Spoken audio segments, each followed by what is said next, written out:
Good evening, ladies and gentlemen. We're glad you're watching. Thank you so much for making time to join us. This is MTembei TV, Open Forum Political Discussion Show, a show that gives you an opportunity to air what you feel and think about the latest development on our political front.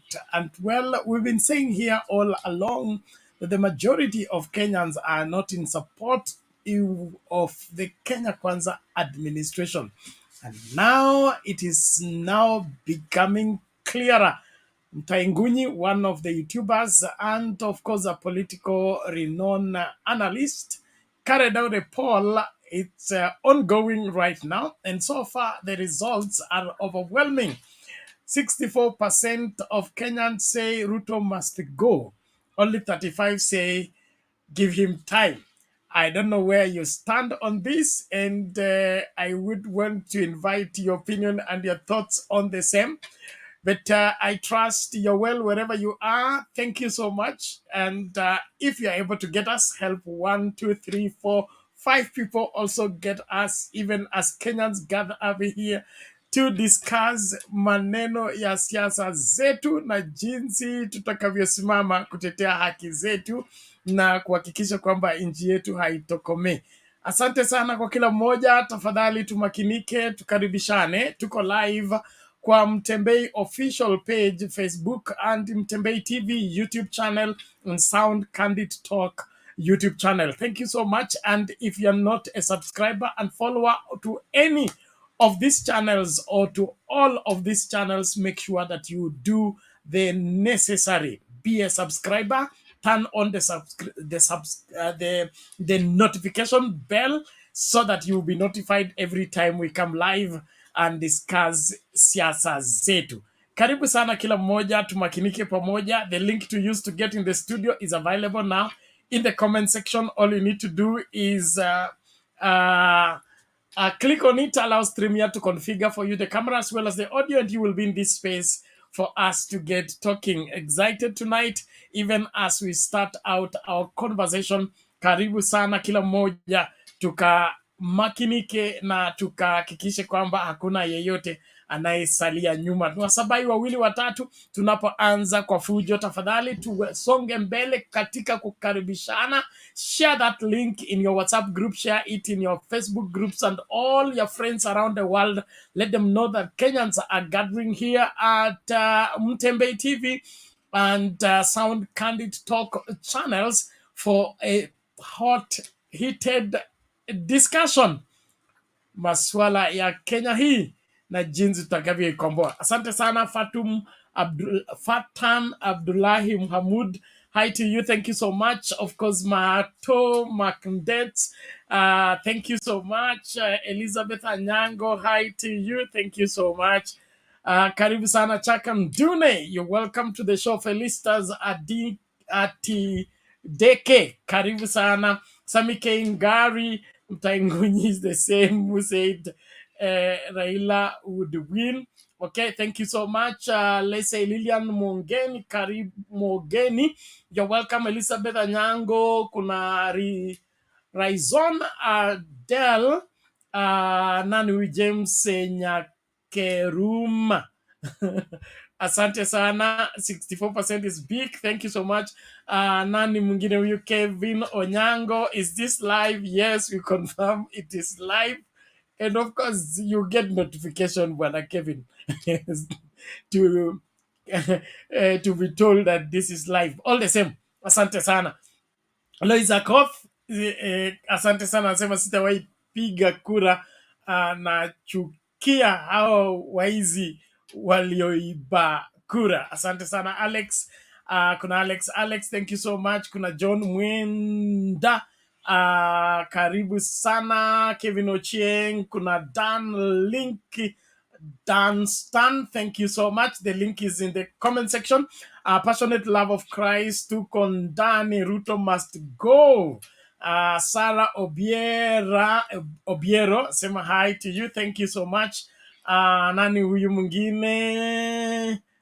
Kabla nifunge hii sehemu, kuna Kabina Ndash Wafush. Nakwambia kuna majina hapa nje.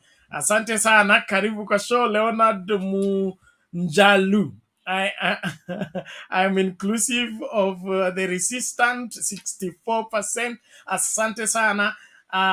Kuna nani mwingine huyu Rich Broadcasting Network hand ping I don't know that one. Thank you so much, Jean. Karibu Kasho Ken Kaylin. You're welcome. Joseph Wesonga, asante sana. Huyu nani mwingine huyu Bilal Hassan, you're welcome. God's favorite. Asante sana, thank you.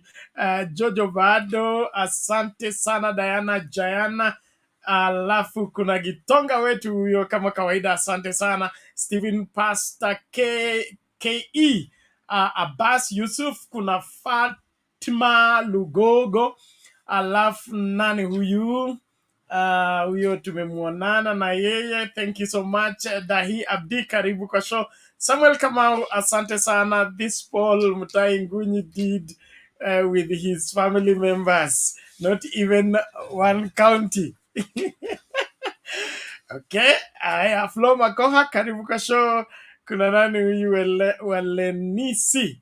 Hey, kuna Daniel Muduku, alafu Lilian Mogeni, huyo tumeonana. Kuna Mangi Evans, kuna Simeon Ndungu. Simeon Ndungu, asante sana, yote yawezekana bila Ruto loading. Thank you so much. You're welcome. The African Narratives. Thank you so much. Tunashukuru. Alafu kuna Mzalendo LN. Jose Wesonga, nani huyu Kirago, East Africa, I guess that is right. Brian Richard, karibu sana Leo TV kama kawaida, asante sana. Bas, I think I fulfill righteousness. I appreciate everybody for turning up and being active, ready to make sure that this country does not get to the wrong direction, and we can salvage it at any time we get set. And so let us talk about the whole situation. It is now becoming more clearer that the majority of Kenyans are not in support of Kenya Kwanza administration. The Kenya Kwanza administration is a minority government, and there are a lot of question marks hanging on their legitimate their way of getting into power. And so, where as long as that is in question, they remain illegitimate until proven otherwise. So Wakenya wote tumakinike, hakikisha kwamba unachangia kwa njia moja au nyingine, either kwa comment section ama kuingia studio mwenyewe, alafu tuambie kwa kina ukweli wa mambo kule unaposimamia katika masuala haya. Naomba tafadhali kila mmoja tumakinike na tuhakikishe kwamba tunachukua kipindi hiki kuwa serious. Naomba usije kwa usiingie screen kama haujavalia njuga njuga Mswahili yuko hapa. Kipindi, okay? Dress for the show. Don't come when you are half in bed. We want to hear people talking when they are serious, okay? When serious. Asante. Lakini leo ako hapa tutusaidia kufungua. Vipi lakini hii Paul unaionaje? Salama Ben. Good evening, and good evening to everyone who is following.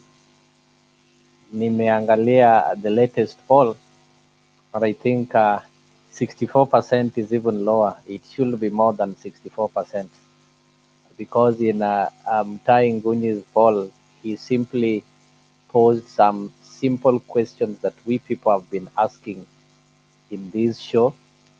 Those simple questions that Kenyans have been asking, not only in this show, but even wherever they are at home as they undergo their daily activities. So the questions have been, does William Ruto have a plan? And if he's really having a plan, is he really implementing the plan that he claimed he's having? So the results are evident, and it has been confirmed that they don't have a plan. They are not implementing any plan. And the only plan that they have is Uhuru Kenyatta and Raila Odinga. So for some of us who never supported the Kenya Kwanza, who never got interested in reading the Kenya Kwanza manifesto, I will really invite those people who supported Kenya Kwanza and had their manifesto and believed in their manifesto to help me with that page whereby they included Uhuru Kenyatta and Raila Odinga as their plan. So I might be the only visitor in Jerusalem who doesn't know that Raila Odinga and Uhuru Kenyatta was part of their plan. So what they've been doing for the last 10% of his term, he's only remaining with 90%, is remaining with 90% has been Raila Odinga and Uhuru Kenyatta. So the plan is not there just from its inception when he was getting his cabinet. So you'll find that he managed to get an incompetent and clueless cabinet that cannot help him drive any agenda. Out of the cabinet, the CS that were appointed, none of them is taking their roles serious. We don't hear of them. We only see them taking photos and visiting each other's and attending the denominational prayers. But we are yet to see them do anything constructive. We've even seen people in parts of Central telling them that right now we don't need fertilizers, instead we need water. We are yet to see the CS Water, Alice Wahome, giving any candid discussion on how they can deal with the situation, how they can do irrigation, how they can ensure that the stalled dams whose money went into the pocket of the same people who are in Kenya Kwanza are revived. That money is brought back, and the dams are put into are revived, and actually people are able to realize and see the benefits of this dam. So the poll is picking what Kenyans have been picking, and it has come at the right time when Kenyans want to have conversation. And the conversation we are having, the conversation that on the matters of economy. If these people are not having plans, why do we still have to give them time to keep on doing their planless actions? Why do we still need to give them time to keep on implementing Uhuru Kenyatta and Raila Odinga? Even those people who voted for them, the minority who voted for them, the 5.1 million who voted for them, did not vote for them to go and have Uhuru Kenyatta as their plan, as their manifesto. So they are also annoyed and they are also angered that the people they voted for, thinking that is going to do much to help the hustlers, as they were called, instead of doing much to help the hustlers, they are concentrating in revenging and settling some political scores with one Uhuru Kenyatta and the entire Kenyatta's family. So they are totally out of order, and we need to call them out of order and tell them that they don't have a plan, so they give way for the right people who were voted by majority so that they can be shown how the government is run. Thank you, Beran. Okay, asante sana bwana. Leo tunashukuru kwa utangulizi mzuri na good observation. Majority of Kenyans are not at rest with the Kenya Kwanza administration, the leadership of William Ruto, and their first, of course, this year first 6 months in office. By the way, you need to understand that that poll is in response to their 6 months in office, which is equivalent to 10% of their 5 years term. Now, if their 10% looks the way it is looking, I'm sure if you give them 20, it will look worse. In my opinion, we need to get rid of these people as soon as yesterday, because this country is delaying to break forth as a great nation and a great partner of the global family. We need to be leading from the front, not the mediocrity they are treating us to. Look at the cabinet and tell me which inspiration you can get from the Kenya Kwanza cabinet. Hmm? What you look at the Ministry of Trade, there is Moses Kuria. What inspiration do you get from Moses Kuria?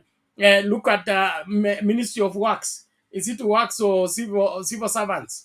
Aisha Juma. What inspiration do you get from Aisha Juma? There is something very wrong with even the constituting of the cabinet And that's why the president has to be everywhere. He has to go and hold them and carry them around and take selfies. We can't run a country like this. And so, Kenyans of goodwill, let's keep the push. We must get rid of mediocrity. We go for excellence, and excellence is only done and executed by those who think more than people think is safe, who dream more than people think is possible, who reach more than people think it is necessary. That's the only time you attain to excellence. Excellence means going above average. Kenya Kwanza is below average. And we can't rely on them to help us go any better. Asante kila mmoja, tafadhali ukitupata karibisha wawili watatu, tumakinike pamoja tunapojadiliana kama Wakenya na jinsi tutakavyoelekeza nchi hii. Nashukuru kila mmoja anayejiunga nasi, na kama huja subscribe kwa Mtembei Official, that is you follow the page on Facebook, and there is Mtembei TV, be a subscriber, turn on the notification bell on YouTube, as well as Sound Candid Talk. We are live on all those 3 channels, and we want as many as people to enjoy and be part and parcel of what is happening by them following the broadcast. And so if you are a subscriber, help somebody else subscribe. Invite your friend, convince your friend, let them subscribe so that we grow together even as we grow in the conversation. Msimamo, nashukuru umefika. Vipi lakini?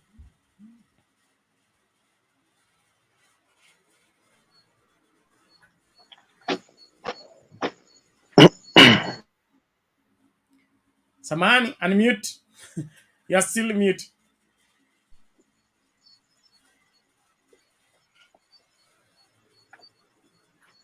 Yes, nashukuru nimeshinda salama. Sijue hapo studio na wewe. Vile vile karibu kaka yetu Nyabaya na Secretary General. Ni mambo mazuri amezungumzia ndugu yangu hapo Nyabaya. Mambo mazuri, mambo ya nguvu, mambo ya uhakika. Na si kuna msemo wa Kiswahili unasema wengi wape. Sasa situpewe tu 64%, wanasema bwana hapana. Inatosha kabisa. So hiyo ndo hali halisi. Kwa wale wanapongeza na kusupport serikali, hiyo ndo picha halisi, kwamba Wakenya wanaumia, na Wakenya haja yao kubwa ni kuhakikisha kwamba wamepata kiongozi atakayeweza kuwalinda na kuwajali, hususan katika hali zao za kimaisha, kuzingatia ugumu wa maisha ulivyo kwa sasa. Vile vile lengo kubwa hapa ni kuhakikisha kwamba haki inapatikana, na si haki kupatikana, bali haswa kikubwa zaidi ni kuhakikisha kwamba kura ya Mkenya ina sauti.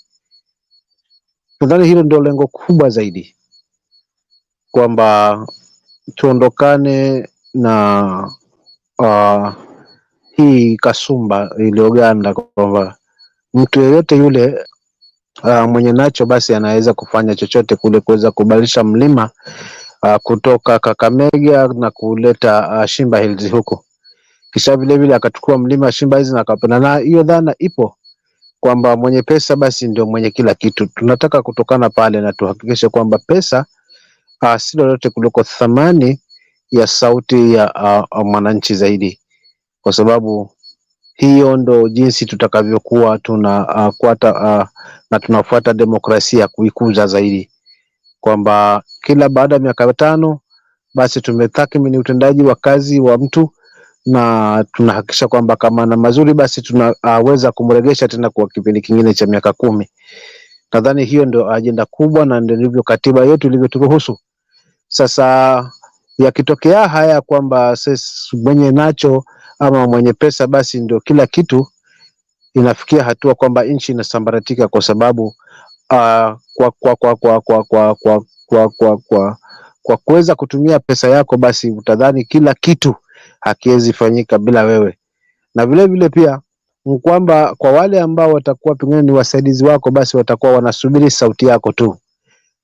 Wakisema yakimwagika ni yake, yakizoleka ni yake, sisi tushatia pesa mfukoni.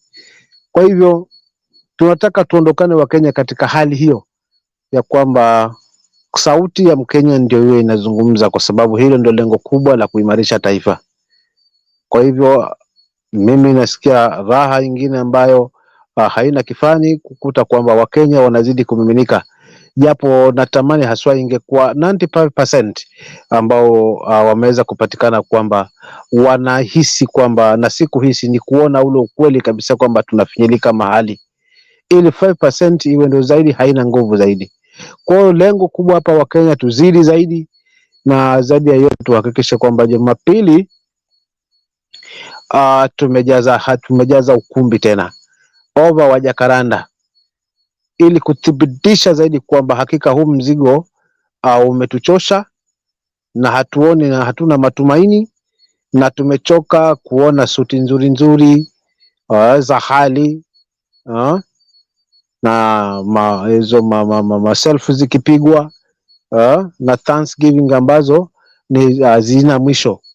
Japo leo nimemwona DP Gachagua Mombasa huko. Sasa sijui jamani, chakula kile kilichokuwa kinaangaliwa ndo kile kilichoambiwa nitajie ama mahindi yale ndio yale yaliyonunuliwa kule nani Kitale na Wasingishu, ama chakula kile ni namna gani? But haya wacha tu yaachie Mungu, maana kama ndicho hicho cha GMO ambacho kulikuwa kimeshuka huko, basi wa Kenya tujihadhari, maana rais siku zote hugeuka kuwa hali. Bernard, rais siku zote hugeuka kuwa nini? Hali. Kwa hiyo kumwomba Mungu na kumshukuru, lakini zaidi ya yote kuwarai ndugu zangu wa Kenya kwamba tusilegeze misimamo yetu, tuwe ni wenye msimamo, maana hata tukiona mazuri gani katika hapa ni kwa sababu haya maneno tunayazungumza, lakini bado mtu ni yule yule, watu ni wale wale, mipango ni ile ile. Baada ya siku mbili tatu ya kuweza kunyamazishwa hapa kwa aina moja ama nyingine, watu watarudi katika mfumo wao, kwa sababu lengo wanajua washachukua hii uongozi kwa mpango gani. Hawana haja na mwananchi. Kwa tusidanganyike, tubaki katika msimamo wetu.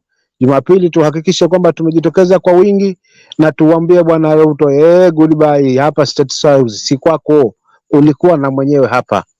Na la mwisho kabisa ni pia ni wapongeze wale viongozi wa Jubilee waliweza kusimama mbele za watu, hata kama ni kidogo, na japo wengine hawajakuwa na maarufu vile, lakini ndizo nyoyo ambazo mimi nazitamani kwamba ziwe zinazungumza ukweli, kuliko tuwe na wingi wa vigogo wa siasa ambao mwisho wa siku wanageuka kuwa wasaliti.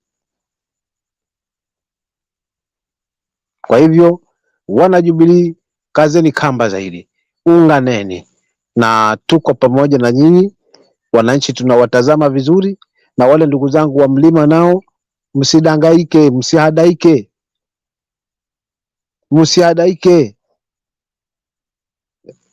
msihadaike kwa katonge ka mkononi, hakashibishi ndugu zangu. Lazima tutafuta kwenye mvule, huo ndio tutakao shiba ndugu zangu, na huo wa kwenye mvule ni kuungana pamoja kusema Ruto must go. That's the only healing solution, kwa sababu hakuna jinsi ambavyo atabadilika hata tukionyeshwa mazuri gani ya siku mbili, still bado agenda lazima isimame mahali alikuwa target yao wamepaka, kwa sababu kama ni manifesto ilichukuliwa mbali, hakuna chochote ambacho kinaingizwa cha manifesto. Sasa hivi ni kuyashuhudia mapya kila uchao. So Kenyans, let's wake up, let's unite, na tuwe na msimamo. Lengo na shabaha hakika Mungu atalitimiza, na atatuachia haja ya moyo wetu, ambao ni kiongozi mwadilifu mwenye ambaye hana tamaa na hana uchu wa madaraka, ambaye si mwingine bali ni Raila Odinga tu, sioni mwingine katika hii Kenya. Asante ndugu yangu Bernard kwa ufunguzi, na bado nipo ili niwape ndugu zangu wengine hapo waweze kuchangia.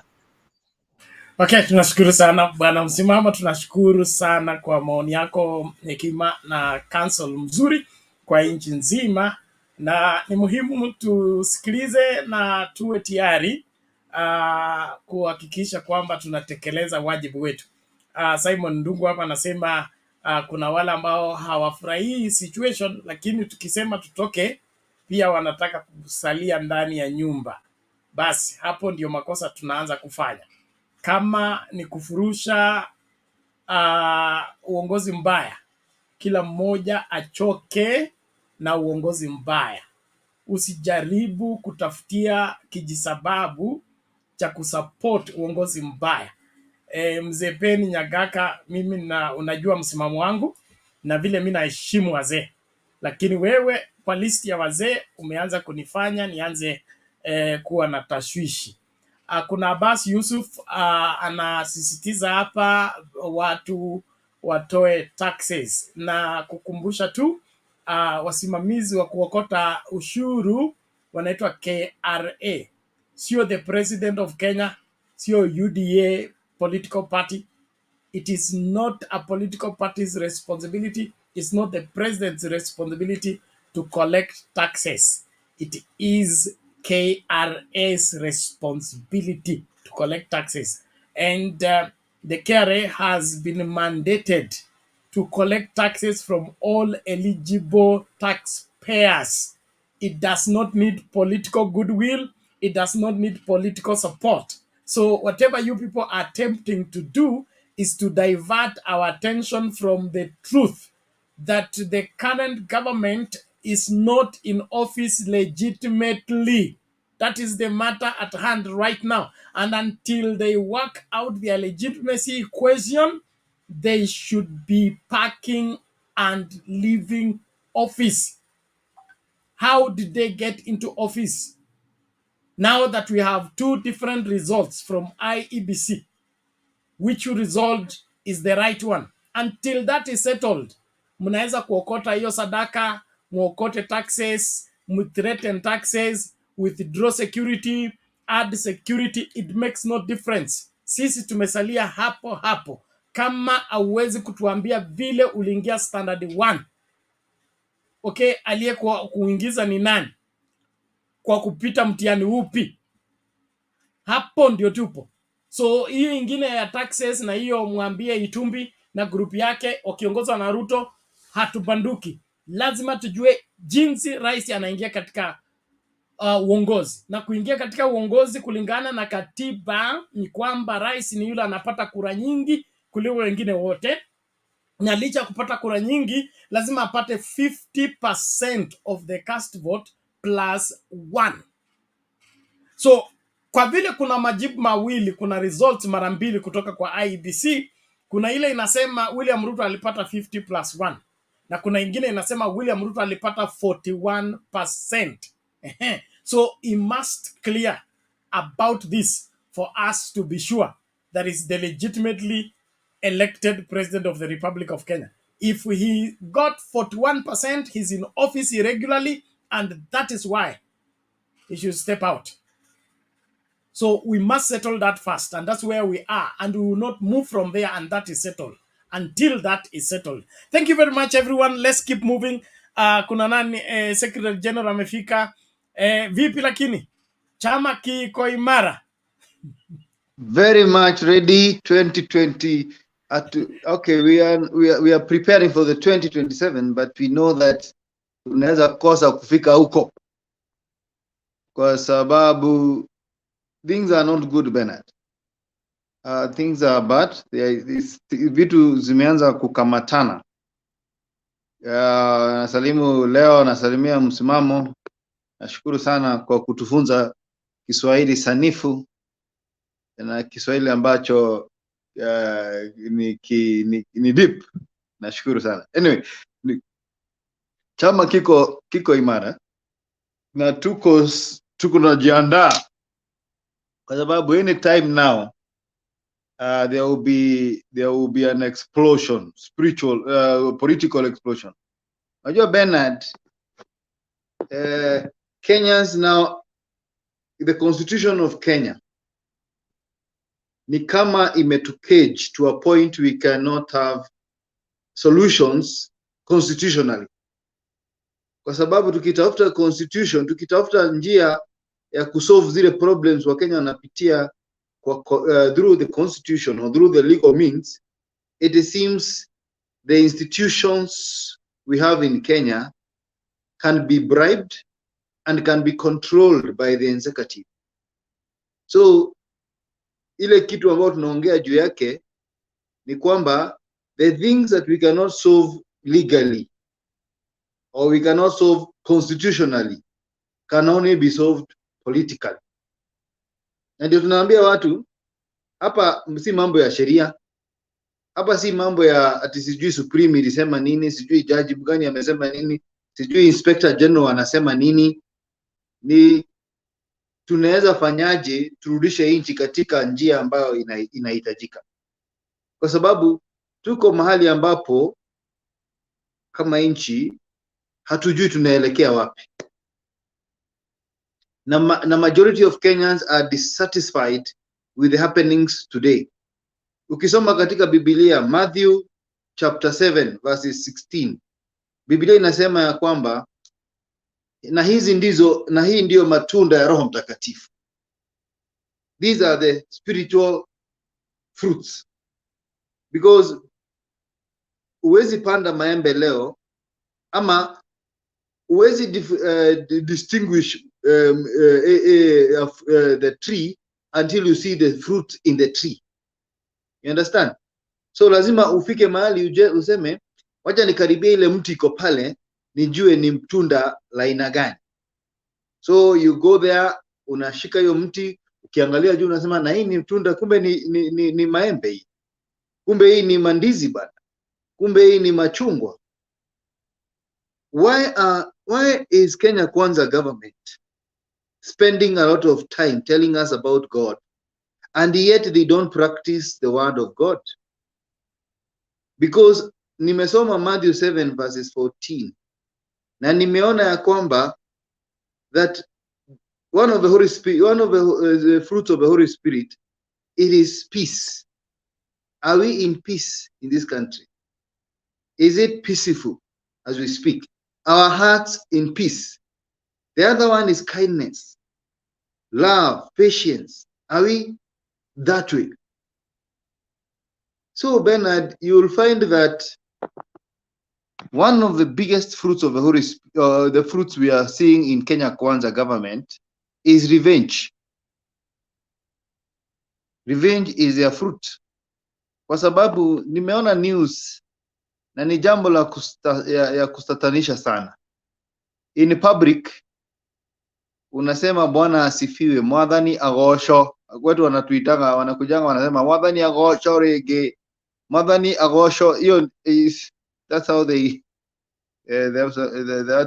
nabii anatuambianga Bwana ni agosho, Bwana asifiwe sana, Bwana asifiwe mara ya pili.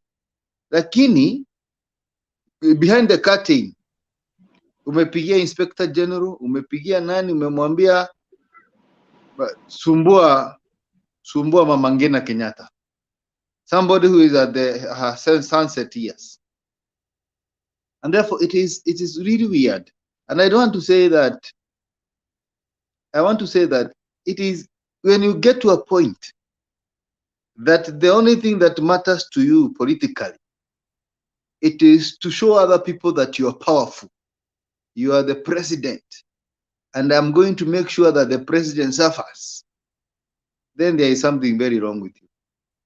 Nimeona news hapa wakisema Kibaki was told by the whole cabinet Moi should be in jail because it is obviously Moi was not a good president.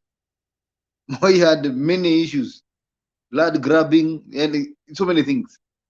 But Kibaki said, my responsibility as the president, it is to reconcile the nation. If I start using my energy and spending my energy and my resources, or the resources of this country, following Moi, then you're going to lose the focus and lose a country. And Moi never even cared who is cooking for Moi. Kibaki never cared who is cooking for Moi. But now we have a government here is so interested in what former presidents are getting from the government, as if they will live forever in government. And so it is very, very sad that we have reached such a point whereby the executive is so full of pettiness, so full of revenge, and it is just adding fire into injury, because, or adding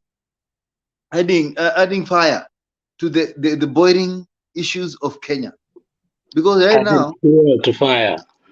what adding what? Tell me again. Adding fuel to the fire. Yes, unaona watu ambao wamesomi bwana, adding fuel to the fire. So the people that were thinking that we told them Ruto is like this and is like this and it's a lie, now they can see it. They can see that the president is out to revenge. Na nataka Bernard, after we have spoken here, there is a video you should play, that the one that says we have a bigger problem with the people of Mount Kenya. Hakuna mtu akona shida na watu wa Mount Kenya kama sisi wa Kalenjin. Alisema hivyo. Na sasa tunaona ni kweli akona shida na uhuru, akona shida na biashara zetu, na tumeanza kuona yenyewe it was a con game. And therefore, as a people of Kenya, let us not allow Kenya to be taken like somebody's kiosk, because we belong. You see, I've been watching a program, and I think everybody should watch. This is on YouTube. Inaitangwa The Africa Blood and Guts, the Africa Blood and Guts, 1966. Ukiangalia what happened after the Europeans left, is like they left when we actually needed them to stay. Because transition between the Wazungu to African, that is where we messed everything as an African. Because we fought for independence, yes, but those people who are supposed to take us to the next level, they started grabbing land, they started fighting their own brothers, and so we started dividing ourselves even further than even the way Mzungu left us. And therefore, Secretary General, tulinde muda ili tusiweke line mrefu, lakini tunajua tuko na wemba katufunge. Mimi lazima niingie kwa nini, lakini as we say, let us now as the people of Kenya take our rightful chair and decide this is what we really want. And therefore, let us go to Kamkunji. After Kamkunji, we need to do something that is more now shaking. Tutoke sasa huko Kamkunji tuingie town. Mimi nataka tuingie town. CBD. Is it Kamkunji or Kibera? No, ni Kibera. Yeah. Tutoke sasa hizo. It's Kibera, but Kamkunji grounds, Kibera. There is Kamkunji grounds, Kibera. Tuingie hapo. Sawa, thank you Bernard. Sawa, asante sana. Tunashukuru kila mmoja kwa kuwa makini na kufuatilia matangazo haya, Wakenya wakijadili masuala yanayohusu nchi hii. Tunawakaribisha kila mmoja, tafadhali ukitupata karibisha wawili watatu ili tumakinike pamoja. Kuna huyu anaitwa Chumsi, anasema anasumbuliwa akifungiwa katika comment section. Hilo swala ni nyeti kiasi, nimepata complaints kadhaa. Ndio tunawapatia options. Okay, tunakupatia options. Subscribe kwa Mtembei YouTube channel, subscribe kwa Sound Candid Talk, be a follower kwa Mtembei official Facebook. Okay, then you will always have options. Kama huku kumefungwa, unatumia huku, ili tuwezi kustopisha program twende kutafuta ni nini kinakuzuia kucomment. That can only be done after the show. So you should be flexible where you are by exercising the possibilities that are within your space. So subscribe from both 3 channels, and then you will be able to, if you can't comment with this, you join with this other one and you'll be able to comment, I am sure. Asante, lakini tumlete dada Roda, alafu tusonge hivyo mbio tukiokoa muda na tukielimisha Wakenya na tukihakikisha kwamba Ruto must go. Yes, hi guys. me come to say Ruto must go. Of course. Hi guys, everybody. I say hi to the air. Bwana sifiwe. Modani arogo so. Okay, now we are today I want to go straight to this one man called Gujiri Anakas Nakuru. He's a former MP. I think that man, he's crazy. Have a psychology problem. He always fight with the former president all the time. He's talk nonsense. Sasa mimi nataka kuambia huyo jamaa, sisi Wakikuyu tunachomananga. Tunaweka watu kwa tairi tunachoma. Asicheze na sisi. Jamii Wakikuyu tunachoma mpaka wezi wa kuku.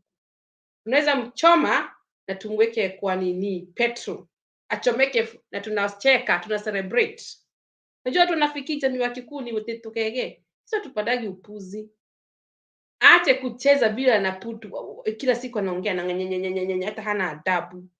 Wewe Goji tutaweza kuchoma na petro na tunakuwa na life ukichomeka na tuna celebrate. Point of order. Point of order. Sorry, thank you. During our rallies, we were told, we were warned, we were pestered, and we were asked we should use non-violence means. Withdraw your statement because it can cause harm to us. We are not violent. We are using non-violent means. That is extremist. Pole sana for saying that.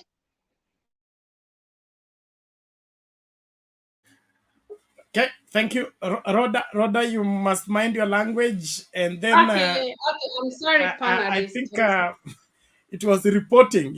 She was saying what they do. Not what we will do. We have been. It's okay. We used to ban even wezi wa kuku naweka kwa tide. Hiyo ndio jamii yetu ya Kikuyu. Unajua watu nasemanga wa Kikuyu sisi ni wajinga. Sisi wajinga waliisha. Kila mtu na respectiwa. Politician wote hata subchief. The movement we have right now si wa Kikuyu, it's Kenyans. Remember that.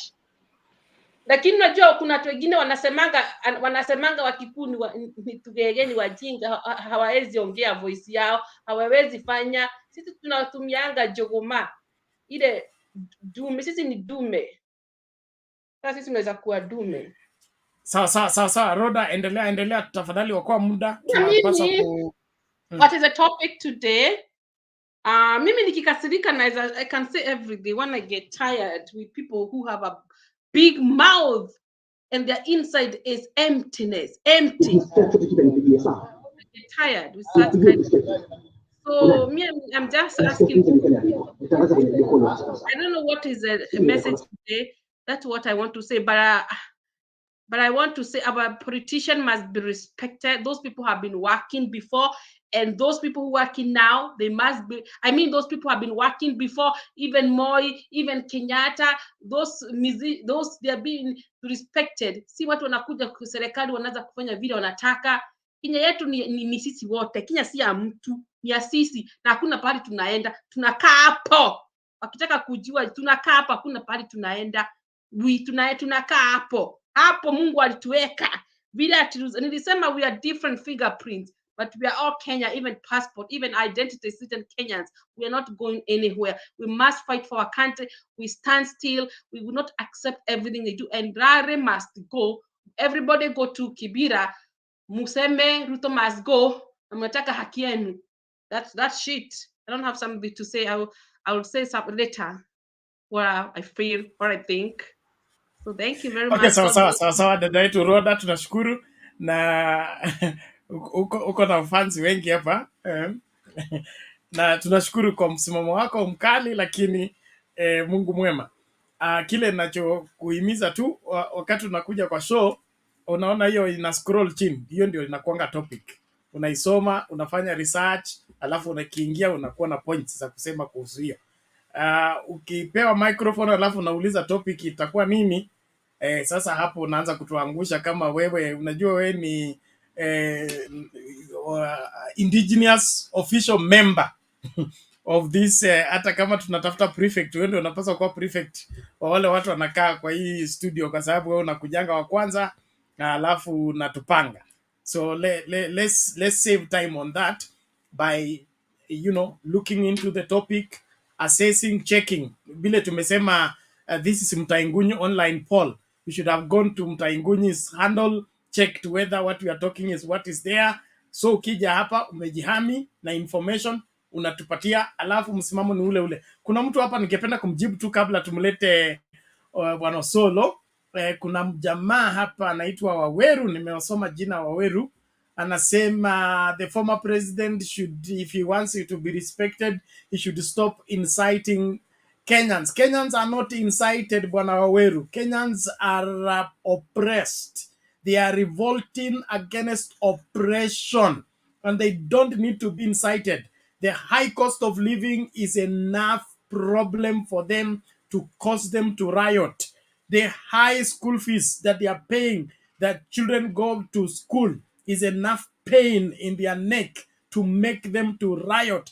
They don't need Uhuru Kenyatta to tell them what to do. They don't need Raila Odinga to tell them what to do. And if you think you can take advantage of the silence of Kenyans to oppress them by introducing laws that don't even exist, like that inheritance taxes, the thing that was abolished as back as 1982. 1982, I was in class 2.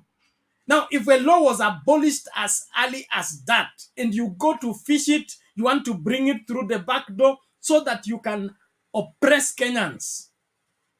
Alafu nasema bwana asifiwe. Hapana, mbona asifiwe? Hapo tuulize kwanza kabla tuanze kumsifu. Mbona asifiwe? Give us a reason why we should praise him with you. Thank you very much. Let's now listen to between Osolo and Alex. Who came first? Okay, let's just follow Mkururo. Tumsikilize Alex. Alex came first as well, Osolo. No, that's Osolo. Alex, always wait. I will give Osolo time. Sorry? I will give Osolo time. Thank you. Thank you. Bwana Osolo, go.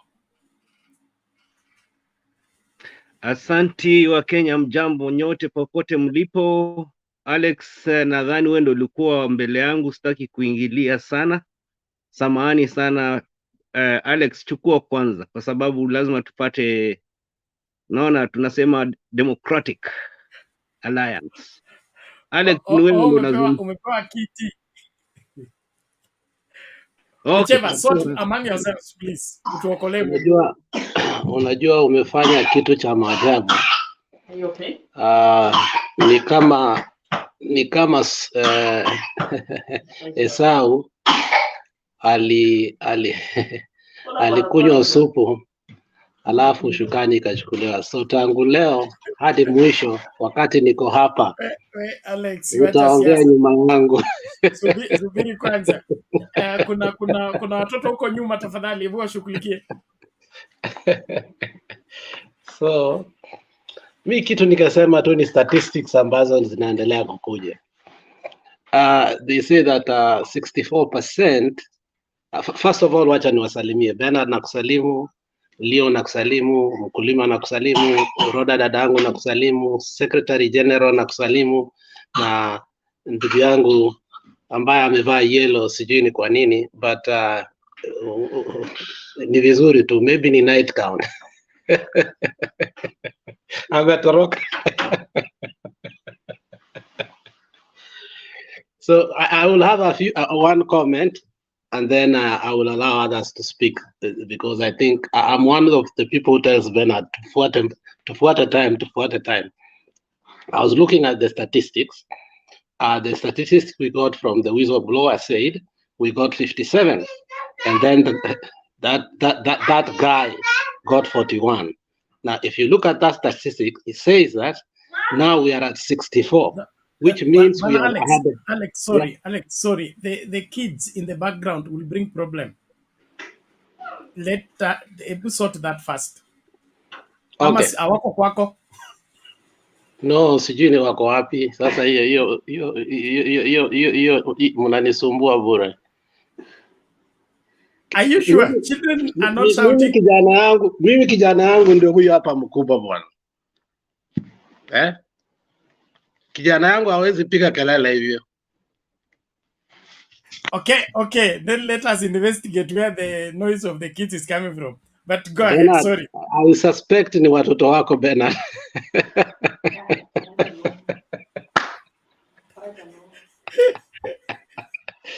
So I was just going to talk about statistics.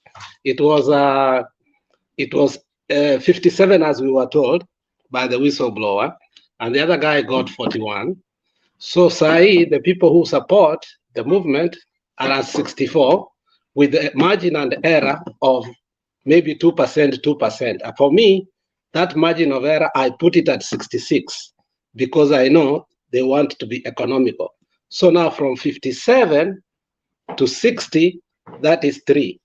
3 to 66, that is 9. We are talking a margin of 10% of people now who are supporting what? The movement, which says that the other guy has dropped 10% from 41 to 30%. That is the scary thing. If you are at 30%, and the people in Nairobi did not vote for you. Now, I go now to Nairobi. In Nairobi, we beat them square. The only person we was sympathetic to, and he must work with us, is Sakaja. Now, I want you to do that arithmetic. Now, if we have added 10% in Nairobi, okay, and already they lost in Nairobi, we were almost at 76. Now we are at 86. And we decided to go to Kamkuji in Kibera. How good will that be? That is a scary thing, Bernard. So by all necessary means, people are really afraid. So by Friday, the security that will be put everywhere, it will be too tight. But what will we do? They cannot win, Bernard. I will talk later. Thank you so much. We appreciate that. Just one response from one guy here who says Uhuru Kenyatta should be a unifying factor. It's called Kenya 254. A unifying figure is supposed to be on the truth, on justice, on right things, not on lies. So unifying factor does not happen in the air. It has to be structured within the framework of the provision of the constitution. Kama tutafuta unity kwa uongo, then kile tunachofanya ni postpone the problem. We are not solving the problem. And so Uhuru Kenyatta, having been the custodian of the constitution and the defender of the rule of law, he needs to be strong in enforcing the rule of law, not in supporting whatever regime that got in, whether through the window or through the vote or through the arrangement of Jebukati. So don't ask for unity when you're not ready for justice, when you're not ready for truly dealing. That is where everything needs to stand. Because a nation built on lies is collapsing. Righteousness exalts a nation. Sin is a reproach to any people, the Bible says. Yes, Alex? You have done an injustice to that person, Bernard. Unifying factor in definition does not mean unifying factor in Jubilee or in somewhere. Unifying factor can be synonymous to anything. So when it comes here with a clarion of unifying factor, that is ignorance. If you say unifying factor, Bernard, it might be in your church. We might be here in Mutembe, we speak every day. You can be a unifying factor here. But when it comes to church, I don't care. I'm not a Christian, I'm a Muslim. So what would you tell me about unifying factor? You should first define unifying factor before it comes here. Don't answer such kind of question whereby they're irrelevant. Okay, thank you. Moja kwa moja kwa Bwana Solo, tukisonga mbele. Nashukuru kila moja, tafadhali hakikisha you are subscribing and inviting somebody to subscribe. Don't just watch. Thank you. Asanteni sana Bwana Bernard na wengineo ambao mko studio. Wacha niwaambie kitu kimoja ambaye inanishtua wa leo ninetoka nikaingia Cologne City, rafiki yangu nikutana naye akaniambia hebu tuende safari Kenya Bar. Akasema na iko wapi hiyo kitu? Niniisikia tu. Tunetoka tu ile one for the road. Yani Bernard, believe me or not, nimeangalia kwa kona kuna screen.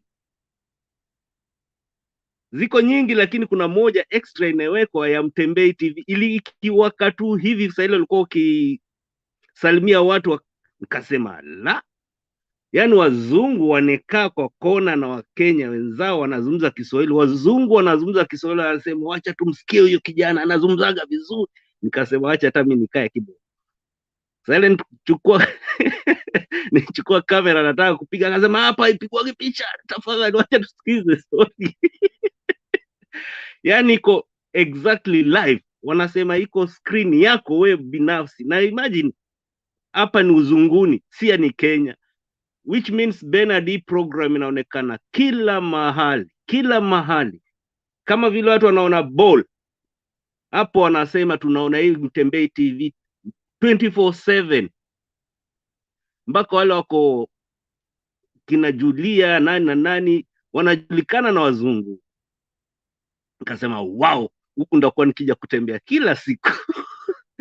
That was the first time kuona Ujerumani watu badala kuangalia mpira wanaangalia kipindi.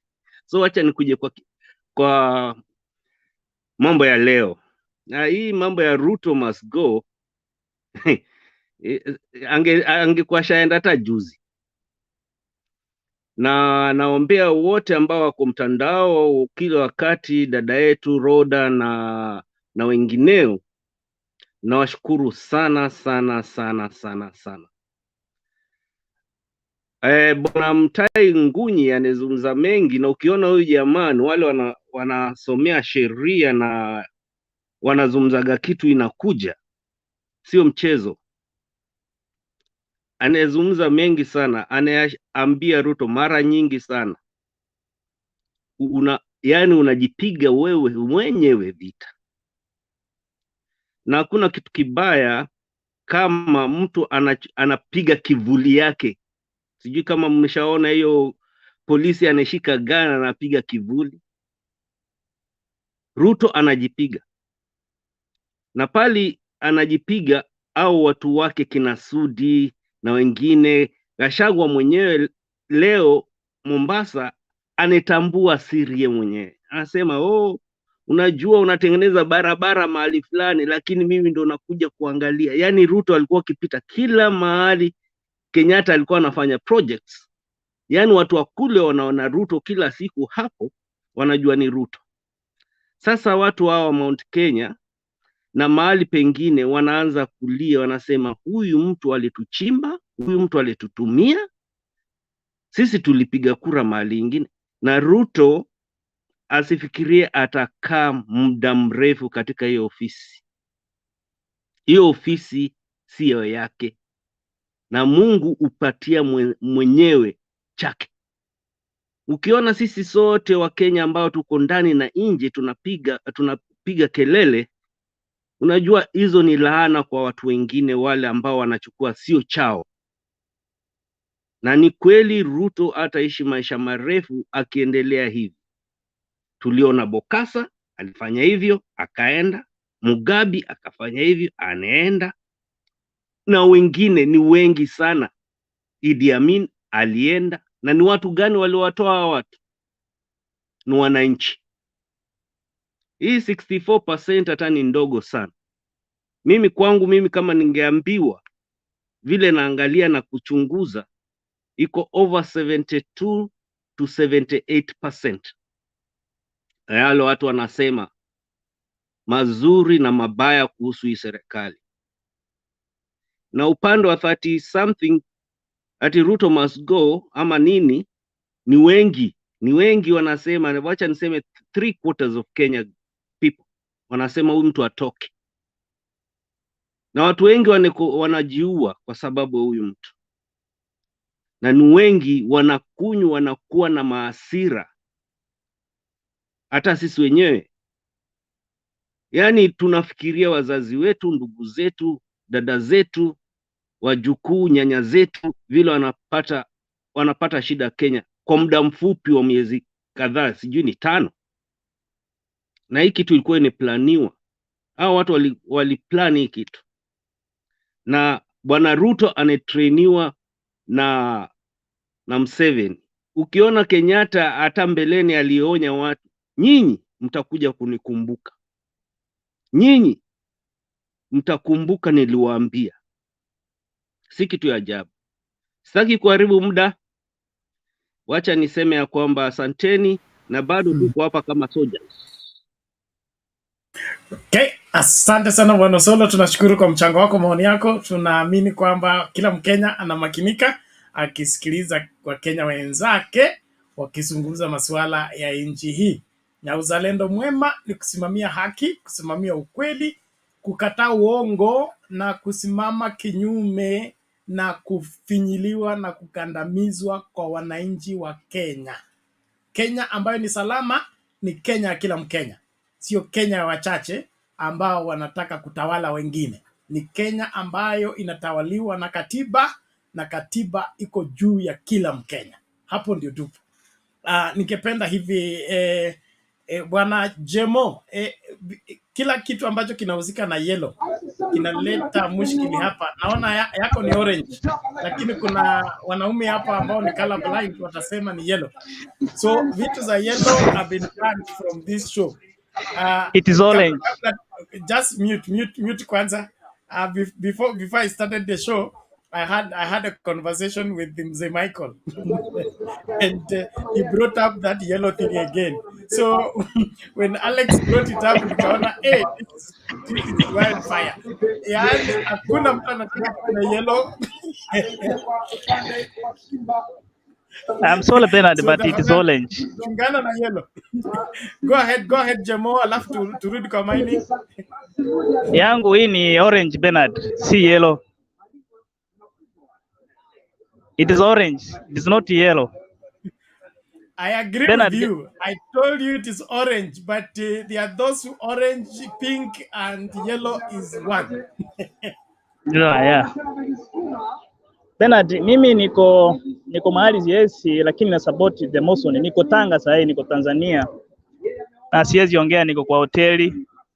I just support the Moson. Na hiyo 35% hiyo ni kidogo. Wako wengi, wako kidogo sana, is almost Ruto must go otherwise. I'm just supporting the Moson. For now I'm not comfortable with, I will not talk. Niko hotelini. Thank you Jemo. Tunashukuru kwa kuwa mwaminifu na kutufuata kila siku. Ubarikiwe. Tumsikilize mining tukisonga mbele. Tafadhali tukiendelea na mjadala, tunaendelea kusubscribe na kukaribisha watu wa subscribe. Alafu kuna nani huyu Wise nani anaanza kuchanganya vitu hapa. You don't post the same thing over and over again. Bwana Jemo, leo unajua wewe ndio assistant pilot. Kama kuna microphone ziko on na zimazima ili. No, I'm trying to check. I'm trying to check who is unmute, but I'm not getting. Ya mining na Jemo. Oh, I think ni mining naona yake iko sawa. I think Jemo akiongea there some. I've muted. I wanted to give a directive huku kwa comment section. Kuna huyu anaitwa Wise Erickson. He's posting is it his YouTube channel or promoting something, but he's posting the same thing over and over. That is called spamming and it's going to create problems. So Wise Erickson, please watch out. And if you're using a software to do that, is even worse. So please, if you want to use our channel to promote whatever you want to promote, you can intimate us. We will be able to organize that. But you can post your channel, no problem, but once, not same thing over and over at a go. Thank you. Bwana mining. Sorry, yes Alex. Mining, habari yako? Mzuri saa. Unanisikia? Wewe ni rafiki yangu na najuanga saa ingine unasumbua, so nitakucontrol.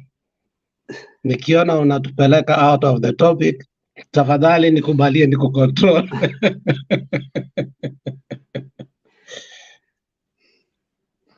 Okay, sir.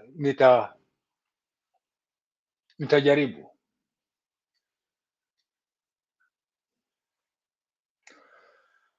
Thank you so much, ladies and gentlemen. I suppose, does anybody know that person? Maybe you can bring it closer to the screen. I think we can be able to, yeah, we can be able to see it. You know That that is person? Mtembei. That is Mtembei mwenyewe. Thank you. Nilikuwa naye hapa some few weeks ago. We just visited me. We went around talking, watching the. I mean, trying to find out the difference between the world, different parts of the world. And thank you so much. Mimi sijaongea na yeye tangu aondoke, sababu simu yangu ilikuwa imeharibika. But anyway, that's a topic of the next time. Alex, my friend. Ndio mzee. Sometimes we need to calm down after everything, whatever. I've been hearing somebody by the name of Rhoda Shira. You know, let us try to find a conducive language. This thing of he must go. If he couldn't go when he was DP, sorry, not VP, DP, what on earth do you think he would go at this time? You know, kukasirisha mtu haimaanishi ni lazima aondoke. It's now the time to think our own life, the life of those people who are back, those people who cannot come up, those youngsters who would like to have something to have it in their future, for the future generation. Ladies and gentlemen, mimi nimewatch this thing for quite a long time. Wewe mwenyewe Alex, najua tulianza 2018 2019 wakati tulikuwa tunaongea very I mean in depth, wakati tulikuwa tunaongea thing. Mining, there's some noise. Sorry. There's some noise behind you, so maybe you can work on your microphone. I think Joshua. All right. Okay. Thank you. I think Joshua or Solo. I think in my You're now audible. Just proceed.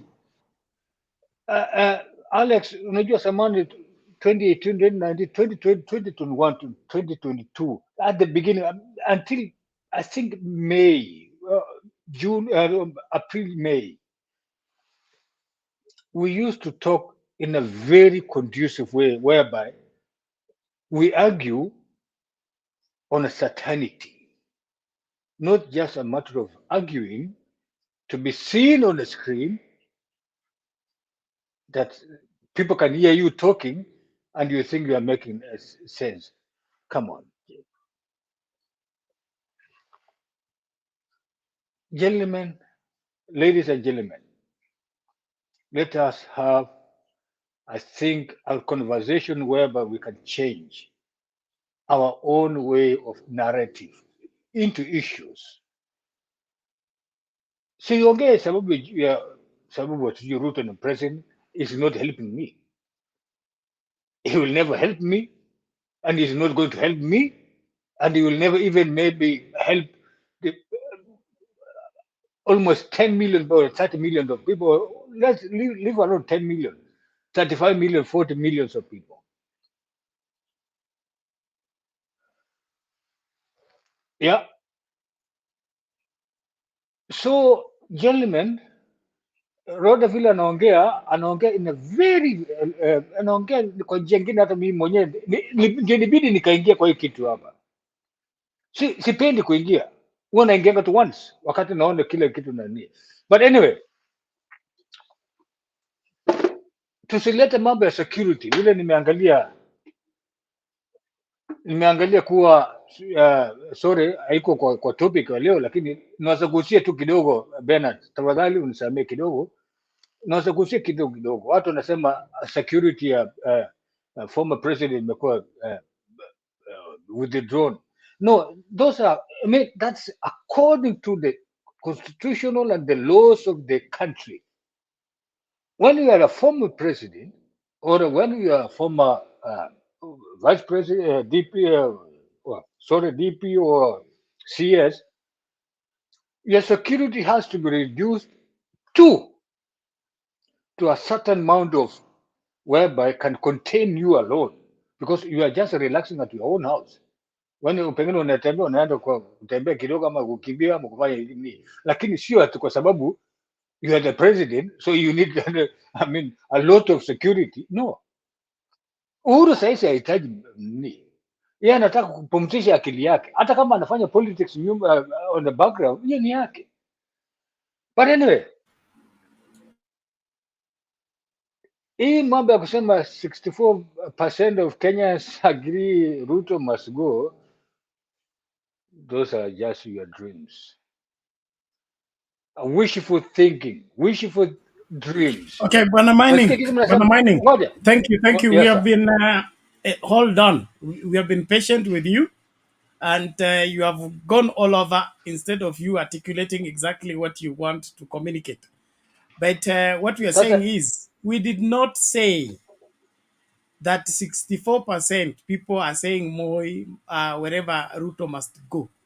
We are saying there has been conducted a poll by one NGUNYI, where Kenyans 64% agree Moi, wherever Ruto must go. So if you have a problem with that, you go and find fault with the poll. You don't say it's wishful thinking. Who is wishing for what to happen? We are here to see to it that this country changes. And if Ruto is a minority president, he needs to go. You can only be president in Kenya by having the majority, not the minority. Yes. So we are sticking by the constitution, not by the wishes of anybody. Okay, thank you. yes, Leo? Leo? Okay. Maybe just a reminder responding to Mining. You know, he changed the topic to discussing Rhoda. What Rhoda did was not wrong, because the only thing that he said that was wrong, she apologized. But saying Ruto must go is not wrong. So you want us to be moderate how? Everybody has got the right. Saying Ruto must go is not wrong, and that is what we are saying.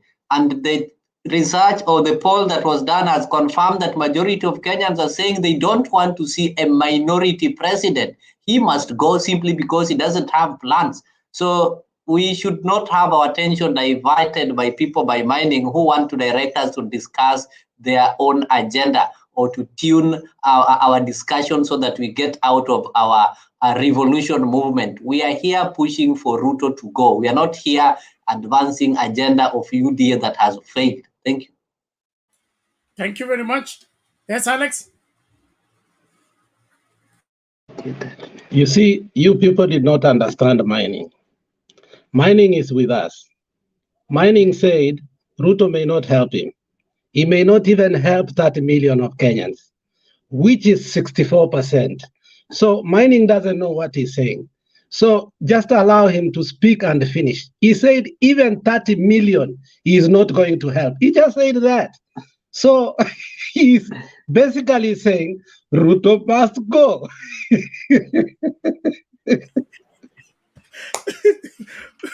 but he still want to preserve him after him confirming that he cannot help him and he cannot help 30 million of Kenyans. He still want to protect him. So are you the enemy of this country, Mr. Mining? No, sir. I'm not the enemy of my own. The place I was born, the place I was carrying maize at cereal board on my back. 1982. I remember it. Carrying maize on my back, earning 250 per week, 250 shillings per week. 1982. it doesn't mean that I'm going to relinquish my own status. I've been working in Kenya, having all those things. But one thing, I'm coming to what Alex said. It doesn't mean that I hate Ruto. Whether I like it or not, is my president. Whether we like it or not, is our president. Whether we are going to do whatever we are going to do, is our president until he finishes his term, 5 years, maybe 10 years. I don't want to know about that. But one thing I'm telling you, somebody, you and me and the rest, Bwana all Mining, of us. Bwana Mining, I hate to interrupt you, but I have to. Okay, you are a senior citizen, and you have a background in the military, so you understand these things. If you joined the army, you won the recruitment, you even went for training. Then later on, they discovered that your certificate for Form 4 was fake. You used the living certificate from the primary school you did not attend. What happens to you as an army officer? Do There's they one say thing. you finish your term, or what happens? No, there's one thing here, Bernard. There's one thing. No. Just Military answer is my one. question. Just answer Oh, my okay. No, question. yeah, I'm answering your question. Hmm. I'm answering your question in a diplomatic way, not in a military way. I'm answering in a diplomatic way because diplomatic way you explain why you are answering. There's one thing. The best institution in the world is military because you stand on one thing. You either say yes, yes sir, because once you say no means you are mutiny, which can cause you death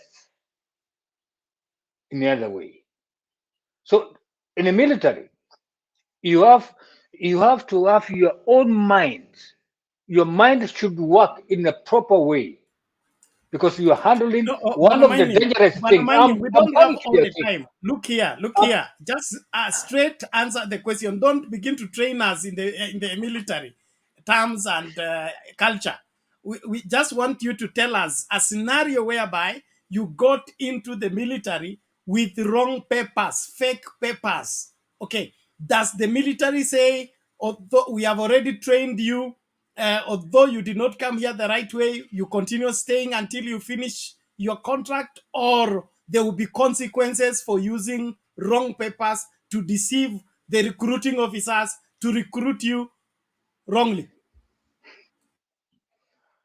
Alex, what do you call it? Bernard, don't try to squeeze me into issues that I don't like it to answer because Okay, the then thing, No, no, no, I think no, no, he no, exhausted that's no, his the no, case, no. time. then let's drop the conversation.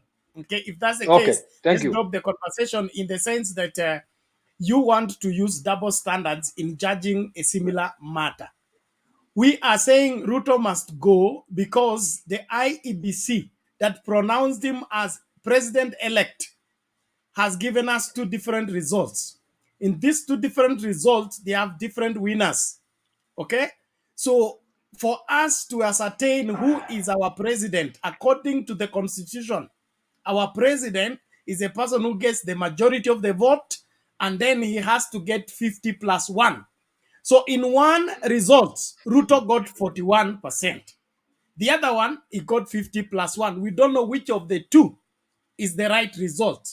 The whistleblower's result has not been contested by IEBC chair, has not been contested by IEBC officials. It has not been responded to by Kenya Kwanza. Okay? And the Chebukati results that pronounce Ruto as president-elect has been rejected by 4 commissioners, has been rejected by the whistleblower. So the result that is in question here is the one that pronounced William Ruto as president. Now, as long as it is fraudulent, then the president is in office fraudulently. And in law, when we discover that you are in office using wrong papers, that's the end of your service. And that is why Ruto must go. until he proves to the Kenyan that they elected him. If he was elected by Chebukati, Chebukati cannot give us a president according to our constitution. And that's where we stand. Thank you very much. Naomba tusonge mbele. Yes, Alex? You know, we need to put to Manning the clip of Uhuru Muigai Kenyatta and his cabinet ministers when they went to eulogize Makoha, the former minister. He said there are people who, I don't want to say it, just put the clip so that Manning can see it. Alex, why can't you just say it? What do you fear? Manning is my best friend. I don't want to say, I want it to come from the clip. No. The clip is long to reach where Uhuru Kenyatta. We have not split it unless lawyer ukona clip ya Uhuru Kenyatta alone. Me niko na ile joint. Which clip is it? I can get it, huh? There is a clip Uhuru said there are people. Speech at Magoha's funeral. All right, let me get it. Then there was Kalonzo. Then Uhuru. So the side I want you to put for Manning is the one he says there are people who speak too much and do little. I have it. Let me get it shortly. Put it for Manning. I'll play it for him. I'll play it. Give me a few minutes. I'll play it. All right. Alex, I saw the way he was talking, the way he was also the way Matiang'i was speaking. So don't think I'm. No, we want you to see the clip here. I know the clip, the way the former president was talking. We want the clip so that we can speak to you. It makes no sense. That's the former president. Forget about the former president. Think about the future. This mentality of thinking about the past is one of the making us. We pretend ourselves to say we are pretending then ourselves. Why are you telling us what you are doing? Carrying maize behind. Why are you punishing the past? Why are you punishing the past? Kenyans we are pretending to be developed in the whole of the region, East African region, while Tanzanians are sending us maize, Ugandans are sending us eggs. We are one of the stupid idiot country that we pretend that we are behind. We need to move on to the next speaker. His time is elapsed. We don't allow such UDA minds to infiltrate our discussion. Let us move on. Everybody. You should have put the clip already.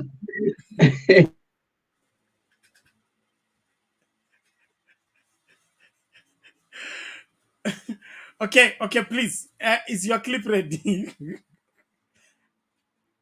You will alert us when it's ready. Please, let's also do this. I just proceed. I'll alert you. Just proceed. I'm getting it. I saved it somewhere, so I'm just getting it shortly. So I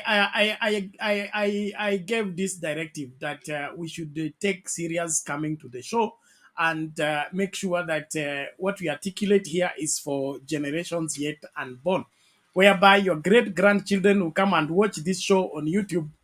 By that time, we will have something else than YouTube, but it will have carried this forward and find you speaking and say, that's my grandfather.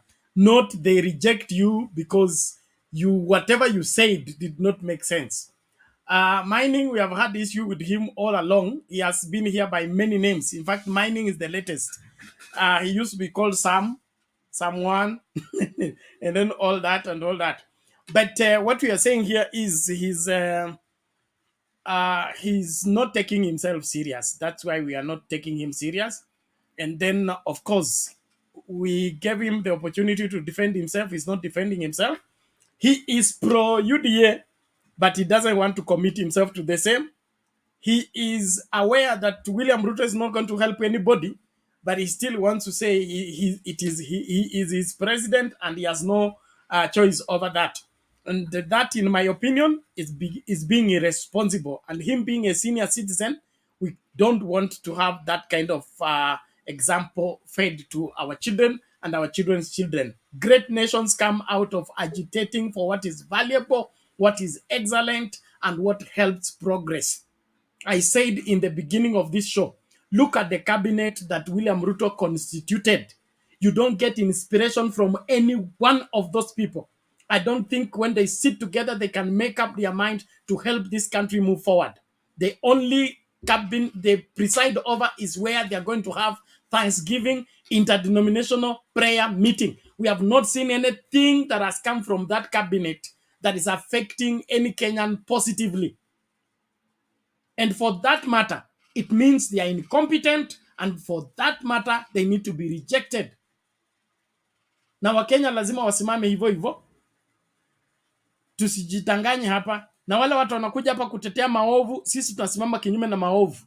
Hiyo ndio jukumu letu hapa. Tumeitwa na Mungu kusimama kinyume na maovu, haswa kama hayo maovu yanasababisha vilio katika nyumba na katika kila familia ya Mkenya wa kawaida. We want Kenyans to sing again. We want grandmothers to sing again. We want the widows to sing again. We want single mothers to sing again as they go to the market, coming back because they are sure for the future of their children.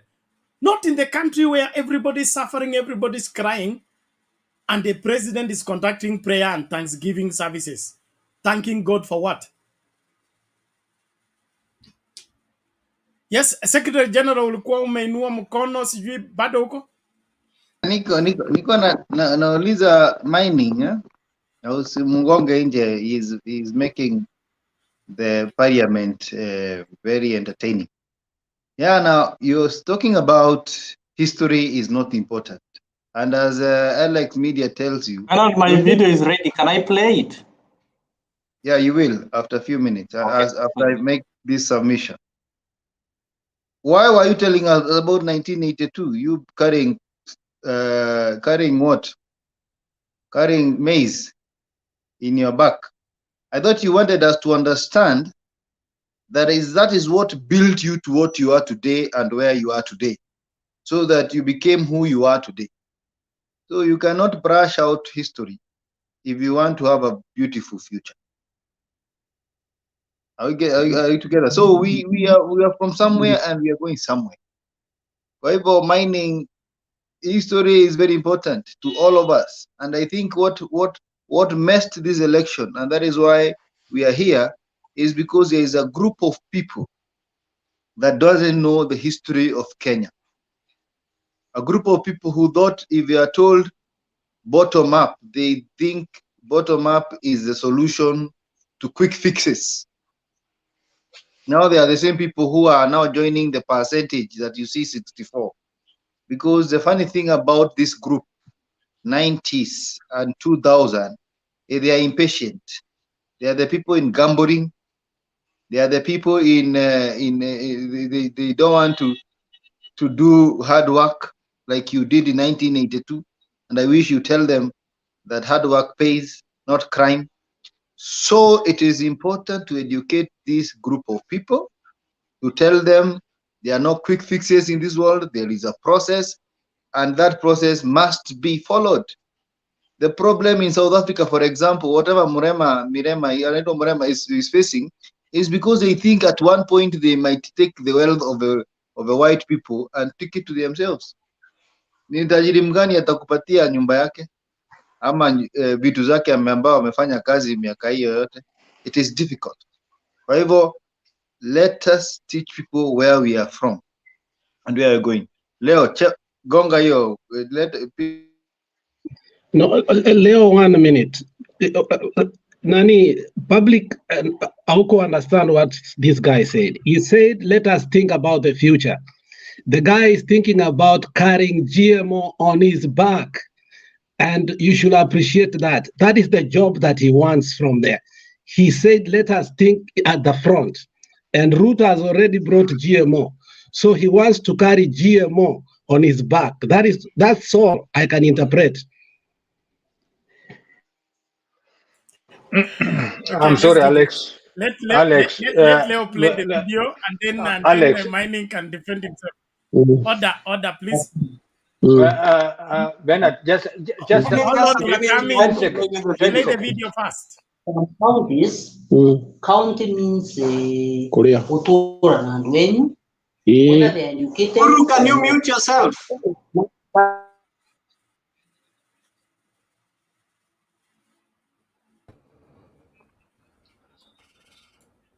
There are people who talk a lot, about what they will do and do nothing.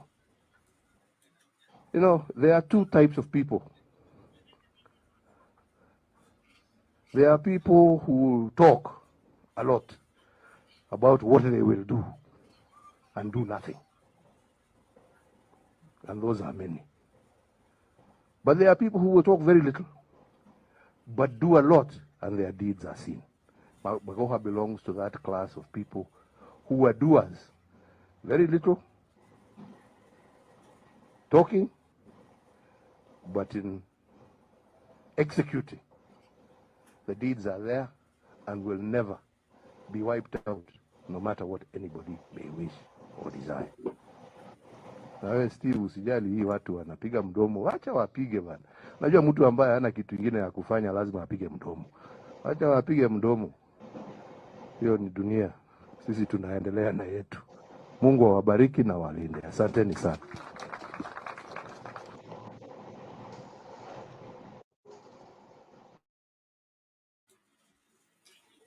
Okay, Bwana Mining, quickly in a minute or two. Yeah, thank you. I'll be very brief. You know what? Uhuru is telling the country that we have two different kind of people with a different ideology, different understanding, with a different whatever he mean it. According to me, myself, I'm not talking about anybody. I'm talking about my own perception, my own way of understanding it. You know, the country last year, 2022, I'll be brief, only 1.5 minutes. The country voted last year, August 2022. Whatever the outcome, it came out who was the winner, who was me. We went on court, Supreme Court, they uphold the poll. It was that. So instead of us, we as citizens of the country, we have so many problems that align to our back. We need to enlighten it a little bit to make it light so that we can see what we can do to the next generation. After COVID-19, we took 2 years. We went back 2 years. We need to see now what are we going to do. So after the election this year, we start our stupidity. I'm sorry. When I say our stupidity, I mean I'm also inside. I'm also inside because we started our stupidity.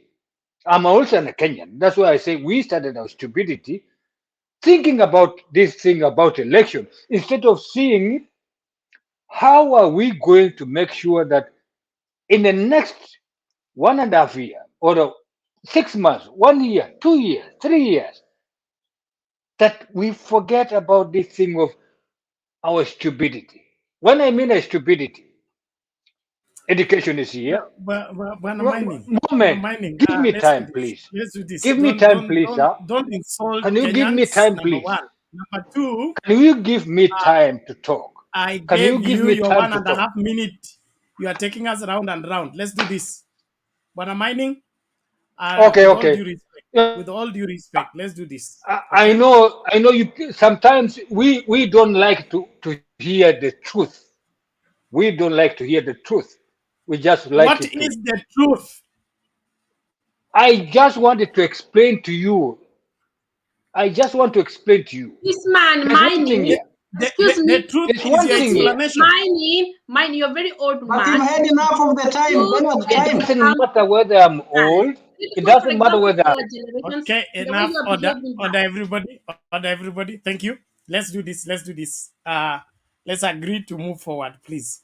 I think Mining is here to distract us from doing what we are here to do. We're here to ascertain that 64% of Kenyans are in agreement that William Ruto must go.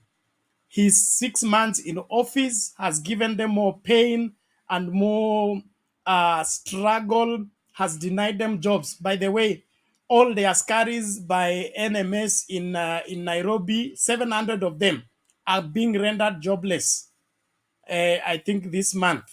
So we are here to see to it that all Kenyans are aware that the government we have in place right now is not up to any good. For 6 months, they have not shown us anything they have done that can help this country. And if you cannot show us the way in 6 months, even if we give you 6 years, you will still not give us any direction.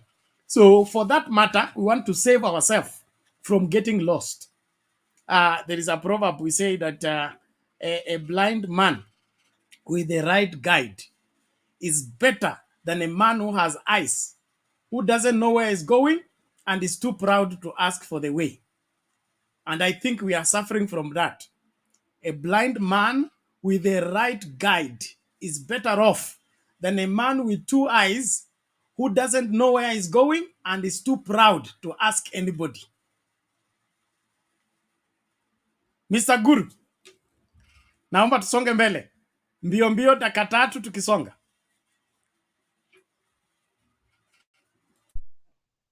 Habari yenu? Tuko salama, karibu karibu dadi. Asante. Leo? Yes. Waonekana mchangamfu leo. Manake umejua ile maoni yetu imefika na kila mtu anakubaliana nasi. Manake tunasema Ruto must go na Wakenya wengi wamejiunga nasi. Mbona nikose furaha? Yeah. Okay, sasa I saw that research by MUTAHI NGUNYI, na alikuwa amesema hii serikali imeenda 10% ya kipindi chake, and nothing seems to have moved. Now, I don't know. I've seen a colleague of ours here who was trying to defend this government, and I don't think he had anything to do. By the way, it's becoming difficult to defend this government. Hata ukiona wale walikuwa na defend, they have kept off because, you know, white cannot be black and black cannot be white. If people are hungry, you cannot say they are wameshiba. It's not possible. So the plans they have are anchored on speculation. Right now, look at the issue of agriculture. They are just talking about fertilizer. Yet some of the areas where we get our foods from have now gone 3 straight seasons without rains. So could the government be throwing good money to answer bad money? Because if the end result is not food security, then it's an exercise in futility. You saw that the counties were demanding 425 billion, lakini waliambiwa hata mkitutoa nguo na mtuchape huku nyuma, hiyo pesa haiwezi patikana. Tunaweza wapatia tu 385. And I think that issue is crossed at that level. The way the reaction is like that matter is crossed at that level. Again, the borrowing. I think up to now they have borrowed over 509 billion. Bernard, we are doing very badly as a country. We are doing very, very badly. Lakini wameitisha maombi. Na wewe unajua, Bernard, you are pastor. I don't know whether you join them in the prayers ama maombi yako iko pahali ingine, hiyo nakuachia wewe. Although I'm well informed that our church is almost now divided on this matter in terms of that there are those who can be said to be insiders, and those who want to keep some distance. And some time back, I made one statement here that when this government underperforms, it will go down with quite a number of so-called ministries, because it is anchored on those clergy who have been following this man for several years now and keeping hope that is not translating to anything tangible. But you see, religion is a very strong tool. You can keep people hoping for a long time. But this one, inaonekana kama ni serikali tasa. Unajua serikali tasa ni serikali ambayo hakuna chochote kinaonekana kikitokea ya muhimu. While we head to one's prayers, I don't know, is it 12th any time? I think it is also good to remind ourselves prayers without action are prayers in futility. And I think Moses Kuria once told them so. They're insider. So for Kenyans, it's good to praise for what is coming. Nothing seems to move. Everything seems to be anchored on, what I would call misguided exuberance that has no substance. We are going to do this, we are going to do the other, just like the former president said. But when you look at the reality on the ground, you find that it is just mere talk. Just to give an example, you talk of planting, I don't know how many billions of trees. When you go and find out the capacity of the private and even government nurseries that we have to provide those seedlings, they are not there. It could be even only 10% of what you wish to plant. So where are you going to get this from? Again, when you talk of collecting a revenue, you say you want to collect this amount, yet businesses are collapsing. Are you going to collect people's hair and turn it into money? Or is money going to come like a manna in heaven, from heaven? So I think the former president, Uhuru Kenyatta, captured the situation very well. And this is a man we cannot dismiss because he knows these people. He's worked with them. And therefore, even those who may want to dismiss him is because they don't have the advantage of that extra information that he has. So we are going to be treated to a lot of promises upon promises until the next elections. Thank you for now, Bernard. Thank you so much, Mr. Guru. We appreciate that. And Uhuru Kenyatta is not a stranger to William Ruto. If we have anybody who we need to give us testimony in work experience of William Ruto, then Uhuru Kenyatta is in a better position to tell us whether William Ruto is lazy, is a performer, he's a deliverer, or is a joker. And so the testimony of one or two witnesses, a matter is settled according to the Bible. Kuna mtu mmoja hapa anaitwa Haman Libulele. Libulele, I think he has just changed the name. All the same. Tunasema hivi, na ni kama umekuja kuchelewa, tumesema hivi, kazi ya kuchukua ushuru iko na taasisi inayosimamia, inaitwa KRA, Kenya Revenue Authority. Alright? Sio kazi ya president na haihitaji kupigiwa debe kisiasa. So kama nyumba ya Moi na nyumba ya Kenyatta haitoi tax, hilo ni swala la KRA kwenda kuokota tax. Sio swala la rais kuchukua microphone na kuanza kusema watu fulani hawatoi taxes. That is a game. And that's what we are saying. You're here to distract us from the main thing.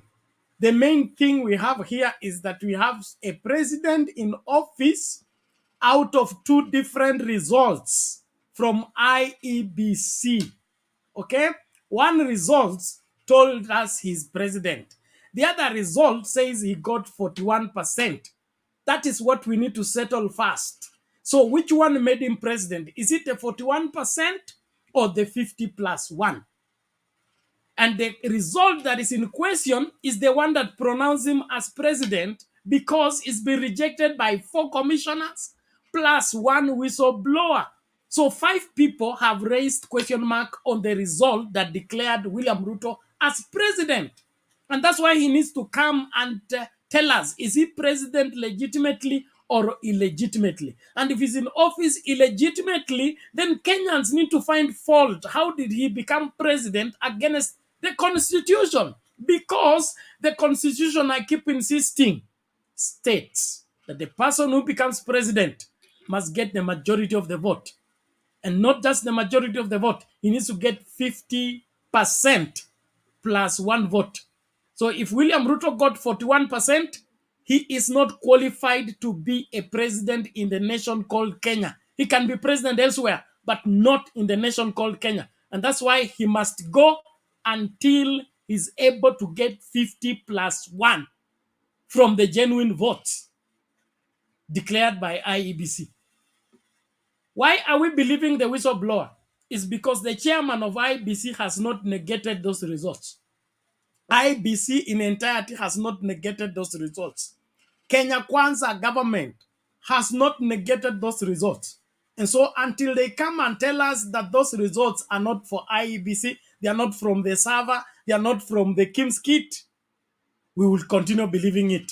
And with those results, we should kick somebody from office. We don't want fake presidents. We want president elected by God, by the people, for the people, according to the constitution, not according to Chebukati and his group of wherever collaborators.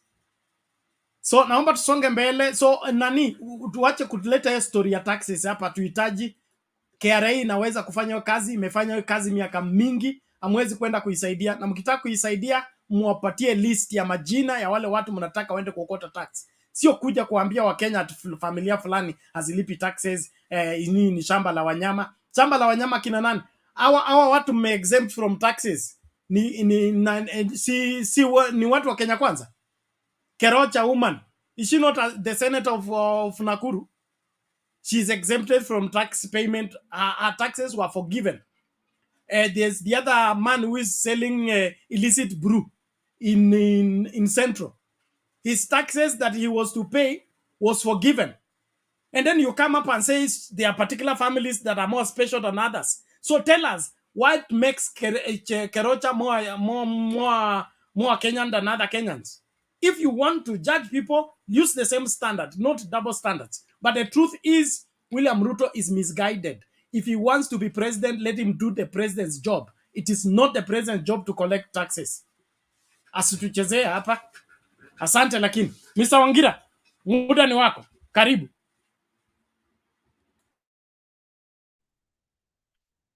Thank you, Bernard.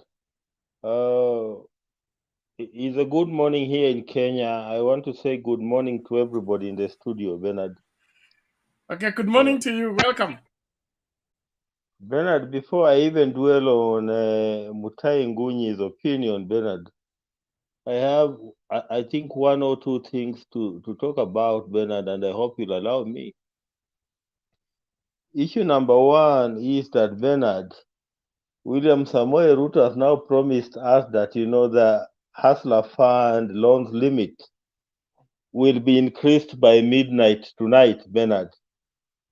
That means that, if you are getting 500, Bernard, from now, it's midnight already, you should now be getting 1,000 shillings, Bernard. That's according to William Samoei Ruto, Bernard. Bernard, I was in town in the CBD today. Nowadays I don't like that CBD because of the congestion and the confusion that I see around, Bernard.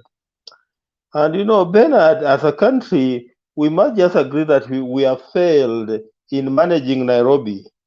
And perhaps it is time that we should move our administrative capital from Nairobi and take it to Isiolo, so that we can leave Nairobi to border guys, to hawkers, and to matatus, Bernard.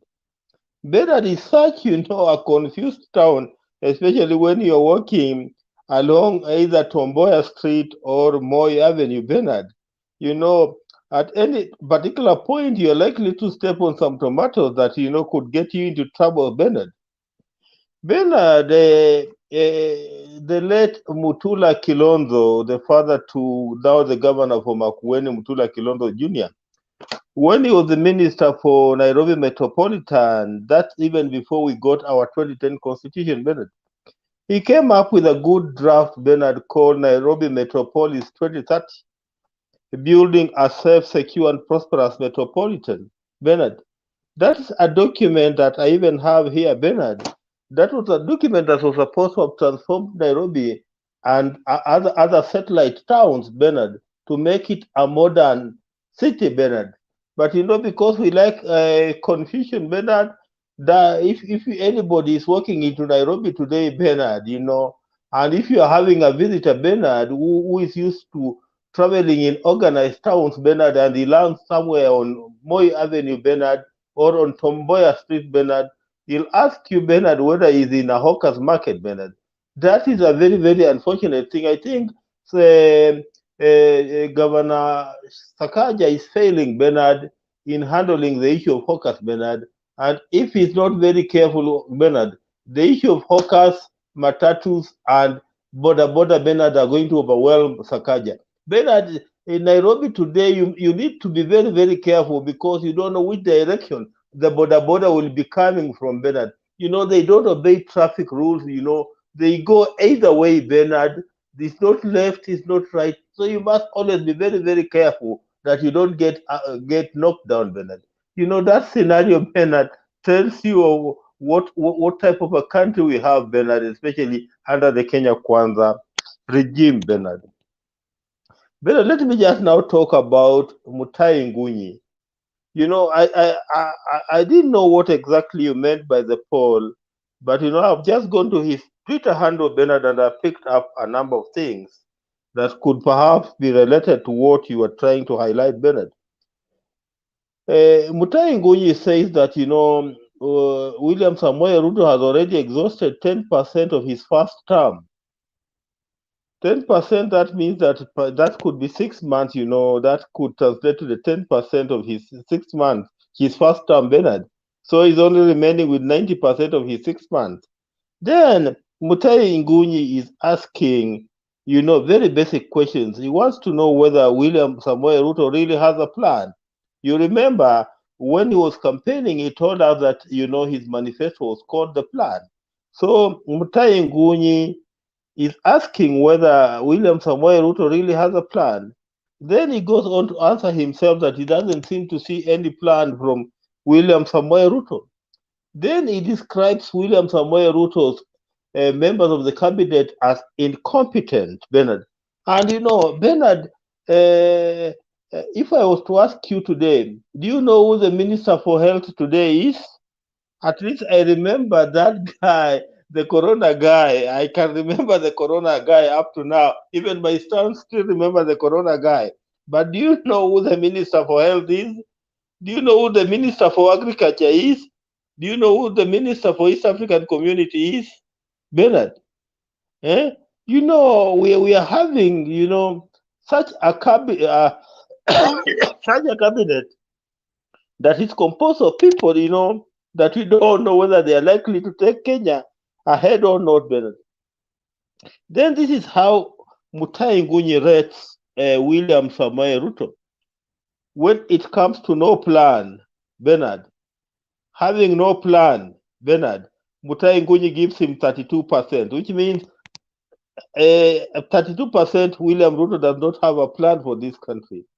Working on it, Bernard, William Samoei Ruto always keeps us promising. He's a promising man. He doesn't tire about promising. So MUTAHI NGUNYI is asking whether he's working on any plan, and then he gives it 10%. Then he talks of attacks on Uhuru Kenyatta and Raila Odinga, Bernard. I think that's where William Samoei Ruto spends most of his time, Bernard. He spends most of his time attacking Raila Odinga and Uhuru Muigai Kenyatta. And that is, Wahome MUTAHI gives, MUTAHI NGUNYI gives him 32%, Bernard. So, if you look at those percentage, Bernard, they are not very, very promising for a country, Bernard, that that is supposed to be moving towards what we call the Vision 2030. There's nothing promising. I've just told you of the organization that I met, this organization that I met in the CBD today, Bernard. If you're in the CBD, you'll wonder whether we have a governor that we elected in Nairobi, Bernard. So, the same translates to the executive, Bernard, where we seem to have people who are appointed at the top, people who don't seem to know what they are supposed to be doing for the people of Kenya, Bernard. And that's why we are ending up with sideshows like the ones that we read yesterday, issues of the former president's security, Bernard. When you're supposed to be delivering for the people of Kenya, we are now still talking about, things that are sideshows, things like the security of the former president, Bernard. I just read something from the Millers, Bernard. The Millers are promising us that, it could be another hard time, because already they're experiencing shortage of maize, Bernard. You remember the president told us that, immediately he became president, that, he had given out fertilizer for the short period, for the short rain, Bernard. What did those fertilizer produce, Bernard, when millers are already saying that, we are likely to face shortage of maize, Bernard? So, it's such a very hard situation for the people of Kenya, Bernard. And you remember now, kids are supposed to be going to school. Parents are, are struggling. There is no money in the pockets, Bernard. And all that we are seeing, are sideshows, Bernard. So, with 10% of President William Samoei Ruto's time gone, Bernard, and this is the best that he has offered us, then what should we expect from William Samoei Ruto in the 90% of his time that is remaining up to the year 2027, Bernard? Perhaps that's the question that we should be asking, Bernard, as we move forward, Bernard. But things don't seem to be promising. Let me just leave it at that and allow somebody else to come in. Thank you. Okay, thank you, Mr. Wangira, for that elaborate analysis and observation. The war of controlling and cleaning the city of Nairobi, from where I see it, it was lost in 1997, when Moi was desperate to win that elections. And I giving that story. I had traveled to Nanyuki, a place called Timau, and I went away for 1 week. Then when I came back, I alighted at the usual place at the tea room, and the city was clean. No hawker, no beggar, no nothing. Until I began to suspect myself, did I alight in Chuka or I'm in Nairobi? I looked around, there was nobody to help me even carry the luggage. So I began pushing my bag as I go to get my vehicle. Then I turned around and asked, what happened here?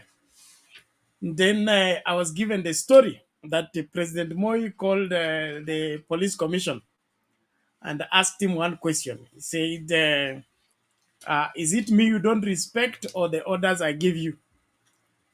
And he said, no, sir, please. He said, so the police commissioner called his boys and asked them, is it me you don't respect or the orders I give? And all the boys saluted and said, I said that this city should be clean. And the boys moved in and cleaned out everybody and everything. Every corner, including Zile streets and Danidani, Nyamakima and everywhere, were clean. No hawkers, no nothing. And then the same period when the campaign began, President Moi was coming from, the hawkers were pushed in at Jogo Road, near the city stadium. So President Moi was coming in on Jogo Road from the airport. Then he got the boys were clapping for him, of course, at that roundabout on Jogo Road. And then Moi, in his usual language, he said, nani alisema amwezi kuuzia vyombo zenu kwa CBD? Mwache vijana wajitafutie kitu. And that's when they left the stadium and entered the city. And from that day till now, they have never been removed. And I don't think they will be removed, because when a law is lifted, then suddenly dropped, it becomes impossible to put it back to where it was. So the failure of cleaning the city began by President Moi relaxing his own law that he had enforced successfully. And then Sakaja comes in. Sakaja is, in my opinion, is principled, but he plays in the gallery in some matters, especially when it comes to touching on matatus and those hawkers and all that, because he needs their vote. So I don't think there is hope in Sakaja cleaning that city. Let's have a revolution. We'll get a better way to handle this city. Yes, Secretary General. Jibu Wangira was asking who is the Minister of Health. Sijui inaitwa Nakumicha. We wanted to help her. Ni msichana wetu Nakumicha. Anaitwa mimi sina habari. Nasikia amebadilisha NHIF iko na jina mrefu.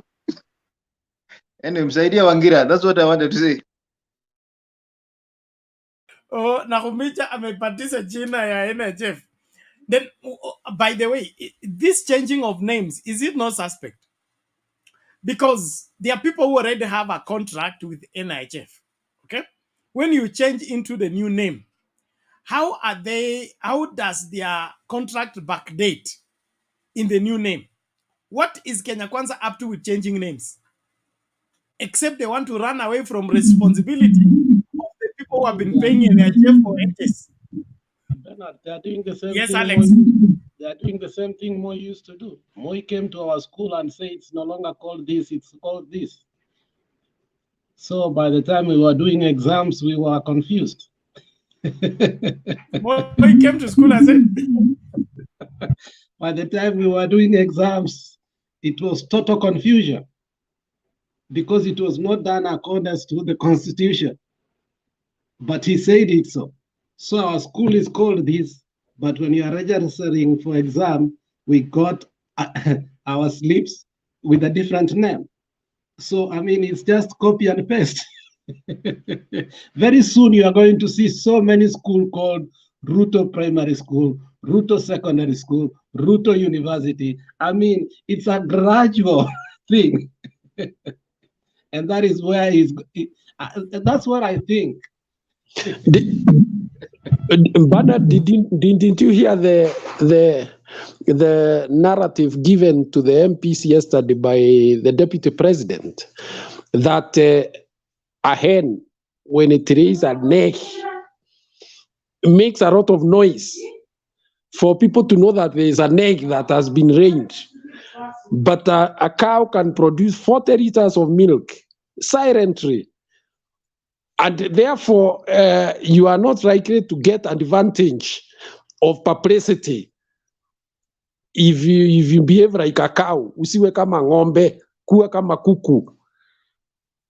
Ile kidogo unafanya, you magnify it 100 times and you reap the benefits. System ya machambas. Guru, is that why Kibaki said Mavi ya Kuku, Mavi ya Ng'ombe?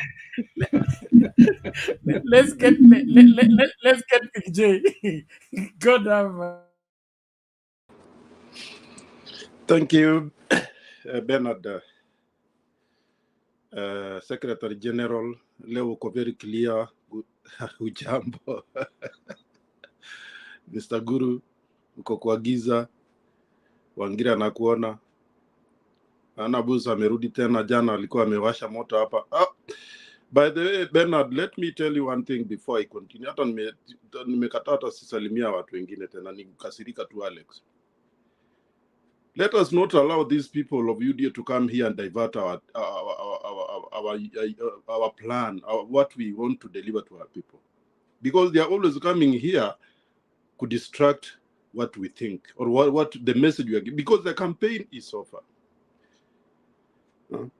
Sasa mtu akuja hapa kutuambia siji story zake. I don't think we have time for that. Surely. We don't have time for that. If they come here and listen, it's okay. But coming to try to explain, to peddle lies, I don't think we have time for that. Bernard, surely. We are telling our people tomorrow is okay. Sunday is Kibera. We are going to tell our people to wake up and go to the meeting. That's what because they have been trying many different things to divert the attention of this meeting so that the people will not attend it. That's why you see his stories, as security nini, all of them ni suckers. Ni suckers, Bernard.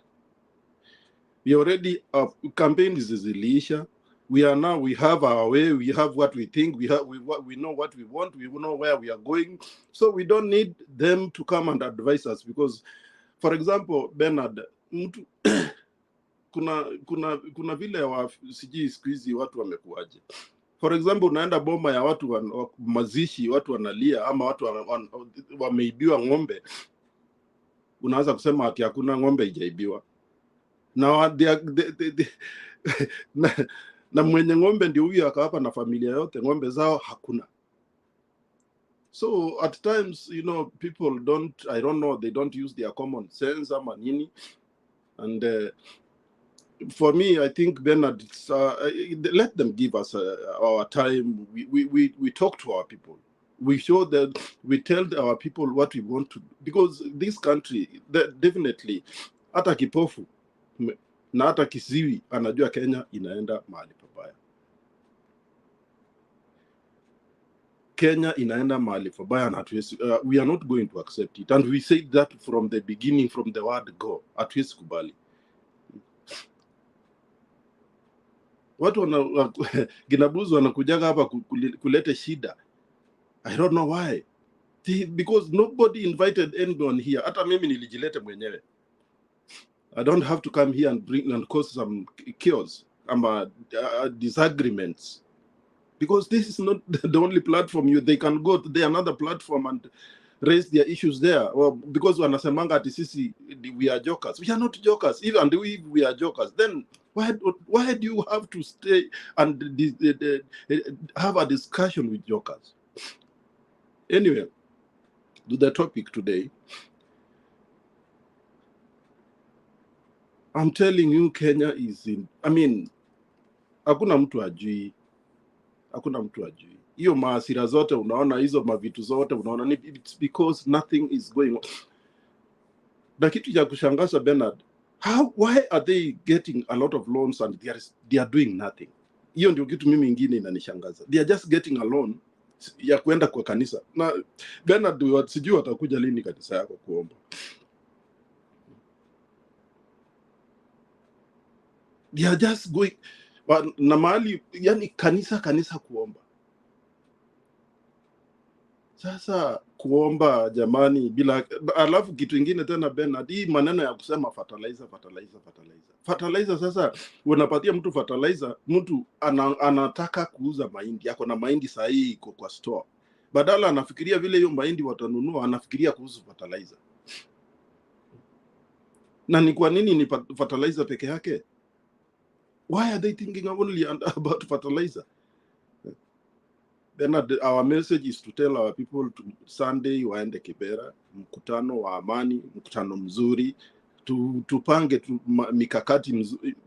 The things are going very well internationally and locally. So we have to tell our people to not wasikose kufika kwa hiyo mkutano, waende kwa mkutano wa Sunday. Secondly, Bernard, watu wanasemaga ni wakristo. Kesho utaona wataenda on Sunday they are going to the church. And they are going, and then after in the church, they will bash people. They will bash.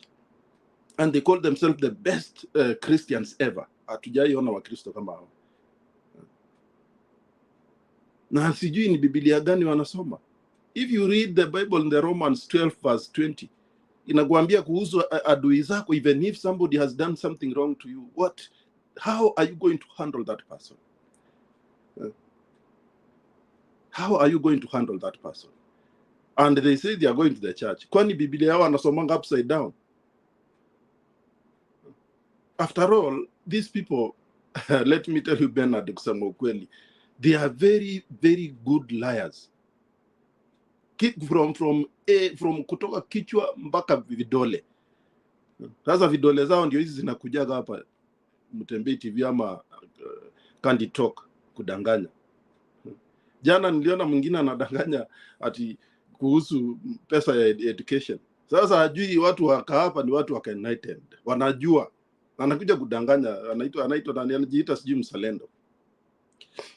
We are not going to accept these people to come in this where we are advising our people the way forward. We are telling them to understand. We are enlightening them. That's why we are here. And this is where the only place we have that we can share. Because na kama court zote the highest court ilisema ni hot air. Now we have gone to the courts ya mwananchi ambayo ndio the highest court in the land. I've listened to all of you guys. I mean, I don't know even what to say, but my message today was that we have to tell our people to go to the meeting. From there, then because step by step, things are going according to the best. I'm happy about how things are going.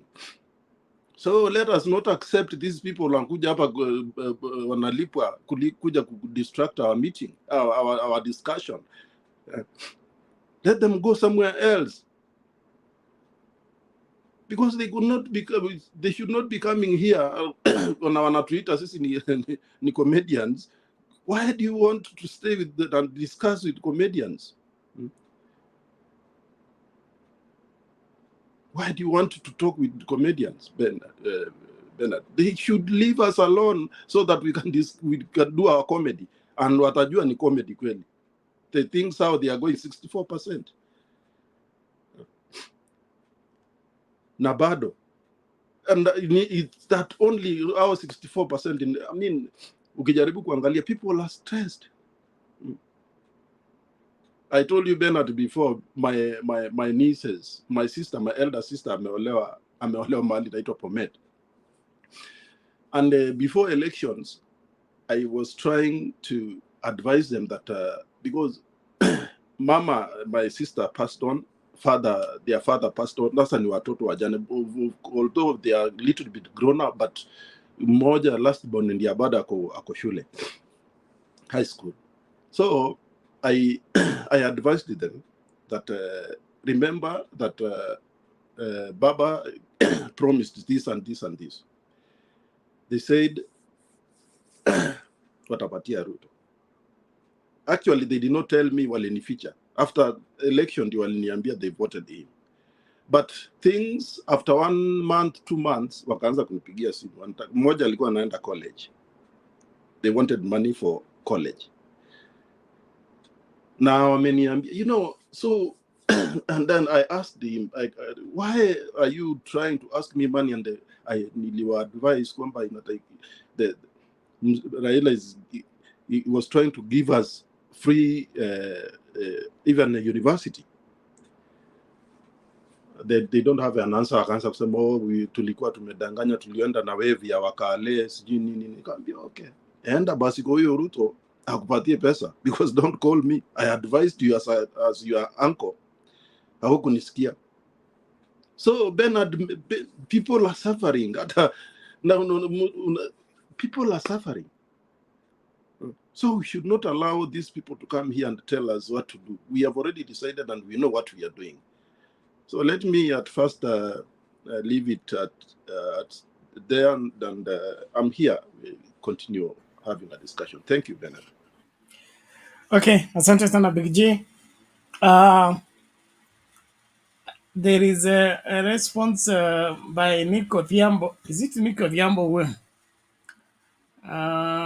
Is just tell UDA supporters to unsubscribe from the platform. You are battling lies about education fund. Everybody is free to subscribe. Everybody is free to unsubscribe, especially when you feel that your agenda is not being articulated on this particular platform. Nobody is held hostage here. That's first and foremost. It's an open invitation, but you don't have to stay where you are tolerated. You can always take a walk. That's what we are saying. The only thing we will not take it is when you take advantage of our platform to deceive Kenyans. That one, we will not give you breathing space. It doesn't matter whether you're the one who brought the oxygen can or the oxygen machine. You will go with it. Why? We have a sense of responsibility to the people who listen to us, and they trust us. They trust the information they get from here.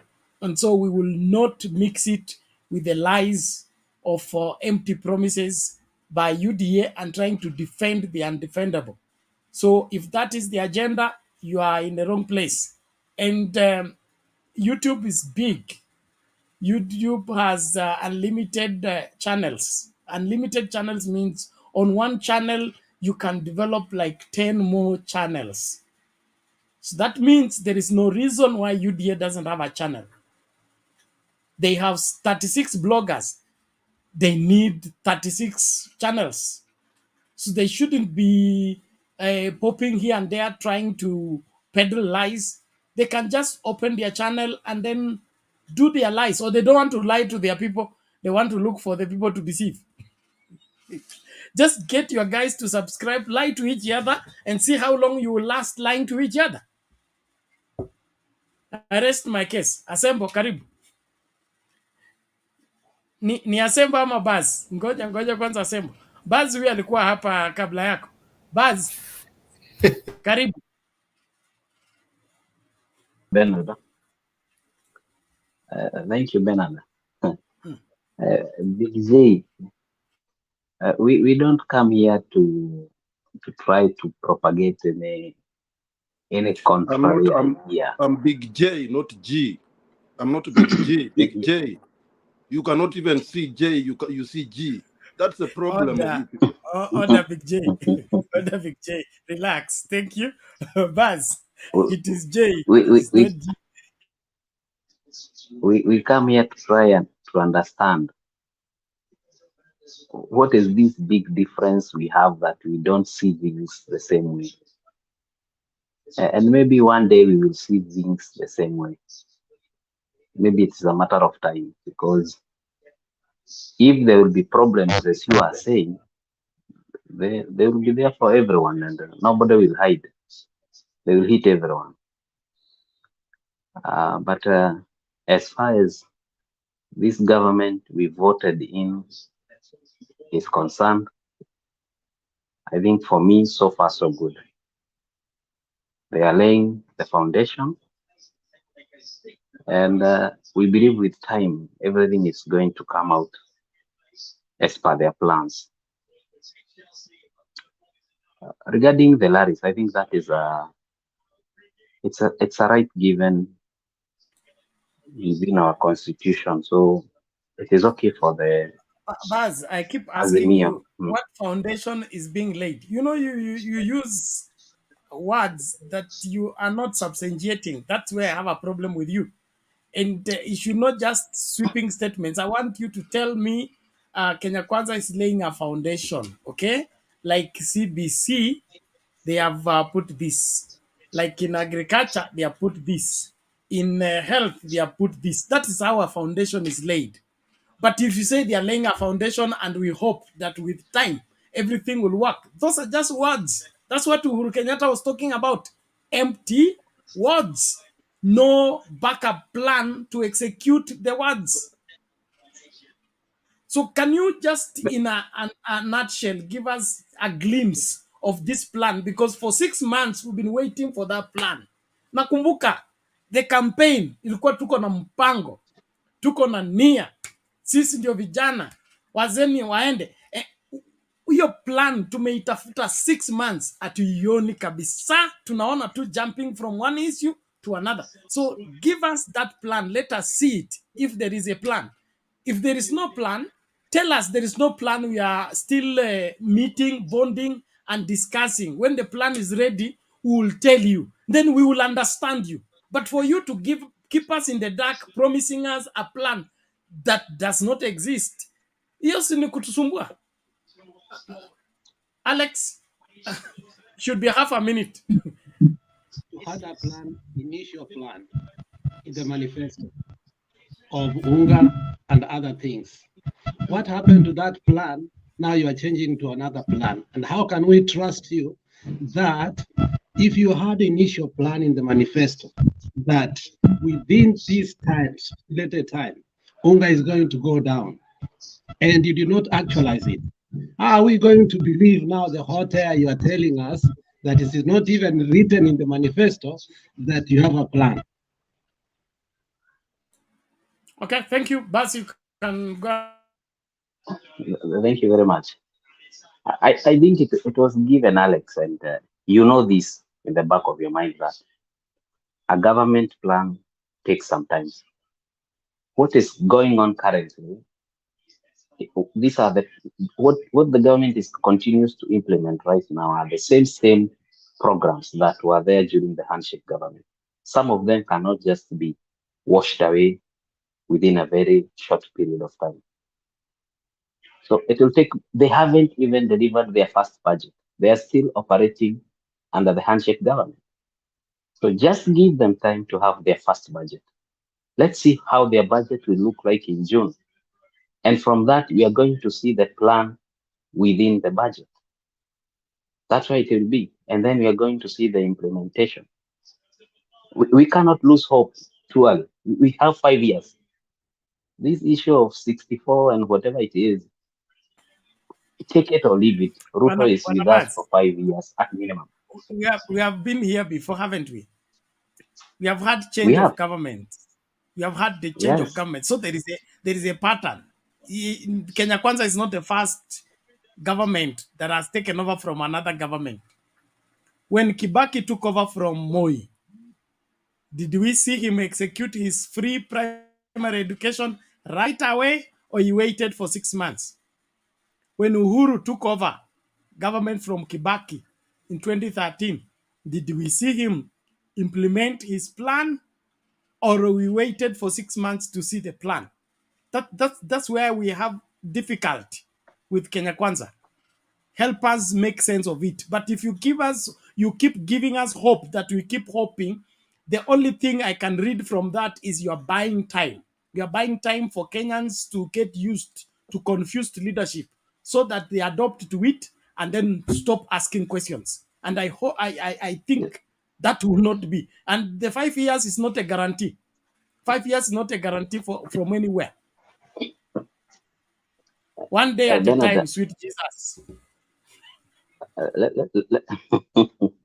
True, sweet Jesus.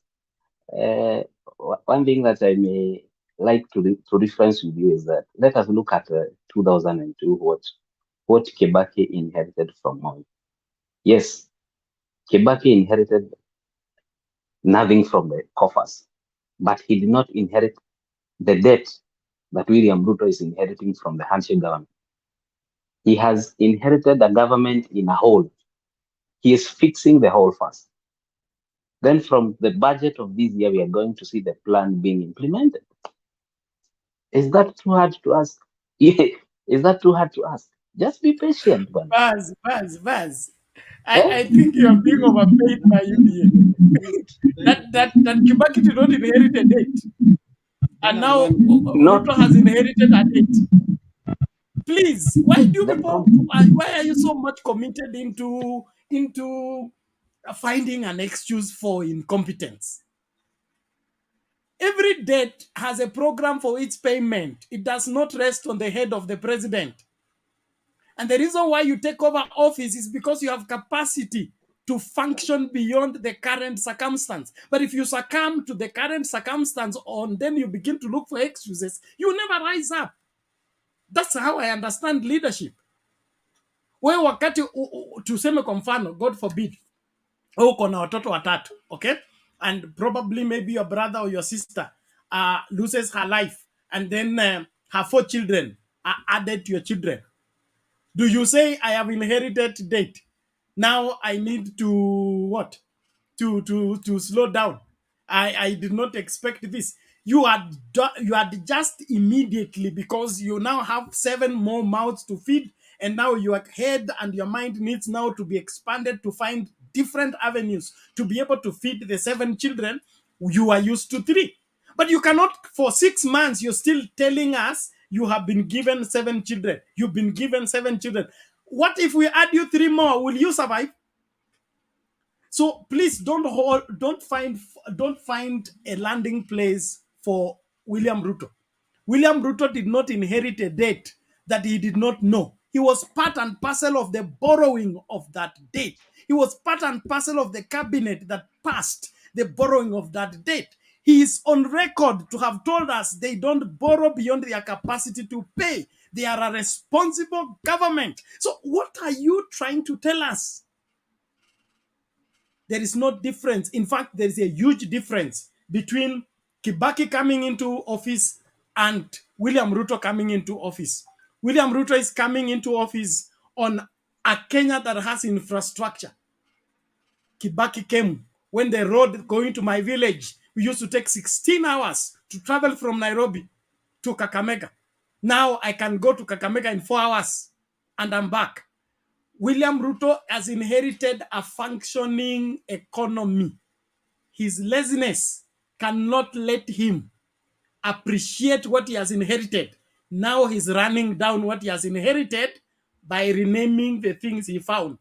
Somebody has said here, do something new and name it. Zaa mtoto wako mpatie jina. Wacha kuchukua watoto wengine kuyapatia majina. I think, Bernard, to say that the president inherited a fully functioning economy is far from the truth, because questions that Bernard had asked But Alex, there is something wrong with your audio. There's something wrong. It is beginning slowly and lower, then it picks up.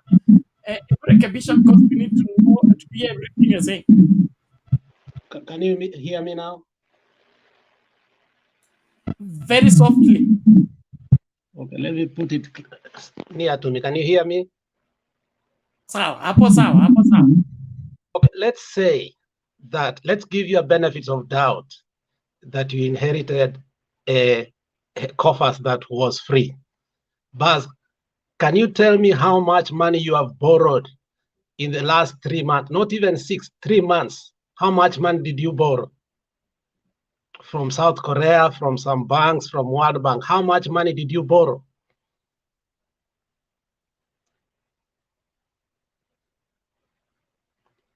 No, your mic is mute.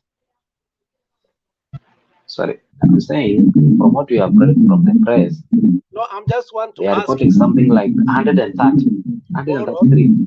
We can go from there. You have borrowed more than you have borrowed a lot of money. What have you done with that money? That's the question. Let's give you a benefit of doubt that You did not find money, but you have borrowed a lot of money already, more than expected within 6 months. So you cannot tell us that you don't have money. You have money that you have borrowed. What have you done with that money? Alex, I think you have. Wanna Buzz, you're mute. We can't hear what you're saying. Alex, there is an economist who said that this country is borrowing to pay debt. You are borrowing A to pay B, so that tomorrow you borrow C to pay D. That is where the money has gone. That is what he inherited, because he has to Please, keep it as a going concern. Barnabas, I think you need to give us either government reference to that effect. I feel what you're telling us an imagination and speculation. We need a government official expressed declaration that we are borrowing from Korea to pay China. Then we'll borrow from South Sudan to pay Uganda. We need that paper. If it is not there, please don't do that. Then there is this other guy here saying, let me respond to him and then give you to close, because inaonekana hiyo story yako haihusiki hapa. There is somebody here saying that was Raila in the government. Okay, he say I should stop bitterness. Anaitwa Silva Jemobo. He said, was Raila not in the last government? That is a very good question for you to answer for me. What was his portfolio? When was he in the cabinet? And when did he make a decision? Raila only helped out in securing Uhuru Kenyatta against his adversary, who was his assistant in parliament. That's all. There was no role that Raila Odinga had in cabinet, or did his or had an office that was being funded by the government.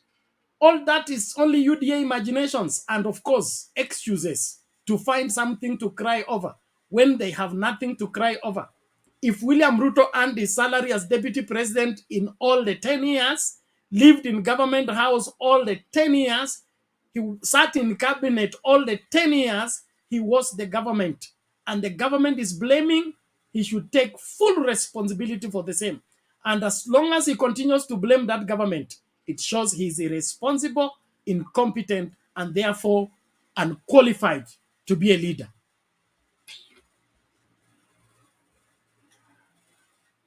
So, Barnabas, do you have expressed information that tulikaa kwa cabinet tukasema vile hakuna pesa, mimi nimekubali kwamba tutaenda kuboro kutoka Korea tukilipa China na tutaboro kutoka huku tukilipa huku. Do we have anything like that anywhere, or you're just telling us what you think is right? No, I'm not telling you from what is right, because that is information that is in the public, where the government has been retiring the more expensive loans with loans from the likes of IMF. So they borrow from IMF to pay more expensive. You say it's in public from who? Where? Because I don't have that information. I'm talking about official information, not hearsay, not Sudi and team. I'm talking about official communication. It's there, Bernard. If you Google properly, it's not there. And then the reason why I'm against what you're saying is because the budget that is functioning now is Uhuru Kenyatta's budget. Okay, and in that budget, it had how to pay the debt. Okay, all that is required is KRA does the collection, and then they split out the money. This one goes to paying debt, this one goes to paying salary, this one goes to county government. The only job that William Ruto is supposed to do as president is to do what? To ensure that the government is functioning. So if he's borrowing to pay debt, then he's making even the debt more complicated. So is that how a government works? ati wewe ukiongezea watoto unaongeza madeni, na unatuambia tu we keep hopeful that eventually something will change. It can't change if debt is the problem, then you keep borrowing to pay it. Are you not complicating the matter altogether? Okay, Bernard, in international borrowing, you don't just go and say, we want money. What happens is that you tell them, we are going to do this project. When China gave us money, it gave us for SDR. You don't, Bernard, a country cannot give you money to go pay a debt. That it can never be. You write a proposal, you say, we are going to build a cancer hospital. We are going to build this road. We are going to do this thing. Buzz is coming here with propaganda. Buzz, today you have fallen low of your glory. You're coming here with propaganda. No country can give you money if there is nothing you're going to do with it. No country, I swear to you. Even you are not going to give somebody money to go, a poor person, because you said, first of all, that our country did not have money, which means it's a poor country. And you say, we are going to borrow money to give to another country. So what guarantee does that country have that you are going to repay it? There was a proposal of a project that they were going to do. You go with a delegation, and that delegation, the reason the president does not go alone is that they go with a delegation, not only a delegation, experts who have proposal on a project. They deposit, if it's a road, they deposit architecture, structural, and everything, and the budget before they are given money. So don't come here and say, we are going. No country is going. You go there and say, do you know how much delegation he went to South Korea? All those people go and say, oh, we are going to borrow so that we are going to settle another. You are not going to be given that money. But don't lie to us. Okay, thank you. And on that note, before Asembo comes in, I want, please, let's settle that. Let's settle. I want to play my favorite video again, and then we talk from there. Okay. In fact, I also I enjoyed what Suluhu gave in terms of food security for Tanzania in that same conference. She talked about how they are getting the youth involved in agriculture. They are pushing them into agriculture, and the government is giving 10 hectares to each youth who accepts to do agriculture and support them to begin to do whatever agribusiness. That to me sounds like a plan. But the UDA and Kenya Kwanza, they are giving us fertilizer. And we have borrowed fertilizer. We are supplying fertilizer. That is not a plan. That is distribution of commodities. You are a distributor. You are not a planner. You are not a strategist. You are a... Okay, let's just listen to this president of Zimbabwe once again, and then we with the answer and their proposals and what other government doing in terms of getting their country secure. And okay, let me play the one for Suluhu. It's here.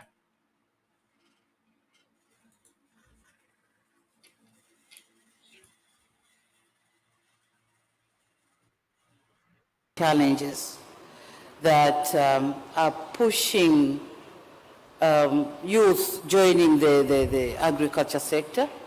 And then we came up with 4 challenges. First one, that they don't own land and they don't have finances, technology, mechanization, and other challenges. So what steps have we taken?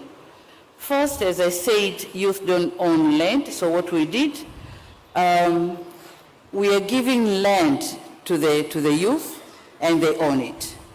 Each one having about 10 hectares.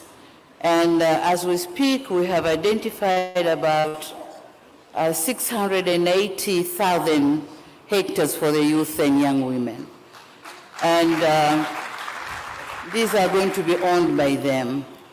But again, we have established a trust fund by the name Agricultural Input Trust Fund, and this fund aiming at supporting these youth to be able to manage the supplies required in the farming, like fertilizer, input, herbicides, pesticides, all those. But again, training, we have established the incubator centers where youth are going to be trained for 3 months before giving their land and before starting farming. And again, issues of marketing, post-harvest laws, they are all being considered. So we have started, and we think by next year we could have seen what youth can do into agriculture sector. By building the capacity, by providing right environment, by creating conducive environment, the country can feed the continent. Mama yuko kazini. I agree. Mama yuko kazini. Baz, can you say Ruto yuko kazini? Yuko kazini. Wapi? He Katika is maombi kila laying ground. Jumapili? You know, Prepare laying Canada. foundation. Laying foundation. No problem. He is Let him lay laying foundation. foundation. Assemble. And Assemble, come in, please. and this Bernard, 1 minute, and this country is going to go to a very great height with this guy. No, This is our not with Jinping. Ruto. Not This is our with Jinping. Sakayo. Not with Sakayo at the helm. Another president, not Sakayo. Sakayo has already shown us he's not going anywhere. Assemble. Oh, thank you, Bernard, Big J. Today I'm seeing Elect Media, Manowood County, Joshua Solo, Kenyan Lequida, and the Buzz. Buzz, good to see you. You know, people like you make us understand that we need to be doing preaching to people like you. Basically, Buzz doesn't understand why we are here. That's why they have these type of questions and this propaganda they come with here. Buzz, I want you to understand a few things why we are here. Basically, I need to remind you why we're also here. We are because of some central truth that need to be done, things need to be worked on. One thing, we are talking about electoral injustices that has happened in our country from 2007 all the way now to 2022. And that's why we are here. We are here because with the electoral injustice that happened in our country, there's somebody called whistleblower who came up with something that made Baba and the team came up and said, no, we can't continue like this. Secondly, that's why we are here, because of the economy of our country. The status of the economy of our country is pathetic.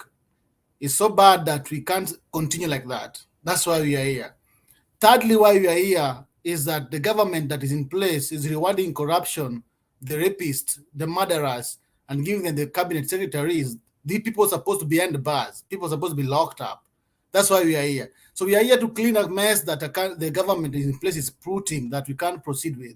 That's why we are here, bars. So try to work with us in this journey. And basically, today I'm just also here just to remind the Kenyans who are watching us all over the world and wherever you are, to understand the cause. Revolution doesn't just come without a reason. With what I've mentioned, guys, these are the key things that making us come here and talk. Because this government talked about Shylocks not getting, will not be a problem today. I have a friend of mine who is looking for a yard, is looking for a store, warehouse where he can be keeping things because the business is very good. Kenyans are sending things to Shylocks, they are making money. And the government in place said that there'll be no more Shylocks. So if right now they're looking for more space to keep things from Kenyans who cannot afford meal and afford the basic needs, where are we heading to? So, Baz, when you come here and propagate the propaganda that you're talking about is bad.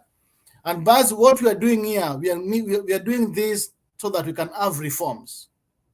And these reforms will come whether there's a government that is Zakayo Ushuru is leading, or there's a new government that will be in place. We are here to make reforms. that these reforms will better the life of Kenyans, whether you are there or you are not there, or somebody else will take the government space or government offices. And these reforms must be done now. Because if you're going for election in 2027 and you've not cleaned it right now, then we are not doing justice to Kenyans. So the government in place must go so that we clean up the mess that they're trying to do, so that everybody will also appreciate that they are Kenyans and whatever they do is makes sense and counts. And that is like if you vote and your vote is superior or your vote is better than the others, it must count. So when we are talking mass, we are talking from the point where everybody is suffering, whether you voted for Uhuru, Raila, whether you voted for Ruto, all of us are suffering. So when we come here, we talk about things that are affecting Kenyans. Another thing that we really need to know that paying taxes is for everybody. But if you want to revenge on the president who has gone because you have your issues with him and you think he's funding Azimio, yes, why not fund Azimio? When you're going for revolutions, we need donors. We need people who can fund the cause. So if Uhuru is funding us, we appreciate that, and we need more money from him if he can continue funding us. So and there'll be more donors too for the revolution to donate more money. So you'll need to arrest so many people there. You will come for me, you'll come for Bernard, you'll come for Big J, you'll go for Solo, because we'll donate money for the cause. So this is something that if you want to divert our attention from, we are very sorry. This train, as we always say here, it started. And the pace that is going with is beyond even Baba himself. And we are coming close to you. We started Kamkunji, moved to Jacaranda, and that's why today you're seeing the 64% coming up, because we are charging the ground. We are lubricating this thing. And there's a time that it will come where Baba cannot say anything, but to wait until he's told, Baba, it's right time for you to go and sit, or Baba, it's right time for you to come out and take what belongs to you. So Baz, please accept this cause, come on board with your fellow people like you, because I know you're also suffering like the rest of the Kenyans. You're buying tokens the same way other people are buying tokens. You're feeling the pain. But because you don't want to understand why people are coming out, these are the reasons why we are coming out. And I just wanted to remind Baz of those few things, Bernard, before I'll come back in again, unless there's a question for me. Okay. Thank you, Asembo. Yes, Baz, is that lifting hand or what? Yes, Bernard. I think I have had that Asembo very clear. Although we have some things that we do not necessarily agree with. Yes, we do agree that this country has some problems that need to be fixed. But we don't necessarily agree that there was electoral injustice. More preciously, the just concluded election. The election was very, very fair, and it was won fair and square. So on that, we disagree. But on the other issues, don't go there. Are you IBC? We have two results from IBC. Stop confusing us. The whistleblowers result and the result that were rejected by 4 commissioners out of 7. So how can that be free and fair? Just with those two things. Bernard. Or do you understand the meaning of free and fair? Yes. What does free and fair mean? It was done above board, and the winner. Based on what? If 4 commissioners reject results out of 7. Bernard, when these 4 commissioners rejected results and the Supreme Court confirmed it, they issued a statement supporting the ruling. What? Supporting the ruling or verdict. agreeing with the ruling? Bas, they agreed. Yes, guys, you really, I think you are sick or something, because you cannot be breathing and still be talking the way you are talking. There is, when there is, where there is smoke, there is fire. If 4 people reject the result and now the 5th person has surfaced, there is something wrong with those results. Whether the Supreme Court was able to see the thing that was wrong or not is immaterial. The people who live in the river have come from the river. They have told us that Mama Crocodile is sick. We don't live in the river. We have every reason to believe the people who live in the river that Mama Crocodile is sick. You must be coming from that river to tell us otherwise. And I'm sure you are not in that river. So let the river come and deny the whistleblower results. Let the river come and accept Jebukati results. Until that is done, whatever the Supreme Court is immaterial. That is why Ruto must go. He's a minority president. He's struggling to look for legitimacy everywhere. He has bought members of parliament. It's not working. He has gone to church, prayed prayers. It is not working. He needs to accept it. He is a minority president. He cannot be president of Kenya with 41%. The constitution requires for you to become the president of this great nation, you must get the majority of the vote. 50% plus 1. Genuine results. The fake result of Chebukati are in question. We can't use them to judge anything. Thank you. Bernard, there's nothing like minority president. He's an opposition leader. Thank you. He's an illegitimate president. You cannot be president of Kenya under the 2010 constitution with 41%. That's why he must go. Kenya Lakweta. Kenyan Lakweta. I hope that I'm getting that right. Karibu mami. Thank you so much, Wakenya wetu. Naona Alex hapo, Asembo, Big J, Stoba. Alafu naona hapo ni mbuzi ama ni buzz, I don't know. Na Osolo. I have one question for Bazi or whatever. And I know Buzz. Buzz. Okay. I have one question. Bernard, kidogo tu Kenyan kidogo. Yeah. Unajua booze, by the way, wacha niwaambie kitu kimoja. Kitu inaitwa booze, tulikuwa tunaita booze wakati tulikuwa shule tukitumia sheng ya pombe. Tukitaka kwenda kunywa pombe. Walimu wasijue tulikuwa nasema booze. So booze mnaweza elewa tu what is booze. Ana jina ya wamalua. Okay. Lakweda means a quiet lady, but me, I'm not quiet. I would like to shout out and say something that really itches me. Nilikuwa nataka kuambia Baz, tafadhali uende uambie huyo rafiki yako, president huyo ambaye ni wako, how long did he take to acquit those majambazi ambao ni murderers, rapists, and corrupted-minded human beings? How long did he take? And the other thing is that he needed to commit suicide as soon as possible. This time round, Kenyans are educated. They are smart. Atapata wakati mgumu kueleza watu nini alifanya ndio awe president. Hakuna wakati watu watakubali hiyo maneno anafanya. And in fact, hata hao hustlers already, where they have reached, they have come to conclude that this is not the right man for our country, for us, because they know the right from wrong.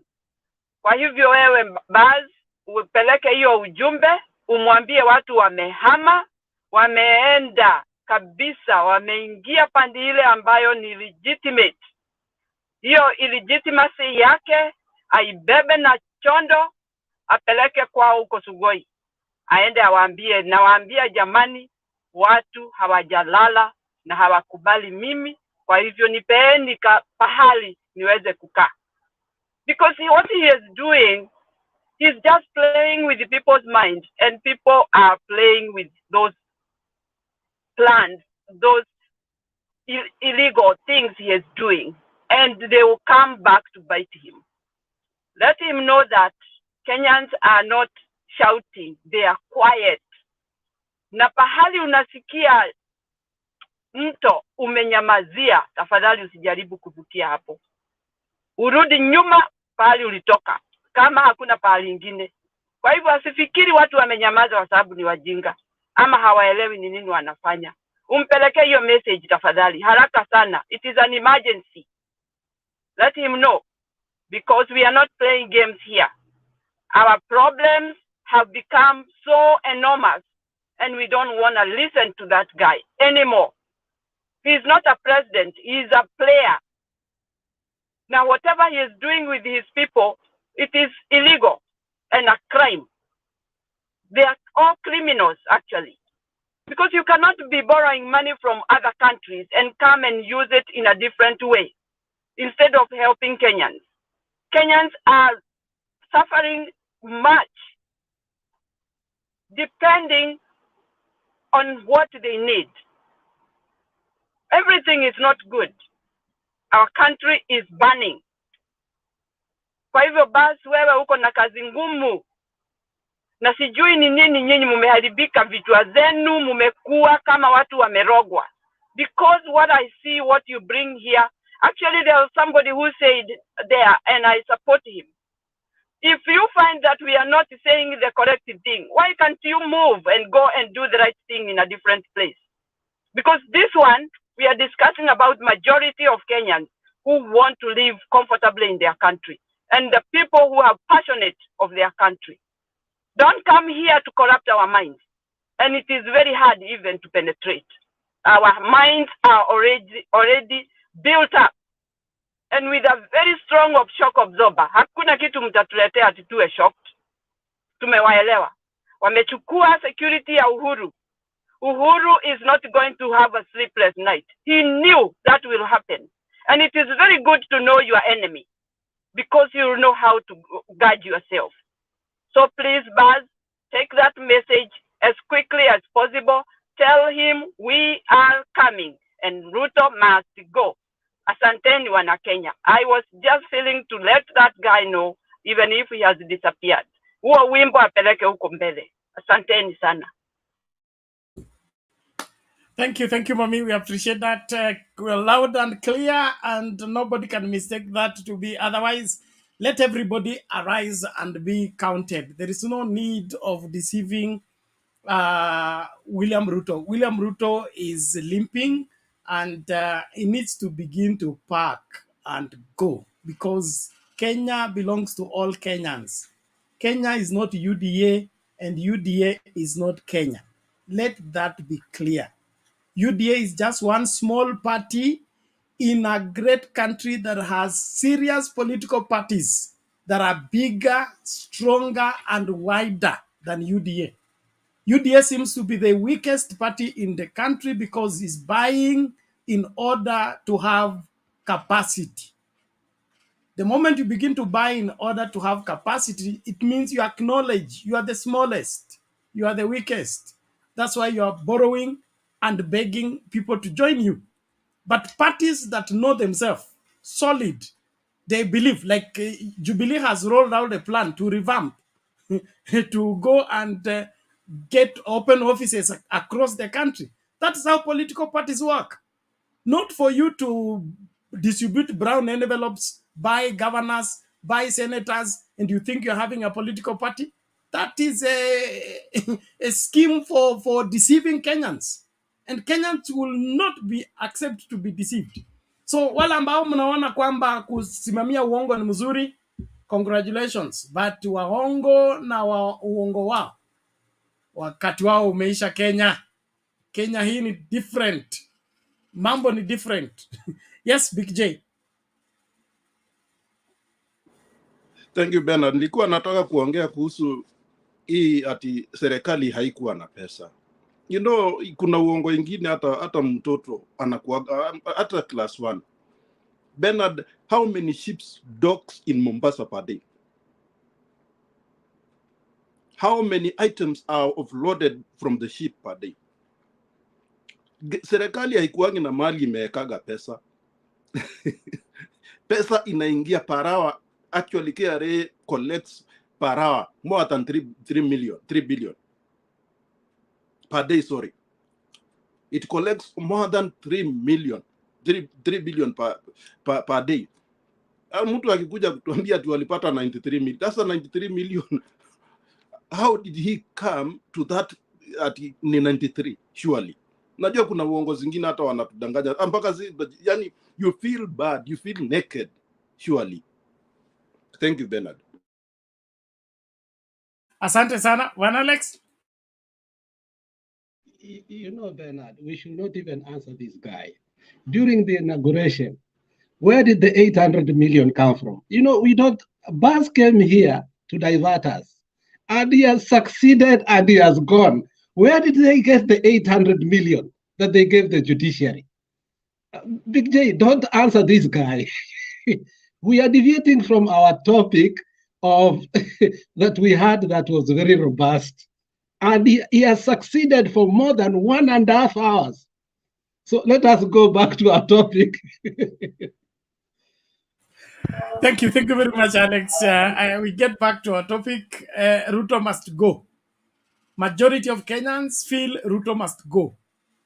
It's just a handful who think he should be given time. In my opinion, he has been given enough time.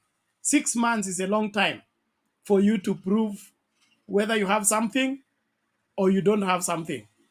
If you need more than 6 months to prove you have something, it means you're looking for something. You don't have it.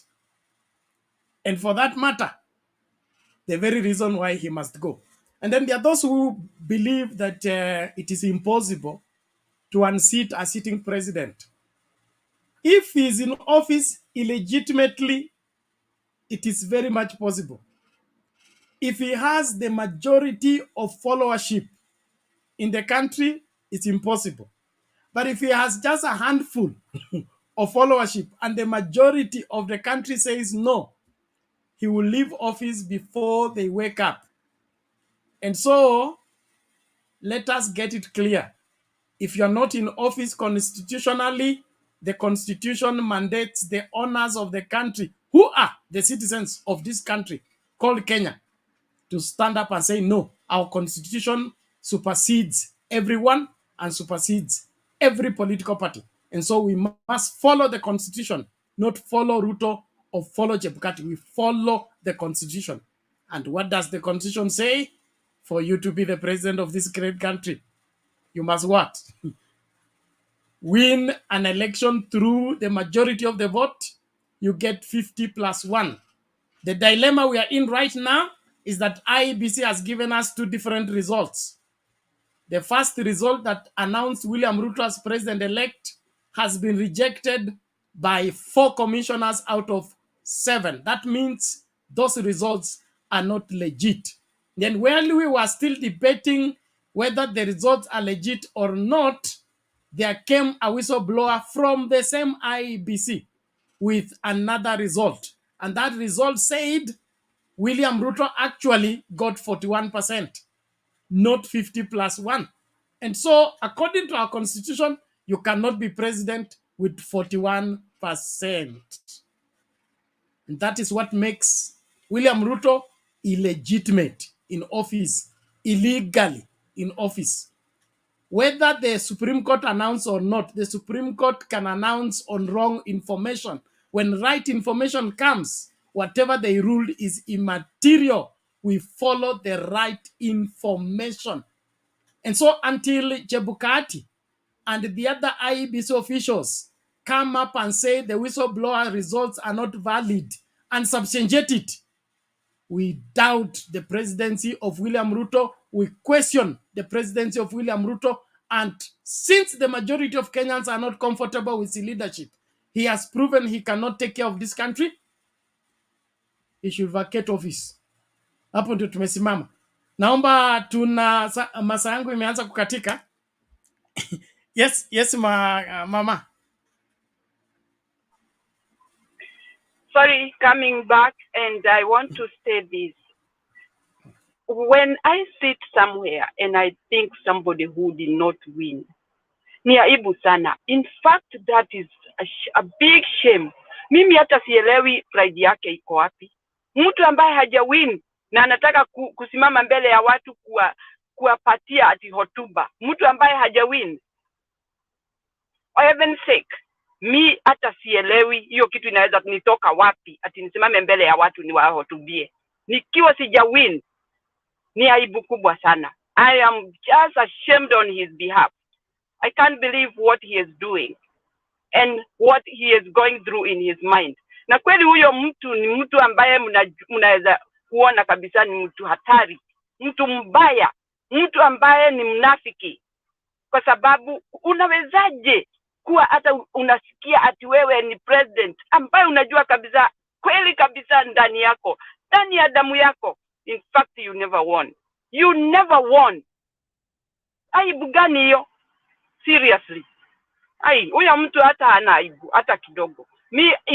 I fear him for that, but not fearing him to tell him he must go. That one I would say he must go. So Kenyans, we are not proud wherever we are. Okay, the other thing I want to tell the diasporans, there is this information that has come that when you are buying land in Kenya, you be very careful, very, very careful. Nowadays, people are not getting what they are buying. It is just scandals and, ni mambo mbaya ambayo watu wanafanyiwa siku hizi. Kwa hivyo muwe very careful. I wanted to pass that message to you guys. When you are doing those transactions, please, I may say that people have come to have no good relationship or have trust with their loved ones or relatives. But still, you will fall in those bad hands of those people who are talking about land. So be careful. That's a message I wanted to pass. Thank you so much. Please.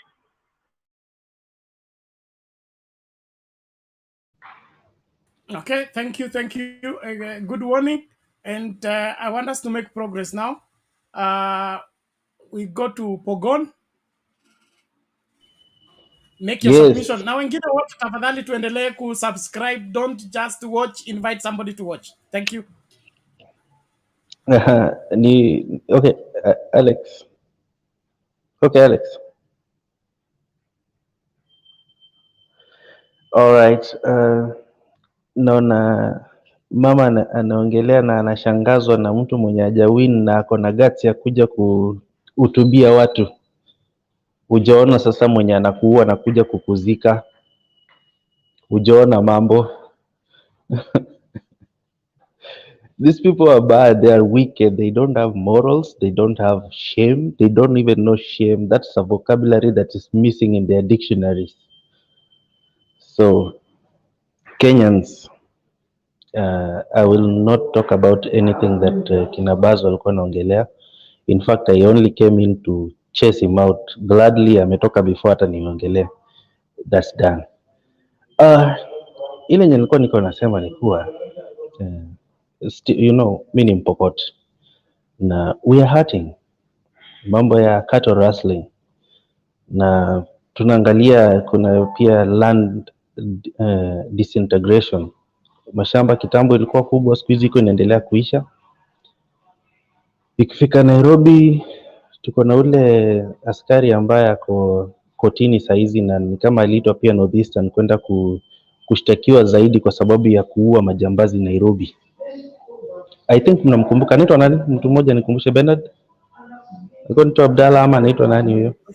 Some Hassan something. Are you Hassan? Mr. Shaw? Yeah, no, saizi currently. Yes. So what I'm saying is vijana wengi wetu wanajihusisha kwa ujambazi, wanauliwa sana. And we are failing to marry these incidences. They are one and they are the same. It's coming from lack of proper leadership.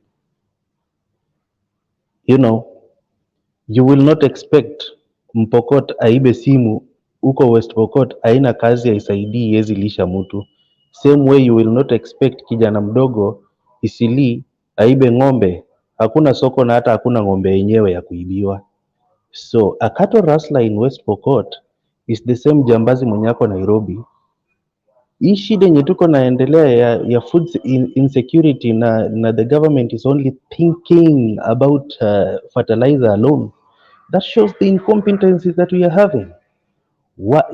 It's now becoming even hard to mechanize farming because you go to Kisii, enda Likia, Nakuru, enda wapi, all the places penye kuna uwezo ya kufanya farming na tuendelee Kenya, but land inaendelea ku disintegrate.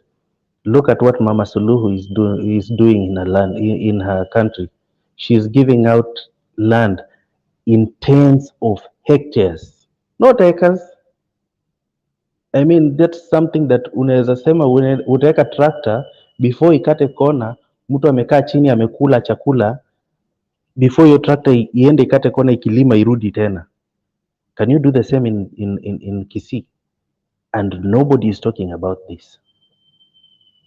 Nobody is talking about this even, and you know what happened? Today I heard that the president has said, Ruto has said that he has banned regional caucuses amongst the leaders.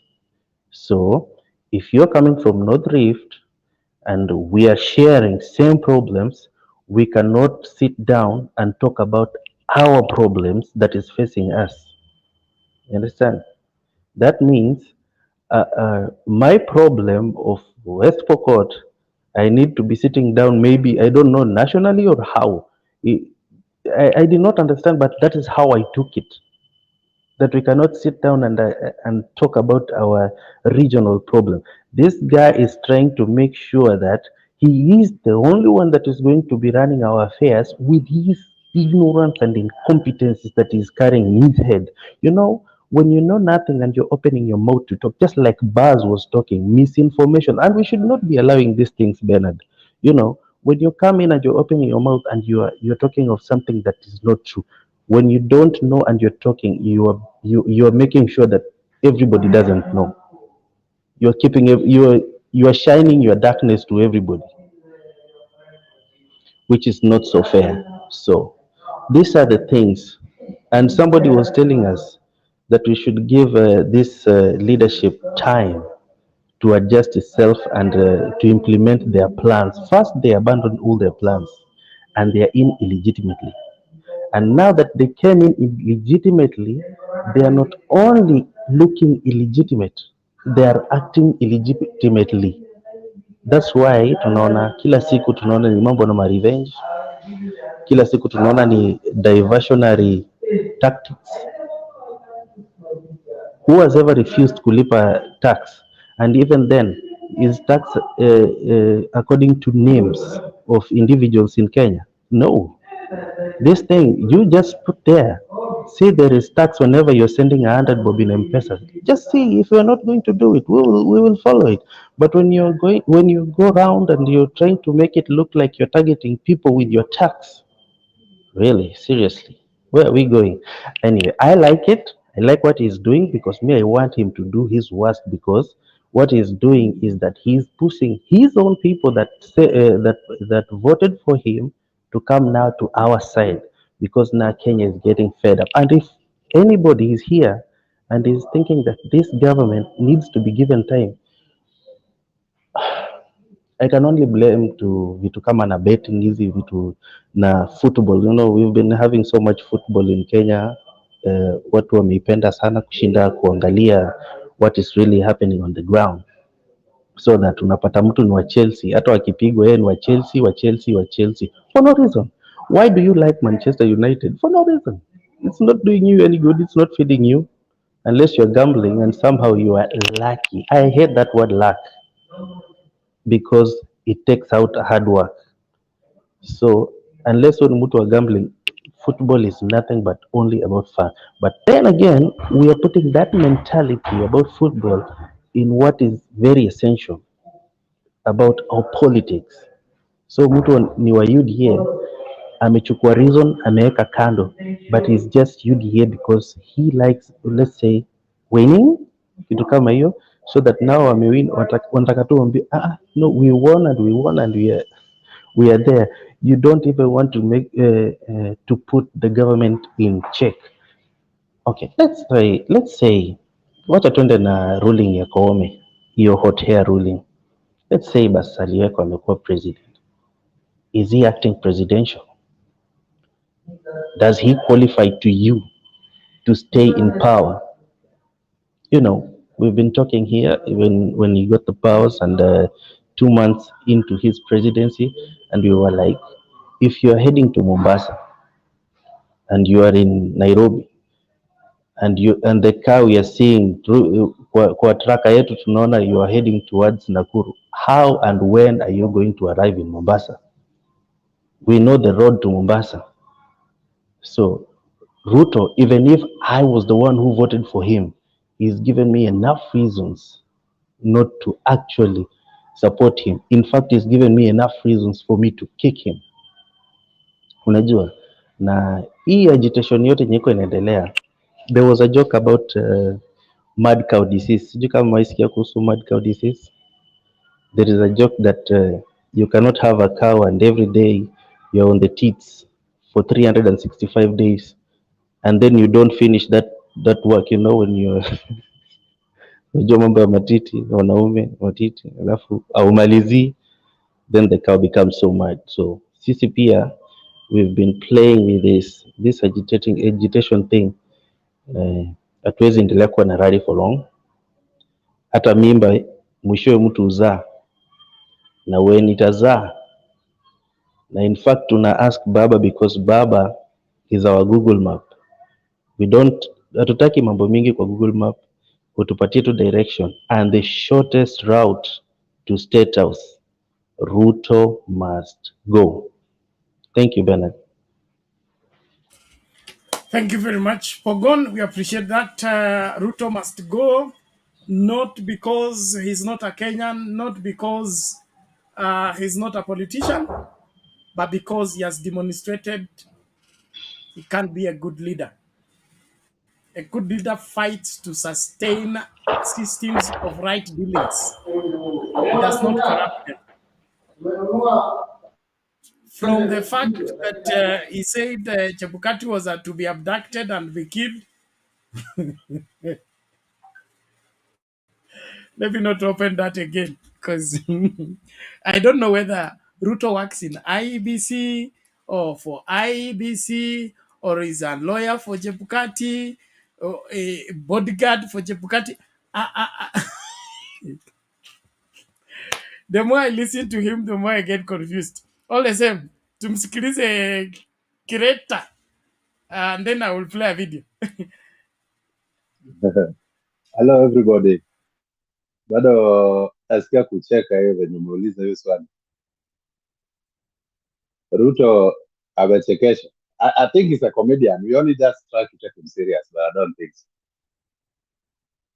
Huyu ni jamaa alikuwa number 2 ya Uhuru Kenyatta. Na number 3 ni speaker.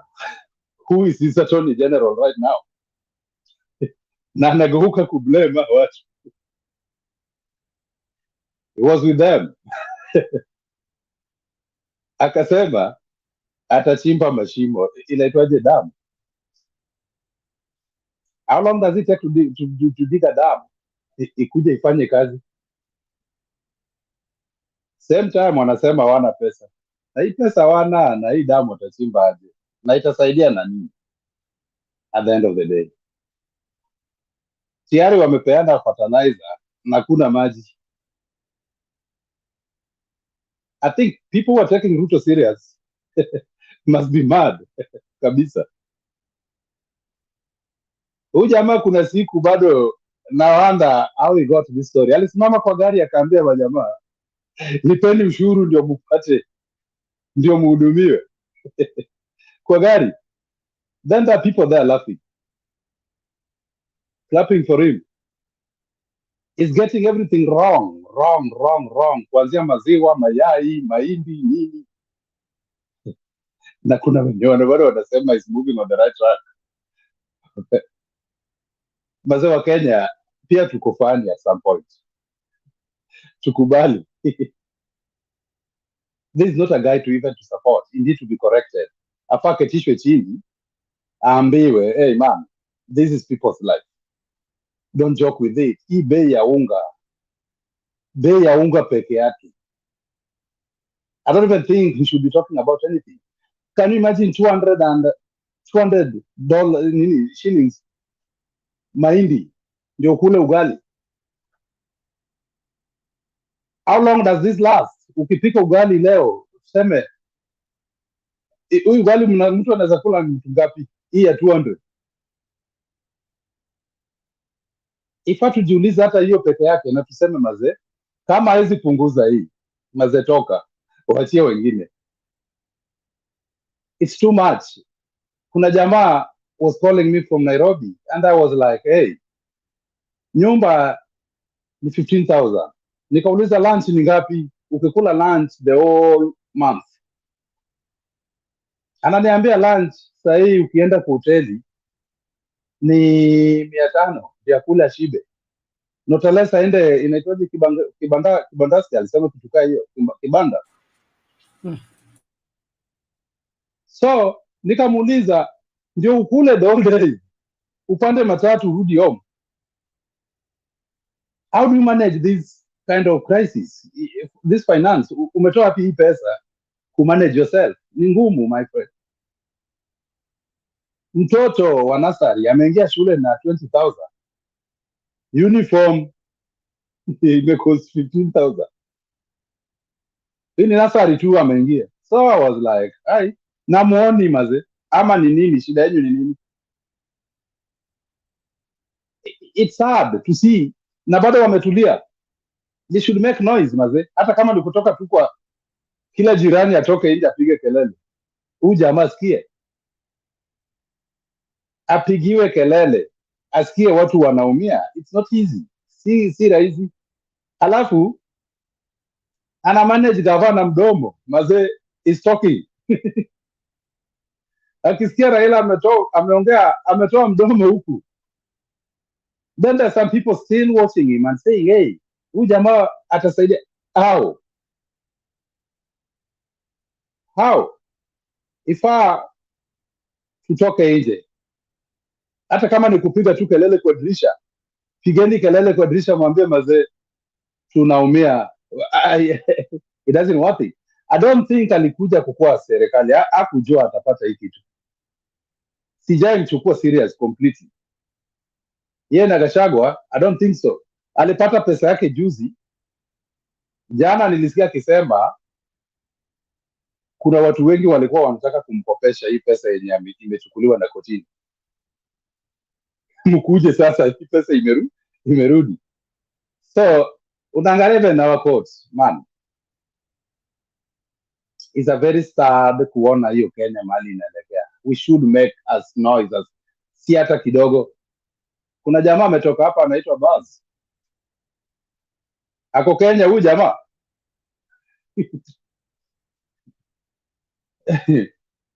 Is he in Kenya or ni mtu wako nje amejificha yeye pia?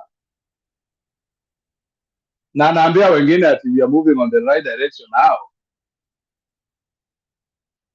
This guy Bernard, you need to tell the man, be serious. Kama haikuhusu kaa kando, kama ikuchomi stay aside. Tafuta nini wall ya UDA, muende muongee ujinga huko. Don't go to people who are annoyed. Like, nimewauliza mazee, how much does it take to put ugali kwa meza ndio ukule? What was that struggle? Yani the struggle kuweka tu ugali kwa meza bila kukula. Then somebody anakuja baada anaona kuna shida naye baada anaona mchezo. Wafaa waambiwe mazee, tafuteni wall ya UDA, muende muongee ujinga huko, muende muombe Mungu. Mungu mwenye hawezi jua bei ya unga ikuje chini. This guy was telling me, I was telling him, how do you believe in this God who cannot bring bei ya unga chini? Huyu Mungu amejua Ruto peke yake. Is it God to punish innocent people? We voted ndio tupate a change. Ni kama tujui Mungu na shetani. Are we mixing the two? Who is punishing between God and Satan? Are they both the same? Or kuna moja anatupiga chini? We need to be serious. watu wa kanisa. I know you are preaching God. Kuna jamaa alikuwa ananiambia ati mtu akikufa alikuwa anaongea kuhusu history ya Ruto kwenda church. I'm telling you, man, prayer without faith is noise to God. It takes you nowhere. You can't pray na una faith. What are the substance of that prayer? Faith, it has to go through faith. Faith inasema nini? Love your neighbors, you love yourself. Do you love us? Kama unga yetu iko juu, tunaumia. Hiyo ni upendo. Na wanajua kuargue. These people talk. Wana mdomo. Ule mama ya nani alikuwa anaitwa nani, bibi ya Kibaki alisema domo. They talk, my friend. Hii society mazee ifaa tuvunje mazee. Hii mapasta wafaa ambiwe mazee. If you are not a pastor, kubali useme mazee mimi ni broker. Hii church indikwe broker church society of Kenya. They're lying to people. Iandikwe juu. Attorney General akuje. It's sad. It's sad. It's very sad mazee. Kama ukweli yezi toka kwa mdomo ya mtu. Let it not fit you, but feel it. Bob Marley said, whoever feels knows it. Feel it. Ndio uongee. Nahurumia Kenya, my friend. Nahurumia Kenya. Unaona mtu amekuja tu kabisa. How long will you defend Ruto na is getting everything wrong? Ameenda kwa familia ya Kenyatta. I'm very sure hata jui Kenyatta ni nani. I'm very sure jui huyo jamaa kabisa. He doesn't know him. Yeye alisikia tu Kenyatta ama alisoma kwa vitabu. We are living in a very crazy world, my friend. It's so crazy. So crazy. We have to wake up and say the truth. I don't know how they judge. Alafu judge pia anakuja na vitu zake. Police boss anaitwa nani Koome ni bwana huyu judge huyu. Chief Justice. Apana, they only share name. They only share name. They are not husband and wife. That will be a crime for this country. Mbona nakuja na the same name wakati wameblanda wawili? Bernard, people do share Mbona names. Lazima Bernard mbona namtetea sana Bernard, wewe tunakuona. Anajua huyu jamaa. I'm only giving information. I'm only giving information. Sitetei mtu mimi. Bernard, tunajua Abraham ni nani. We don't know. That's Bernard, you don't know, so you shouldn't answer. So sad, my friend. Umesikia jina ya Koome imekuja, jamaa anasimama pale, alafu the colleague that said, I don't know the word legitimate is kawa naelewa hiyo ndio legitimate ni nini. Hiyo ni kama kuoa bibi mwenye hajakupenda. Anything you are doing doesn't make sense. Hata ukimnunulia nini. Because you are not the right one. So Kenya, ifaa tusimame. Hii urongo amezidi nazo. Amedanganya. Now it's diverting attention from tax forever. Then we were asking, tax, Uhuru hajalipa tax. Who is to complain? KRA or ni Ruto? Where is KRA kwa history yote? What are they doing about it? Ifaa KRA ndio kuja na hizi majina, iseme Uhuru hajalipa KRA nini, hajalipa tax and everything. Mi usikia vibaya mazee. Matanda sikia vibaya mpaka kulala inanishinda. Yaani unasikia imefika hapa. Jamaa alisema wanaenda kuombea drought. Nikamwambia kweli mmecheza na Mungu. Mmecheza na Mungu na huyu Mungu ni kama ni mtu mnamuona pale. Dada nasikiaga unaomba. Mungu si mtu. Mwambie is not something you can see. God is spirit. How do you play for drought? Ifanye nini? No. Otherwise, thank you. Okay. Thank you so much, Bwana Kelvin's very interesting times in this great country. there is a video that I need to play, and then of course I want to combine it with that video for the president of Zimbabwe and how he found a solution to the drought. When the pastors and the president of the country are going to pray about the drought, Zimbabwe that had doesn't have currency, okay? They're using foreign currency. Have found a solution to food security.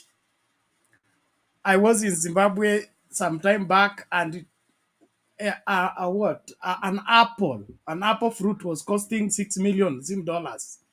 6 million Zim dollars, one apple. Now you can imagine if you want bread, how much you should have. And there's a funny story. It's a funny story of a woman who was taking money to the bank in Zimbabwe, and she was pushing it on a wheelbarrow. And then she got at the door of the bank, and decided to open the door like this. And then there were young people who were timing her. When they got to the where the money was, they poured the money on the floor and ran away with the wheelbarrow. Meaning the wheelbarrow was more expensive than the money it was carrying. Now, the value of the wheelbarrow was more important than the money it was carrying. So if such a country can find a solution to food security, if anything, if what the president says is anything to go by, we are jokers. And we have jokers in the name of leaders. Because I have no reason, I don't compute why Kenya doesn't have enough food. It doesn't add up. With 60 years of independence, we're still talking about food? No. Whatever we have as a problem in this country is self-inflicted and manufactured and sponsored to be so. It's not because that it cannot be changed. There are people who don't want it to change. That's why it is the way it is. So let me play this video, please. Nimeona mikono lakini tusubiri kwanza hii video icheze hata nini kuachiwa inaitwa nini Saplaza.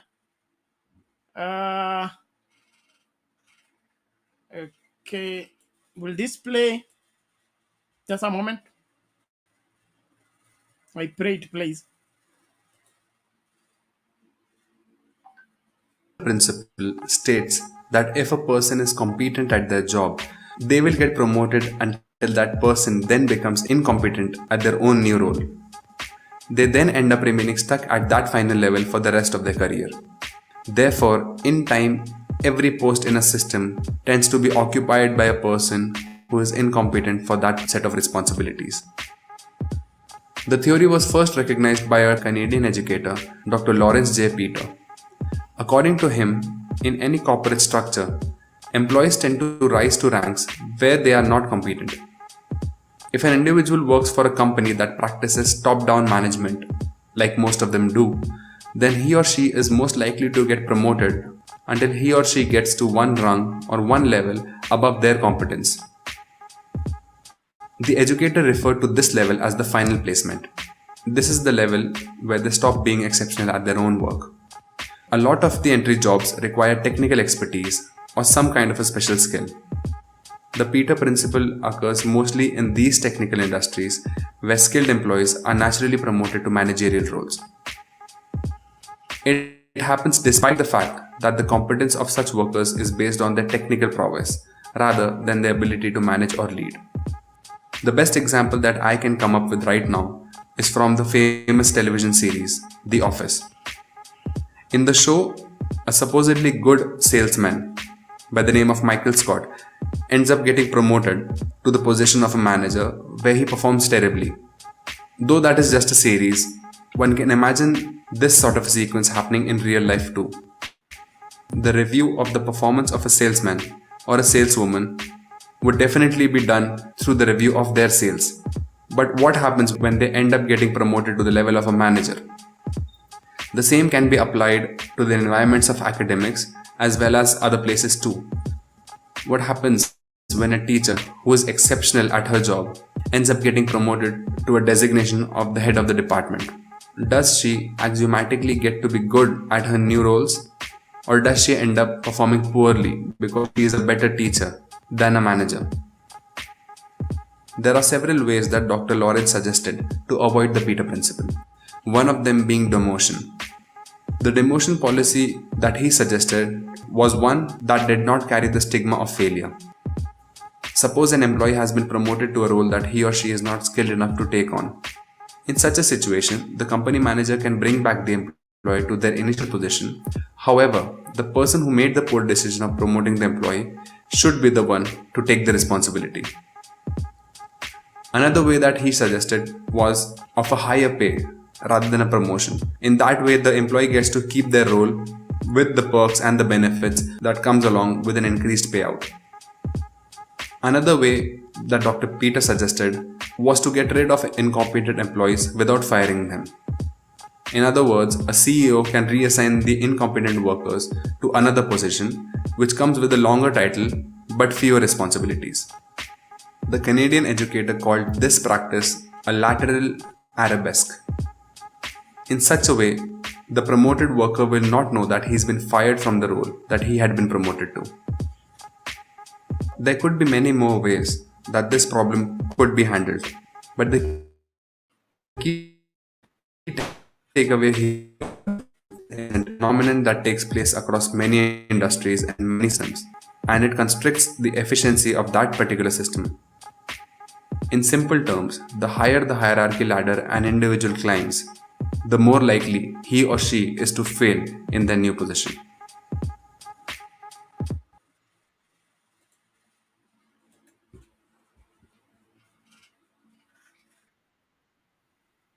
Thank you very much. In Zimbabwe, we have adopted basic philosophy, which is village philosophy. One, we say a country must be ruled by the people of that country. Two, a country must be developed by the people of that country. Three, a country must eat what it kills. That is village wisdom. Now, in Zimbabwe, we have problems of food insecurity, and we said, how much food do we want per year to feed our country? We know we need about 2 million metric tons of grain. So we say, because there is climate change, how many hectares of land can we put under irrigation to produce the 2 million plus metric tons to feed the nation? And we determine how much yield does a hectare have. Once you've done that, you now know how many hectares you must put under irrigation to achieve the amount of grain you want to feed your nation in spite of climate change. That we have done, and we are now food secure. Secondly, we have been importing our wheat from Ukraine, our fertilizer from Russia. Now that side is problematic. So we decided to say we need about 240,000 metric tons of wheat. So how many hectares do we want under irrigation to grow wheat? And we calculated and put that number of hectares under wheat. We are now wheat sufficient. And we believe that next season we should be able to export wheat. We got the fertilizer which we are getting from Russia. We decided to find out what makes fertilizer. We discovered that because of the colonial mentality, we thought fertilizer was produced elsewhere. We have the materials in the country, and 3-4 months ago we've begun producing our own fertilizer. Fourth, it is necessary that we harvest water.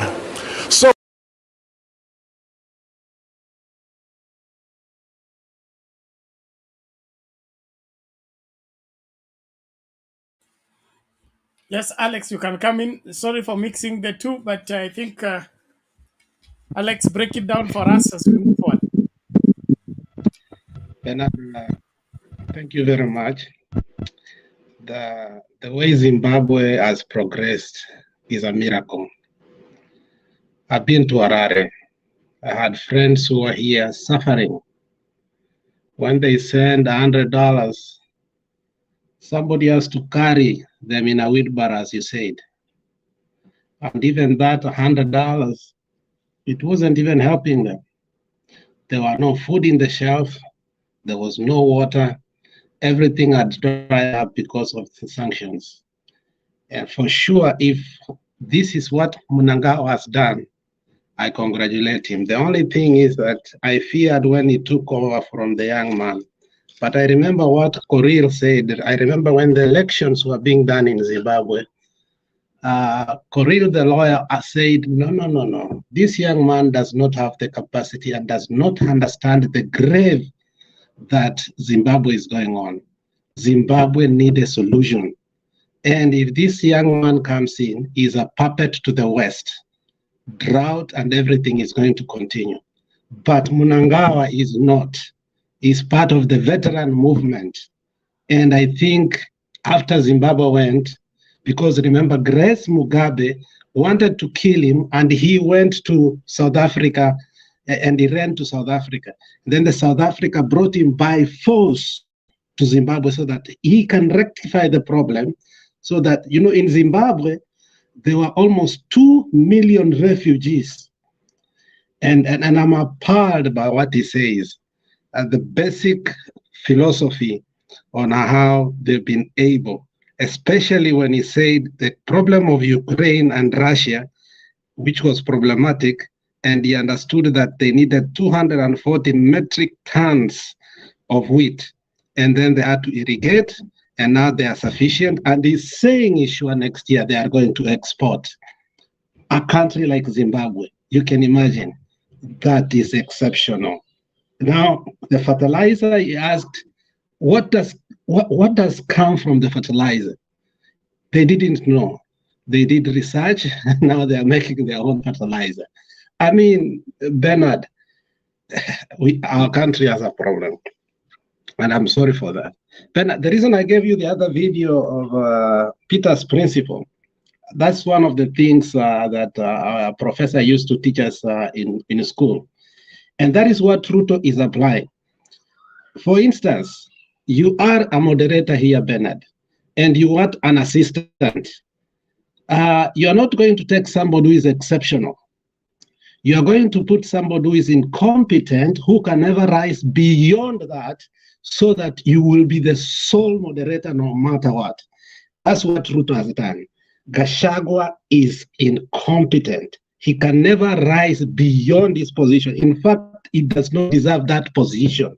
So Ruto is a very happy man because he's a one-man show. You see, it's based on a paradoxical idea that in employing incompetent people, it's a one-man show.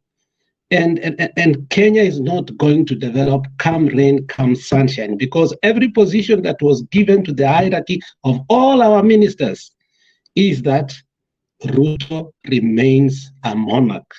And that is what you have seen. Don't think we have ministers. Don't think we have PSS. Don't think we have ambassadors. Just know that Ruto is everything in that company. Go by yourself and read about that principle, Peter's principle, and you will be appalled on how he has used it effectively to manage Kenya. Thank you. Good night. I have to go. Thank you, Alex. Yes, Pogon. Yeah, what Alex has said is really true. And you had asked a question before you put up the video, and you were asking like you were saying that you don't understand, you are unable to compute how we are not becoming food sufficient and all. And I just wanted to remind you that in the US and other European countries, just to keep the farmers busy, to keep the farmers farming, and to keep the prices there to be maintained. What they do whenever they have surplus, instead of giving it as aid or anything, they pour it either to the sea or they plow it, like in the case of potatoes, they plow it. That way, we still have street urchins there in the US. Why is it that they're going to the mass without first settling that issue? They want them there. They have a reason there. And now, in our case, why is Ruto, when we are having a problem of grain insufficiency, why is it so easy for him to run and import? Why is it for him easy for him to go and get GMO to be brought to Kenya? And we know this GMO, you will not plant it and not need to irrigate the land in order for you to get food. So our problem, solution for them lies in Kenya, but is going outside Kenya. But for the farmers, when we were harvesting in December, what did they do? They gave us 72 hours to harvest and take it to the National Cereals Board where it was already closed. So they just want us to look busy, look like we're farming, but in reality there is nothing that we're doing. We cannot even become food sufficient. That's it. That's what I wanted to tell you. Okay, thank you, Pogon, and a very sad state of affairs, because when we do that, it is just for short-term benefit of the few cartels at the expense of the country. It is not justifiable to hand a country to the next generation with nothing, simply because we had greedy leaders who could not let the country be food sufficient. All the same, let's listen to James Mwaura and then Eli. Both of them have not made their submission. Please, James, go ahead.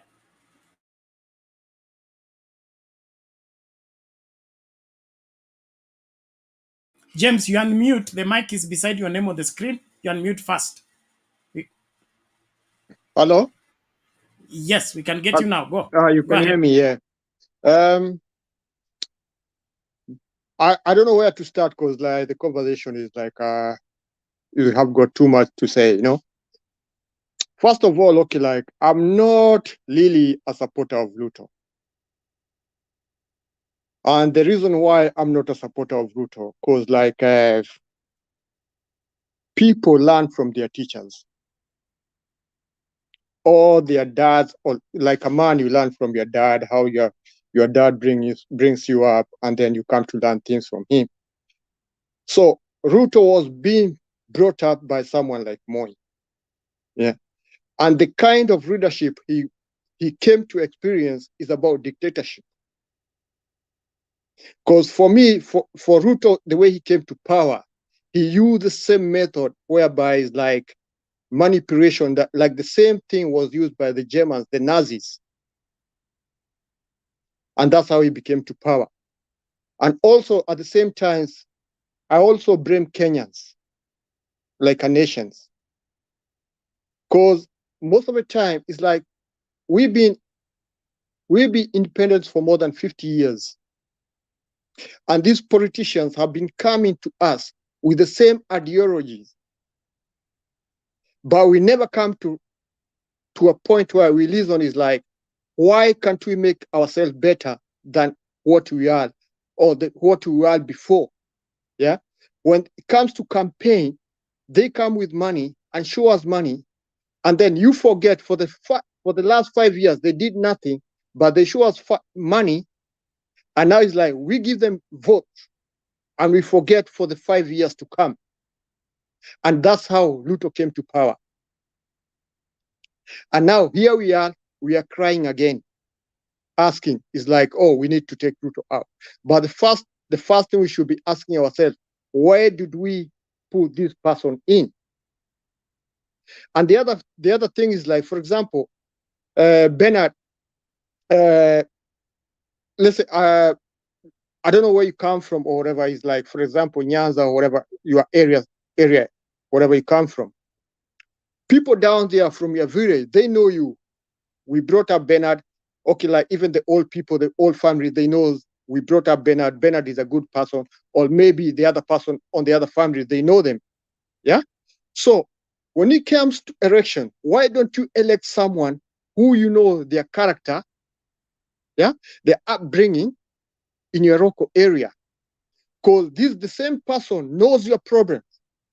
They know how your village have been going through, yeah, and they know how you want to be uplifted, yeah, by someone else who come with money, giving you hongo, pesa kidogo during campaign. He just come because he want the position, and you know very well when they get to the position, they don't come for you or they don't come to develop your place. They come so that they can make their family and get the money out of the government. For example, these the MCA, the governors, yeah, they're asking for the money to be given to them. But when they get that money, they don't have someone who gonna be getting them accountable for what they have been used. The money have been used for, yeah. So for me, even if let's say like we have to make someone else, okay, like to take this government, I would like to propose to make like a commissioner, a committee whereby they're going to be taking these people accountable. For example, a governor have been given 20 million. Yeah. We should have a committee who should be taking them accountable. Okay, like this week, you said you used 10 million. Let's look at the papers. Let's look what you used for. Yeah. And if we can do that, people like Waiguru or whoever who got that money, they'll never get away with it. Yeah. And the same people, they're the same people in Ruto government. Yeah. So you know what is happening in the future. So the money will be going, or the money gonna be gone. Yeah. That's all I wanted to say. Okay, thank you, James. A very interesting angle to look at it. The greatest challenge we have in Kenya is not competent leaders. I believe the greatest They're challenge we have incompetent. is a system that can give us competent leaders. Like But the system which can, from the the system, situation where we are, from the situation we are dealing with right now, the majority of the sensible Kenyans did not vote for William Ruto. But William Ruto ended up being declared in there. president-elect in a mysterious way. And like I have always said, the people who vote don't come from heaven. They vote and go back there. We know each other. We know who we voted for. The majority know who they voted for from Mount Kenya and elsewhere. The surprising thing is that the cooking pot in IEBC gives us the opposite of what we voted for. But it's like sometimes we don't have to blame the IBC too much, because at the same time we should also blame the judicial system, which we have, because it's corrupt to the bone. The same thing. That's why I'm saying it's like, for example, I was explaining why the Supreme Court lost the case in this 2022 election challenge. They forgot that they are supposed to be a stopover of stopping an evil that has escaped elsewhere. They sat there like they just want to listen to stories and then thereafter do what they want to do. So they did not take the responsibility or put the safeguarding of the country as a priority. They just sat there and forgot their role. Their main role was whatever escapes the ballot and escapes IEBC should be stopped at the Supreme Court. The Supreme Court should not allow any excuse to be an excuse for one to become president. They're supposed to be more strict in preventing wrong people from assuming office. They should not be there to be rubber stamped. So when they accepted to be rubber stamped, they brought us the mess we are in.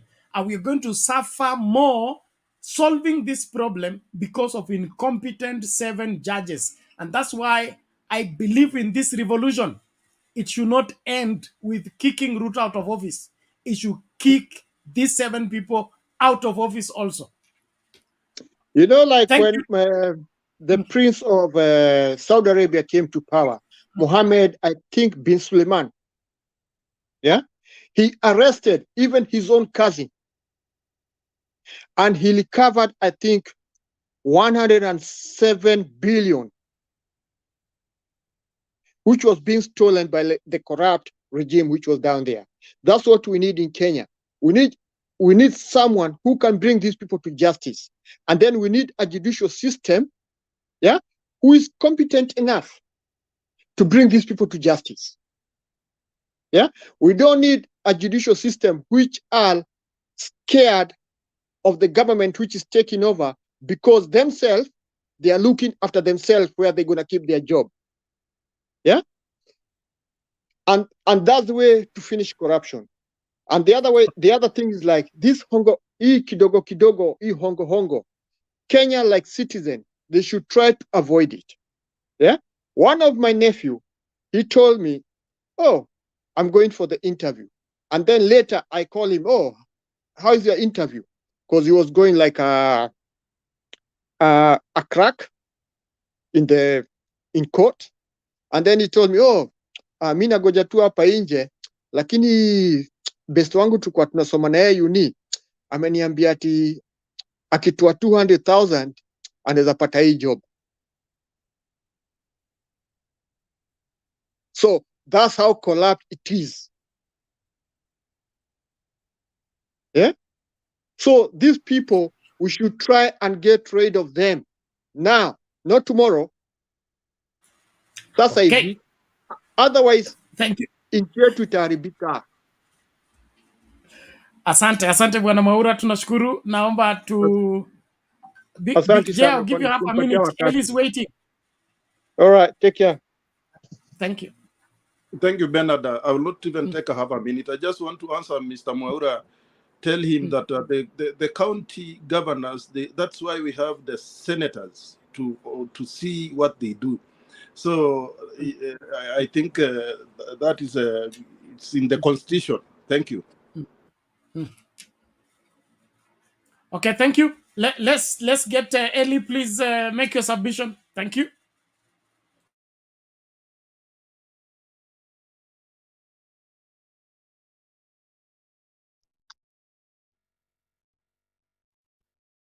Thank you, everyone. The topic that is in discussion is quite interesting. I just wanted to know, in brief, who conducted the poll, so that I can make my own submission, Bernard. It is there. NGUNYI online poll.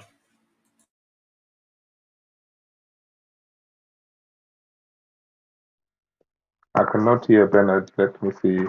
Try with my earphones here. It is NGUNYI, whatever, the professor is professor.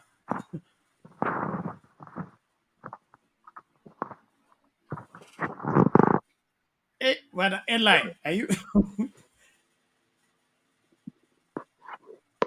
we can't hear you now. You have blocked yourself.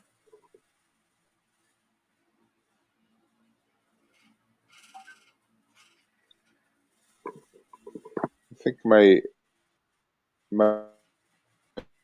audio here is delaying. Can you hear me better? Yes, I can get you. Go ahead.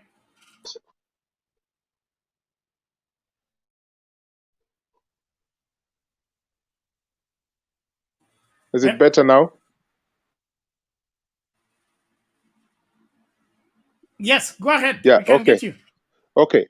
I was saying that I wanted to know who conducted this poll, just so I can make a small contribution about this. Thank you. It is NGUNYI, the professor.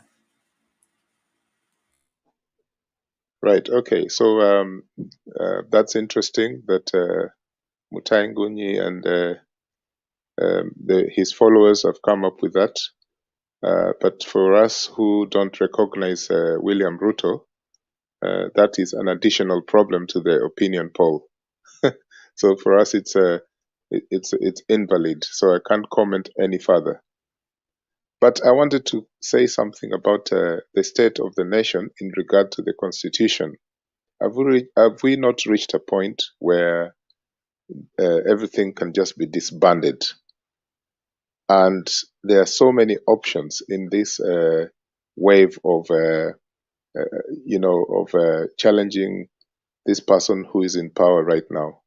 One of the options that everyone is afraid to speak about, even on this forum, is the option of a military government. That military state is not essentially people conducting door-to-door shootings and, forcing themselves into power. We had a military person taking over Zimbabwe. We watched a video of this army general a few minutes ago. And I am not saying that Mnangagwa is the best leader that Zimbabwe ever got. In fact, he was a strong man in Robert Mugabe's regime. But from what I've been following about this particular leader with his military experience and how he's trying to get Zimbabwe back in order as a Democrat now is interesting, because there's this option that nobody wants to speak about. And okay, people can say that for the likes of me or others participating in such forums who live abroad, it is easier for us to call for such actions. But when we find a state that is illegal every 5 years, the constitution seems to be meaningless. I am a lover of consultations and constitutionalism, but now it looks very desperate because every single ambit of government has been captured. So if there was a possibility, and I'm sure this is possible, that it could happen, and I'm sure that those people who are in power right now know this, that things don't go right, there is a possibility that a military state will be the next thing in this country because of the reasons that we see right now. People are tired of their politicians. They're full of talk, but there's no action. When Uhuru Kenyatta put General Badi into office to look after Nairobi, we saw an example of things moving, even though we cannot say that it was excellent or perfect, but it was different from what we have seen before. I think when we are desperate as we are now, we must call for desperate actions, because these rallies that are going to be conducted by the leaders of Azimio, yes, they're good for keeping the momentum, but what is the action after the rallies? So I am not afraid to say that all options must be put on the table. I know people are very uncomfortable when they hear such things as a military state, because people are very uncomfortable about that for justifiable reasons. But when you have a criminal gang leading the country, there is no other option. So that's my submission.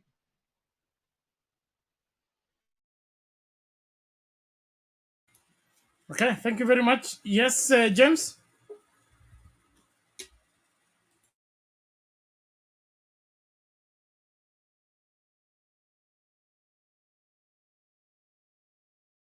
Bwana James, you're still mute. You unmute first. Me, like a Kenyan, a military action, I don't see it like an option. Because if you look at the African country which have gone through the same stuff, like military action, yeah, There's nothing good which have come out of it. Yeah. So, like you said, it's better for us to sit on the table, negotiate, and find the way forward. Kenyans, we are intelligent enough. Yeah. Don't ignore that. We're intelligent enough, and we can be able to solve this problem without a military action. All you have to do is to get those prominent people on the table and have a good negotiation, and let's move forward. But this thing of military action, let's put it out of the table completely. Thank you, I Panamora. finish. It's just Yeah. one of the options available in the current situation, but not the only way. I believe everybody knows that. But if Mr. worse Bennett. comes to worse, Mhm. that may just happen because if we don't have a clear way of getting a president, that Mhm. is through the ballot, okay? Mhm. If Mhm. we don't keep away from corrupting the system that generate the president, Mhm. that we have invited that intervention. But Mhm. if there will be a negotiated way Mhm. where this incompetent and minority regime will come to Mhm. an end, we Mhm. have our 6 months for us to conduct fresh elections, whether they are Mhm. presided over by international community or not. We get a Mhm. president that Kenyans can own, not a president that is owned by IEBC and Chebukati. Yeah, I agree. I agree with you. Yeah, but the most thing is uh, me, like a Kenyan, although I'm not in Kenya. Yeah, but I won't like my brothers and sisters. Yeah, to go through that. Which I mean by my brothers and sisters, I mean my fellow Kenyans to go through that. Yeah, you've seen what have been happening in Mali, Burkina Faso, Somalia, Sudan, Ethiopia. Yeah, and let's say like when we have this kind of the Arab Spring, you saw what happened in Tunisia, Libya, uh, Syria. Yeah, until now it's more than 6 years. They are still in the same place. For you to come and rebuild this country again, yeah, and don't forget when you're coming to rebuild this country again, we have debt which you should be paying to IMF and other like Chinese and everything. Yeah. So for us to come and rebuild our country again, to be in that position to pay this debt, yeah, we going 60 years back again. Yeah. So let me ask you, Bernard, would you like your family to go 60 years back again? Would you? Would you like your fellow friends to go 60 years back again? Would you? Okay, thank you. Very interesting. But Bwana Maura, I would not want that to happen. But the only way to prevent that is Yeah. to avoid what makes that happen. So let Okay? us try all. The moment we lay the bed, we Mhm. must lie on it. So So let us try all the options: only thing to international save the option, day, domestic, African option. Let's try all options. Yeah. And then of when course, nobody's going to rush into military takeover and all that. There must be exactly, all yeah. options must be exercised. But Let's we try should and keep that one Panamaura, out of our mind. hold on. We can't speak all of us and make sense. Yeah, that's true. What we are saying is all options are going to be exercised. And that is why I believe, like if you have watched the meeting in Jacaranda, the Mhm. people are ready to march to State House and take over. Okay? Mhm. But it took Mhm. the super wisdom of the Mhm. ancient legend to Mhm. be able to manage the crowds. Okay? Mhm. By giving Mhm. that ultimatum of 2 weeks. Mhm. Okay? That's part of Mhm. buying time and also looking for options of intervention. What Kenyans will not take is accept and move on, like it has been 2007, 2013, 2017. That option is out of the way. There is no accept and move on, no handshake. So those options are out of the way. The only thing that is going to pacify the Kenyans' anger is for them to be given the president they voted for, or be given an opportunity to vote again for the president they are voting for, not the one decided by IEBC. Now, how do we navigate there? Because the person we have in office right now claims he was pronounced president ratified by the Supreme Court. So that is final. The other content I say is the results used to ask to pronounce him as president were fraudulent. All right. So those results cannot hold water even after the Supreme Court pronouncing itself. So we are in that place. How do we navigate to a place where we can correct this wrong? It will take the intervention of our brothers and sisters around the world, but it will take the sobriety of the leaders at hand. Do you think William Ruto has the capacity to sit down and accept to negotiate? And even if he negotiates, can he Let me be tell you. trusted? Yeah. Okay. Let me answer that question. We don't know yet, because by the end of the day, it's like if let's say like we have demonstration and everything, and the people's power show themselves up, who will have to back up? Yeah, who will have to back down? Yeah. So it's for him to sit down and negotiate, whether he likes it or not.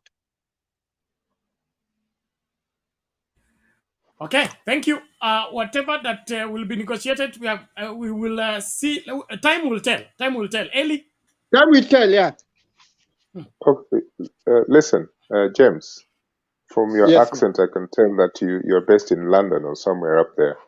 Am I right? Yeah, I'm based in London, yeah. Can someone Okay, mute so one after one? Because if every mic is on, we cannot hear properly. It's making noise. Okay, thank you. Bwana James, mute your mic and you only put it on when you are responding. Thank you. okay, James, welcome again. I wanted to explain why I said what I said, and also I didn't want to profile you by saying that you're based in London, but I could tell from your second or third generation accent over there, right, that a lot of people from your neck of the woods in Kenya voted for Raila Odinga and Martha Karua. And in fact, we've said this year before, and we know that Raila and Martha got 11 out of the 12. Are you smoking, guys? Okay, order, Eli. James, you cannot do that on national television. Sorry. Thank you. Yeah, you can also not promote a brand. Anyway, okay. Can he be excused to turn off his camera? Yeah, you can put off the camera in the meantime, but please, it's not allowed. You are endangering our channel. YouTube rules are against that. And then Big J, I want you to hold for me shortly. I'm coming back. Carry on, Eli. Okay. I'll just in a light moment, I will explain how when we first started coming to this channel, way back when it was started, one of the things some of us did was we were in a park here where I live, and a group of people, and there was a summer picnic, and we were having drinks, and I appeared on this channel. It was very embarrassing because the next day when I checked it on YouTube, it was very, very embarrassing, you know. But what they did was all those videos from the archives of back in the day, they were all removed by Bwana Mutembei, which is a good thing. Anyway, I wasn't trying to scold you there, just a fair enough comment.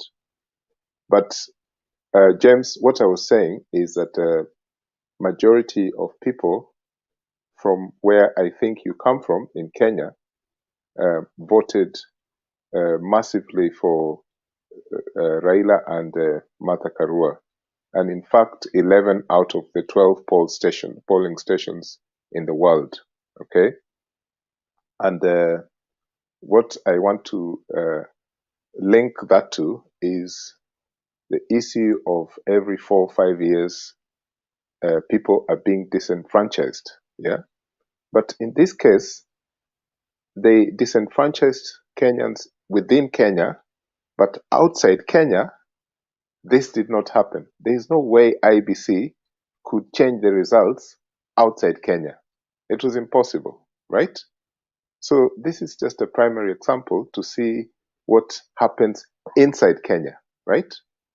And so when I said about the military regime, and I'm not calling for bloodshed, I am saying that even those soldiers, they are Kenyans, and they are also upset, for those who are upset, and maybe some are happy that this kind of regime is in power, right? I'll give you a very easy example about the unconstitutionalism that we have in Kenya, right? We know that the power of the military in Kenya can also check who becomes the president of Kenya, the power of the military. It is the same power of that military that can say, no, this is not the regime that was elected in Kenya. You see? So while I am saying that this is one of the many options, I am not saying that it is the best option. But the reality is, those people who are in power now, they know that these are some of the things that are in the minds of people. And they know that they will want to avoid it.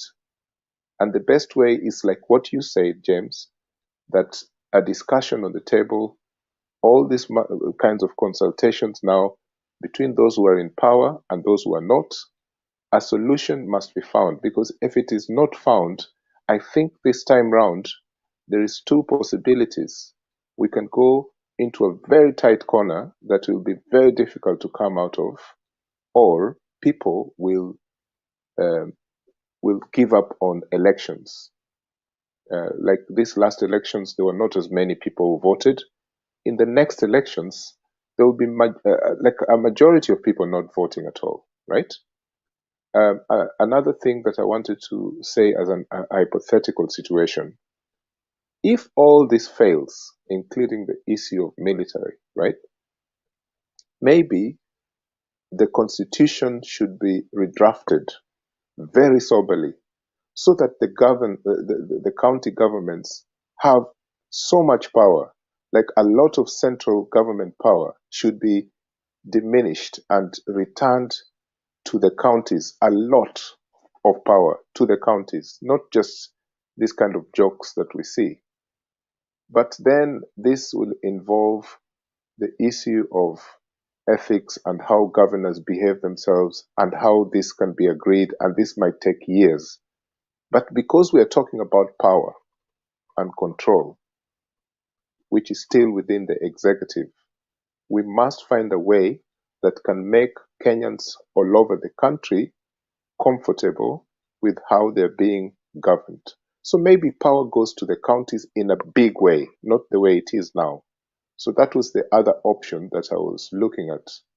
And so I don't want to create an impression that I'm a militarist person, but I'm saying these are possibilities that we are facing.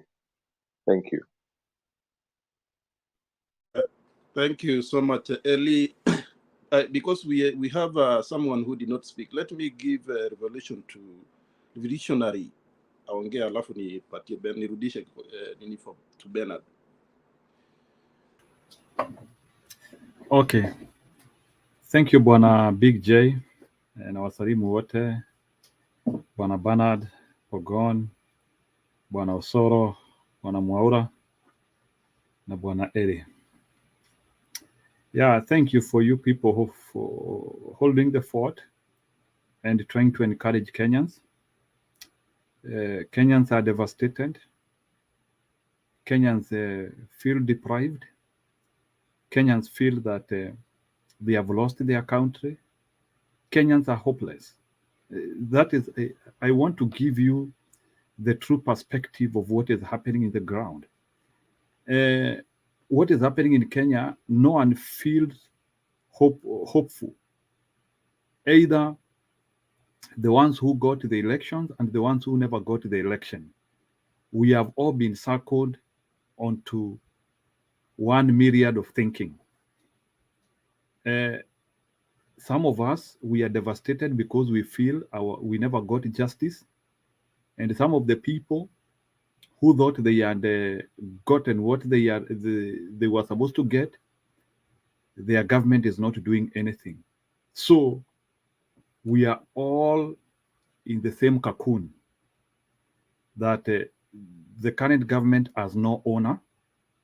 Even the people who they purported elected them, they have deserted them.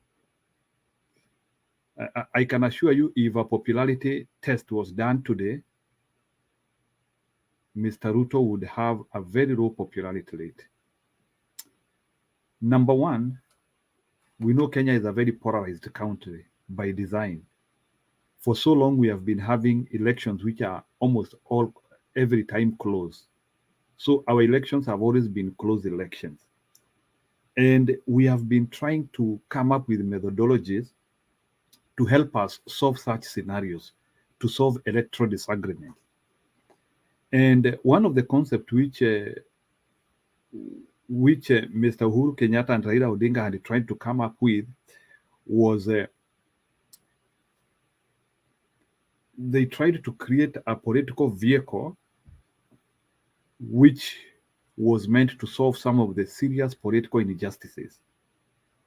But somebody by the name of Chebukati and his cronies and his ambassadors and the people who supported him decided to thwart the will of the people. You know, Kenyans in their mindset, they wanted to solve their political issues through the ballot. But Chebukati artificially refused to solve those things, and it returned us to square one. Remember, there were so many issues we wanted to solve with 2022 elections. There were so many things, a pile of issues. And by the way, Kenyans were geared to answer. Kenyans wanted a permanent political solution. And the political mood in Kenya was about that political solution. But Chebukati brought at an artificial mechanism, which was not supported by the environment and even the political wind. And they decided to reward the minorities. Now, even as we say that we don't want a military takeover, whatever happened on August 15 returned us backward. It eroded all the gains we did as far as 2005. In fact, whatever happened on August 15 deconstructed even our constitution. So, whatever Chebukati has done, he has destroyed the political mechanism and the democratic fabric of Kenya for over 30 years down the line. Tuko mbali sana politically sasa. And it is not something that and this one is not about political satisfaction. Let me tell you, no one will refuse an election if he is defeated fairly and square. No one in this life. Everywhere people accept elections. But the problem which we have is that when you start having cat and mouse games during a very polarized and close election, people have the lights to start saying that I was not defeated fairly. And that is why I'm saying up to now, even Mr. Ruto should not be coming here and telling people that the 2022 election was the most credible election in Kenyan history. Simply because they placed a system which was to place him in front and was to safeguard his own interest. That is what people are not understanding. This system was designed for one person. Yeah, people lose election, and let me tell you, you know, even in the US in 2004, the controversial one, not 2004, the 2000, the controversial one. It is believed, or some scholars say it is believed, some scholars say Al Gore won that election. It is believed. But if you try to see from that issue of Al Gore up to now, their political fabric started decaying along the way. Until by 2020, you could see that trajectory. So what we are trying to say is that even in Kenya, we are now at a worse point. We have now already decayed democratically. We have actually to sit down and come up with a new constitution which can assure us that we can have a politically elected president. But right now in Kenya, we have no institution which can produce a rightfully and a duly elected president. We don't have. So we have to return back to our constitution. We have to involve committee of experts again now. That's what I'm telling you. We have been returned decades below. And we try to come up with a mechanism which can ensure us that we can get a president from the ballot. Because the truth of the matter is, in Kenya, you cannot get a president from the ballot. Presidency is a circus in Kenya. It's circus. It's not something you can say that you can, no matter how much money you spend, the system has been hinged to a specific area. That's why during electoral season, you start hearing so many issues happening. Sijui watu wa Venezuela wamekamatiwa wapi, ballot boxes zimekamatiwa wapi, a lot of intimidation. Like, our political system is not natural. It does not favor quality. It's an induced system which only favors something.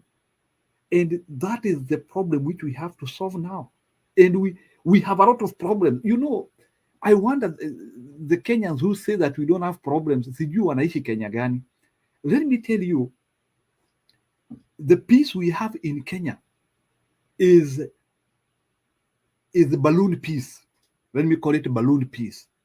It is something which even a pin can pierce it, and that country is in ashes. Because we are, you know, Kenyans have seen devastation of peace, or when there's no peace. And that is, and let me tell you, and that's the reason why Kenyans held, even on August 15, people were feeling like burning. That August 15, even as Chebukati was doing whatever he was doing, watu walikuwa nasikia mbaya sana. But people still got that grace ya kusema tu, wacha hii kitu iende, something might happen somewhere in the future. So what we are trying to talk about here, we are trying to talk about a system which cannot give you what you want. And that is what, as some of us Kenyans, we don't want to accept. We are just claiming that you can go into an election and you can win. Okay, there's no problem. Let me tell you, globally, elections are contentious issues. I don't deny that. They are contentious because normally the people who do not win the election, it is usually very difficult to get out of that mood. I understand that. But the healing process always happens if the methodology is right. Because people will always lose elections. We don't mean that. People will always lose elections. The challenge which we have is that cumulative evil which is done within the electoral system, and you don't want to solve it. And just trying to use some mechanism which are not serious, and you don't deliver a credible election. And I can tell you, we just have too much hangover of elections. As far as 2007, tunawashaosha tu kidogo tu. So you see, from 2007, we came and got IBC, but the issue of credibility, we did not solve it. So in 2013, we had an election which was contentious. Then in 2017, we had an election which was nullified.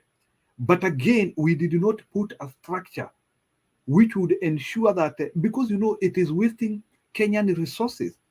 It is very, and in fact, for your information, even IBC was supposed to be changed. Why should you use 60 billion for an election to be nullified? Or why should we use 100 billion for an election to go to Supreme Court because of methodologies? Because an election is supposed to be conclusive. That is the principle.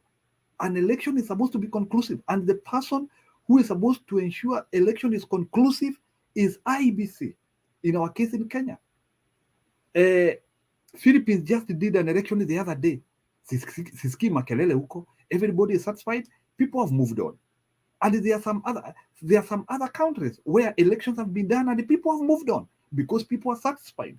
But now here we have an electoral body which has been held at ransom by somebody, and they had to produce results inclined into a certain direction. And we now want to force Kenyans to accept those results. That is one area. Second area is you want people to accept the results of a government which is not even working for them. Now we have KKA government which is managed by crooks, which is only rewarding crooks, which has no methodology, and then you people, you want us to get satisfied. Since when, as a civilized Kenyan, somebody who saw a government can work during Kenyatta time, you now want me to get settled of shenaniganism which is happening on KKA? After I saw somebody like Kibaki just the other day, Kibaki got a government which was in tatters, and he was able to marshal and put resources.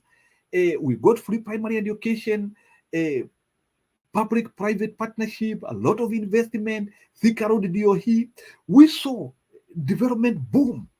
Then, only by the change of governance, we change from happiness to doom. It is unfair.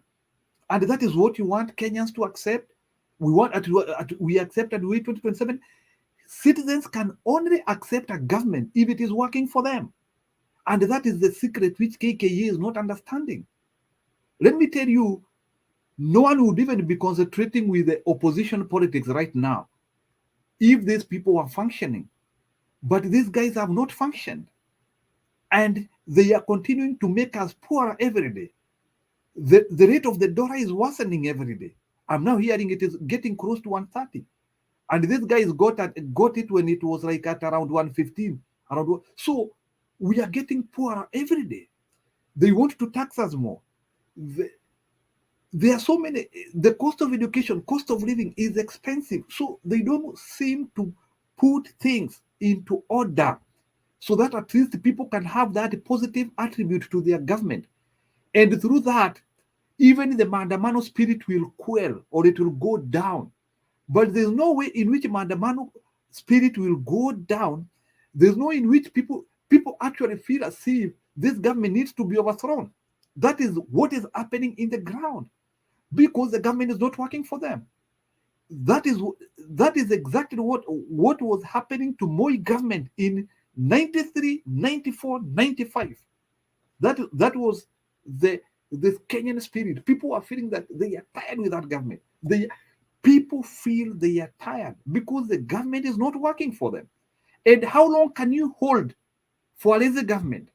Can we wait for 5 years on a government which has no platform, on a government which has not collected anything, on a government which has not connected what they got? It is a government on campaign mode and on regret every day. Can you hold for 5 years on such a government? Even if Raila Odinga wants to buy time, it will reach a day when even the people who are helping him in Mandamano spirit, they will be unable to contain Kenyans. It's a time bomb, simply because there is a government which is not doing anything. Raila Odinga could hold them for 1 month, he can hold them for 2 months. But if Kenya continues the way it is now, by June, he will overthrow himself. Thank you. Oh, thank you, Big J. Thank you, Revolutionary.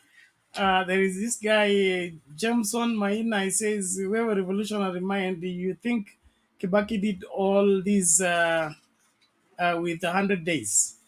This is pure hatred you have towards the president. get ashamed. Jameson, it is 6 months since Ruto has been in office. It's not 100 days, for your information. Secondly, Kibaki gave us free primary education the second day he was in office. It was not after 100 days. William Ruto is yet to confirm CBC. He's yet to pay education subsidy. He has run away from everything that touches to the Kenyan lives, and you are still supporting him. You asked a question there that elections are only genuine when Raila Odinga wins.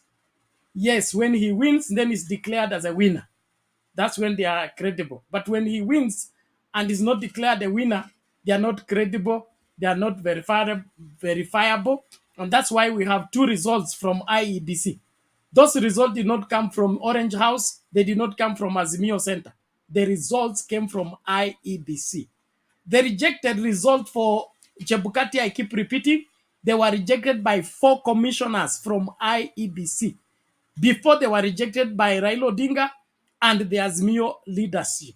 So, tafadhali, ukitaka kudanganya wa Kenya, tumia kitu ingine. Usitubebe wajinga. William Ruto na Chebukati know what they did, and that is what has caught up with them. They must return the goat to the owner. Kutoka kichwa hadi kwatu. Hakuna kitu kinasalia kwao. Wapende, wasipende. And if they will not do that, Kenyans will go and get it from them. And that is it. So they can either surrender this peacefully or surrender it after war.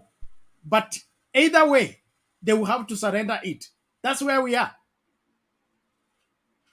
Hakuna mtu anaenda kupiga. Do you know how expensive it is to run a presidential campaign? You go around the country, convince Kenyans. Kenyans vote for you overwhelmingly.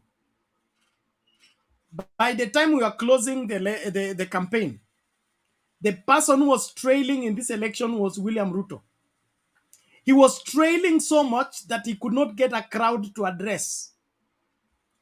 One Sunday, just before the election, I went to preach in Ongatarongai. Then when we were leaving the church, we got roadblock. What is the roadblock? Oh, William Ruto has blocked the road so that he can address people. So he causes jam. So when the cars now stop because they cannot move, it's when he is able to address people. That means he's unpopular. He doesn't have nationwide support. And then there's a miraculous way that he wins elections. It's not possible.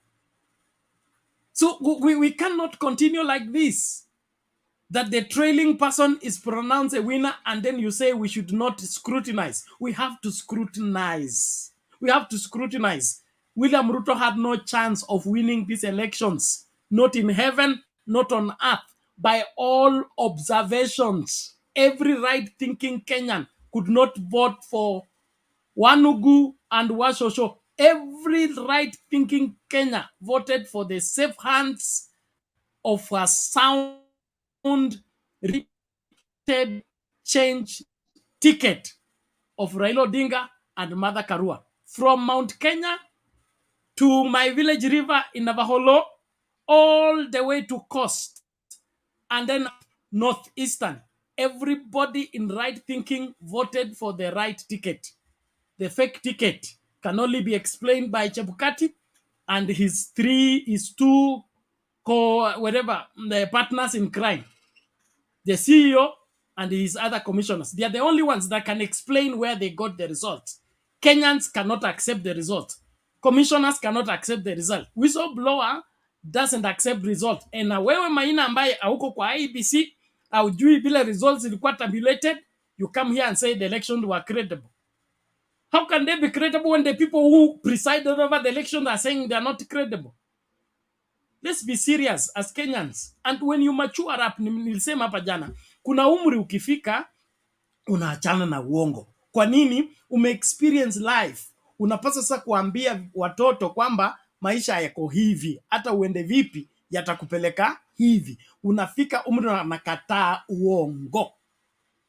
Kile mimi kinanistua ni kwamba watu wako machua na ndevu zao na baba ya mtu, lakini bado anaendeleza uongo. Then how are you going to punish your children for lying to you when you are lying to on television, you are lying to the Kenyan public, you are lying to yourself? Let's grow up. Thank you. Yes, Bwana James. Na walimu wa usiku tafadhali njooni hapa. Mato, Makandet na Leo na Julia tafadhali njooni. Mimi masaa yangu ya kung'atuka imefika. James, go ahead. Okay. Nataka kumuunga mkono revolutionary kwa dakika moja na utakubali kidogo. Sasa revolutionary mimi nakubali vile umesema election was conducted in a good way and the result which came up was the right result. So, the revolutionary, why are they not opening the server if everything was okay? Yeah, open the server for us, and then we're gonna go down there, rectify, and then say, okay, then it was genuine. Yeah, but let's stop backing that election was genuine.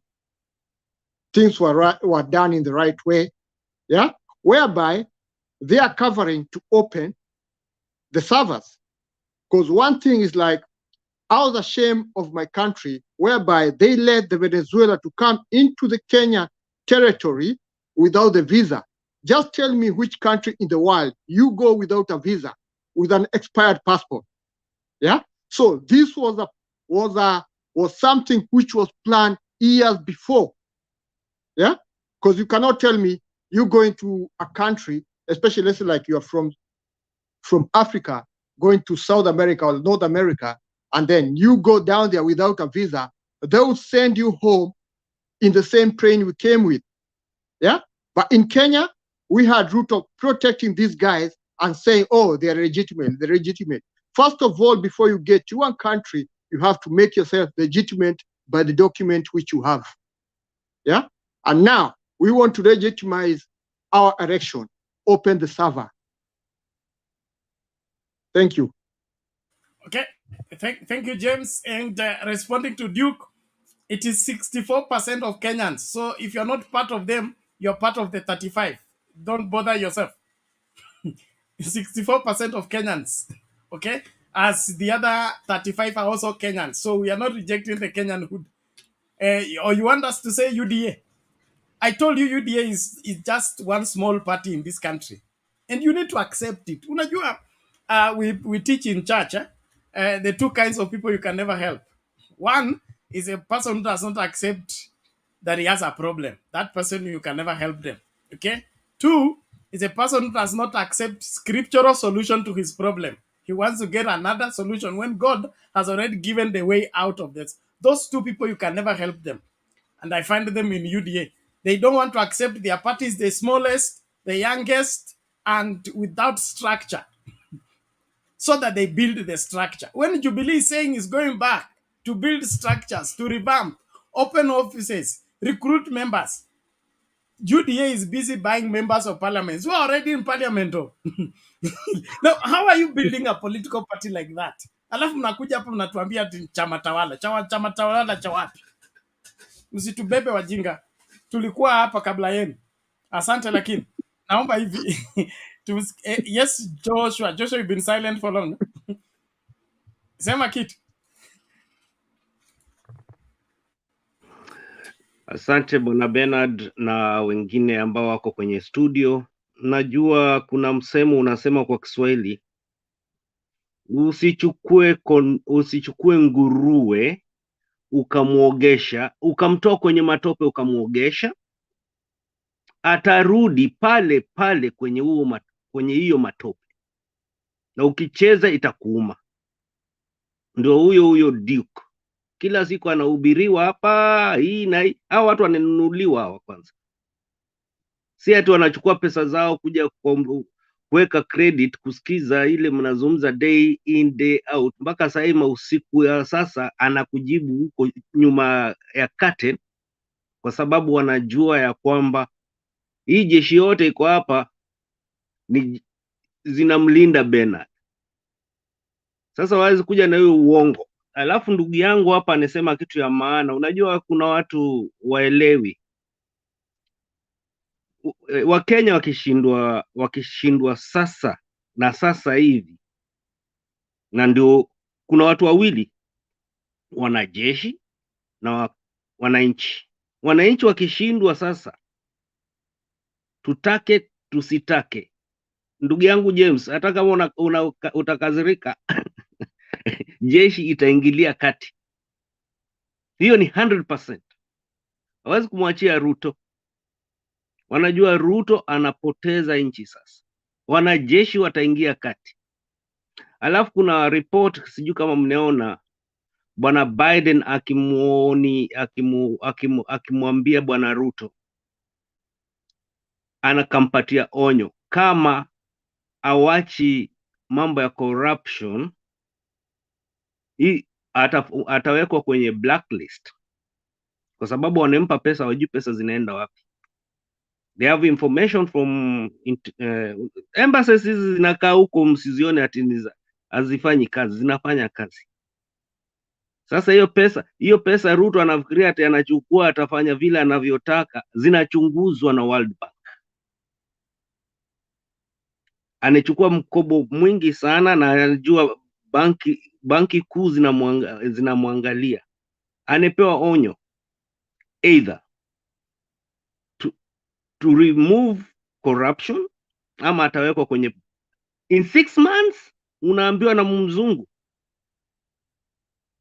tutakuweka kwenye blacklist. What a shame. Ndio Bernard alikuwa akisema kitambo, kuna watu na viatu. Hiyo kitu ishasahau. Kuna watu na viatu.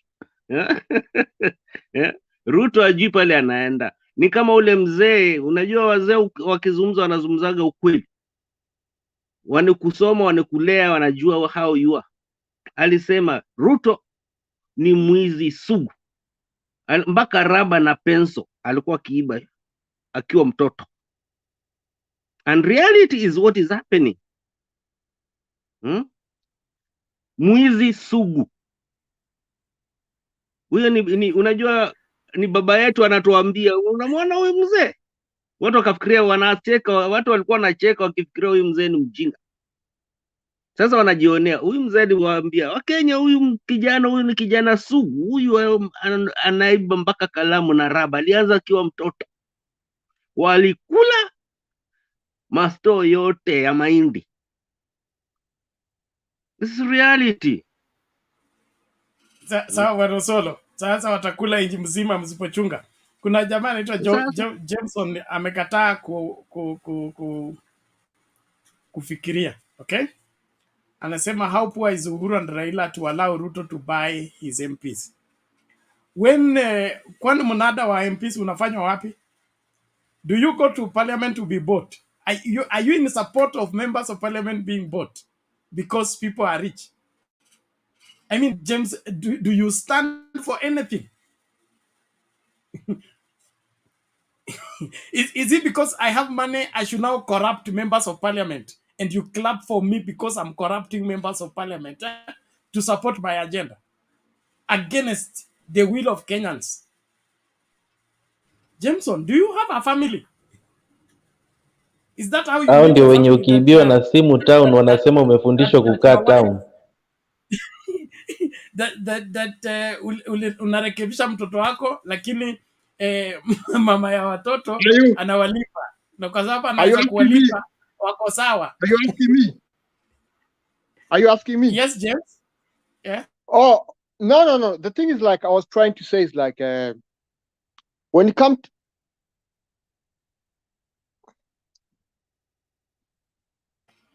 No. We are not talking about James Mwaura. We are talking about there is Johnson Maina on the comment section. It's not you. Right. Sorry. All right. Thank you. All right. Now let's do this. Revolutionary. I hope you are here to stay. Revolutionary, talk to me.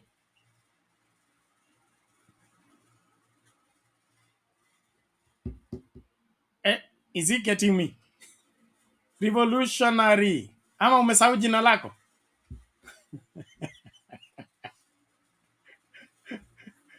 Bwana Njiru.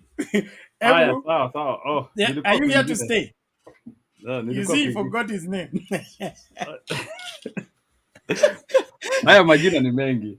Haya, sawa.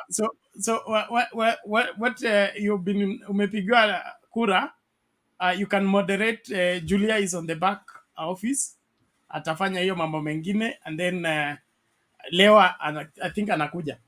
Mi naomba ningatuke. It's I'm already past time. Haya, But peana list. Niende tu sawa? Peana list. Okay. Let's go. Ni akina nani wajaongea? So let's give to John K. Ndio amekuja sahi atoe maoni yake.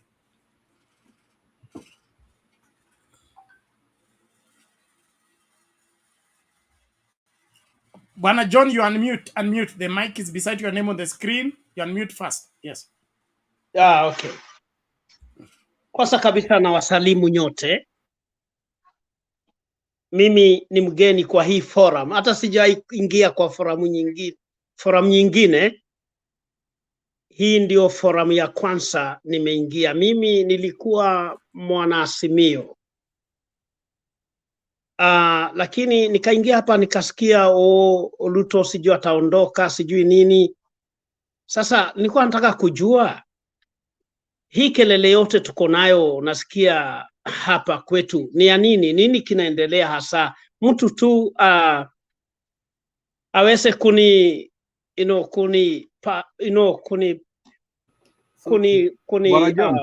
Bwana John, hebu ni ku-update kidogo. Yes. Are you happy of what is happening in Kenya? Unajua maybe ama pengine huko Kenya, do you have relatives who can I do have relatives in Kenya. I am a Kenyan. Are they happy? And, are you happy with the preset? Unajua sometimes you first of all we are comparing what happened on the election cycle. That is one. Then number two, we are looking at how has the KKA taken the government? How are they governing? Are they solving our issues? Are they bringing the country together? So now, those are the presets which are making people to talk what we are talking now. So it is about satisfaction level, and kama sahi kuna survey kunasemekana ni kama 64% of Kenyans believe that KKA is not satisfying them. Those are the issues now where we are reacting. Na then kuna hii maneno ya Kamukunji inatendeka, maandamano hii, the rallies which we have. The rallies have been brought by something. So that is what is bringing all this political heat, which was not there for the last 3 months. I think now you have a precursor now. Number one, I am for peace in Kenya. I am one believer that a country should have peace, and that's why we cheered up Uhuru and Raila's handshake so that the country could have peace. I'm also excited that we were able to hold a peaceful and credible election that ended in the month of August of last year.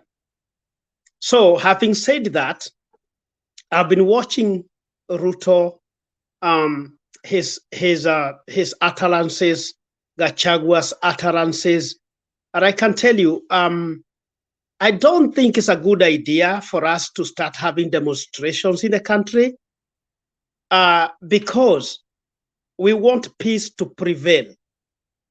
And if we ask ourselves, what is this that we are fighting for? What are we fighting for in Kenya? What's Raila Odinga want to achieve? Bwana John, you want peace to prevail based on what? Let him tell us a little bit. Just give him a minute, please. Hold on, everybody, mute your mic. Let me get. It's okay for you to make your submission, but we want to know where you're coming from and where you're going, because peace this is where prevail based on what? This is what I'm going. You don't have to be very tough on me, okay? This is what I'm saying. What is this? I just asked you a question. You want peace to prevail based on lies, based on empty promises, based on oppressing Kenyans? Okay, can I speak? Maybe I'm in the wrong forum here. This is what I'm saying. I'm one person who believes in peace, and I don't I don't see the reason why people should start gathering at Kamukunji and starting to demonstrate. The reason why is because Ruto and his government, they are 190 days in office. So people should be given time to reorganize their government, you know, and John, let me just cut you short. You don't know what you're talking about. Ruto has been in office. This is the 6th month. Okay, so it's you not don't say. I think Secondly, I'm forget you listen when I'm addressing you. Okay. Yeah, I think if you're here to deceive Kenyans, we will not give you airtime. That is okay. The That's reason fine. why people I am in the wrong forum. The reason why people are I am gathering, in the wrong forum. I can see. Yeah, and that's if you are fine. for peace, then you must be for constitution. You have said nothing that is supported by the constitution here. You are telling us your sentiments and your preference. Your preference is not law. You are liking. What is your preference? What is this that Raila want to achieve? What do you want to achieve by demonstration? It is not Raila wants to achieve. It's Kenyans who are agitating for their justice. They want their vote to count. Was they want the person they voted for to be president, not the one selected by IEBC. If that is not important to you, then you are wrong. You can say I'm wrong, but what I'm saying, was it Ruto that raised the price of funga to 250? Do you even listen to yourself? You know you are an old man. No. I'm asking you a question. By now, you need a very good question enough to reason and articulate matters properly. We are talking about electoral justice. You are jumping to cost of living. Forget cost of living for now. We are looking at electoral justice. We want our president to be elected by Kenyans, not to be selected by someone else. So do you believe in the court of law? Sorry? Do you believe in the court of law? I do. So but the court of law is not absolute. Do you believe in the country's justice system? Bwana Kene, you are listen to me. I think we're just making noise. When what is happening here? Let me tell you what is happening here, my friend. What is happening here? People are historically, when a case has been prosecuted and there comes new evidence, that case is revisited. You seem to be not informed and you want to come and teach us. And then he comes in the name at here alikuanga Azimio tukaangi hivi. Bana revolutionary. Such people, you ban them from the studio. Okay? I tried to update him, lakini sasa nimeona he is not in the same wavelength and frequency. So let's have another person. I think ni Pogoni sasa. Pogoni ulikuwa umeongea? Nilikuwa nimeongea kitambo lakini jana kabla leo ifike. Haya basi, ongea leo. Sawa basi, karibu leo, asante. So you guys, I'll see you later on in the day in the next show. Please, let's keep doing the right thing until we win. Asante. Yeah, true. So what you've said, revolutionary mind is really true. Na hiyo ndio shida penye iko. You know, kuna watu wenye hawaelewi ni kwa nini tuko tunaongelea saizi mambo ya unanipata, lakini naona nini yangu imegwama screen, but kama unanisikiza iko sawa. Somebody tell me kama mnanisikiza. We can hear you. All right. So kuna wengi ambao hawaelewi kuwa ni nini yenye tunang'ang'ania, kwa sababu hata ukiangalia saizi kwa trend ya uongozi vile inaendelea, if rallies will not yield to anything, even the likes of TJ Kajwang, everybody else, our leaders, I mean, they will just have to shift camp to UDA, not by choice, lakini ni kwa sababu the system, as you've said, it's been skewed in a way that is only working to favor a particular individual. In this case, it's Ruto. Now, utapata ikifika in 2007, and even by the way he's operating, it's like he doesn't care and he's not even counting on being elected when come 2027. All he wants is just to have everybody helping him to set up the system just as he has hijacked it, so that by 2027 we are not talking again about elections. So if right now we are not going to fight for this thing, and even it did not start right now, because the essence of the handshake was to make sure that it was an agreement that all these electoral injustices, all this skewing of the machine that is supposed to be working for us Kenyans to give us what we want, not what some few individuals want. That was what. That's why we were even talking about the BBI and everything like that. It's not even about now or this election. It was not supposed to end if Baba was elected. So come 2027, and if our rallies and if our discussions and all our aspiration yield to nothing, that means that we will have lost it, and there will be no need even for anyone to go to for election come 2027.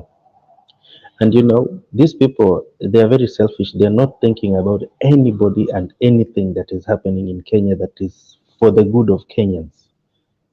And it's, I don't blame them, because they've never been ordinary Kenyans, especially for mtu kama Ruto.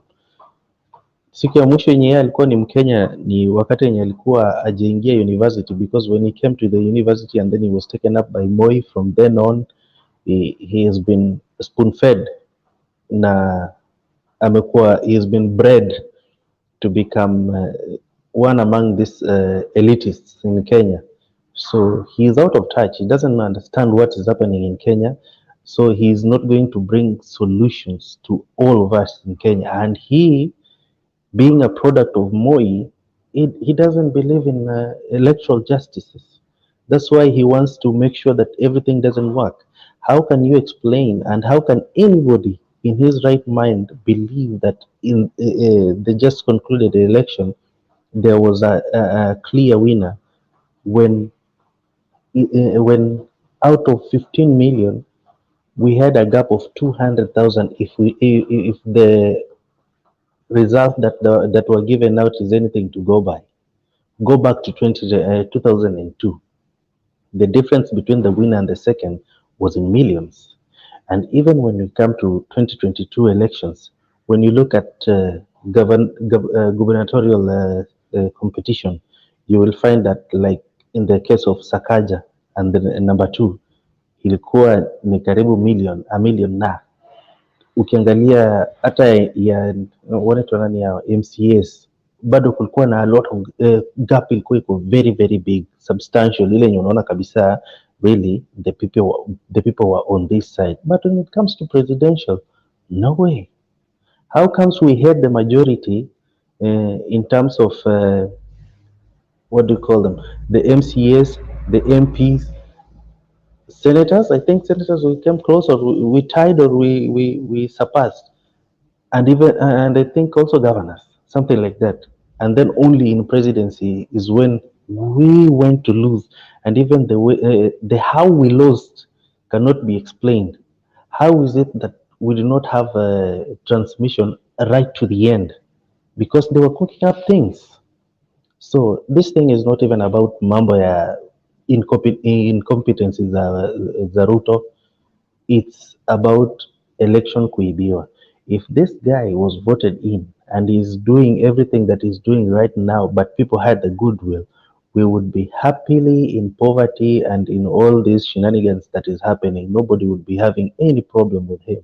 But the problem is how he got in, and that's what we want to make sure that if we are to elect him next time, we want to fix first this electoral body, to make sure that it's working for us, not for him or for them that want him or for anybody that wants a particular person.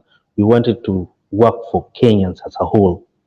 Because until we fix that, we are having problems that nobody seems to be addressing. Like in the case of, and I was talking about this one earlier, ukiangalia mambo ya hii ujambazi nyeupe inaendelea Nairobi, and these people are being killed, na ukiangalia vile wanaendelea kuuliwa, the number keep rising. Ukiangalia kwa Facebook, kuna ile page ya DCI sijui nini, ukiangalia kila siku ati the sleuths jana waliwailei na wakaua robbers 3, 2 pale, mmoja huko. It's unlike before. You know, before life was a little better, na tulikuwa tuko na the likes kina Wanugu, Shimoli, a few people wenye walikuwa najulikanaga kina Kiriamiti. But now it is easier for a youth in Nairobi to make money by stealing than to do anything. If you go kwenda kuandikwa kazi ya kuchomelea nyumba, stima inakungojea, na every day bei ya stima inaendelea kupanda. We are almost paying, ukicombine pesa yenye unalipa stima na maji inaenda kufikia sawa na rent. It's like you're paying the rent twice. How is it going to be substantial for anybody to keep up na hiyo lifestyle ya ku live honestly, na unapata daily wage haijai pita 500, and that 500 meaning you're doing something kitu ya maana, like uko kwa garage ama uko mahali kama hiyo. But ukienda kuuza mali, you don't come out with more than 200 in a day. You don't come out with more than 300 in a day. But cost of living keep going up. Nobody is addressing that, but what they are addressing is to make sure that you are contributing more to what they keep going and stealing. You know, hakuna siku ile yenye president mwenye ameingia aliongelea kuhusu the 2 billion Kenya shillings that keep getting lost through corruption every day, but he's gone in to make sure that he's collecting more. And I don't have a problem with that, but me, I'm thinking, which is worse? Is it to seal the loopholes of corruption so that to make sure that the 3.5 trillion Kenya shilling in the budget is being accounted for in totality? Or is it better to tax people more so that the people compensate for the corruption that is happening in Kenya? That's what keeps bothering me every other time.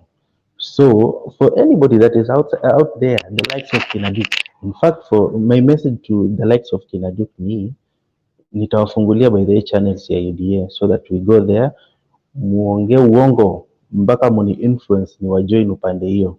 But for us, in fact, if I was to say, I would not welcome you even huko hivyo kwa comment section. Thank you. Aya, Moro unaweza changia before we bring I'll just just want to answer a bit about Pogan or something. Before you talked about your area about Turkana, how the crime is going up and everything, and then you talk about the politicians who you depend to be supporting you guys and be doing what is right for you. But as long as I've been here and the way you've been talking, you seem to be a very intelligent person. So why don't you take that opportunity and try to be able to be convincing your people down there and talk to them, yeah? And let's say like you can build something out of there, and maybe you can be their future leader. Can you hear me? Yeah, I can hear you, yeah. You know, me talking about Pokot is the same as Revolutionary talking about wherever he is in Kenya. Yeah. And you, wherever you are in Kenya, you know, we are all facing the same problems, the same situations. You understand? Yeah. There is, I don't have a peculiar or a different scenario than wherever you are. So that's why I was saying, a cattle rustler in West Pokot is the same like this phone snatcher in town, in Korogocho, in Dandora, in whatever. And yeah. So I'm just like you. There is The nothing. thing We is have like people the way there. you We talk, the way you talking is like you got people in your heart, and then you think about your people. Yeah. And it's less like when you think like that, we need people like you in Kenya. For example, where you come from, try to work with your people down there. Yeah, you don't have to have strangers coming down there doing campaign, giving money. Trying to convince these people is like what we're doing down here at this particular time is for our future. Yeah, this money you give these people they are giving you at this particular time is not your future. They just want to be in that position. Yeah, and get what they want. So, for me, to tell you the truth, yeah, if let's say like you can come up with you can come up with something, and you are the kind of people, even if let's say like someone have got 10 pounds or something, you can be able to be supporting people like you.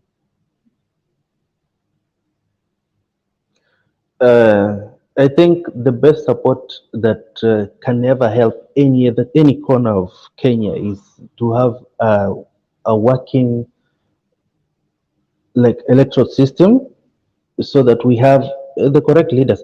Let me tell you something. The current government is trying to address the issue about cattle rustling there around those areas, and they are not going about it the right way.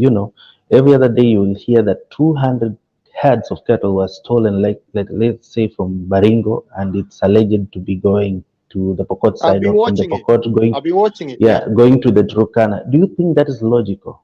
Do you think that is practical? It's Not not even logical, logical. especially when I Yeah. saw like someone like Kindiki was down there, and then a Mm. few days after he left the place, yeah, there was some Mhm. cattle restaurant down there. So how can someone a CS say that we're gonna give you protection, and then later the day after he just came from down there, we have the cattle restaurants coming down there and killing some people down there.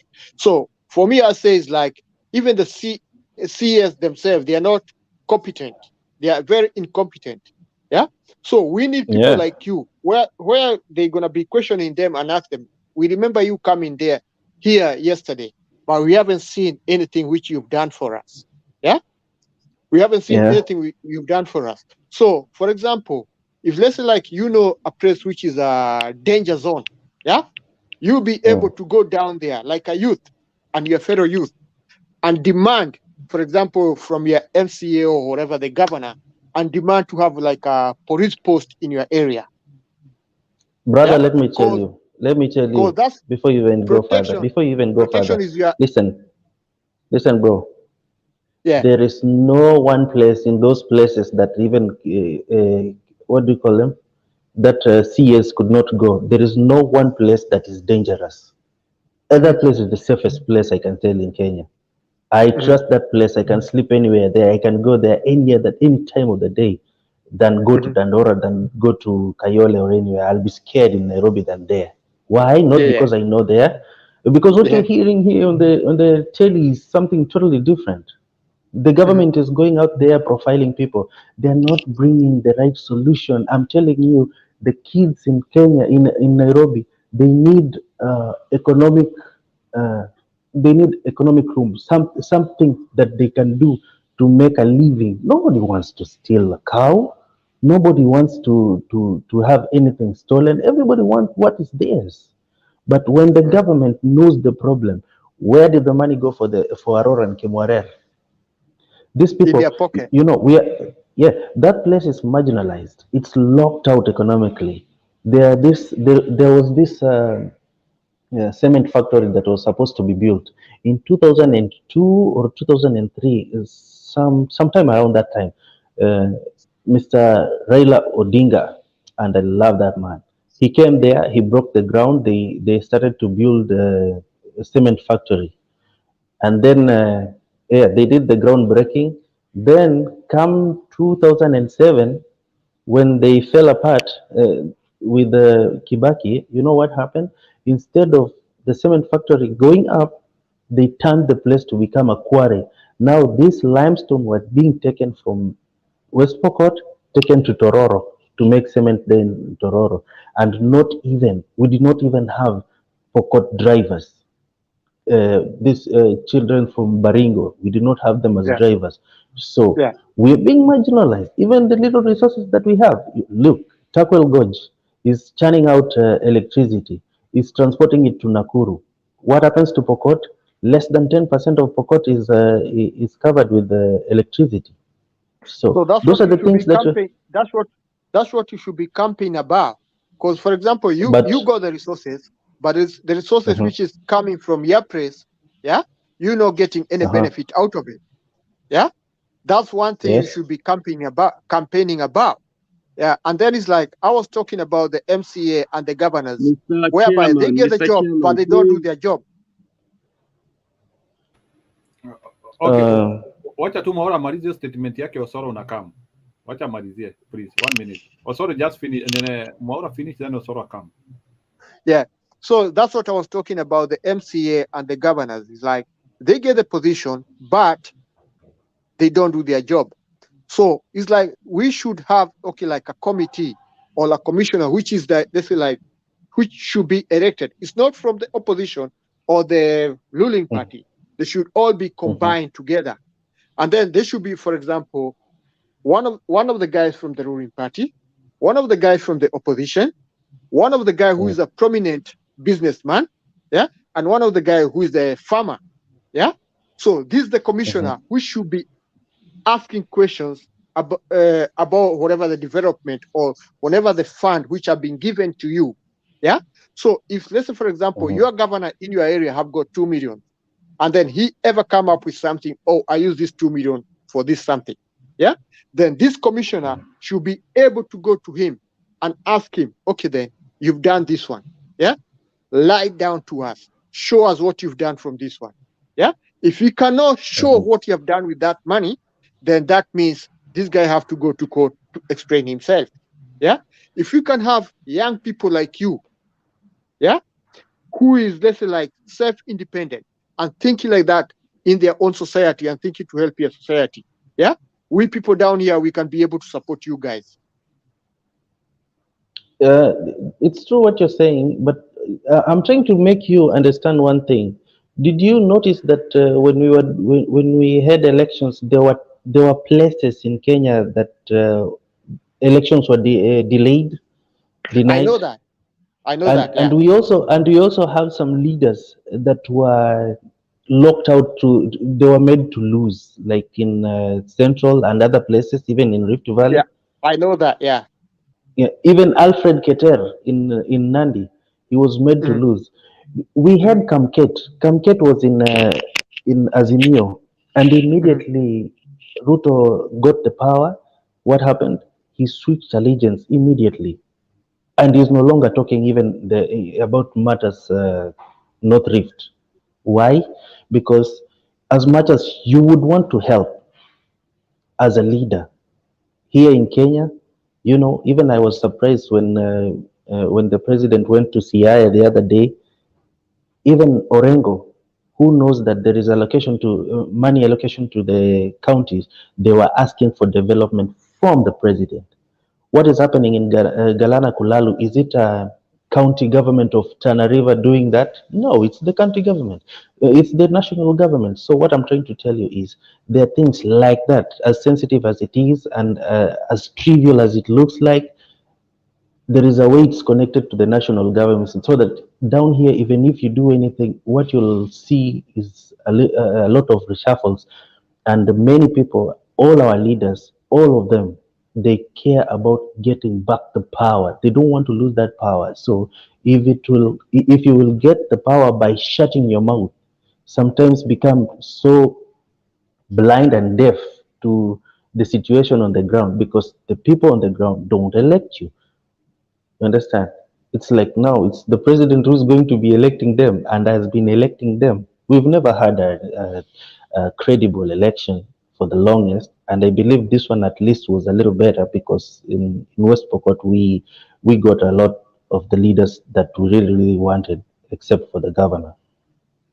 Otherwise, thank you. I understand what you mean and I understand what you say. It's good when at least we are voicing now the concerns, and actually we are pointing out, we are telling the government that you're going it the wrong way. Because here we are having people with guns, and the government is thinking that these people need bigger guns to silence their smaller guns. No, no, no, no. These people are hungry. These people are tired. These people are poor. You cannot make a man sit down and not go out and fend for their families, and you think you will use your gun to silence them. No, no, no. They'll come out. That's why they keep defeating the government every time. We have the Kenya Army base in Kacheliba, and right under their noses, banditry is happening. They can do nothing about it because these people are looking for their paycheck. And here we have the Pokots who are there losing. It's their lifeline. If they stop it, they won't survive. You understand? So we are voicing this, and we are working with the people, with the communities, and probably but majorly electoral system. Let's hope things will get better. It will. Okay. Yeah. Fine. Thank you very much. One I do also appreciate you can add to your point. Bwana Bernard, sorry. Bwana Speaker, tunaomba John saa zingine akuwa akizima microphone yake kwa sababu inapiga kelele. Mmoja akiongea at least anaweka off, alafu tumsikie. Huyu ambaye yuko chini ndugu yangu ambaye anatoka Pokot anazungumza kitu ya maana sana, kwa sababu wale watu wako pale, si ati sijawahi kutembea hizo area zote, watu wanenunuliwa kufanya fujo. Kuna militias ambao wako pale wanapewa bunduki kufanya fujo. Hao watu wa Pokot si ndio wanafanya fujo, kuna watu wanenunua watu kufanya fujo. Na mtu ambaye ako na njaa anatafuta njia zozote zile za kupata kula. Na hakuna mahali Kenya hiyo Ruto ajanunua, ananua kila mtu. Na kama utaenda na njia yake, unaoneshwa na wale ambao wafuasi wake ambao wako na mabunduki, anakuja direct, anafungua koti, anakuambia do whatever you want or you go missing. Na kweli ni kitu inashtua sana. Ukiona kama wakati, for example, acha niseme Sabina Chege ile alisema ati tunajua vile kura zinaibiwaga, akaitwa na bwana Chupkati. Mliona kesho yake huyo mama alikuwa anilazwa hospitali. Kwa nini? Shock. Alifungwa mdomo, alioneshwa bunduki, akaambiwa wewe ukitoa siri yoyote, walikuwa najua kabisa huyu atatambua siri. Walimnyamazisha huyo mama mpaka alilazwa hospitali. So na ni kitu iko, na kuna wengi wanenunuliwa. Hata hapa kwenye studio kuna wale wanenunuliwa, wanapewa pesa kiasi fulani waweze kufuruga kila mahali all over Kenya. Huyu jamaa anatumia pesa nyingi sana kununua binadamu, na ukikataa vile anavyotaka, na kweli unakufa. Iwe ni airport, hao watu kutoka Venezuela walikuja na hizo makaratasi za uongo. Waliingia kwa nini? Ukienda pale airport, kila mmoja wetu hapa lazima utapitia kwa custom duty. Na hapo kwa custom wanajua wale watu ambao walikuwa watu wa huyu ambaye anaitwa bwana Zakayo, walienda wakawaambia wale watu fulani anakuja, au kwanza ndo wanasimama hapo kumpitisha. Unaona, hao watu wa Venezuela waliingilia VIP hata uchunguzi mfuko, amchunguzi chochote, mnashtukiaga tu watu waneshatokea. Na hiyo sio peke yake, sisi tunafanya na intelligence people. Sio peke yake, popote, hata Mombasa vitu zinaingia hapo, inajulikana meli fulani inakuja, hizi vitu zisifunguliwe, zisikaguliwe. That is the way things come in. Zinaingia kutokea Busia wrong way, kutoka Uganda. Bwana Ruto anechukua Kenya kuwa yake. Na hiyo ni kitu iko. Na tusipofungua macho na tukasikizana na tukakaa pamoja tukasema in one voice, no and no, Ruto must go, Kenya itakuwa sawa. Lakini tukiendelea hivi tunabishana wenyewe kwa wenyewe, hakika itaenda Uganda way. Tunaona Amini alifanya hivyo, alikuja akatolewa. Nani akaja, ndo Museveni anekuja, alikuwa upande wa military, akafanya, ndio hiyo anekaa anekatalia hapo. Ruto anasoma kutoka kwake. Sasa angalia, watu wako na njaa.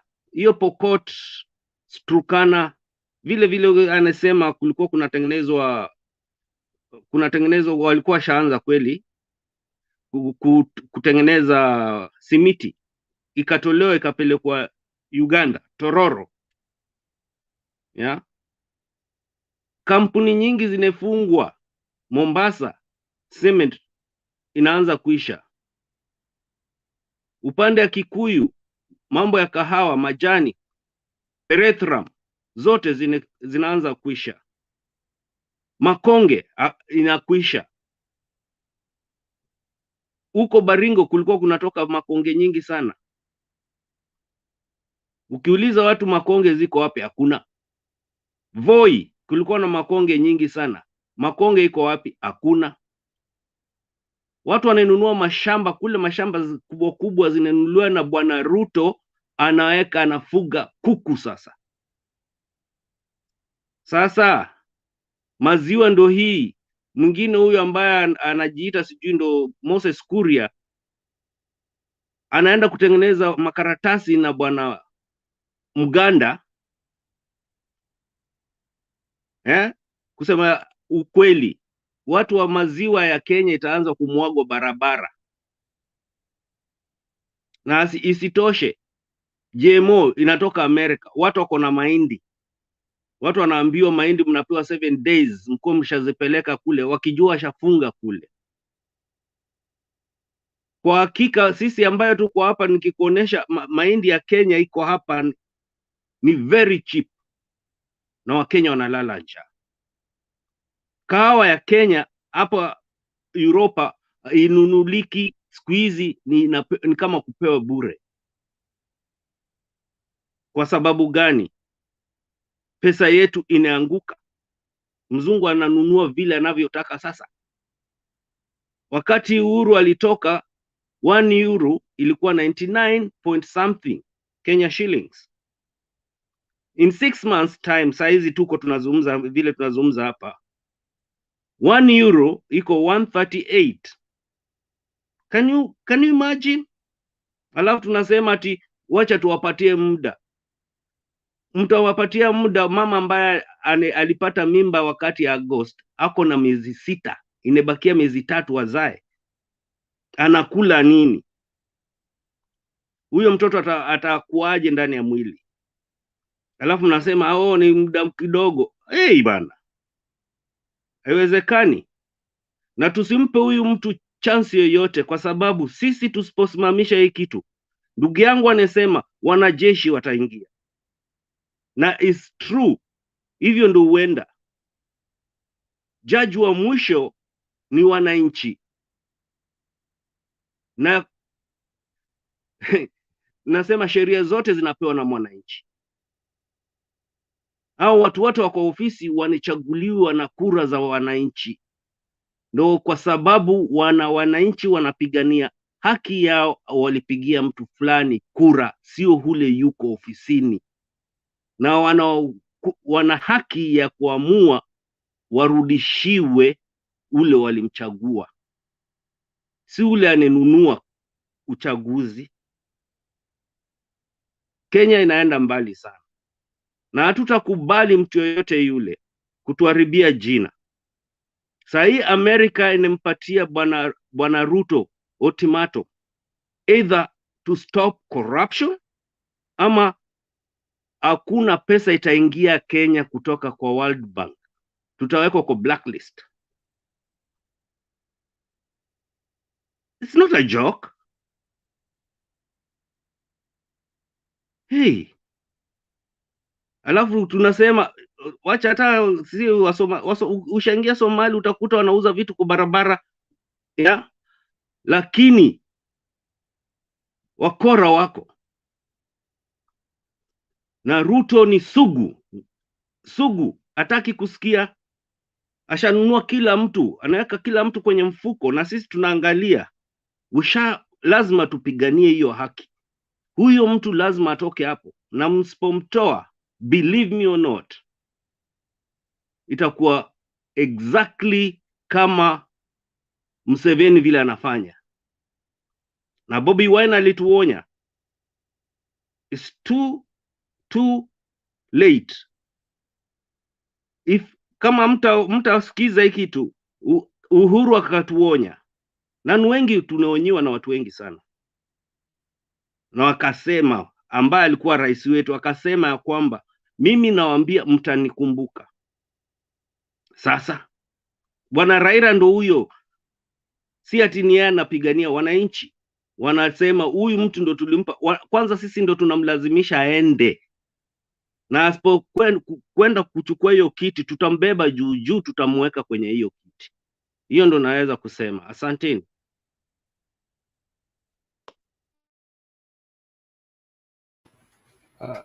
Aya, sawa. Eli, you can talk. I see Duke is there. One of those UDA. Ni vile nilikuwa nikiona UDA ni kama people. ulikuwa umeinua mkono. But nafikiria huyu Kenya ni Lakweta aliingia kabla ya Duke. Wacha aongee huyo ni mama. Nafikiri ni mama wetu. Yeah. Wacha aongee. Yeah, mama tafadhali contribute to the discussion as you give your views. Thank you. Alafu Duke akam. Is it my turn? Okay. Mimi nilikuwa nimekuja mbio, nilikuwa nataka kutorosha huyo mtu ambaye alikuwa naongea hapo. He was asking whether he's in the wrong forum, and exactly he was in the wrong forum. He ought to have gone long time ago. Sababu hata simuelewi kusema ulikuwa upande mwingine na sasa unarudi kuongea kama unakula ulimi yako. Yani unafanya maajabu makubwa sana, kwa sababu I don't know what's wrong with these people, because they should see that Ruto has committed 2 grievous crimes.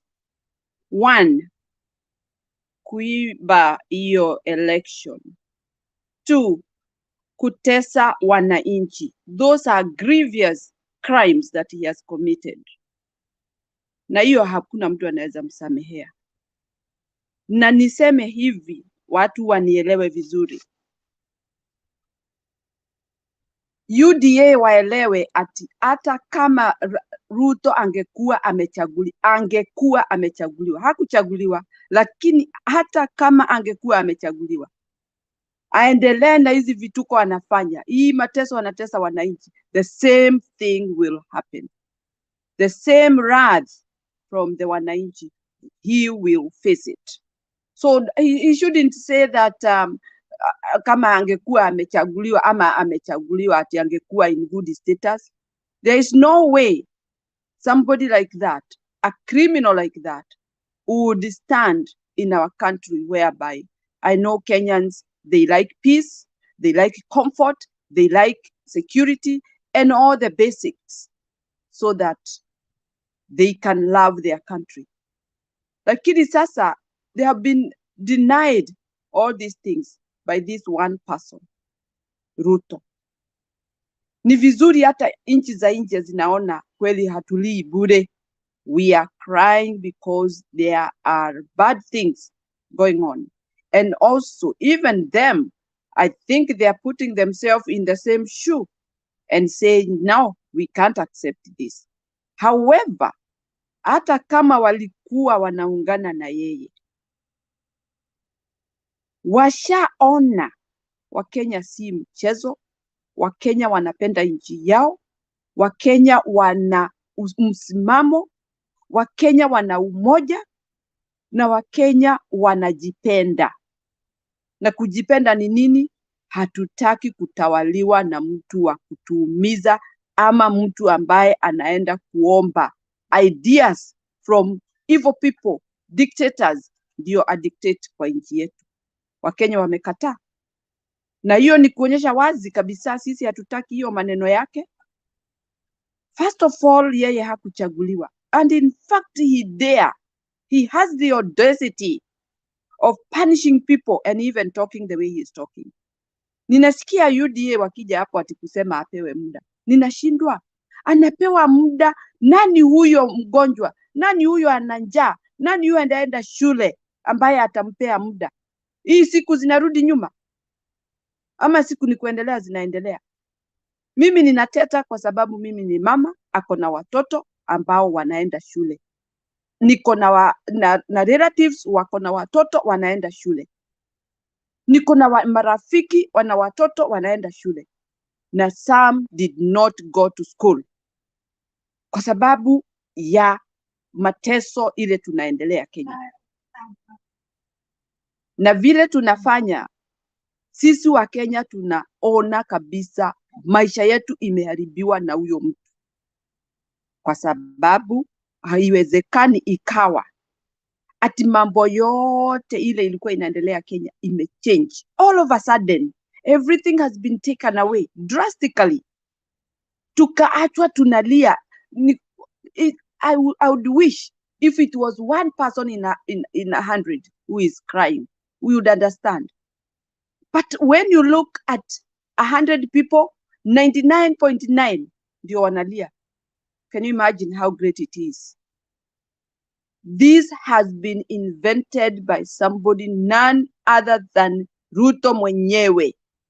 Na hiyo majaribu anafanya ati kurevenge. Ni Kikuyu mwereheria niwe moru. Meaning the person who revenge is the bad person. Na hiyo mambo yote anafanya atakuja kuyapata mwenyewe. Hakuna mtu atamdunga hiyo shindano. Hiyo mwiba atajidunga mwenyewe na ameshajidunga. Na ninasema hivi, Kenya yetu iko imara. Na Ruto asifikiri hiyo mchezo anacheza sisi tutakuwa kama watu wa Uganda. Anataka kutunyanyasa tuishe nguvu ndio aweze kutawala. Kenyans, they are not lazy. They are not going to listen to him. They are not going to accept all this punishment he is giving us. We are going to cut it short. Na asifikiri ako pahali anaenda. Yeye ako na shida ile kubwa. Kwa sababu yale ametenda ndio itamuadhibu. Hiyo ndio itamletea shida. Na hiyo ndio tuko nayo na ndio tunafuatilia. All these things that he is doing will come one day at a halt. Na atalia mwenyewe. I can't believe such a person, watu wanamuita ni president, wa aina gani ambaye hata keti hata kwa ofisi afikiri ni nini hii ninafanya, hata siangalii maslahi ya watu wale walinichagua hata kama ni 5. How comes that he don't have time to sit down and think about the country?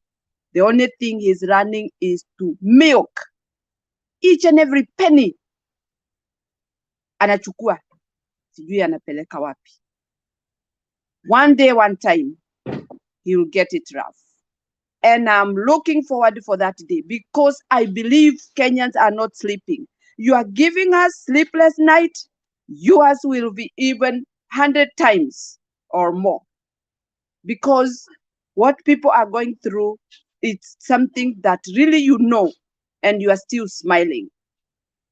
It's you now. Tomorrow will be different. Wacha hivyo, watu wanakuja hapa kutupembeleza, wanajaribu kuongea kidogo hivi, alafu wanatoa ile mambo walikuwa wametumwa waje watuambie. Sisi hatuna haja na nyinyi. Mkisikia mko pande hiyo ingine, endeni kwenu, mwende mkaongee huko, muwapee wale unajua unaweza convince wawe mko mlengo wenu. Wacheni sisi tupige kelele hapa, but we know where we are heading. We know what we are looking for. God will help us, and we are looking forward for that great day. Our country will stand. God bless Kenya. God bless Kenyans, because we are one united nation. Thank you so much, guys. Have a good evening. Bye. Sawa. Thank you, Kenyan. Thank you for your contribution. Duke? Oh, Pogona want to react. 1 minute, Duke. Wacha Pogona react, alafu you come. Yeah, Mama ameongea hapo hivyo vizuri, and I wanted also to add that what kind of president, and this question keeps bothering me, that regardless how he got in there, na akiangalia hizo numbers vile ziko, how the margin is so small, is not even concerned and not even trying to reach out and reason with the people that feels like wamepoteza, wamekuwa disenfranchised or what, nitasema nini, juu the country kulingana na ile numbers zenye yeye alitumia kuingia na kulingana na ruling, the country is torn right down the middle, but he seems like ignoring one half of Kenya. That is not a sensible person. That is not a good person. That's not a moral human being. That's a very immoral, evil person. Kwa sababu mtu mwenye akili zake anatakana ku reach out, not even to the leaders, but to the country, to try to talk to people, to quail the people.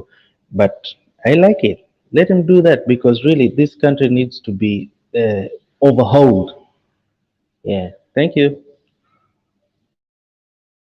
Duke?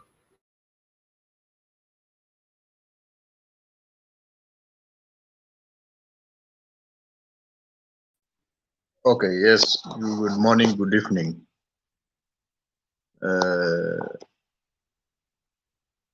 I hope this is an open forum, and that has been clarified before.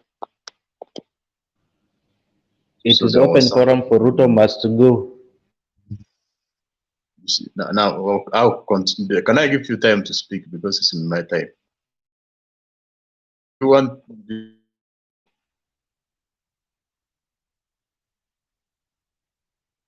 You see,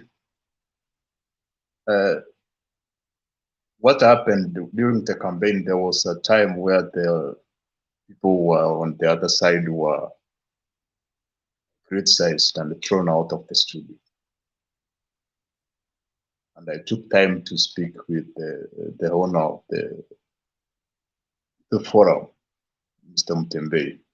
And they told me that this is an open forum, not an Azimio forum. And it's by coincidence that Azimio people are more here. So he even told me you can invite more. Duke, it is not by an accident. I think even in the country and geographically, Azimio people are many. Anyway, in a light note. No, because he even told me to invite more Kenya Kwanza members, so that the studio or the forum can be parents, the way we say in other mainstream media.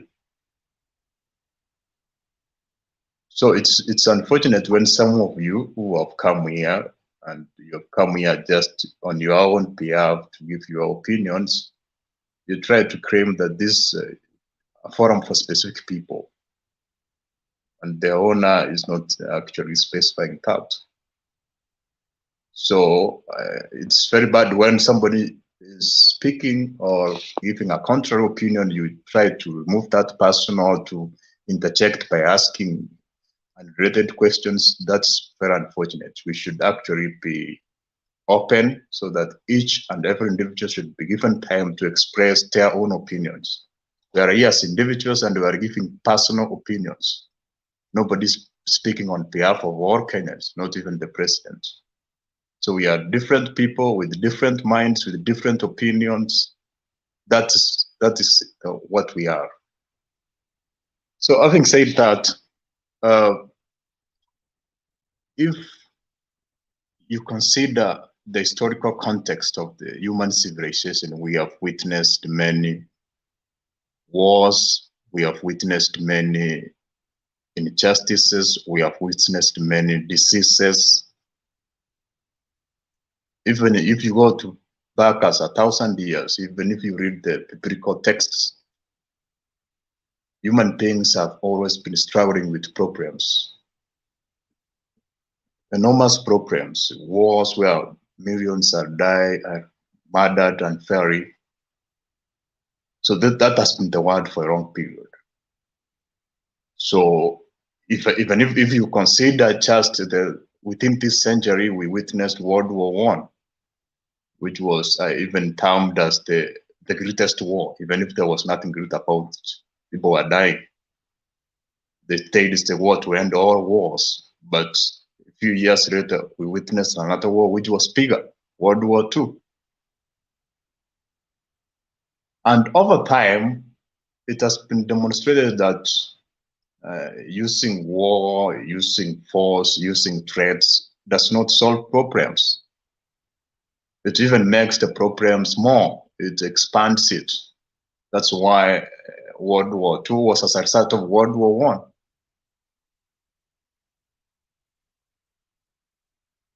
I. And the reason why I'm giving this context is because we need to understand the reality. What about today? Are we not witnessing wars and diseases? We have Ukraine war. There was the pandemic. Poverty is across the world. In the US, 38 million people are depending on food stamps. That's like Kenyan population. That's a reality. In the UK right now, like 3 million people are unable to afford energy to heat their homes. And many of you witnessed some people going to forest to pick firewood.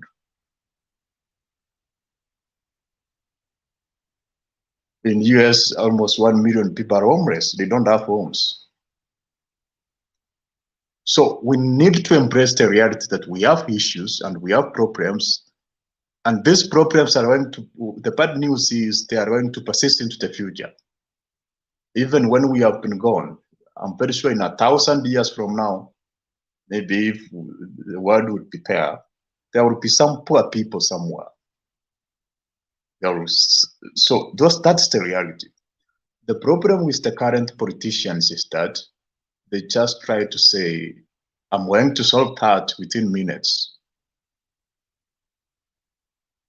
Actually, that is the problem why we are not moving forward and why we are not amicably solving the problem. It's because the politicians, the influential people are trying to tell people what they want to hear, so that they vote for them, they get the power, and their term ends like that. Or they serve their interest, the interest of the rich. That's the way the world is. So what's the way forward? The way forward, first of all, you have to understand the reality that we have poor people and we are going to have poor people in 100 years from now. So anybody who's campaigning saying that you are poor because of so, or you are poor because of this, or these problems are there because of somebody, is just trying to fuel a conflict, which will even expand the problems, which will even create more problems. So that's the reality. And what has been demonstrated is that readers don't solve problems. It is the programs, or I can say that what is being implemented, specific regulations, specific reforms. We have witnessed many readers before. For example, if you talk about UK, there was Cameroon and we went, he said, now we have to move out of the European Union so that the economy can be better. They have moved out of the European Union. Some now want to come back. Theresa May came, went. they have been like changing. So what can solve human problems is having reforms or practical things which are done, which solve problem, and that embraces science, embraces technology.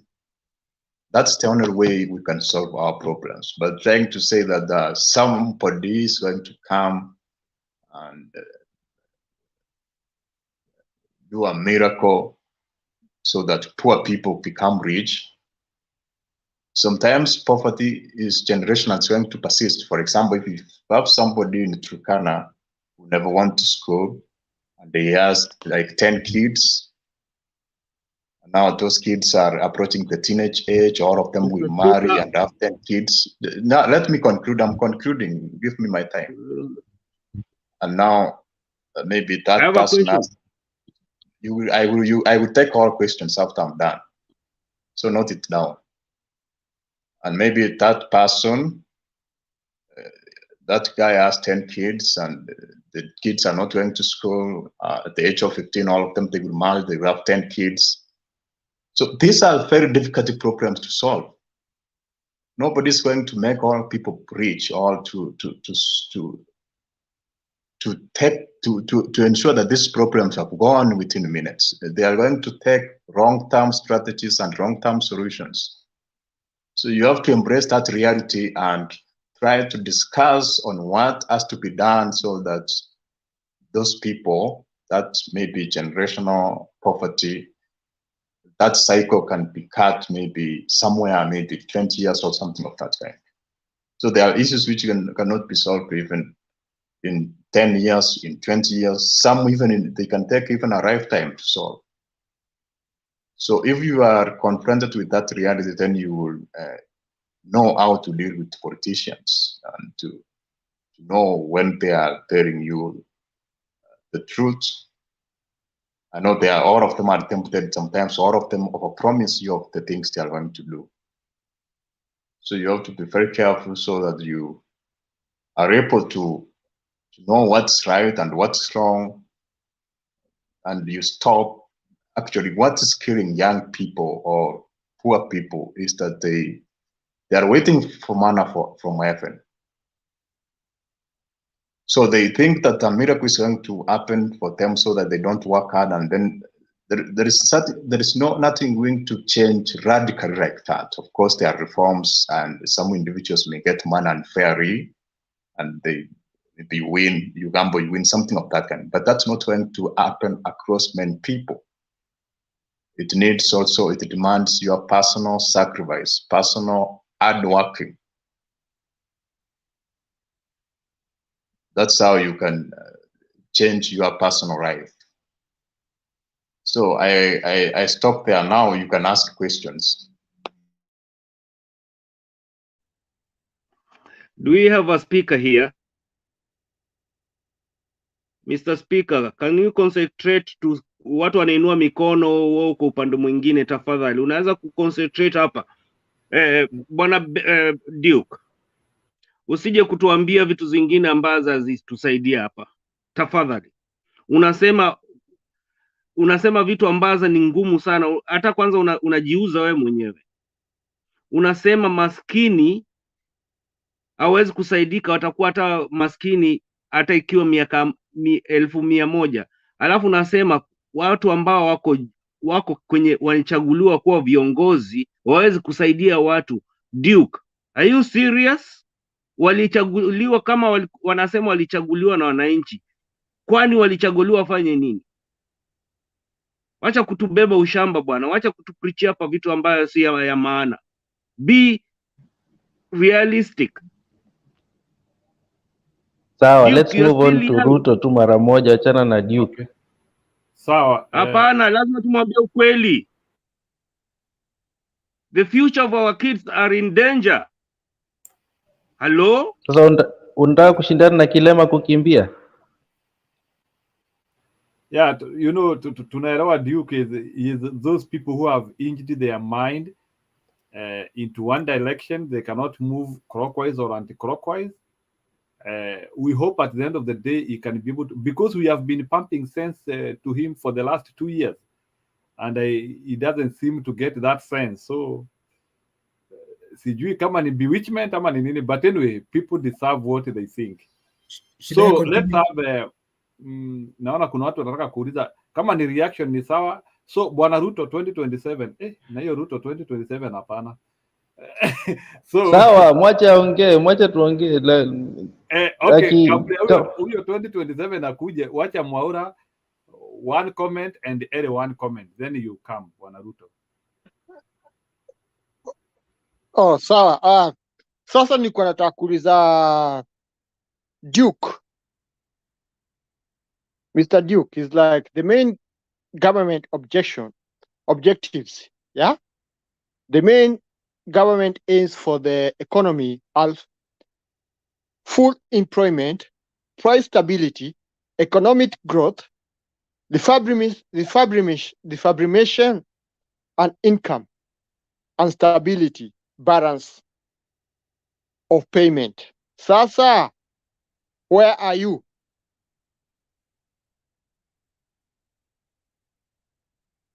Sabu, if the government cannot fulfill those objectives, yeah, so you're rubbish.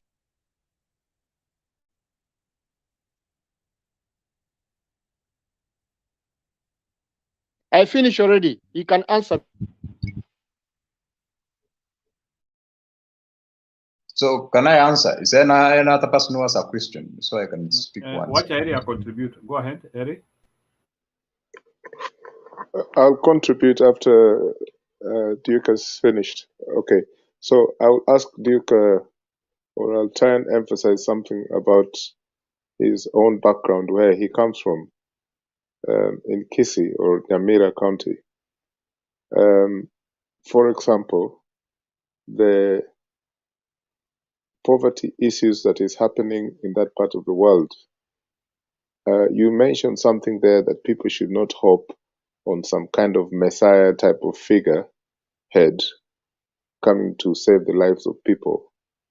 And I think you are directing that at Raila Odinga and Martha Karua, because they suggested that they were going to,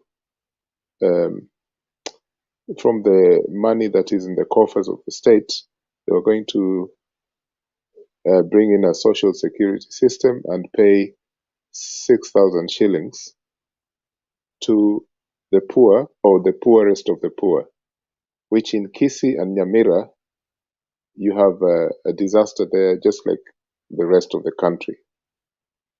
So I'm wondering, when you say the things that you're saying about the state of nature, the life is about survival for the fittest and working hard, and then you contradict yourself saying that things are surpassed by technology, and yet the technology that you were praising is the same technology that was used to rubbish the victory of Raila Odinga and Martha Karua. You are confusing yourself.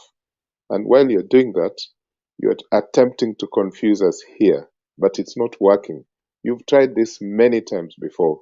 You come here and you embarrass yourself. Duke, stop embarrassing yourself. We are not wasting our time here.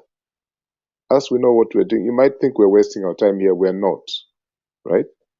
You're a young person who has a lot of quality in what you want, the truth that you want, but I think you need to stop confusing yourself with those convictions that you have. It doesn't work.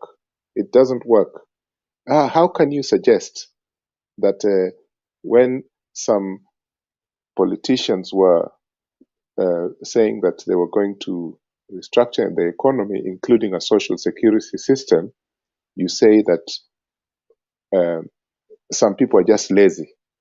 They need to start working. That's not what Raila and Martha Karua were saying, that they just want laziness to prevail. So I totally disagree with you about that. Okay, so that's what I wanted to contribute. And the other thing I wanted to say is about your William Ruto. This man is one of the biggest liars walking anywhere on the face of this planet. I'll give you an example of what he said in 2011 when the WikiLeaks reports appeared from the, this was about the cables that were sent by Michael Ranneberger, the then US ambassador in Nairobi, to his bosses in the United States. And the WikiLeaks report said that William Ruto, when he had a conversation with Michael Ranneberger, because Ranneberger was reporting to his bosses in the United States, as they do, right? He was asked about the Kiambaa fire, where over 30 people perished. You know, the church in Fano that happened in 2007. And he said that that was an accidental fire. This is in the WikiLeaks report. And William Ruto said this. And this is the person that is banding people about how he's a man of God and he's factual. And we know this person is a pathological liar.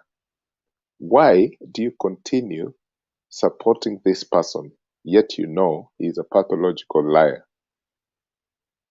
So I'll leave it there, Omariba.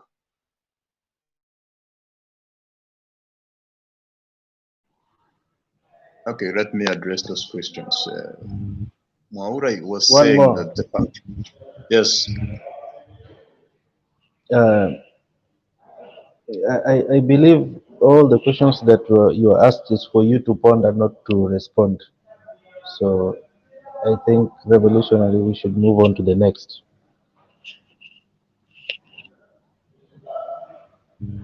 Wacha Ruto aongee. Okay, there's some things No, you see now that's not fair because people have asked me questions directly. no. So revolution, if you that's the way you are going to run the show, that's very bad. Now are you going what is dictating you on how to run the show? And you accept that. Okay, That's very unfair. Wacha Ruto aongee, you will come back. Let the wheel move, please. You'll come back. You'll come after Ruto. Let's mix a little bit, please. Let me start with today's topic. We know where MUTAHI is inclined towards, and how he was convincing Raila that he can get some percentage from certain region for this and other. In fact, he was a very arrogant person. If you can ask, what do you call it, Boniface Mwangi, will tell you that guy was very arrogant during campaign. So we cannot take his numbers with his arrogance, and he hasn't even given the methodology of how he conducted the research. Now the problem with this in Kenya is we have a problem in Kenya which is very bad. It's called generational transfer of poverty. One generation, you can see like Kenyan parents will say, I better have 5 kids so that in case one succeed, you'll take care of me and will take care of the rest. Now it becomes instead of one generation transferring wealth to another generation, it becomes one generation transferring poverty to another generation, so that generation does not build wealth, but it takes away wealth from the other generation, because the generation that's supposed to be building wealth on this own is now taking care of the older generation, at the same time the other brothers, or educating the other brothers. No, so we should be educating our people that we need to reduce, so that we reduce dependency on the government, so that unless you slip through the cracks of the society, then we are taken care of the social welfare. But making things free, like for example, we are making, like for example, I'm not against Baba that much, okay, but I don't support him at the end of the day. Like making university free, there is no, and apart from Germany, which they tax heavily, they tax on income tax around 45 to 50%. Like in Kenya, where we still have so many problems, development problems, and we're taking maximum of 30%, and our income is that the topic of the day, really? No, now I'm talking about it because somebody talked about it here. because I've done with that one. No, so then Mr. Eli was talking about the victory of Raila, technology being used to take the victory of Raila. That guy gave us numbers, but nothing to back up with it. No forms about it. He said that Raila is an honest man, while Raila is the one who went to BBC and told the world that Obama was his cousin. When he went to Al Jazeera, he refused. He refused that. Subsidies are something very dangerous. Any country with a subsidy. Look at Sudan. Can you where talk there is about the subsidy. topic here? Look at Egypt. The topic, please. Now, when we come to MUTAHI with these numbers. What was the methodology? What was the sample size? Now somebody pulls numbers out of the air now. It takes time. The problems that we had, it takes time. The problem in Kenya, it's being incumbent. Incumbent Kenyans will expect from you. It's only 6 months. Kenyans expect a lot from you within 6 months. In fact, even that what is made Raila. So if you see Kenyans being pessimistic, is about incumbency. So when you're incumbency, most of the Kenyans will demand a lot. I don't know if it even 6 months. Hey, Bana Ruto, stop it, Bana. This guy has been incumbent since 2013 as a deputy president. He was okay? a deputy. He was a deputy. Yes, he was not the that's president. that's incumbency deputy as well. Being the president, who calls the shot? It So is the just president. shut up, man. No, it is the president who calls the shot. So don't blame somebody who is not the president. When you are president, you have your time. It's like he was roaming. When he was campaigning all over because he had nothing. In order, please, Mr. Chair. Please concentrate, please. Yeah. Give us No, time. I'm giving them time to. No. You're interjecting me. Look at it. No. When you are speaking, I give you time. When everybody was speaking, No. You We see cannot listen for nonsense. How Azimio is very biased. They don't listen to other people. Azimio want people who are praising them. Ruto, let me ask you a question. Yes, let me ask you a question, Ruto. Question Yeah. to Wait, be asked. Joshua. Okay. Yeah. You please. Ruto. Let me ask you, what is your aim of coming to this forum? Let me just ask you, and especially, what is your aim when you come with that name, Ruto 2027? Now it is now to challenge the misinformation Time that is going on order. here and Time give of an order, alternative. No problem, to Joshua.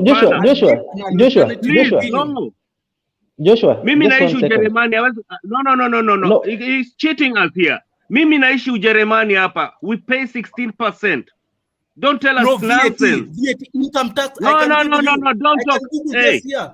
It is Go from what? Okay. Nonsense. Okay, order now. Okay, You Joshua kidogo. Joshua Ruto, 1 minute. Joshua Ruto, 1 minute. Let's react in a civilized manner. Just 1 minute. Mr. Joshua, react to Ruto in 1 minute, please. Pole too. Just react to him. Now I can Google here. I can see. Unasema ni respond. Just a minute. Wacha Joshua react. Guys, let's have order. Let's listen to each other, please. Let's listen to Ruto. Let me just address that one about Germany. In Germany, the tax rate as for individual are 14% to 45%. Ruto, ngojea kidogo. Ruto, please ngojea kidogo. You have brought a situation. But people are disagreeing. So around the people who are disagreeing to give their point, then you will come on board. So, Bwana Joshua, can you react? Kusikia reaction yako to that and react slowly. Yeah, huyo ambaye wacha niseme ukweli. Hii kitu unaambia watu wale waishi hapa wanaweza kusema vile unavyosema Bwana Ruto na hiyo jina Ruto.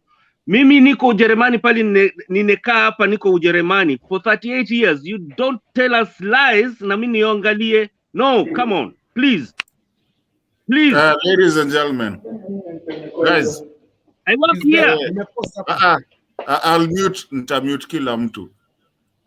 We are not going to make this show become such a equation ya kurukiana na kila kitu. The moderator is here. Revolutionary, you're the moderator. Ladies and gentlemen, my friend, And gentlemen, let me just say gentlemen because there's not a lady here, but I know there's ladies listening to us. Guys, tafadhali tukuwe na decorum, please. We really appreciate because this is an international TV. We come here and people are coming here to listen to us. Tafadhali tusikize moderator. When moderator akikwambia ni hivi, hivyo ndo iko. Because he knows what he's doing. He's been here for a long time. He's a very seasoned person. Tafadhali tusianze kurukiana. Listen to the moderator. That's all I'm asking. Mi nikiona mtu niko huko nyuma, nikiona mtu mwenye anafanya moderator, na by the way, ukiona mtu anafanya vitu zake, tafadhali sema tutatoa. And siko peke yangu, tuko wengi huko nyuma wenye tunaweza toa. Mtu ainue mkono, asikize moderator, ampe, because we're not going to let this channel go down to be a, a village kind of way of talking. Moderator, take over. Let me respond to that. So let's just react in a several. And everybody mute until the moderator tells you that it's time for you to talk. Kidogo ni sawa. So Ruto, ile kitu iko, wacha tu tuongee taratibu pole. Hatuna mabishano hapa. We know in your camp, even your name is suggestive. And by the way, I'm just trying to say it in an honest opinion. Even some of us we support Raila Odinga, na hatuwezi kuja na majina Raila Odinga hapa. The way your name is an intimidation in a way. Frankly speaking, is like you are trying to intimidate people. Hata unaanzia kusema Ruto 2027. It's like you are already putting a forecast of intimidation to people, and it is not right. So that is why people have a lot of wrong perception for you, and that's why Pagona hapo amekuuliza what is your intention. I was waiting for you to say that.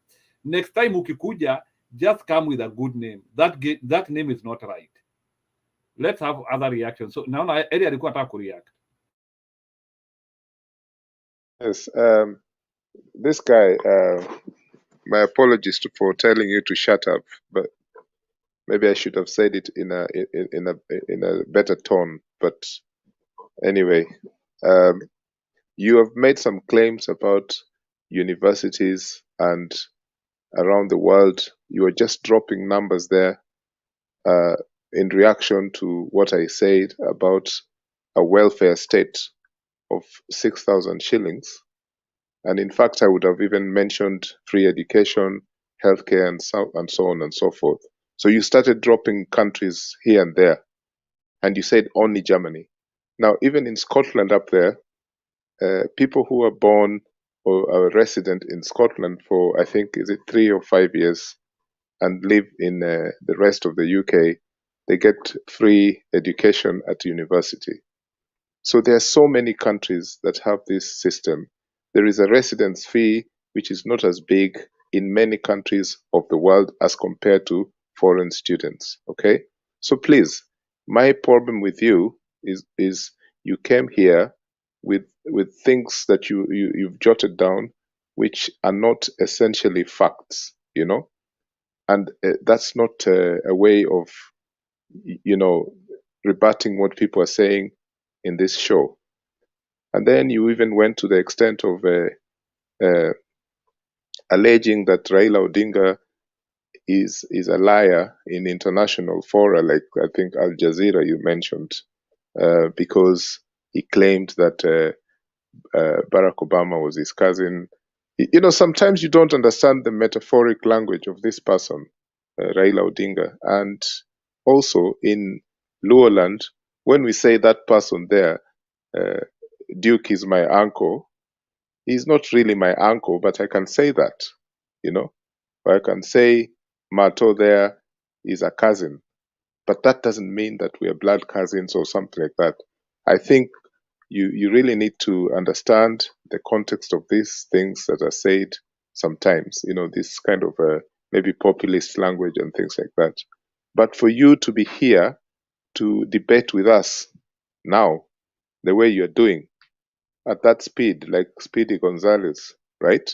And dropping so many things without understanding what you're saying, we will confront you. Me, I never do this.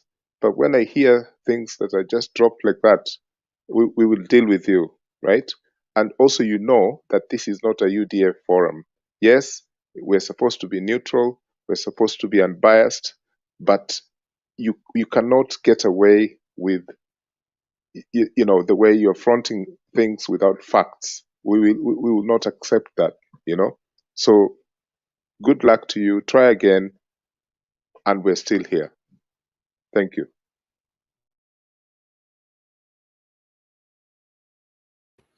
Okay, so let's have Mwaura 1 minute and Pogon 1 minute, then Bwana Ruto to take over to respond, and you conclude.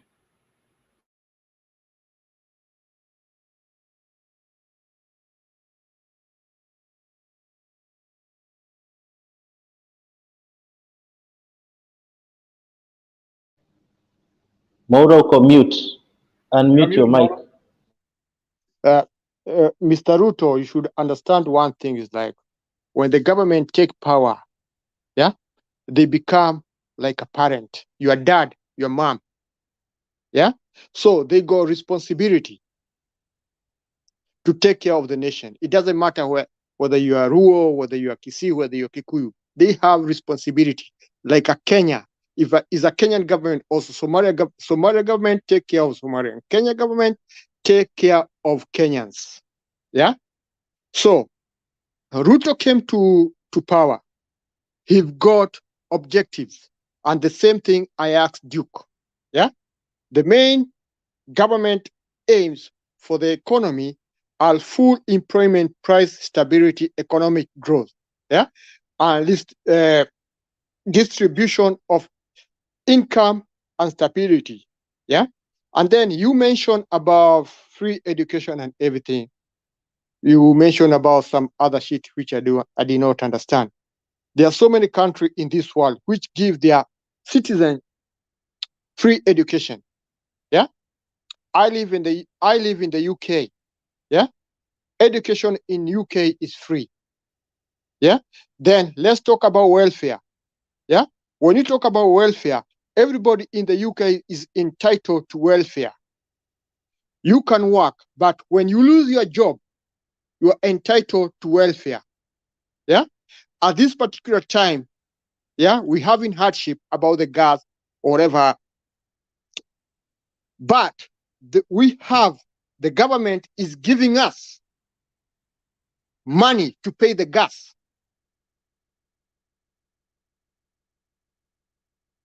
So that if, let's say, like you are not working, whether you are working or you're not working, yeah, at least you get £100, I think, and 7 to pay your own gas and electricity, yeah. So when Ruto came to power, this is the first thing he should have looked at. What do the Kenya need? Food, education, yeah. You going to bring us fertilizer? Are people going to eat fertilizer? I finish.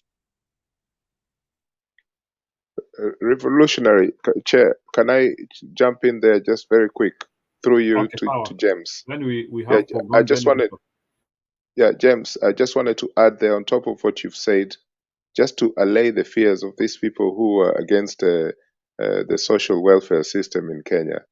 In the UK, in different parts of the UK, in the Northern Ireland part where I live, the government gave every person, every household, £600 between 2 weeks ago and this week.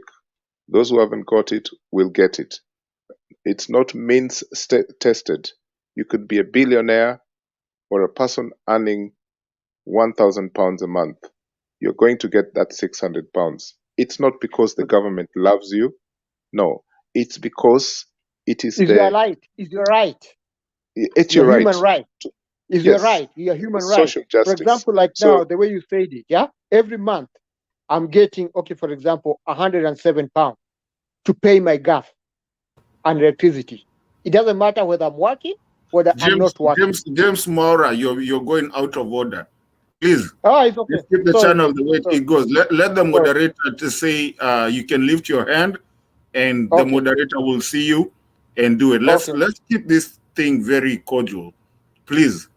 Let someone finish, and then someone lifts their hand, and then the moderator is very well aware. He will see and he will show it.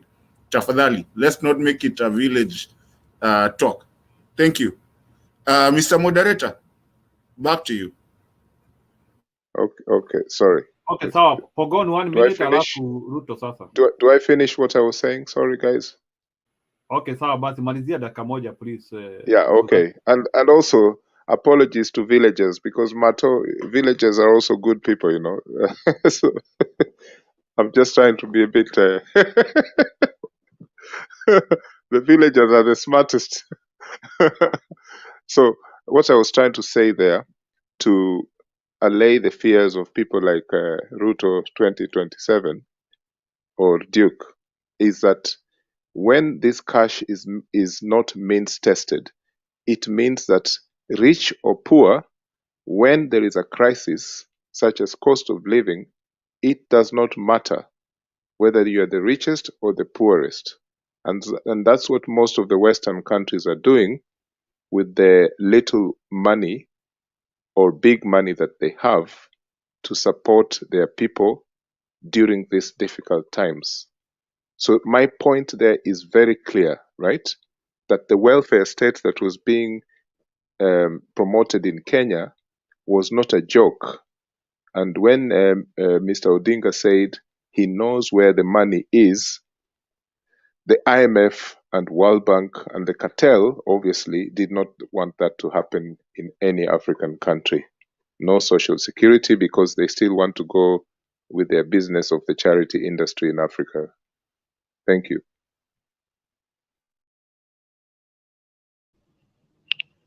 I believe it's my time first, Mr. Ruto. And what I had to say first before I ask you a question or I react to what you're saying is, you know, this channel actually, seriously, it's an open forum. Anybody can join. But you know, there are signs of times. You know, before elections, it was campaign time, and everybody was welcome, and we were trying to seduce your likes to join us, so that our I mean, majority of us just turned out to be Azimio here in this channel, and then elections happened. Then we went into that period of Supreme Court battle, and that one happened, and it went the way it went. Now we are in another season. Now we are at a point where majority of us in this forum, we're here by influence. By the way, you know, it's not just by influence of the majority. We are at a point where we are demanding that Ruto 2027, we are saying Ruto, who is the president, to get out, because he is illegitimate. Yeah, you'll get your time. Hopefully, he will give you. So what I was saying is, why do you think, now that even when you see at the comment section, why do you think why do you see it fit for you to join with that name Ruto 2027, and why do you think it's fit for you to join now and to comment in a way to try to, like, you're again campaigning for Ruto? Ruto is already there, is the president. Why don't you think that you can form your own another channel, so that by influence you can sway us, you can pull us to your channel, than you coming here trying to sway us? Because what you're bringing up is nothing that we're discussing. It's nothing that is on topic today. We are going in another direction. We are thinking about taking over this government. We are not thinking about another election. Thank you. Okay, Ruto, go ahead. Okay, Mr. Pagan, when you're talking about shifting this topic to from where it was, I got this because there were people talking during that time, and there were issues that were coming up. I decided to respond to them. So it might be you have already deviated, because like you have introduced illegitimacy. I won't dignify that one with a response. I'll let it move on. Yeah, I'll let it slide. Now, when we come to who was it? Joshua or who was talking that is in Germany? I've done a Google search, and also use even Chat GPT, and it has given me a response on the income ranges, which ranges between 14% to 42%, with a surcharge of 4%, 5.5%. Kenya, the maximum is at 30%. So you can see how things differ on the taxation. Somebody says UK education is free. I've even used Google, and even the last free education is eligible between 16 and 19 years. Higher education funding through student loan and grants, including tuition fee loans and maintenance loans. You see, they are loans, they are not free. So we cannot come here and mislead each other. We cannot come here when we have internet. We are not only Google, which can mislead. We have open AI, which we can use. All we cannot go on misleading each other. Like, for example, you guys are talking like these problems in Kenya just happened during Ruto. We have had governments. We had Jomo Kenyatta. After Jomo Kenyatta, we have had Moi. We have Kibaki, who was the best president, according to, we have the best president. Now, most of our problems now is about debt.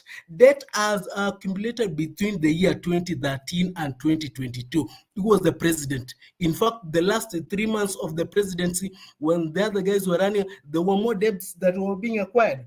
So if like, for example, when you talk about, for example, safety nets. Now, Kenya, Kenya is a young economy. There have been cash transfer to elders. There have been cash transfer to. When you say they are giving people £600 in UK, what are the numbers? I've googled the statistics. There are around 300,000 homeless people in UK. There are around 2 million people homeless in US. If there is that welfare system, why is it? It's because the people slip out of the cracks because of this. It is a capitalist society. Some people will slip out of the crack. It's not by their choice. It's how the system is. You can get sick, you sell your house, you find yourself, you're homeless. You can be living paycheck because your income is low. You slip through the cracks, you're homeless. So these things happen, but now we need a safety net that at least there is an homeless shelter. There is something you can eat. That is where dignity comes in. But you cannot say free education to university when you are taxing 30%. We have a lot of debt. We need to build infrastructure. Our roads are really bad, and now we have to pull ourselves to the strap. Even in China, there was something called the Great Leap Forward. Now, as I finish with this topic, the topic of the day, I cannot trust MUTAHI NGUNYI with his numbers. Why don't you challenge that one? Why is not somebody talking about methodology, the sample size, the statistical, the variance level? At least you give us, from this region, it was this region, from this region, it was region. You cannot just be pulling numbers out of there. I submit my name by using the name Ruto today. It was not to intimidate anybody. I am here to give an alternative opinion to people. When you remain with people who are like-minded to you, it becomes like a cult. When you go to a cult and you listen to only people in a cult, you'll end up believing those things. But when you have an open mind to listen to other people, like I'm here to listen to you, and you listen to me, and that's okay. Okay, thank you. That's my submission today.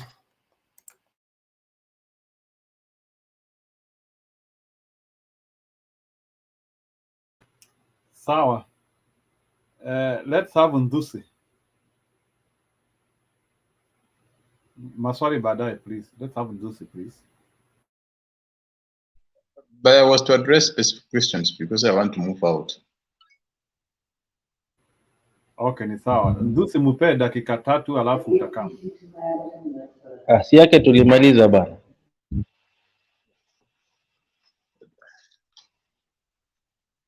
I was asked a question by Mwaura, who specified the functions of a government. I've not disputed any function of a government. A government is critical in bettering the lives of its people, like access to basic needs and improving their lives in general.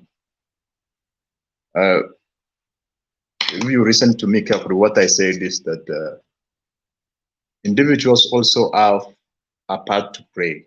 They have to work hard to do something for them to. Nothing will come to you like that, because we say some people, we have people who are suffering, who are employed because maybe they get money from work and they buy alcohol out of it. So that's the Moderator, fault si I of think tungerudi kwa topic tuendelee, wengine wetu you are tunatumia wasting data, not itaisha one. bana. It's my time. Why can't you be Data itaisha, civilized? tusonge mbele na topic, tuachane hii mambo ya maswali I'm speaking imeisha also. bana wewe. You don't want to listen to me, you can move out. So all what I was saying is that individual effort and discipline is also critical. So if maybe you are working and you're misusing your money, or if there is work somewhere and you're not working, it means that's your individual failure. So individuals should not just sit and wait for the government to do everything. And Eri talked about the social program which was promised by Raila Odinga. As per the UN records, we have around 15 million people in Kenya who are below the poverty line. And I questioned that. When people were questioning that, Raila actually clarified and said he would just give 2 million people. Just because if he was to consider all the poor people, it will be more than the economy of Kenya. I'm not saying that it was a bad idea, but when maybe you are rolling a social program to people, it must go hand in hand with what the economy can withstand. For example, if a campaign for president that says, I'm going to build a permanent house for every Kenyan and per car. So there is a difference between giving a promise and what the economy can deliver practically. And also you have to, I'm talking also people must understand I was not saying that poor people are poor because they are not working hard. I was trying to give one of the ways to improve the lives of people. You have to encourage them to work. If you are energetic, you have to create ways. You have to be resourceful in trying to work.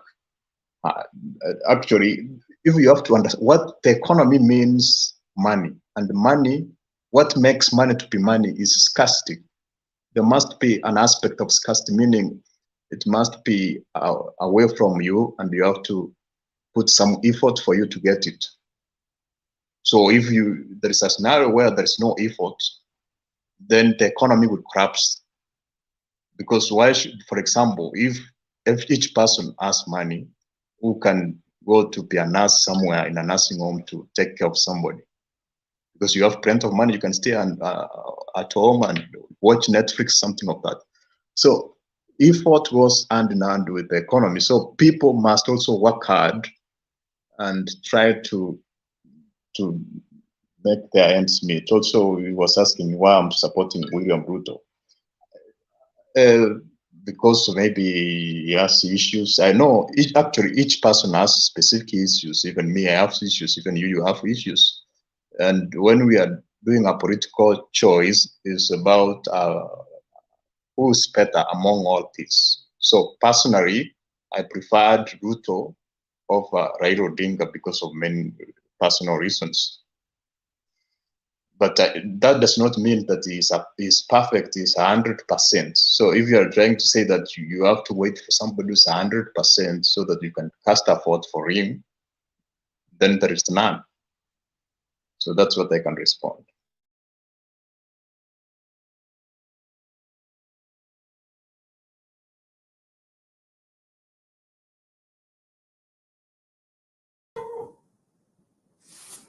I guess I'm the one to take over from there. I don't know whether the moderator told me I should be the one next. Okay, sounds good. All right, just wanted to say hi. I think I just jumped in right now. I didn't know which is the burning topic, but I just wanted to respond to the few points that Duke Omariba. I remember you just said if everybody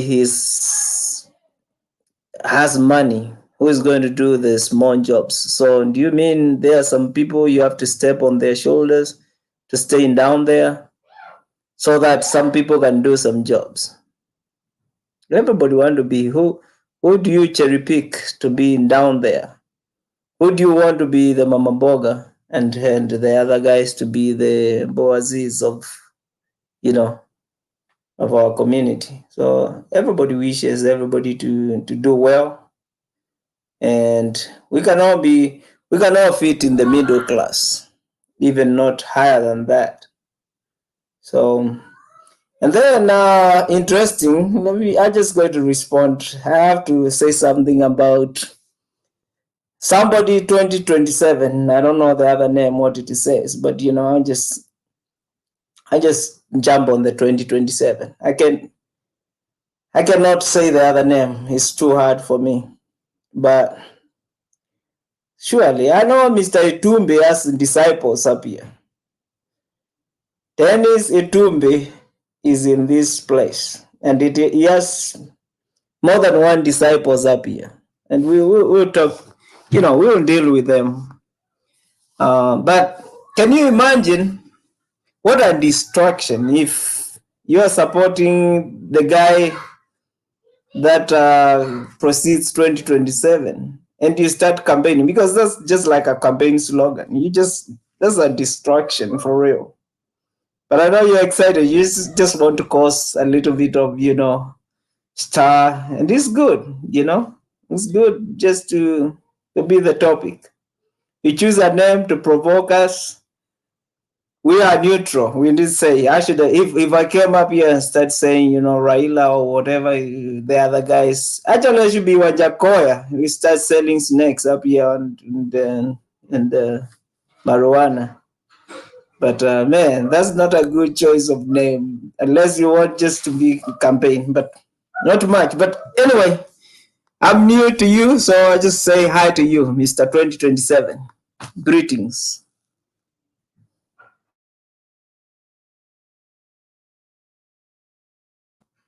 I'm out.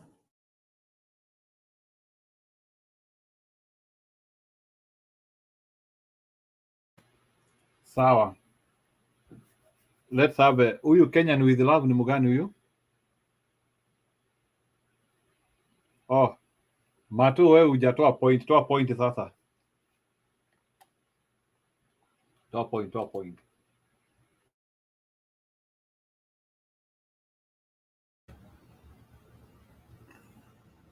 No, mi hata time yangu bado haijafika. Ni ile tu nilikuwa nimekaa kuinterject kidogo. Kuna venye ilikuwa imeanza kwenda down na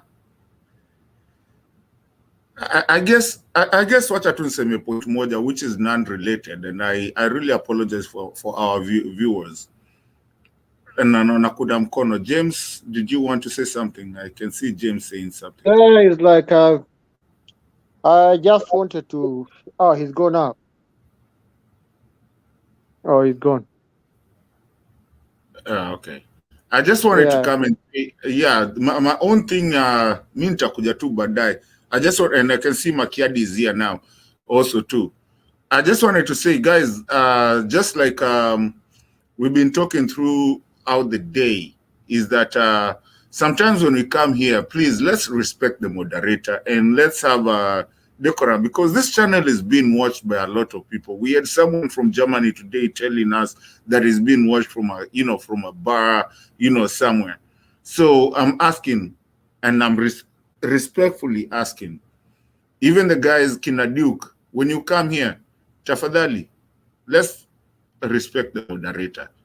It's actually a good thing, because Duke, you've been here And when we sit here as mtu akimoderate, it becomes hard when everybody is shouting. I wish we could just let the moderator actually just moderate. That is all I'm asking for. Sijui kama mnanisikiza. And I believe there's a lot when you wanauliza huko kando pia. Personally, mi nitakuja, I have my views, lakini for now nitatoka kidogo.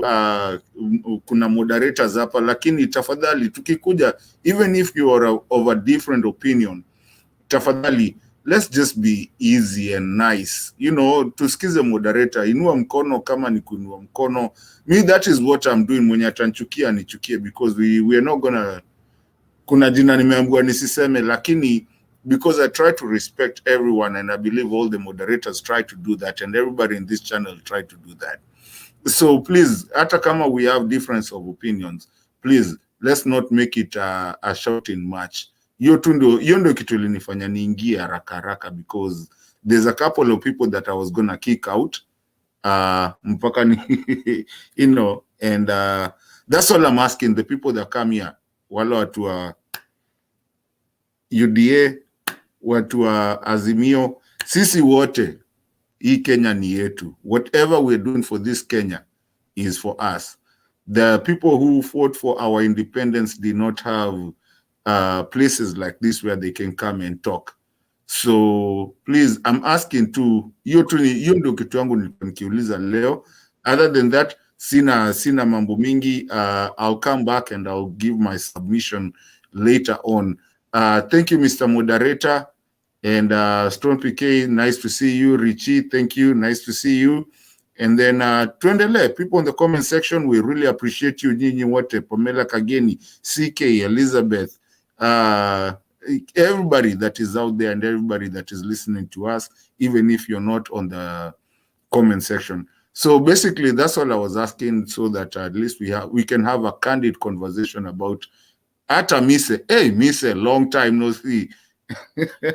But that's all I was just asking. Tafadhali, let's just have a decent conversation about our country. Either way, it's not a country of UDA, it's not a country of Azimio, it's a country of all of us.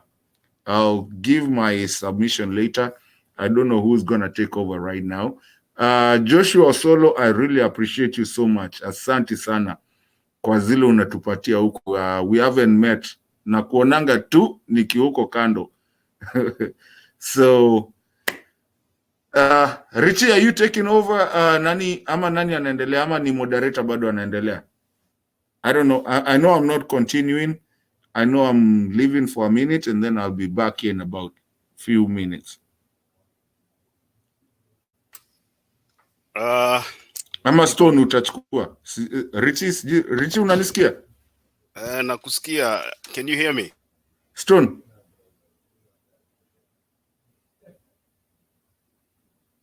Okay, I guess sijui kama nasikika ama sisikiki. I don't know who was next. Unanisikia? Osolo, wacha tuanzie hapo kwako basi. Sijui kama Stone ananisikia ama mimi ndio sisikiki. Richie anakuongelesha, wewe ndio usikizi watu mato. Richie is very loud and clear, you are loud and clear, everyone is loud and clear. Okay, so I guess it's my side. Then I guess nimevamiwa pia mimi. Let me restart my device and then I'll come back. Richie, sorry, I can't hear you. Siski, poleni. Unanisikia wengine? Sijui kama niko sawa eh? Oh, poleni. Mato, maybe you might have to restart your device. Wacha kwanza nisalimie wote. Stone PK, it's been a while. Karibu mwaka jana tulionana mwisho. Joshua, James Mwaura, Eli, good to see you, enthusiastic. Na rafiki yangu Mise. If there is that welfare system, why is it the people slip out of the country? Let me mute. Okay. All right. So basi. Let me just say hi to you all. I think I came when somebody was submitting. Sikuwa nimejipanga vizuri. I think nimepata watu wengine hapa.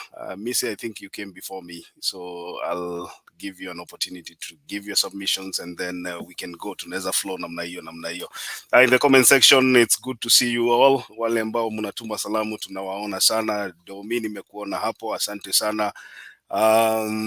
Sara Panda, Pamela Kageni, Amish na wale wengine wote ambao mnatazama na mko kwenye comment section, keep it clean. Tutaendelea na mjadala. So Mise, karibu sana. Asante sana. I think I just came in. I was listening from the background, and two gentlemen, Ailey and James, said some things that actually excited me to come to the show. But before I give my contribution, I want to say good evening to all of you. And is always good to see you, Ntusi, Eli, Joshua, Stone PK, Rich Makiadi. Happy New Year to all of you. And hopefully that this year, it is not going to be a sense of entitlement as to who should be what in this debate. We all come with diverse opinion, divergent opinion. Mine could not be right, but could make some sense to other people if they don't make sense to you. But more importantly, I want to address something Eli and James Mwahora said so passionately. While it is very applicable in the UK, it is unfortunate that it's not a good comparison with our country, Kenya. I mean, come to think about it, I'm in Canada and we pay taxes to the UK so they can afford to give people money for free. We pay to the Queen some taxes. And so them giving you money, it means part of my taxes you receive for free. Now, that being said, your comparison is it's a good thing to understand that there is a policy that addresses what is called emergency preparedness. And unfortunately, Kenya might not have that policy. Countries like Canada, US, Australia, and other countries, countries like US, Canada, Australia, and other well organized in terms of emergency preparedness can address such issues because they know about prevention, they know about mitigation, preparedness, response, and recovery. And so Kenya doesn't have that. And so your argument today was kind of putting it to William Ruto, who just got to power and maybe has not developed policies that can address matters of emergency and preparedness. Now, you talked about the government giving you money. Canada did. Canada did something called Canada Emergency Response Benefit. But it was not given to all, despite the fact that we are paying taxes to you guys, to the Queen. But still, we were not all beneficiaries. It was to a certain tax bracket system. Why am I saying this? It is important when we are giving comparisons to understand the ability of our country. For example, does our country have legislative under prevention? Do they have? Are they prepared to take action to stop an emergency? Do they have legislative controls? Zoning controls, things like critical infrastructure management, and so on. In terms of mitigation, do they have ability to stop or reduce the adverse impacts after the emergency, and so on? So our problem here as a country is that we do have a country that is not prepared to address issues of emergency. 2019, end of it, 2020 and 2021, and partially 2022, our countries or the world was affected by COVID-19. Now we are recovering from COVID-19. Does Kenya have measures in place to make sure that they deliver effective and immediate responses in addressing the adverse the effects of COVID or post-COVID-19? Now, coming from a country that is not prepared and someone coming to power, it will be difficult for us to take all the blame to him and say you are unable to control. And so we are forgetting that Kenya did not have the ability to mitigate and control. Our priorities are upside down.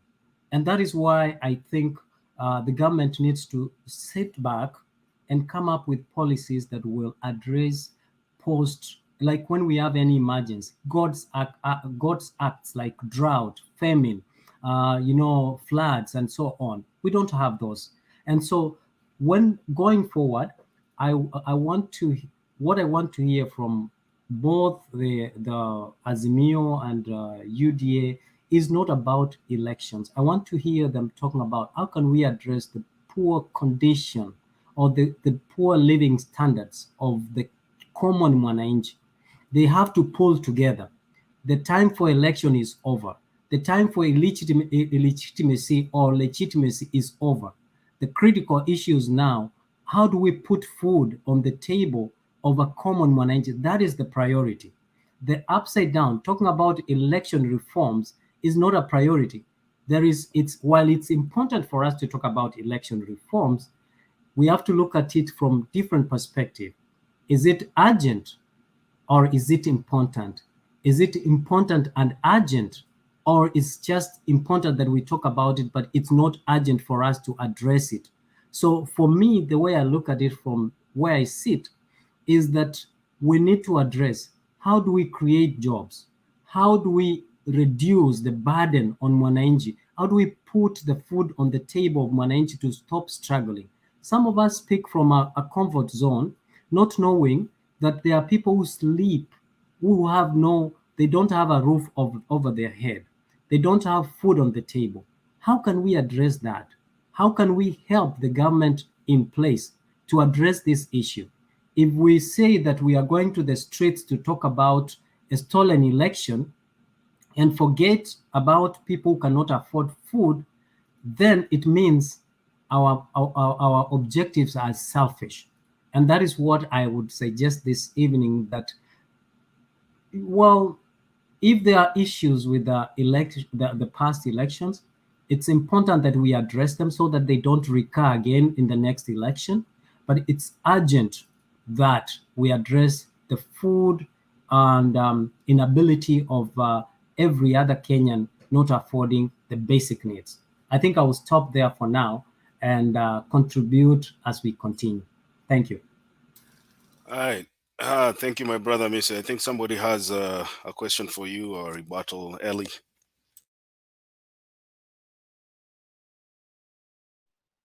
Yes. Number one, you mentioned about the Canadians pay money to Britain, they pay to the Queen. The Queen is not there. It's paid to the King. But that's their issues. So it was just a passing comment I'm making to correct you there. Number two, even though he has not been crowned yet. Number two, William Ruto is a big problem for Kenya, okay? This man has made many unworkable promises. He said he'll hit the road very hard running and sort the poverty issues as soon as if he takes power. For me, I hold the view that it's an illegitimate presidency, right? But saying that he cannot be blamed for anything that is happening now in terms of the economy, I think is a fallacy, because if you look at the promises this man was making, it doesn't make sense. my point number 3, okay, is this idea that it is impossible for a country in Africa to reset the economy to the extent that it has a social welfare system. This is incorrect. Libya tried it and it worked. I think it was the only bold country to try this social security system in Africa. It worked. I know people are going to say it was during Muammar Gaddafi's time and he was charismatic in his dictatorial ways and so on and so forth, but they had a social welfare system.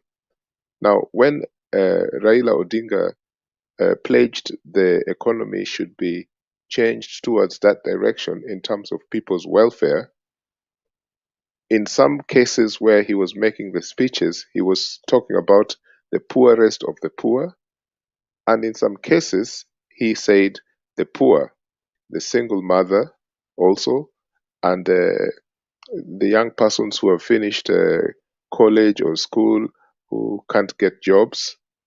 So, okay, in terms of logistics, I do agree, but that there was no concrete picture of who exactly was this poor person, right? But it was a bold thing for him and Martha Karua to suggest that this is the way the economy was going to support the poor, okay? And I think we need to stop this thing that Africa as a whole, these things are impossible. I can give you experimental examples, even just to say a pilot thing that could be done. In Kenya, we have an asset recovery agency, and we know that many people in Kenya who have tons of wealth that have been acquired illegally should face that asset recovery agency through our judicial system. The problem is the corruption in our judicial system and the prosecution authorities. So that's nearly impossible. But these are some of the things that Raila Odinga was looking at, that there are so many super wealthy people through corrupt means that were going to be targeted. And of course, there was money in the treasury and all other routes that would support this idea of the social welfare system. Okay? And I don't see this thing as becoming an impossibility. I'm not making a submission. I'm trying to correct some of the things you're saying there about saying that this cannot happen in Africa because Africa is like this, like that. No, these things can happen in Africa. Makiadi, if I think I think early, unless you had selective listening of what I said, I did not say that it's impossible to for us to have. Matter of fact, Kenya has very good policies, and what I'm saying is that what you're asking Kenya to do is far-fetched, is not prepared. It can do that in the future. It has not done, it has not prepared. There is no emergency and preparedness in Kenya that is actionable. Look at the feminine drought that happened recently in Turkana and other areas. We were unable to address it. So that tells you we have seen places where people die, and the response is not very timely, and even the recovery, the preparedness, the mitigation not to happen again. That is what I'm saying. Countries like UK, they have money, they have set money aside, particularly for emergency and preparedness. That's what I was saying. Now, in terms of what and again, I was telling you your comparison is wrong. If you look at Libya, a country, for example, you have mentioned, Libya has had, by the time Muammar Gaddafi was there, had a population of about 5 million people. Kenya at the time had a population of 44 million people. Now, that's one. Number two, Libya had oil. Kenya didn't have oil. Libya had crude oil, sweetest crude oil in the world. And they sold a lot of, they made a lot of money through oil. Kenya did not have mineral resource that it was trading to bring in much money like Libya did. Muammar Gaddafi was unique and different that you cannot compare with the other leaders in Africa. Neither was he impressed by other leaders in Africa, but because he believed in what he wanted to do, he pushed it. Besides being labeled a dictator, terrorist, and all that. But what I'm trying to say, do not forget that Kenya has a support system. For example, they have a support system called Linda Mama. You know, they have a support system that has been helping the old age. So your argument that Kenya it's not possible, Kenya is not possible, or these things are not possible to happen in Kenya, is actually a twisted concept of understanding the social welfare. What we are saying is there is a lot of corruption. Whenever Kenya has these good policies in place, we have corruption that is an impediment to the success of this to the success to successfully execute these systems to achieve the intended results. So if we eliminate corruption, if we eliminate leaders who are up to amass wealth for themselves and not for the people, leaders who are calling people to come for maandamano and forgetting that wako njaa, wamelala njaa, unawaambia wakuje maandamano na hawana chakula kwa nyumba. These are the people. Hiyo pesa tunapeleka kwa maandamano, wacha tujaribu kucontribute, tuweke kwa food banks so that this money can go and help those who don't have food. That's what I'm trying to argue, my friend Ellie.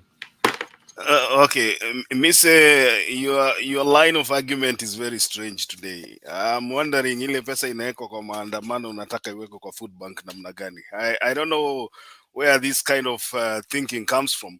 But I want to ask you, Miss, you know, I've been listening today to UDA supporters arguing here. And my big issue is you guys are trying so much to justify why this government is failing to do the things that it promised Kenyans during the campaign period. We know for a fact that there were campaign pledges that were made to Kenyans. That is a fact. Whether it is Azimio with the 6,000, you know, medical and all that stuff, we know every team had a pledge that it made so that it could try and convince Kenyans to elect it. William Ruto had something called the plan. So when he ran for office, everybody knew that he had an agenda that he was supposed to fulfill. We are almost 6 months past. In fact, we are going into the 7th month with no tangible evidence that this government has done anything new. Zero. If you ask me today, I would be expecting this government to be talking about the common mwananchi, the person that they promised to better their lives. You know, the mutu wa boda boda, the mamamboga. Those are the people that should be looking at the current regime and saying these people that we voted for really deserve to be in this position. But that is not happening. And Kenyans are growing frustrated every day. What we are doing right now is we have a government that is turning into a circus. The government right now is trying to, you know, bring things that will distract Kenyans from the issues that are very important. The issues of, you know, expensive life, lack of jobs. I don't know how long you guys want us to give this government in terms of time so that they can be able to implement, because most of these promises were things that could be done even in the first 3 months. You promised to tackle corruption. You have let the people who don't pay taxes go free. And right now, because you're full of suckers, you want to distract us by bringing the Kenyatta family into the picture. The real issues that are affecting this country is the government is collecting taxes more than it has ever collected. The first few months you talked about 98 million. No one is talking about money right now because the government has enough money in its coffers. Now, the other day we saw the government saying that it has no money to disperse to the counties. Where is the money going to? Where are you taking the revenue that Kenyans are paying? You'll be talking every day here about Kenyans wanatakana walipe taxes, like we hear the president talking every day. But our question is, the money that you've collected, ni nini ambacho mumefanyia ile pesa mumekusanya kutoka kwa mwananchi? Those are the most important things. You know, for Azimio, our issue is different. We are not in government, so you cannot judge us as if we are in government. We are not in government. The people who voted for Kenya Kwanza know that they are in government, and so sisi wenye hatukuchaguliwa hatuwezi ulizwa maswali ambayo mnakujaga hapa kutuuliza, mnatuuliza kama ingekuwa nyinyi. Hiyo swali is wrong placed, because sisi hatuko kwa serikali, nyinyi ndio mko kwa serikali. So you should be telling us what you are doing. Sisi tulikuwa tumeahidiwa 6,000 kwa ile familia ambayo haijiwezi. Now that you are not in government, you cannot ask us 6,000 mungetoa wapi ya kupatia familia. That question should not be asked in this platform because we are not in office. You should be telling us, wakati mlitoa subsidy, and we've been talking about this issue of subsidy for a long time. Wakati mlitoa subsidy, what did you bring in place so that you can lower the cost of food? The cost of power has gone up. The cost of margin imeona inaongezewa, inalipwa almost 24 times higher than Kenyans are used to. Why are you promising things that you have not delivered? Why are you promising things that you say you will deliver, but you have no strategy? And I said here, Eli, there was a time I came here and I said, this government was not prepared. Hawa watu walikuwa kubahatisha, kupata potea, na walipopata, wakashindwa watafanyia nini. It is a case of you wish for something, and then when you get it, unashindwa utafanyia nini. Ndio hiyo sasa. Hii serikali mko nayo. Ile kitu tunaona ni sarakasi kila siku. You want to involve the former president. If you're not involving the former president, you're telling the opposition how to do its work. When the opposition starts doing its work, mnatuambia mmeanza maandamano. In the constitution, enda usome constitution. Wewe unajua sitaki tuanze kuongea ile lugha tunaongea. Enda usome constitution, uniambie ni wapi katika katiba maandamano imekataliwa. Picketing, it's in the constitution. Na hii constitution ni nyinyi ndio mliandika, you lawyers ndio mlituandikia constitution. So we want to pressurize this government to perform and to, deliver on the pledges that it made. We will do it peacefully. We will do it through picketing. We will make sure that William Ruto does not sleep until he performs as he promised. And that is why we are here every day. Domi, you have something to say. And then I'll go to Pen Nyagaka. Just a few comments before you make your submission. Naona kuna watu walikuwa wameinua mkono, so at least. I think so far, what I can tell Mise is you are contradicting yourself squarely. You said Kenya has no capacity because African countries, they have no capacity of that social welfare. And at the same time, you are saying Kenya has the capacity, but the problem is corruption. Now, and you're also forgetting that when you are talking of corruption, there is one person who is a square example of corruption, and that is the person who is on the throne.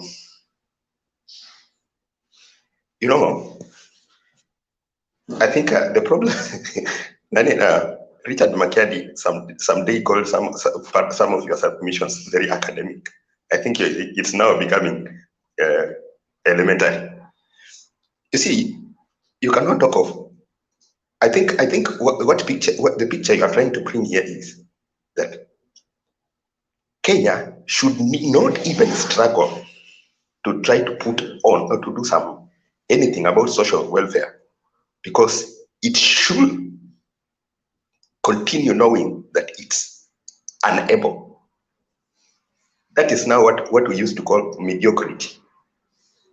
You are not trying to do anything better. You are not thinking of making life any better because you are calling yourself an African. I think that's not supposed to be the thinking of Kenyans. Look at Rwanda. It's just Africa, but they are thinking better. Guys who are making their own mobile phones. They are producing. What makes you think Kenya cannot do that?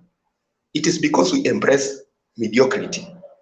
We are thinking of, we should not think of anything better because we are poor. That is wrong. My friend, we need just to wake up. And if at all we would have, that is why we are saying we should not be having such a government like the one that we are having now. We need governments of people who are thinking greater, who are thinking of making Kenya great the way it is supposed to be. And that is why we are saying Ruto must just go. We get a better person who is thinking better. That is it.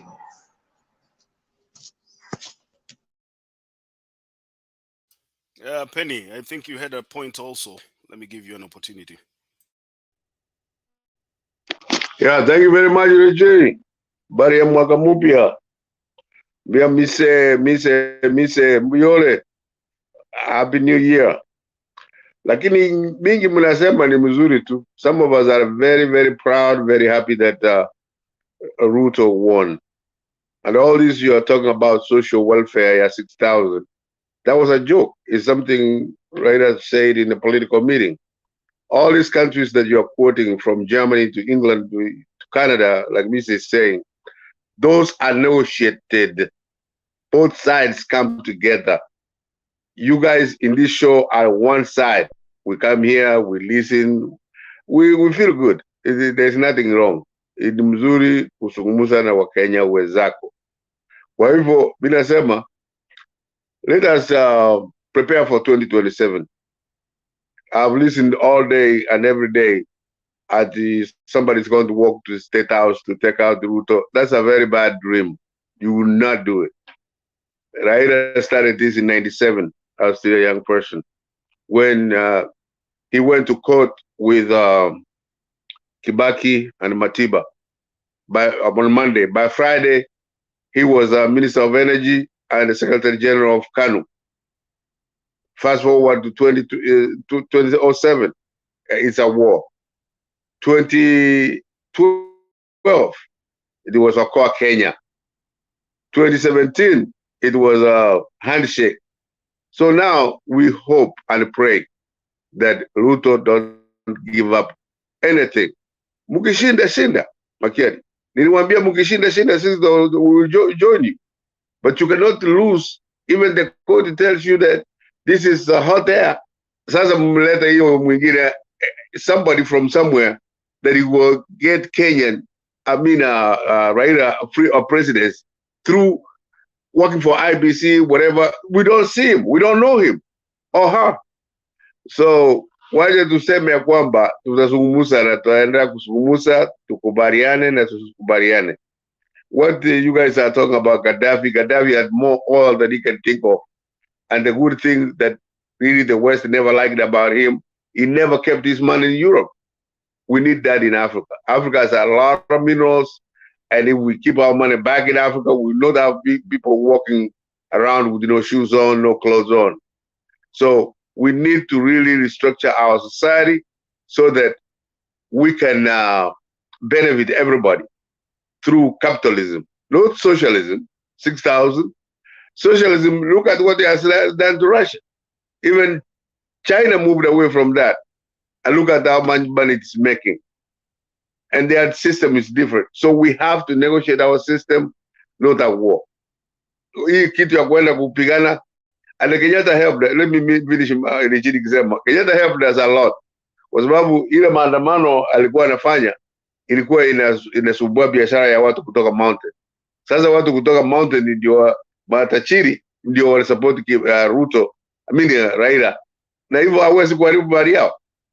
So I'm here to tell you that we will beat Raila in 2027, hands down. We pray, some of us, pray that he is the one we face next time. Lakini akisupport mtu mwingine, it will be a problem. But if he comes again, we know how to beat him. Thank you very much, Richie. Yangu ndio hiyo tu, nilikuwa nasema kwamba wacha tusungumuse, let us talk to each other. That we don't have to agree, all of us. That is like a dictatorship. We are in a democracy. Some of us and United States, Canada, England, wamesema Germany. Those are democracies that people talk their ideas out to form whatever it is that they want to do. Thank you very much, Richie. Na vijana wengine wote, mise happy new year. Thank you very much. All right, thank you, Happy New Year, Penny. Mzee Penny. You know, I'm surprised that you guys are already thinking about 2027, and we are still in the early stages of, you know, the presidency, or the so-called presidency of William Ruto. To be honest with you, I think, and I said this thing here again, and I'll repeat again. You guys are looking at a bigger enemy in Raila Odinga. Raila Odinga does not need to fight this government. This government will be fought by the people it promised to better their lives, the so-called hustlers. Hustlers ndio watapigana na hii serikali. You are looking at a bigger fish. I even heard this guy, the so-called PCS, the Prime Cabinet Secretary, Musalia Mudavadi, predicting how William Ruto will win with a landslide in 2027. My question is, if you guys have been in government for almost, now we are counting almost half a year, na hakuna kitu yoyote ambayo mumefanya, hakuna, zero, ni nini mtaenda kuambia mwananchi huko wa kawaida wakati wa campaign? Because as far as I'm concerned, we might reach a point whereby this country is going to be ungovernable, and iko ungovernable si ati ni kwa sababu Raila Odinga atakuwa ameongoza maandamano. People are suffering. Watu wataona maisha ya watu kama haimprove, then they will take matters into their own hands. The only thing that we keep on saying here is that watu wanasimama nyuma ya baba wanasema Raila Odinga tupatie direction. But you see, if Raila Odinga does not speak, there are people who are willing to go the extra mile and do it for themselves. And these are the people who are suffering out there. So wakati nyinyi mnakuja kutuambia hapa we are focusing on 2027, I can assure you here, without a doubt, without fear of contradiction, ya kwamba 2027 Raila Odinga, Kalonzo Musyoka, Martha Karua are not a big issue to this government. This government's stability depends on what they are supposed to be doing, and that is what they are not doing right now. So kama mtaendelea na hii njia yenye tunaona mkiendelea nayo kila wakati, and I'm saying this because I see people in UDA struggling a lot, and I'll say this once again, you are struggling a lot to justify the failure of this government, and it's only 6 months. State House has 6 people, it's paying watu 6 wanalipwa, wako na mshahara kutetea serikali. What kind of a failed government employs 6 people, puts them on a salary to defend it, and it's still young? Kama mtoto mdogo bado hajajua kutembea, hajajua kuongea, lakini yako na lawyer wa kumtetea wakati atafanya makosa. That is what this government is right now. Easy distractions what we see, I mean, this, you're distracting us from the failures. And I read somewhere yesterday that William Ruto was that brilliant guy who was always in government and had great ideas of how to run a government, how to improve the lives of the people, until he got the presidency. So wakati amepata hiyo urais akapewa kwa mkono namna hii, ameshindwa atafanya nayo nini?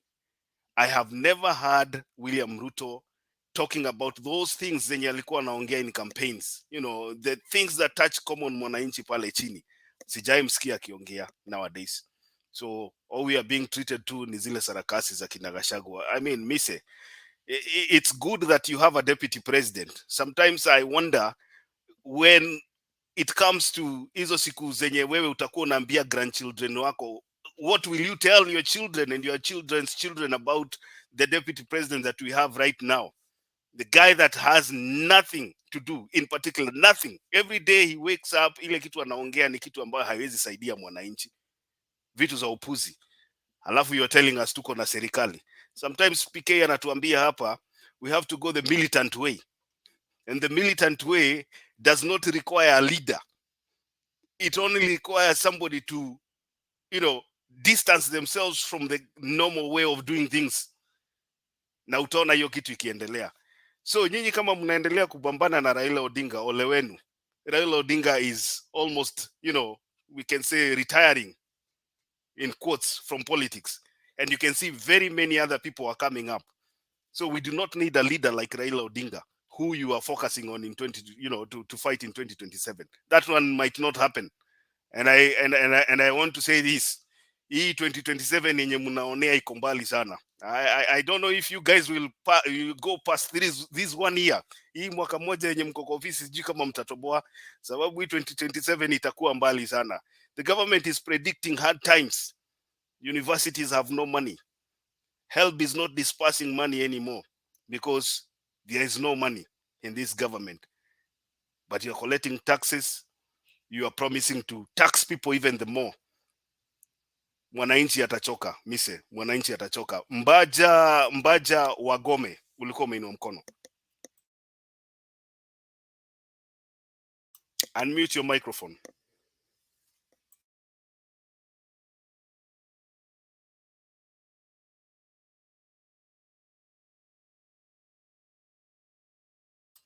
Mbaja, unmute your microphone.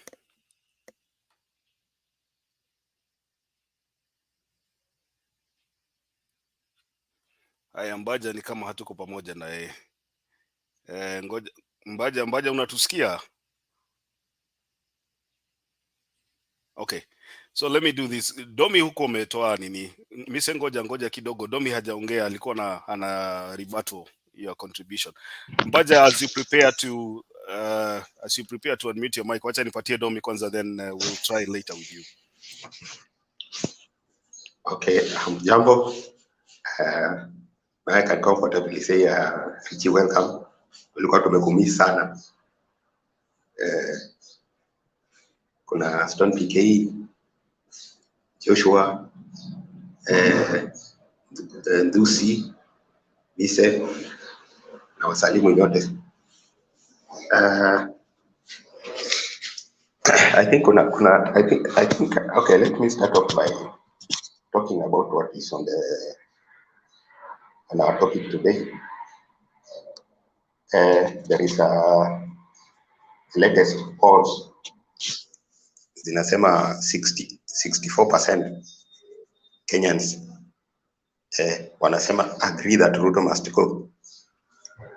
Okay, let me not talk about the percentage so much, because somebody was here who was trying to challenge the percentage, or who did the statistics and whatever. To me, that one is not the major problem. The major problem is the statement justified? And I think it is very justified. Well, kwa watu wa UDA, let me start off by asking, if somebody gets into your home and steals a goat, then anataka kuichinja ati mkule na yeye ndiye atagawa, most likely atakupatia miguu kwa sababu you're not part of his cronies. You see, that's nonsense. Mtu akiiba, the thing is he's supposed to give just back. You know, I think yesterday in the we have tried the conventional means from far back, from 2020 to 2007. Tumefanya conventional means 2013, 2017. At least 2017 there was some. I think I will call it a halfway justice. At least there was some stoppage. There was somehow there was some half justice, because I'll call it half because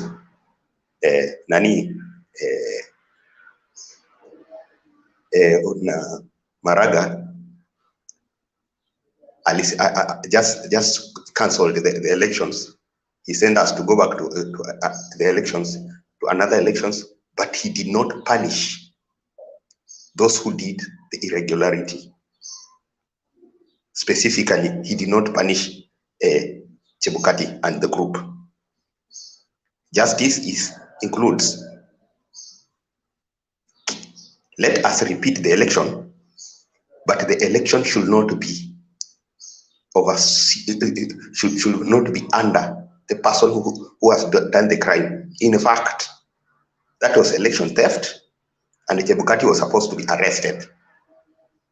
That is the full justice, the way it was supposed to be. Okay. Now 2022, the same thing. Now, the worst thing, and that one for those who are in UDA, like me say, the worst thing that has happened is this. The person who took over, instead of bettering the lives of Kenyans, he borrows money, then he tells us they don't have money. Na ile umekopa ni kufanya kazi gani? He's not building the roads. He's not doing anything. And I challenge you, look, I was in Kenya in December. There is no road, no new road that is being built. And if anything, they scaled down on the roads that were being built. I remember Mzalendo alikuwa hapa akituambia ndio sijui barabara ya kwenda Mombasa ya kwenda Malaba ilikuwa inajengwa. It is not being built. I was there. Haikuwa inajengwa. So the mega project stopped. He is borrowing, but the money haionekani. Hapati is not pay, is not giving the wazee pesa yao. Some guys, okay. My dad is not even, I think 10 months behind in yake in pension. 10 months behind. Hajashughulika. He keeps borrowing, if you remember, he's borrowing and he's not doing anything. Then some guys hapa hivyo group ya kinamisa wanakuja kutuambia ati tumpatie time. Mimi nauliza hivi. Huwa nauliza hii swali. Na mise kwa sababu amekuja na wengine nitauliza, wewe umepanda basi unaenda Mombasa. Na basi unaiona inaelekea Limuru. Will you continue sitting? Unaendelea kukaa kwa tunaenda Mombasa? We are not going to Mombasa bwana. And it's a responsible person. Kwanza umebeba watoto, unajua unaenda Mombasa na watoto, na bibi na watoto. A responsible man is to say, dereva simama. Hatutaenda kule unatupeleka. That is the responsible person. But now, unfortunately, these guys wants to make us very irresponsible. Ati tunyamaze tuangalie vile mambo inaendelea. That's no. We will not go with that. I will support 100% the call for Ruto must go. Even if it is 20% who are saying, I will support it, and I say Ruto must go. A journey of 1,000 miles starts with one step. Probably I'll be the first step to say Ruto must go. And that is what is supposed to be. Sasa, nyinyi wenye mnangoja 2027, endeleeni kungoja.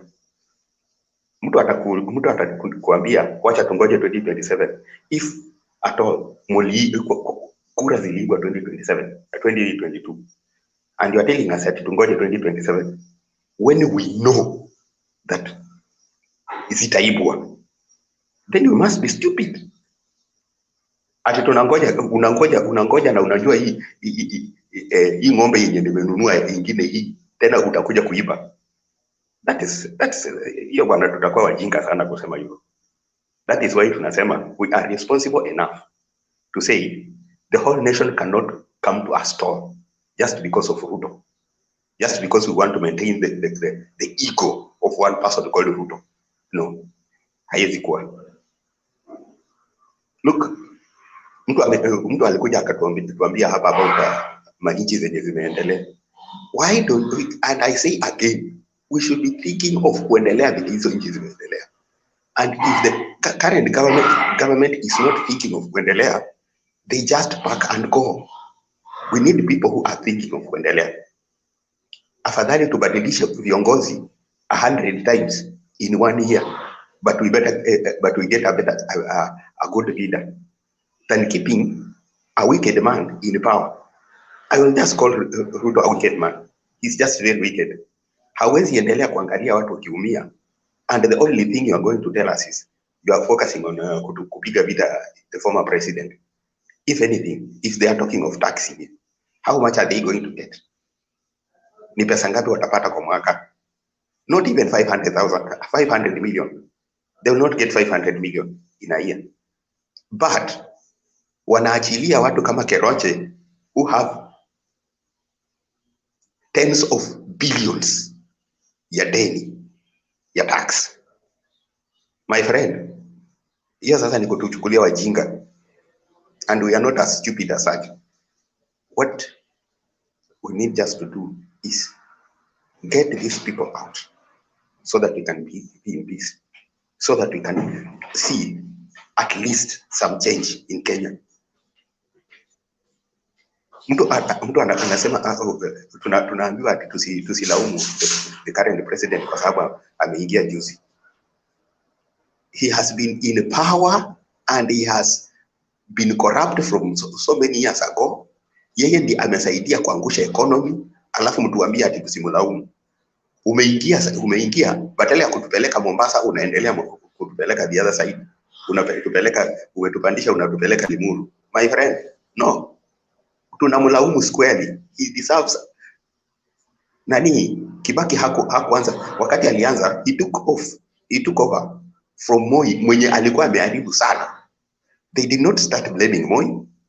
They started off by working, and immediately the first project zilionekana. Watoto walienda shuleni bila kulipa pesa. Ilikuwa free primary education was free immediately wakati Kibaki aliingia. So we cannot see another person, mtu mwenye immediately wakati anaingia anaanza he puts off all the help, anakataa kusaidia kabisa, na pesa yenye inaingia hatuoni kitu inafanya. No, hapana, we cannot. Hatuko na hapana. Ruto must just go. Okay, that's my submission.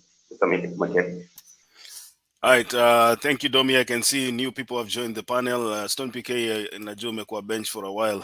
Wacha ni dakika moja tu hapa alafu nikupatie nafasi uongee. Vile niliwaambia wa Kenya, tutakomesha mambo ya kukopa bila mpango. Wengine wanajaribu kusema serikali yetu imekopa. Mimi nataka niwaambie, ile budget tulikuwa naye, kulikuwa na pesa ya kukopwa karibu shilingi bilioni 900. Wakati nimefika nikawaambia hatuwezi kukopa bilioni 900. Tupunguze bilioni 300, tuondoe, tukope hii bilioni 600 mwaka huu. Mwaka ujao tutapunguza, mwaka huo mwingine tutapunguza, mpaka tutafika mahali ambapo budget yetu itakuwa inaendeshwa kwa pesa ya ushuru wa Kenya, na tujiondoe kwa mambo ya mikopo ambayo ni mtego, inaweza kuumiza taifa letu la Kenya. And I will keep my focus irrespective of what and who writes what. We are committed and we are focused, kwa sababu tunataka kukomboa taifa letu kutoka mahali ambapo iliingizwa kwa madeni bila ya mpango sawa sawa.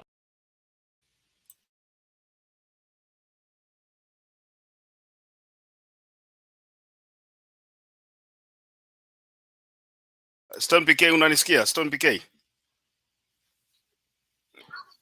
Nakusikia bro, Makiadi vipi? Endelea, salama sana. Is it happy new year ama tukuambie nini ama ni birthday? Karibu. Acha nikukaribishe kwanza alafu nikaribishe. Good to see you bro. Yes, while you are away many things happened. While you are away we chased UDA wakija kuleta debate hapa. Tuliwaambia tuliacha maneno ya debate. Tuliacha maneno ya sijui Ruto is better than Raila or Raila is better than Ruto. Hiyo ilikwisha. Hiyo ilikuwa wakati kabla ya tarehe 9. Tarehe 9 walifanya vile walifanya. Sasa tukatoka kwa debate, tulikuwa tunatafuta mwizi. Then kidogo tukapata ule mtu aliiba. So tulipopata mwizi, we are just now tunajadiliana wenyewe kwa wenyewe, tunyonge ama tufanye vipi. Tunamuuliza anataka kukufa kiaje, upside down, tumuinue juu, tumchome, because tushashika mwizi. Mbeleni tulikuwa tunamtafuta, tukaambiwa tunafukuza sijui hot air nini, but we were sure, tulikuwa tumejua mbuzi yetu imechukuliwa na mtu fulani. So basically what I'm saying is I think the discussion now in Kenya is not about whether Ruto is performing or not performing. Hiyo ni sisi tunaongea hapa wasomi. Wasomi ndio tuna pass time hapa ati tukidebate. I mean wengine wanaleta hiyo story whether he is performing or not performing. How can you expect a thief to perform? A hyena is in your boma and you expect it to take care of your goats. It's not possible. Mwizi amekupickpocket pale tao. Anakimbia na kibeti yake na wallet yako na gold chain yako. Badala ufukuze mwizi huyo ashiko achomwe, unataka kusema ati unamfukuza msimame, uanze kumuuliza approve how that chain belongs to you, how that wallet belongs to you, na amenyakuwa ukiona. So basically what we are talking and what I'm happy Kenyans have come to this point, which for me nilikuwa nimeanza kitambo. Kenyans have agreed ni kutimua Ruto. That is what is the best thing. Kenyans have agreed, and they may not all of them agree. It doesn't have to be all of them. Umeona hata hiyo simple statistics inakwambia 64%. Even half of that 64% wakisema ni kungoa Ruto atatimuka kama ule jamaa anaitwa Gota vibaya. I see Ruto, another Ruto here is laughing. Aliingia kwa studio akiwa Murife don't run. Murife don't run. Yeah. So when you see people laughing, these are the Itumbe chicken. Itumbe chicken ambazo hazijafikisha siku 21. They have no idea what is happening. Ndio umesikia Richie akisema watu ati wako State House to advertise and promote a government. Who does that? Which country does that kind of nonsense? Anyway, in my introduction, that is what I'm saying. For me, when I come here, I don't come here to convince watu wa Ruto ati I don't come here to even check balance, because mimi kwangu akishaingia ni kuanza kutafuta shoka, mishale, rungu, nitimue yeye mbio na ni kupiga nduru jirani wanijoin nifanye. So me when I come here is to rally to Kenyans of goodwill, continue to give them facts like the fact I'm going to give you now, and always my fact nakwambianga ukitaka kuchallenge inbox me. Fact number 1 today is that democracy is dead world over. Take that to any bank you want. Democracy is dead totally. If you find where people are trying to do anything semblance to that, ni ile tu kung'ang'ana kujaribu. Vile ukizaa kiwete kwako nyumbani, unakuza tu, unanunulia miti, una design ma wheelchair, una design, but democracy is dead.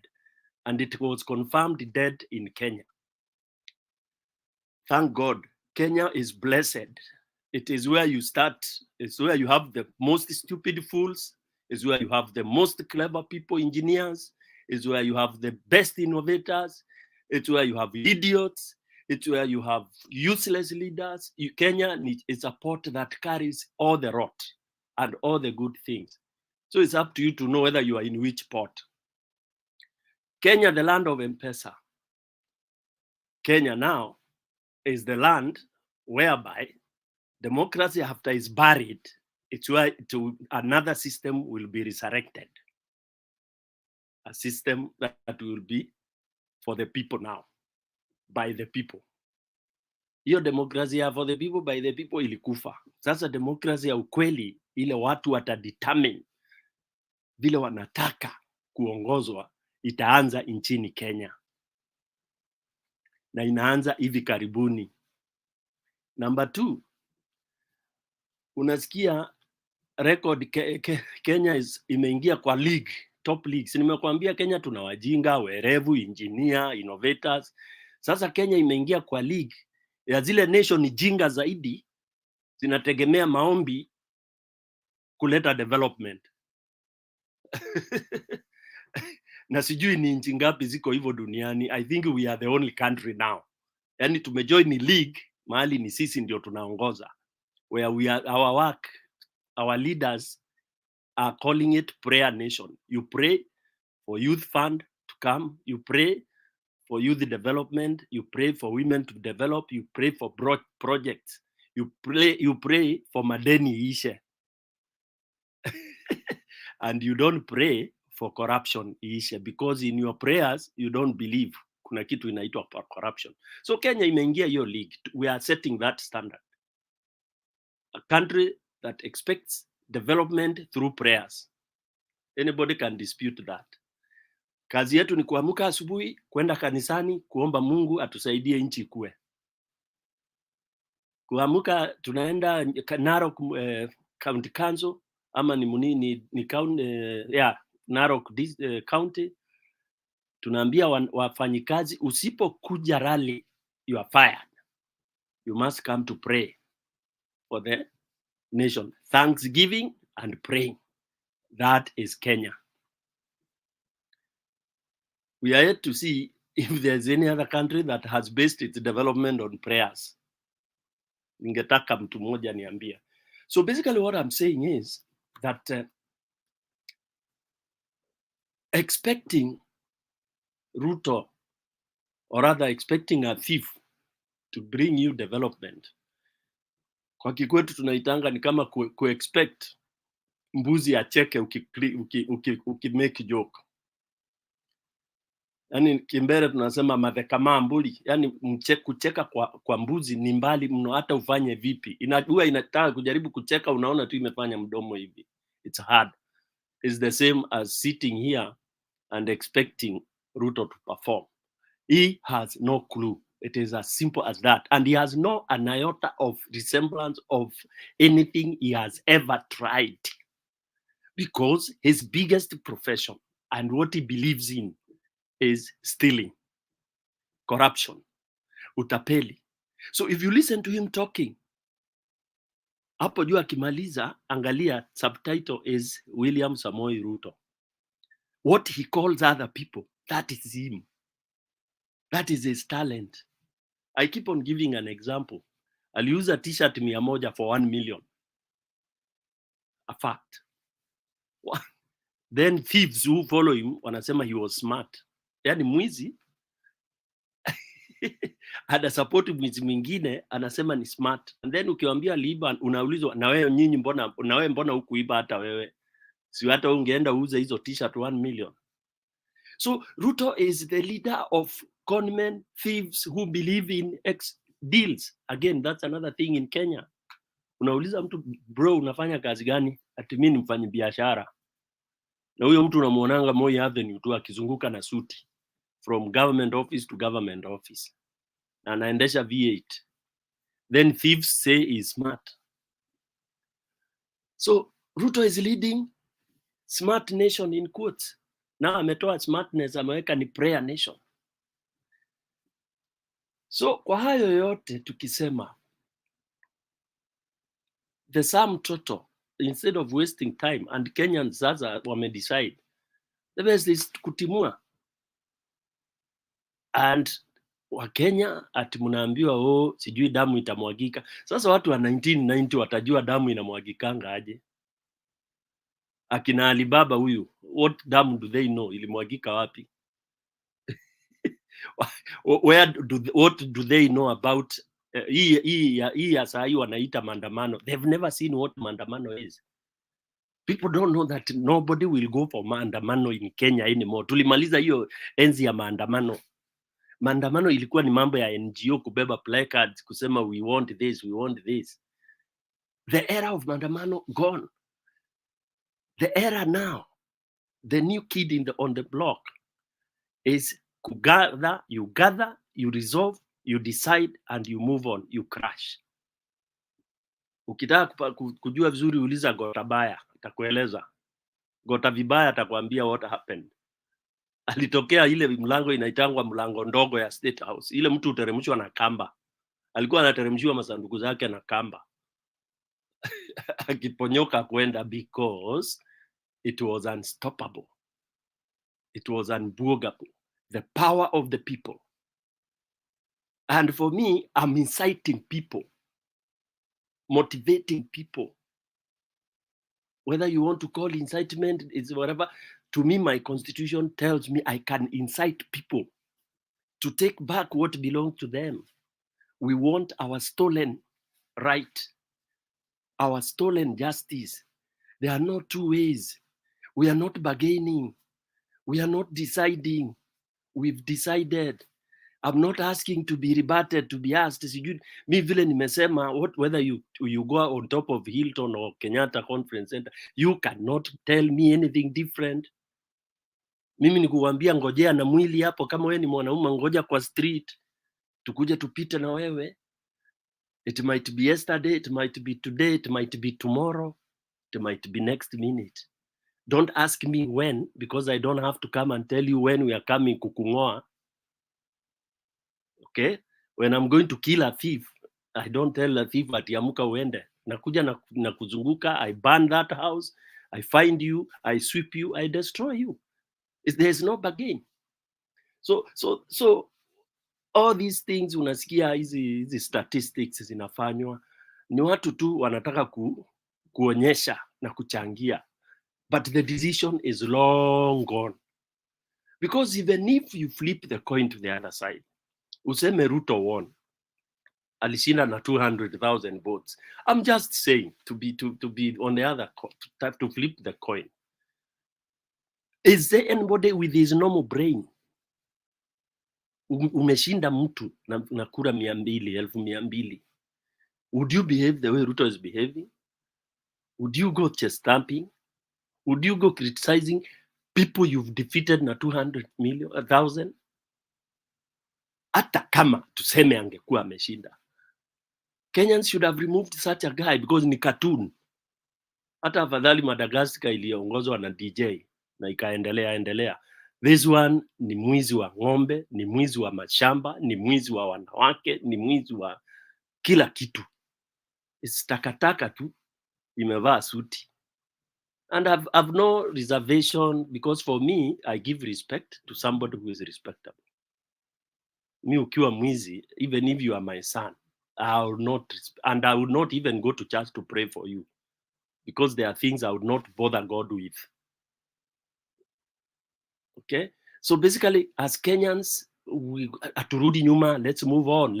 In fact, Baba anatuchelewesha, nikimalizia, is delaying us na hiyo bureaucracy. Sasa tumeona hiyo bureaucracy pia mahali imefika sasa, imekuwa too much. Sisi tulikuwa tunataka jana Ruto auwe wale ataua, lakini naye atimuke mbio. Na nimesikia Uganda itamkaribisha. Nimesikia huyo mzee huko anakuanga ni kama chameleon. Ukishikwa anasemanga wewe sasa ulienda kucheza vibaya. Anakugeuka.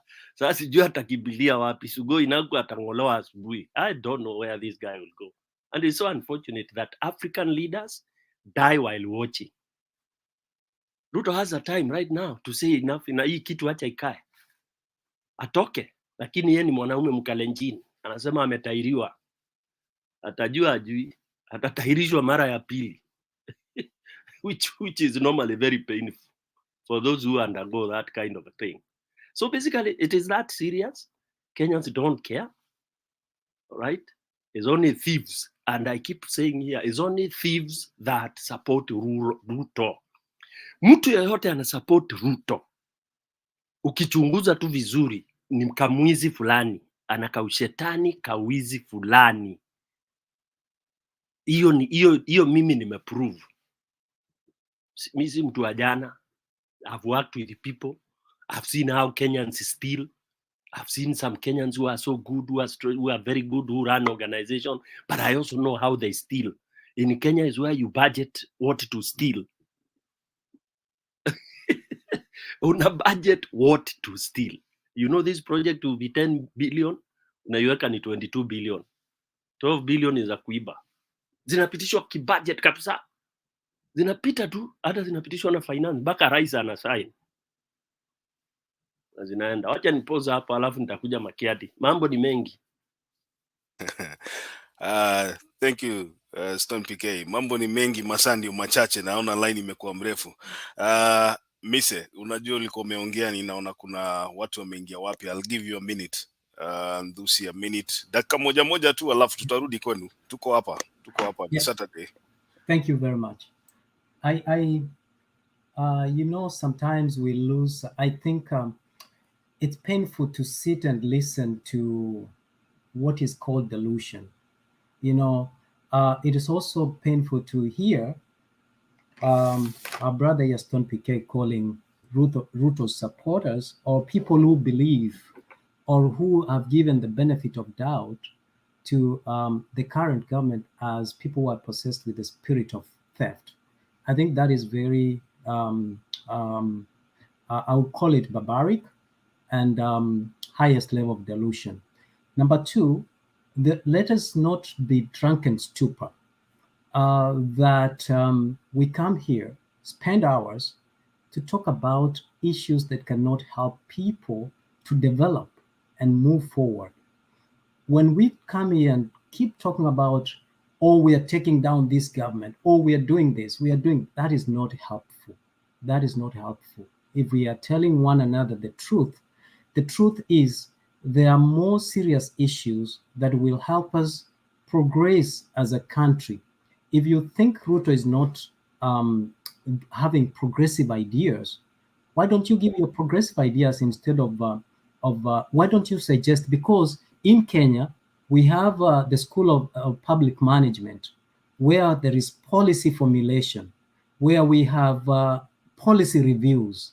Let's talk about policy issues, and they are open to review the current policies that we have. If you have these great ideas that can make our country succeed, please let us channel them, because it's also tiresome to come and identify ourselves as people of UDA, as people of Azimio. Personally, this year, I do not want to identify of a person who is supporting who, but as a person who is coming here to give ideas on how we can progress and not to or pin down our leaders. Let me tell you something. Kenya is a Christian country. As much as we want to dismiss this, it is constitutional that there are two, in terms of religion. Let me stop there. But what I want to say is that God allows certain leaders to be there for a reason. Now we have the president. Can we undo that?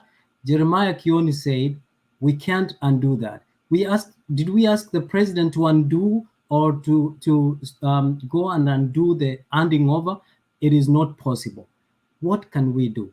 There comes a time when our country is greater than individuals. If we come and discuss about individuals every day, we become trivial. We become perennial complainers, drunken stupors. But if we come here and identify areas that we can grow, areas that we can correct, areas where we cannot repeat the same mistakes that we made, if there were issues of election irregularities, election reforms, I think we can be progressive more than coming and complaining every day. How about we come and bring positive vibes? How about tell people that you change starts with you? That's what I wanted to put across. Thank you. Stone, before you rebut that, let me give Ndusi a minute, just a minute. Public participation, ngojea tu kidogo na kuja kwako sahi. Thank you, Bwana Richie, and I just wanted to respond right to Missy. I think he talked a while ago, and then he has just talked something right now, talking about how taxes are working in Canada. I mean, they are not working in Kenya. If you're paying the taxes to the Queen, you know, that's your problem. You should be united by the royal family for paying them whatever they are paying. So it's inconsequential compared to Kenya. We are talking about the country. So, and I mean, for now, Ruto is trying to, grab anything. These are people who are being swept by water, try to grab whatever they can hold into it. When everything is not working for them, they jump onto Raila, they jump onto Uhuru, they jump, everything that comes their way. And I mean, I even heard him, say, this money budgeted for Maandamano should be channeled to the development of the country. Surely, what budget are you talking about?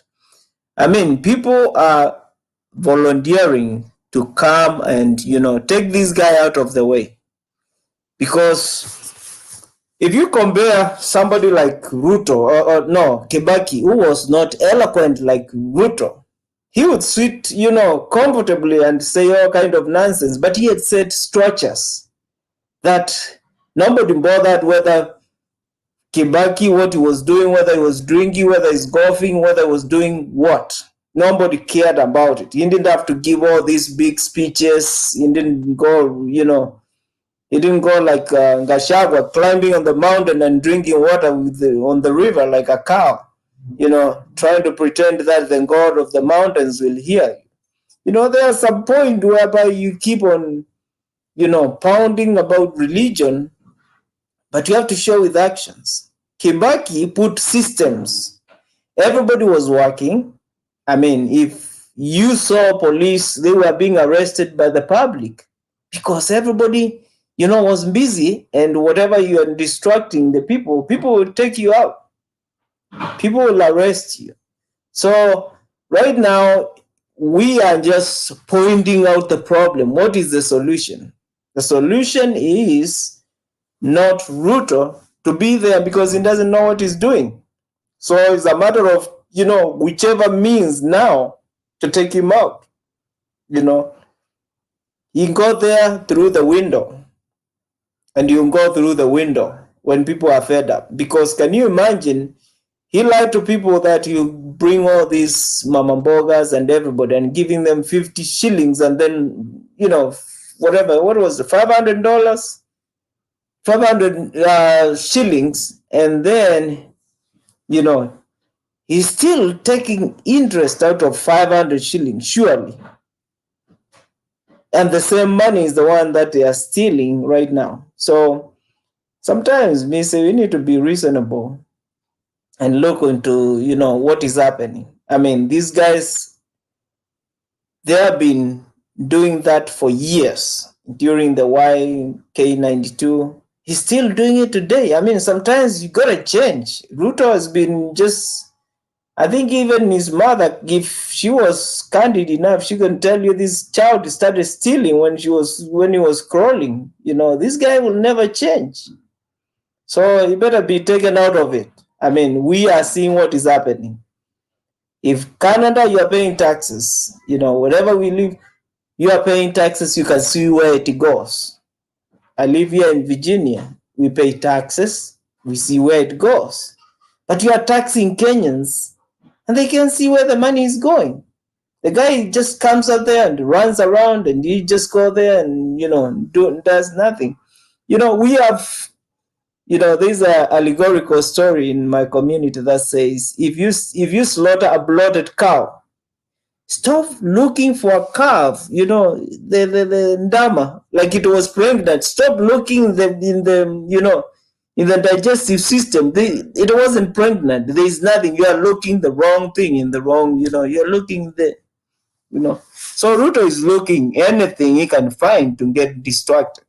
He's distracting with saying Maandamano of Raila. Raila is trying to, even it's not Raila, everybody, if Raila wasn't there, people are going to uprise on him because everybody is being pushed. He's giving people fertilizers.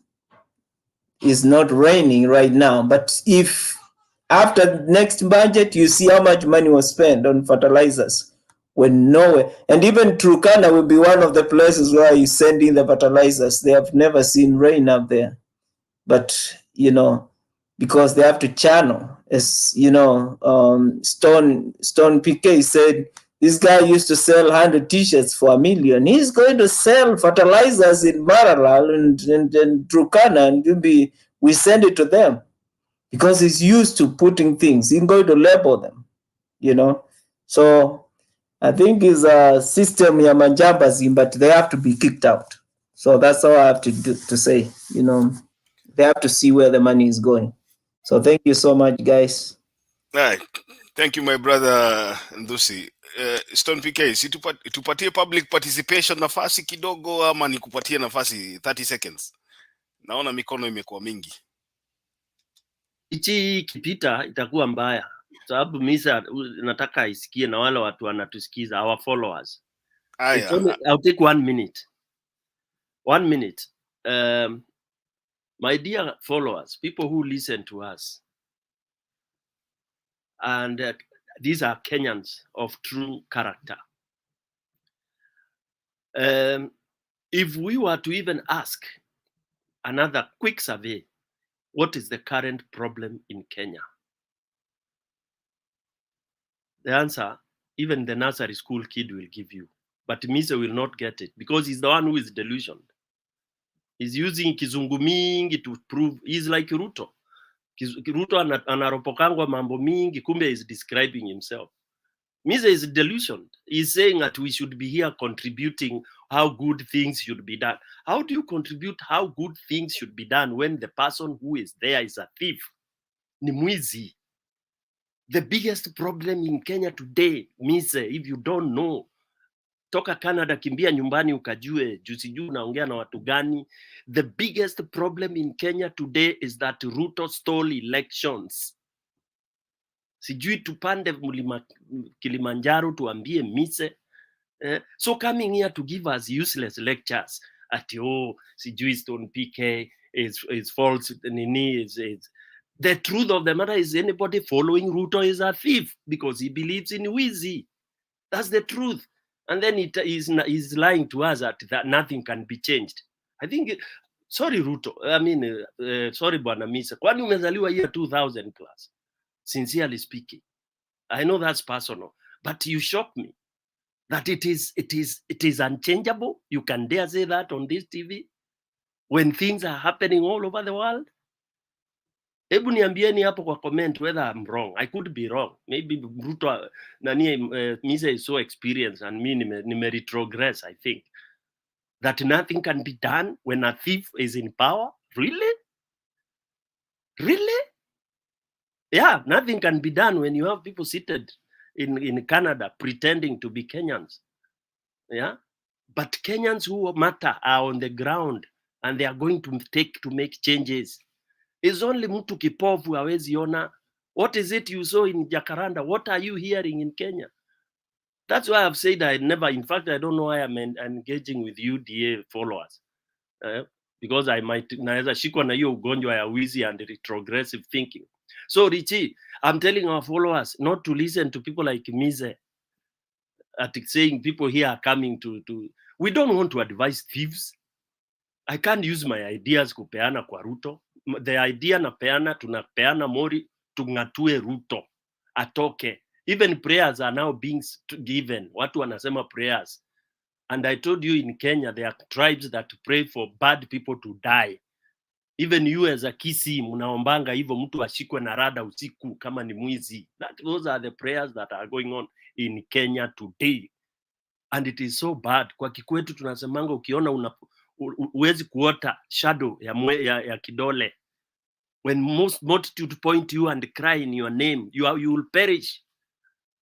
Ruto is going to perish even before we remove him from that seat because he's a thief and he continues to steal, he continues to lie, he continues to cheat, he continues to do all the evil things. Thank you, Richie. Haya, wacha kwanza Joshua nitakuja kwako next Wacha nipatie public participation nafasi pia yaongee. Nimeona Joshua yuko hapo, Alibaba, alafu Karaoke nimewaona nyote. So wacha tupatie public participation, karibu. Thank you, Richie. Happy New Year. Stone PK, I salute you, Joshua Osolo, Lise, the prodigal son, Domi, Calvin, Kireta, Joseph Kariuki, and Alibaba. Alibaba and the 40 thieves walienda wapi? So, unajua nimesikiza mise nikashindwa. Sasa this guy, these UDA people, they are prodigal son. Yani, you have gone to far away country and you are eating with pigs na unaacha baba yako na kwenu unaenda kukula nini. Sasa one day they'll come back to their senses. That's what I believe. Hiyo group ya Mise, Mzalendo, Duke, mwingine anaitwa Black, hawa watu they are prodigal sons. Nikisikia Makiadi akisema mambo ya ati Zakayo alikuwa na good ideas. Which good idea? That guy has never had a good idea other than ideas of stealing. Jamaa hajaikuwa na even when he was campaigning, he was not campaigning with anything else. He was campaigning with the big four, which was Uhuru's idea. Sasa yeye alikuwa na campaign na big four, which hata ideas anaiba. I'll not be shocked kuona tena anatumia Azimio ideas ama manifesto kuiba. That's the kind of a character. Na unajua inasemekananga mtu akishafikisha certain age they cannot change. You cannot teach an old dog new tricks. This is an old dog or an old hyena we are talking about. This guy, when you tell us here that this guy has good ideas, this guy can perform, okay. When you want to check on someone, you check on their past. Throughout his life or his adult life, Zakayo has been in politics. And in 2008, he went into government now. He became a Minister of Agriculture, Minister of Higher Education, then akatoka hapo akaenda sasa kwa Deputy President. Can you tell me anything which this guy did? An achievement. Unajua, I want these prodigal sons of ours, Akinamite, they really see why, at times you see us like we are against this guy. But it's just logically, by the way, what did this guy do in any docket where he was, which we can say that now this is a good thing that came? The way we talk about Magoha, that alikuwa CS, so his contribution to the country is very clear. Nobody can dispute. Sali alikuwa kwa CS Agriculture ama Minister of Agriculture is the time when alianza na history ya fertilizer. As you can see now, it has become like the main agenda in this government is fertilizer. Fertilizer. Paka unashindwa sasa. Sasa, he started hiyo mambo ya wizi, corruption through fertilizer. The same akiwa kwa hiyo docket ya agriculture. So what do you expect from a character like that? Do you expect him now, amekaa kwa government, amejua all the loopholes,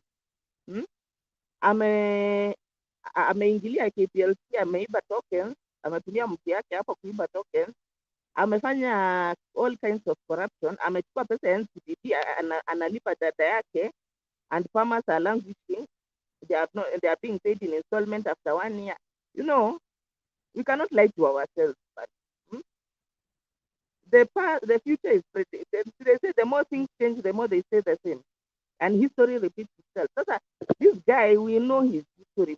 You'll not come here to sanitize somebody who is a died in the wool. Even I don't know whether it's a thief. A thief is even a good name. Jambazi sugu. Unajua ule jambazi sugu mwenye hata kama ako sawa, hata kama there are people who steal because of lack.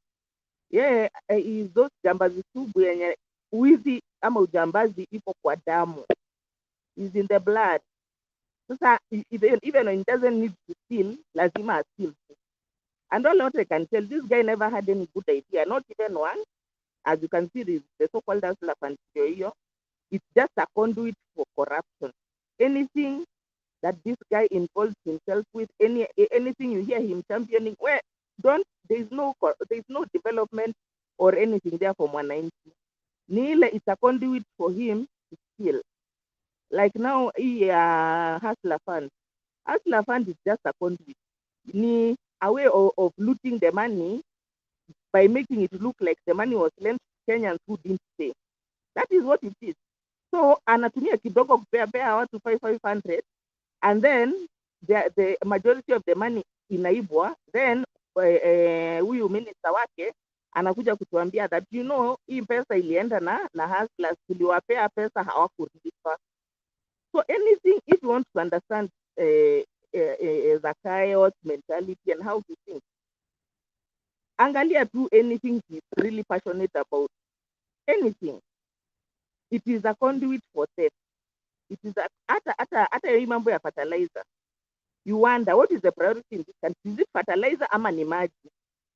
So shouldn't the priority then, because what will you need fertilizer for if there is no water?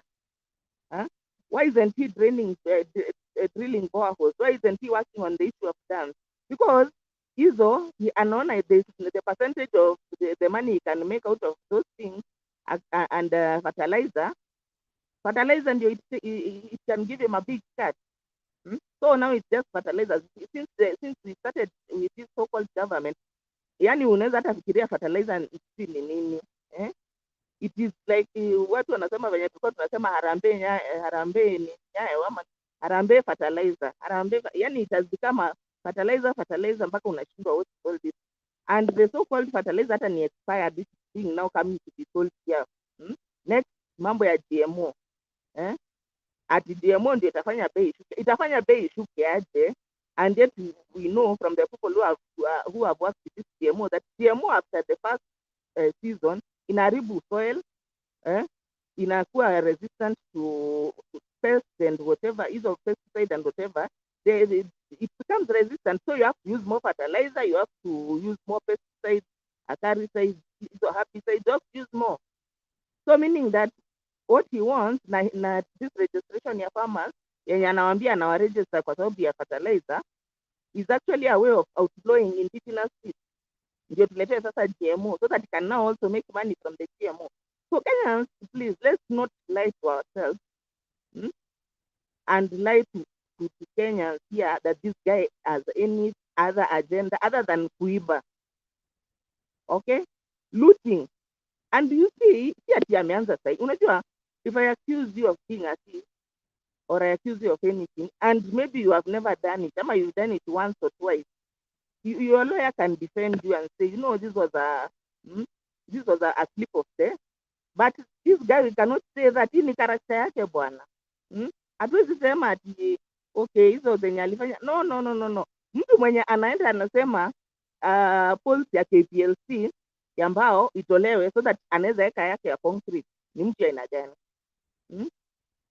That guy understands, even by the time he was deputy president, he had separate accounts to the tune of like 7, whereby he's getting money from each and every place where, for example, the places that yes was nominated by him.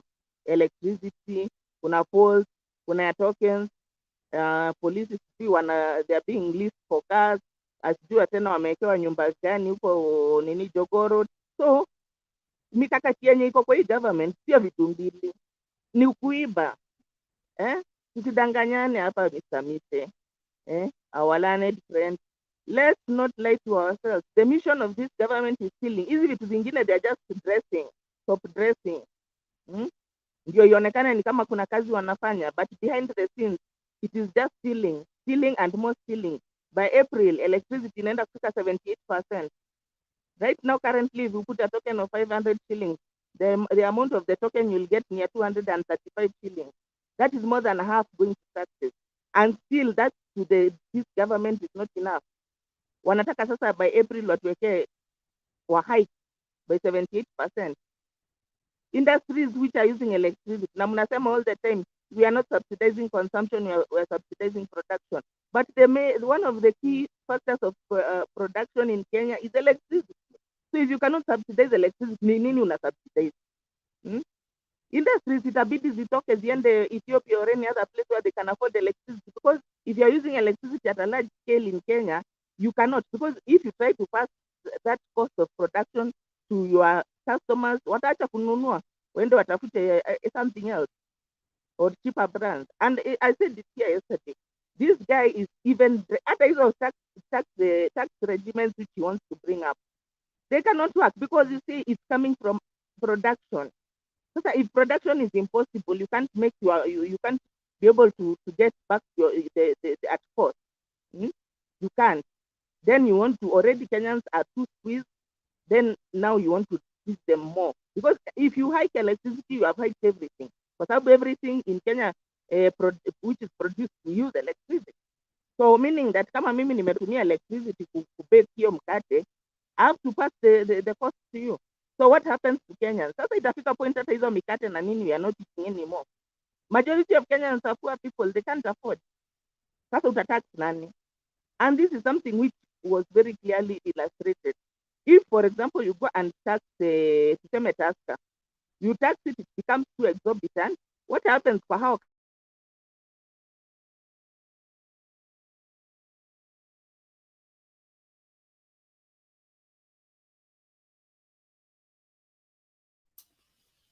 What will happen is that there's now going to be the people who are taking Tusker, they'll move to a cheaper brand, or they'll go to illicit whatever.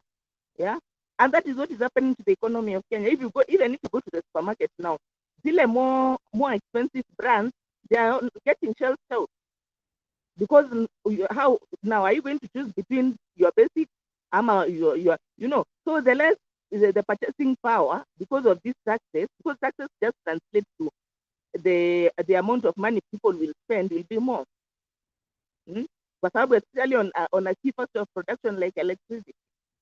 So you spoil that industry, hiyo Tusker utafanya wafunge kwa sababu now their customers wamemove to what they can afford.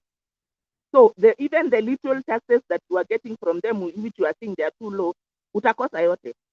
Mtaka vyote ukosa vyote, and this Zakaya mtoza ushuru ni mtaka vyote. He wants everything. He wants, how can usually trying to tell us that 3 trillion we have to collect 3 trillion by I don't know your trade when is it March? So you really wonder where does he expect this kind of money to come from? Kenyans are highly right now as we are talking. First of all, umetoa subsidy zote. Right now as we speak, so many children are still in the house kwa sababu ya kutoa subsidy ya fees. Because Kenyans can't afford. Let's not like in Nairobi, at least 60% of the residents are living in slum area. How do you expect somebody who's living in a slum to afford the kind of fees which now are going to about 50-60K for high school? Do you expect such a, I mean, na watu wa slum unawajua wanazanga kama panya, they have so many kids. So what are you doing now? You want Kenyans to be literate? Unatoa help? Then the funny thing, is there's a lot of PR at you have changed hospital fund to NHIF. Changing the name does not, what does it affect? Nikichange fund niite ilikuwa hospital fund, sasa niseme inaitwa NHIF. Is there any value added into that? So you can see the kind of jokers we are having here. And there's no technocrats who are in this government. What wenye wameweka hapo is just zombie, just psychophants and fellow thugs, experts in stealing. They are technocrats in stealing. So those are the people who are there. With them and expert kama Magoha, the late Magoha, may soul rest in peace. Yenye unaweka kwa nini ana evaluate, ana change kwa sababu is an expert, is a technocrat and is a saizi tuko na watu wengine hata kama Aisha Juma, I don't even know the people who are working with her wanafanya kazi na yeye aje. Totally clueless of the department yenye umewekwa. Then unamwekea under secretary mwenye permanent secretary mwenye atakusaidia sasa uibe in peace because huyu hata halikanishi what is happening. This is the unfortunate situation we find ourselves. So bwana nani wala friend ya miss our prodigal son, na tunawapenda sana watu wa UDA because by the way nowadays membership yetu ya Azimio imeongezeka sana after a lot of hustlers realizing that huyu jamaa amewakon na amewadanganya. You duped them. In fact sasa wanalia sana, hata siku nyingine Unye alikuwa hapa si wapi in town city market na wakamwambia help us. Yenyewe tulikuwa tunaona wewe ni mbaya, but we are now in worse position. Juu kama kuna mtu right now anaumia in this country is a hustler, kwa sababu all subsidy yenye ilikuwa inasaidia hustler imeenda, ya mtu mzee mkongwe maskini imeenda, ya mama okoa mama imeenda. Those are poor women who are benefiting from okoa mama, from nini hii ya wazee, subsidy ya fees, subsidy ya maize meal, hizo zote, and electricity subsidy, fuel subsidy, kerosene, kwa sababu watu wa Islam wanapikanga na kerosene. They were benefiting from this thing so much, and Zakayo mtoza ushuru lied to them that I'll even bring you more, I'll even help you more, I'll do more. And now he came and even removed he took away the little they had. Ya Bible inasemanga mwenye alikuwa na kidogo ilichukuliwa na mwenye alikuwa na mingi ingine ikaongezewa. So that's the kind of a government we are having now. It's very unfortunate because majority of our people are Kenyans. Sasa kama wewe unaweza jiita serikali and you cannot be able to facilitate majority of your population, which kind of a government are you? You are not. So this is why we want this government out. We want a government. We don't have a government. What we're having now is a gang of thieves. We don't have. It is not a government, seriously. And uangalie functions of government anywhere. These guys, they are not fulfilling any function of government. Na sasa ni kutupatia side shows. Mara wamefanya hii, imekuwa sasa side shows to divert us from the fact that almost 6 months down the, almost 5 months down the line, almost 6, they have completely achieved nothing. Nothing. And I want you to tell me what they have achieved. They have achieved zero, negative. In fact, not zero, negative. They have nothing to show, nothing. So sasa ni kutu entertain hapa na drama mingi to divert us from their non-performance and their stealing. We cannot let them destroy, because they are destroying the country. These guys, if at this stage, this is where we are. What will happen by 2027? What will happen? The country will be kaput. Saizi already we have been marked red for money laundering and other funny things.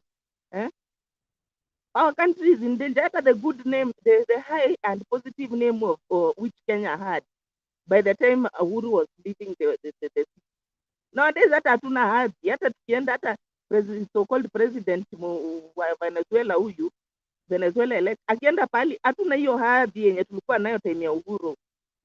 Our name has gone down. Hata our fellow people here who are much lower, Tanzania and Uganda, they are just laughing at us because tunanunua aje. Unajua imefika point, cost of production is too high that tunanunua machungwa kwao, tunanunua mayai kwao, because kama utakuja kuproduce hapa Kenya na unatumia electricity, mayai utauza 500 per tray, hawa wanaweza uza 300 kwa sababu electricity yao iko sawa.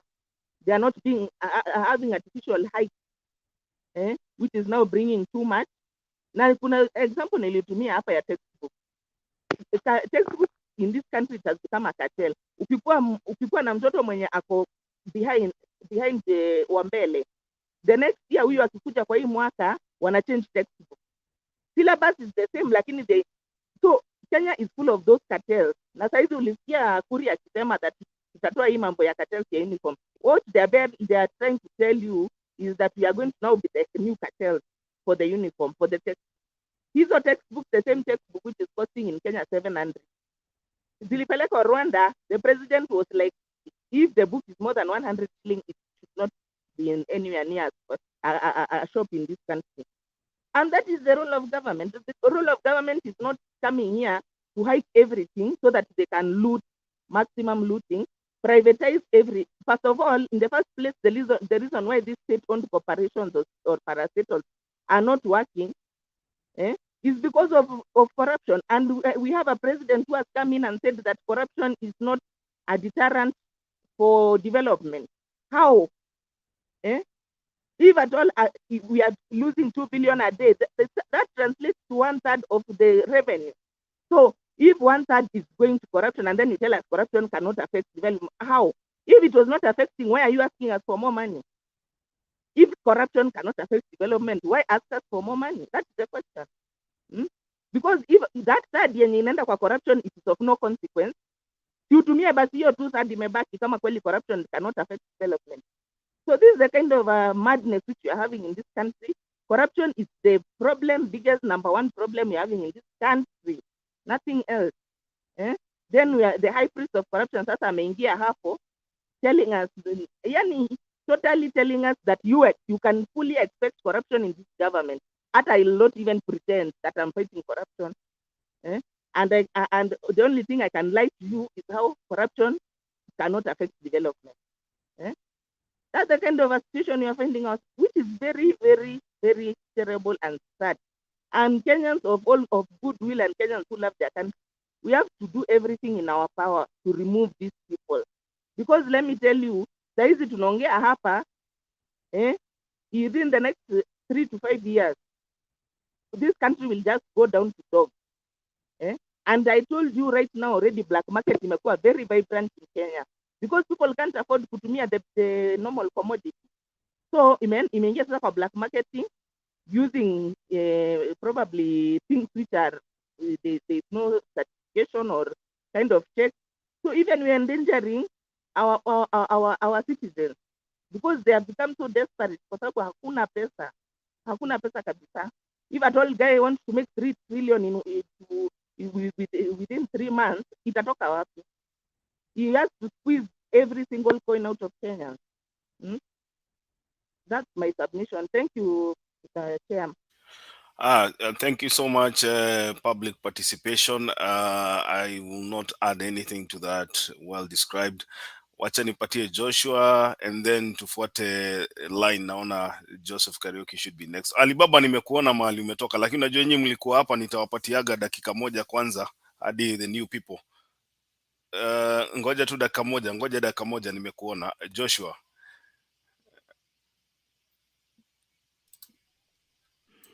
So asante bwana chair na wengine wa Kenya wenzangu. Anaitwa nani anetoroka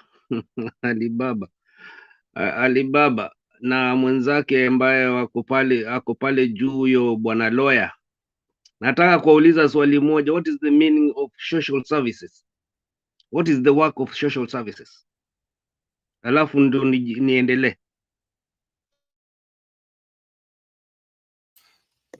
Kama wamechukua break, waendelea tu kwanza. Unajua kuna kitu inaitwa social services ambaye huyu anasema ati kutoka Canada ati wanalipa UK.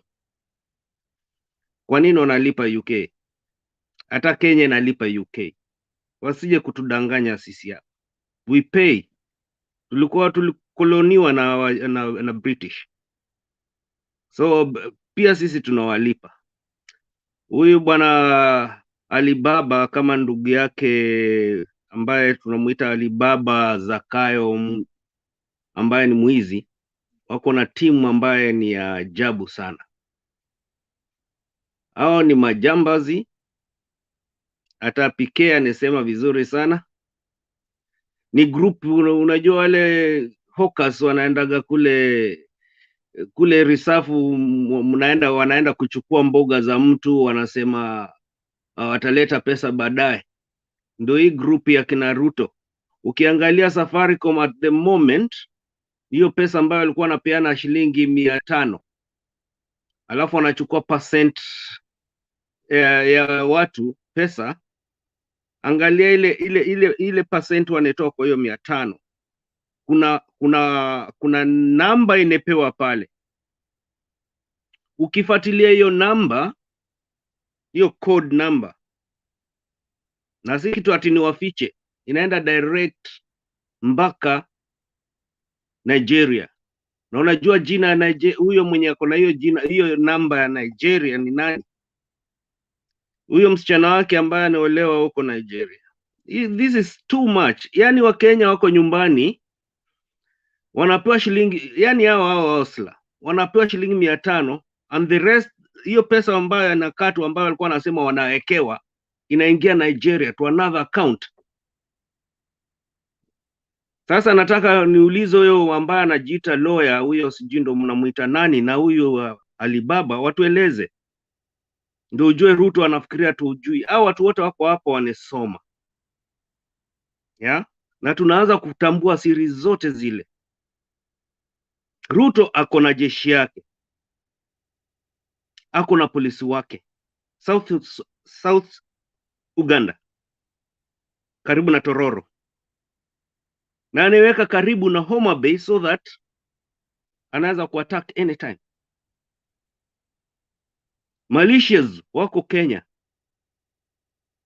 kina Murkomen, ndo kwa sababu wanazungumza matope. Siku hizi yazungumzi, inakuwa ni Sudi. Siku hizi wanatembea na helicopter ya Kenya Air Force, Kenya Airways ama Kenya Air Force, sorry, Air Force One. Can you imagine wale wanaishi America, just raia waingie kwa ndege ambaye Biden anatembea nayo? Ndio jua watu wanaichukua ni kama inakuwa ni yani boda boda.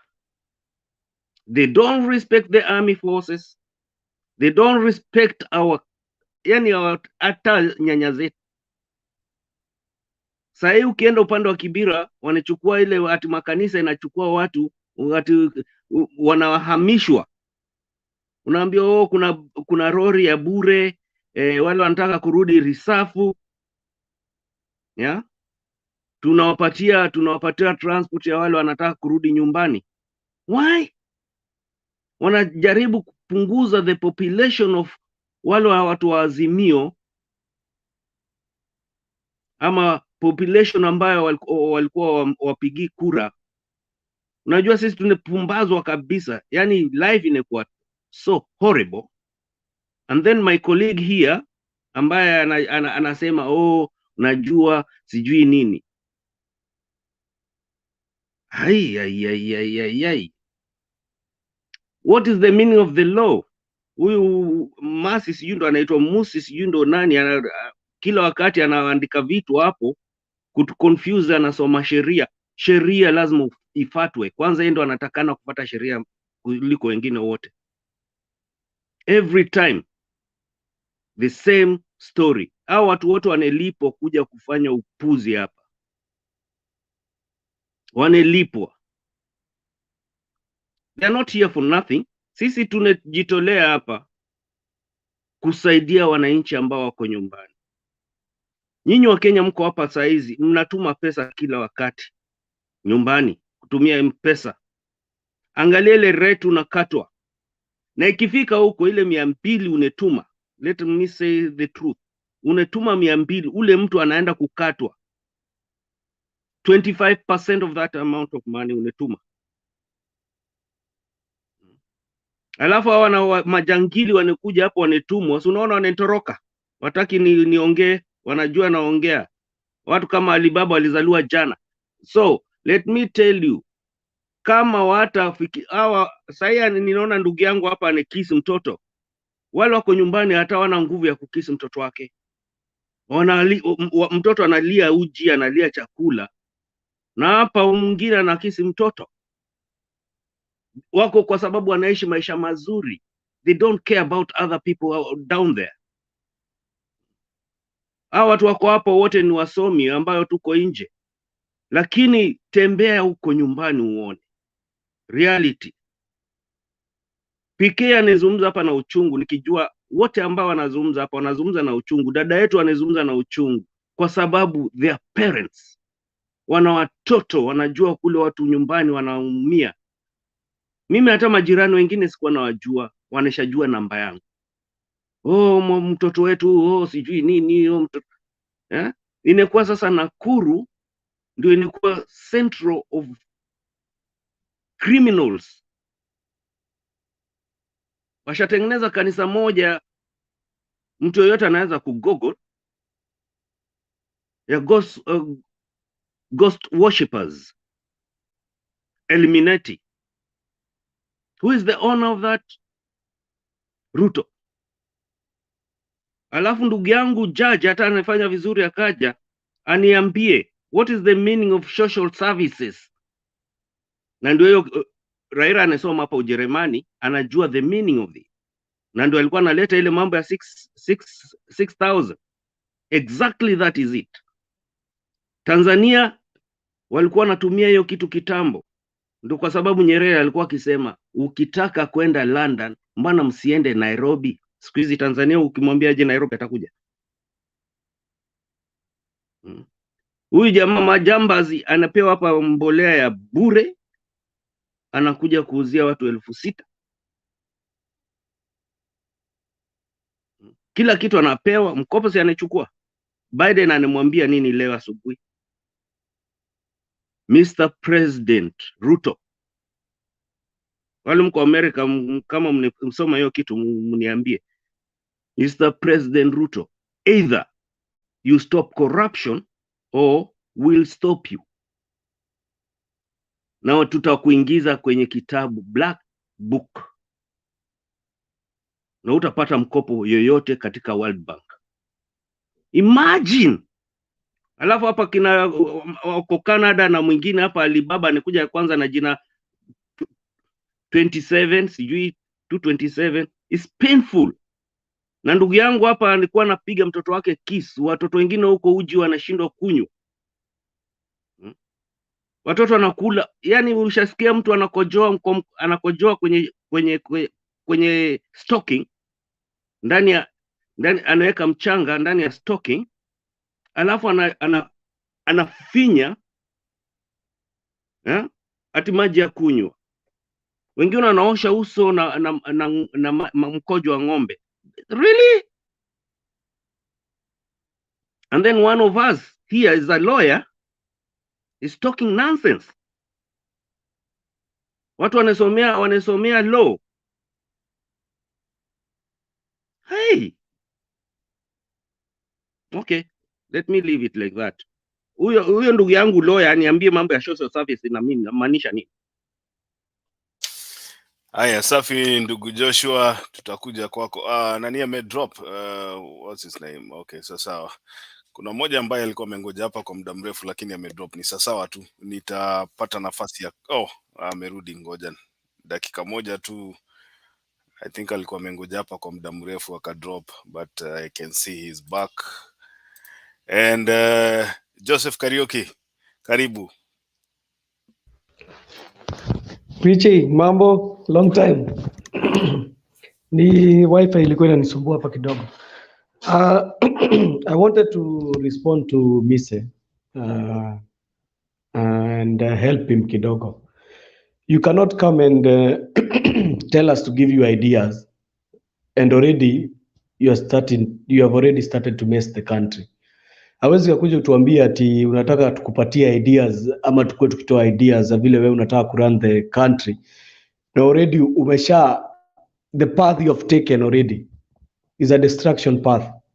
I was reading just the other day, nilikuwa nasoma just like 1 month ago, nilikuwa nasoma ati wanataka kufanya budget ya 3.6 trillion.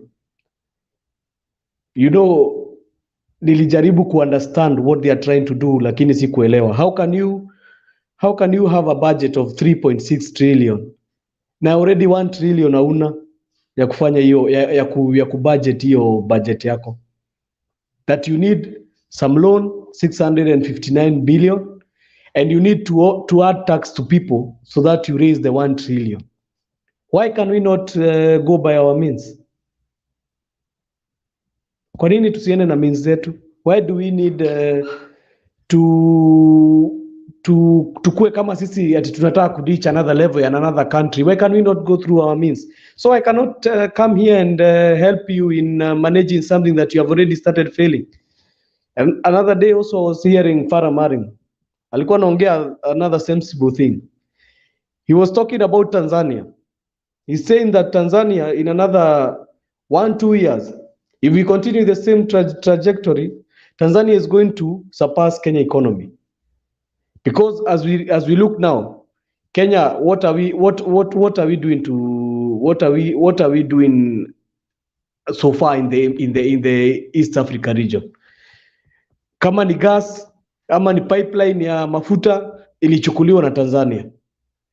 Kama ni port services, tunasikia hata wataki kutumia port services zetu. Tanzania is adding the port services and the port numbers in Dar es Salaam. What are we doing? What are we doing? There's nothing we are doing. And so far, the 6 months that Ruto has been in power, he's just talking about things that even cannot help the common man. Afadhali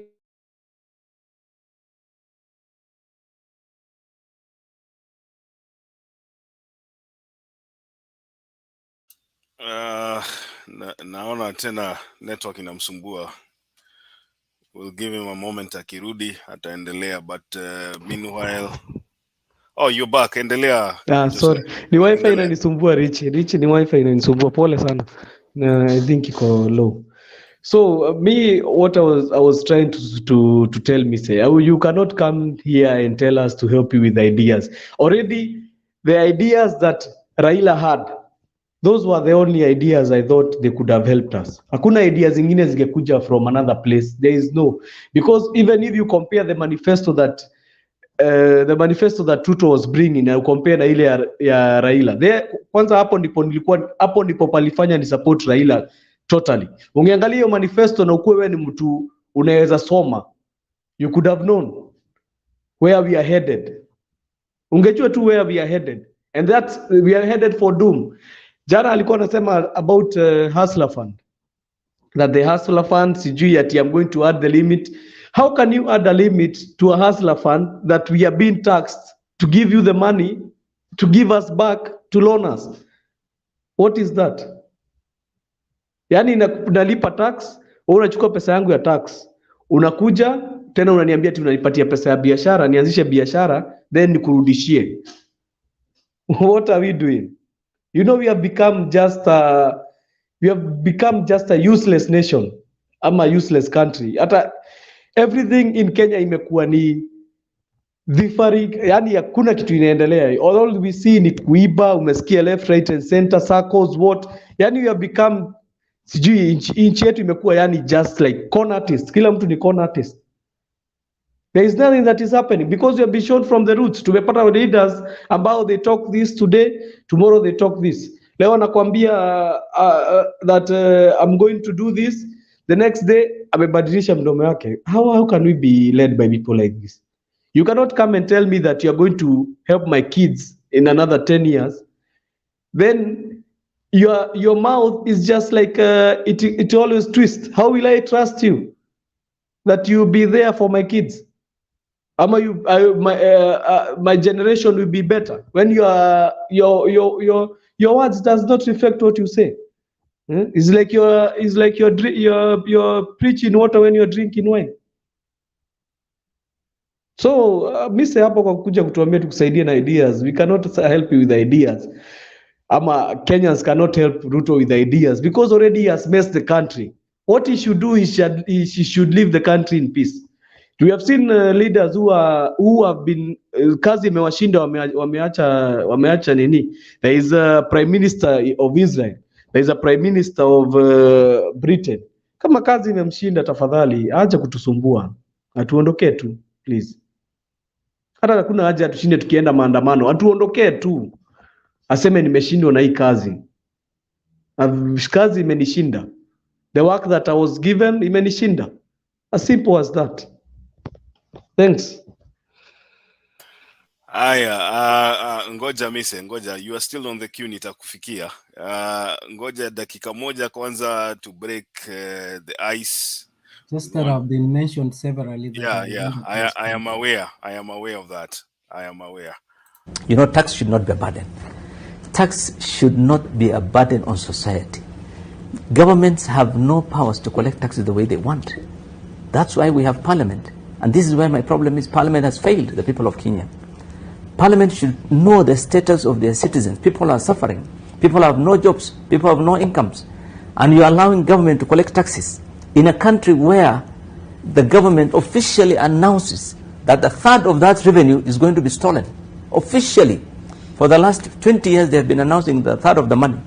2 billion, the last president said per day, that's about 700, out of 2 trillion. That is a third of that money is going to be stolen. So let us focus. I think this government needs to focus on how to utilize that money effectively. Let us focus on value for money. Let us focus on on empowering Kenyans to get incomes, to get jobs. Let's not be crazy about collecting money and then spending it lavishly. Already we are living large as a government. It's one of the most expensive. The reason why I say so is because the amount of revenue collected by Kenya, KRA, and I want to be challenged by anyone in this government, is more than the amount of revenue collected by Uganda, Tanzania, Rwanda, and Burundi combined. And those countries are doing better than us economically. Today we have become a basket case. We're importing eggs and tomatoes and everything from Uganda, from Tanzania, from everywhere. We can't even grow maize. We are not self-sufficient. We have to wait for GMO. I mean, so where is all that money going? I think that should be the focus of this government, how to run an efficient government, how to, reduce all this debt burden by trying to do everything you want to do. No, you don't have to do everything you want to do. Allow people to have disposable incomes in their pockets. It's up to, the money is for the people to use. Collect enough money to go and run services that they want. You're not providing services. Kenyans don't have adequate medical cover. They are struggling with school fees. They can't afford to send their kids to school. They have no jobs. They don't have social welfare. And you're telling them, I want every penny that you collect as taxes. I think that would be unfair. Okay. Wakanda forever. Wacha kwanza nikuje kwako ndio tuchukue another lap.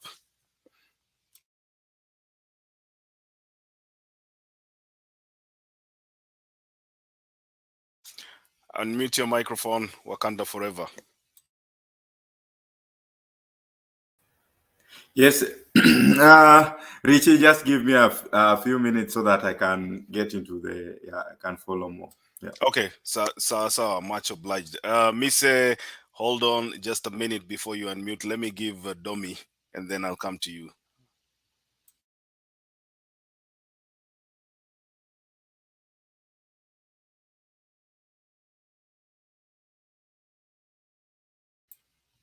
Domi. Okay. Let me say finish first. All right. Something I'm doing. Okay, it's fine. Miss, take it. I think Domi was very unfair. I was very fair today. Thank you, Domi, because been going around.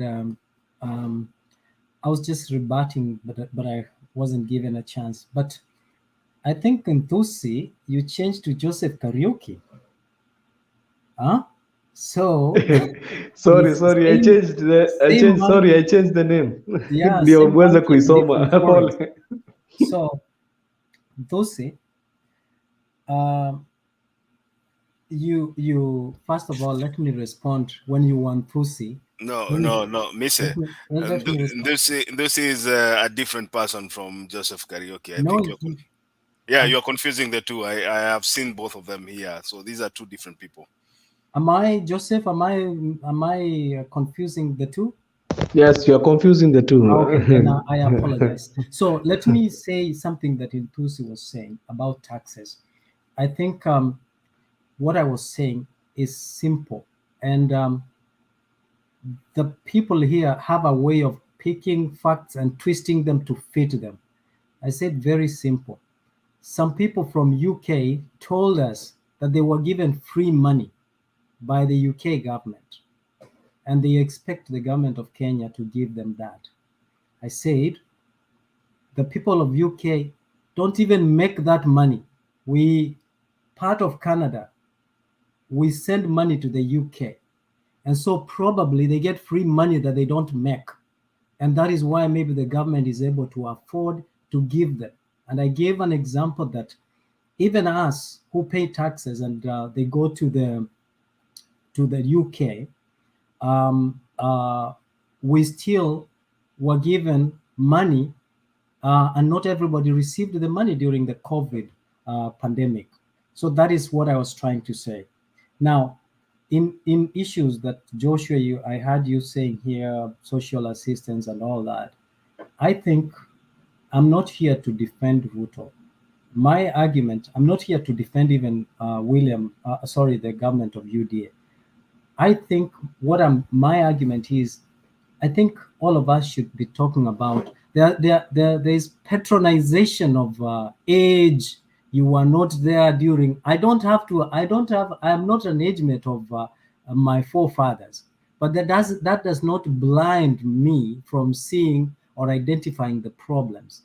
Some people say here that or we live abroad and we don't know the problems that are in Kenya.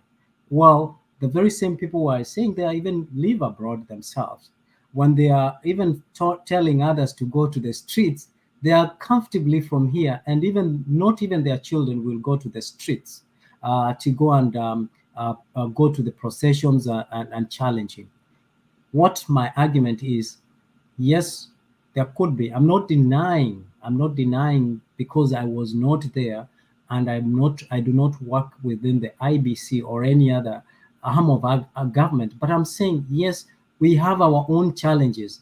Even these challenges, we have seen them even in greater economies, that when it comes to elections, there always are challenges. We have seen that in every country. We've seen this in the UK. We have seen this in United States of America. Last Canadian election, we saw this kind of disputes. These election disputes and challenges are there.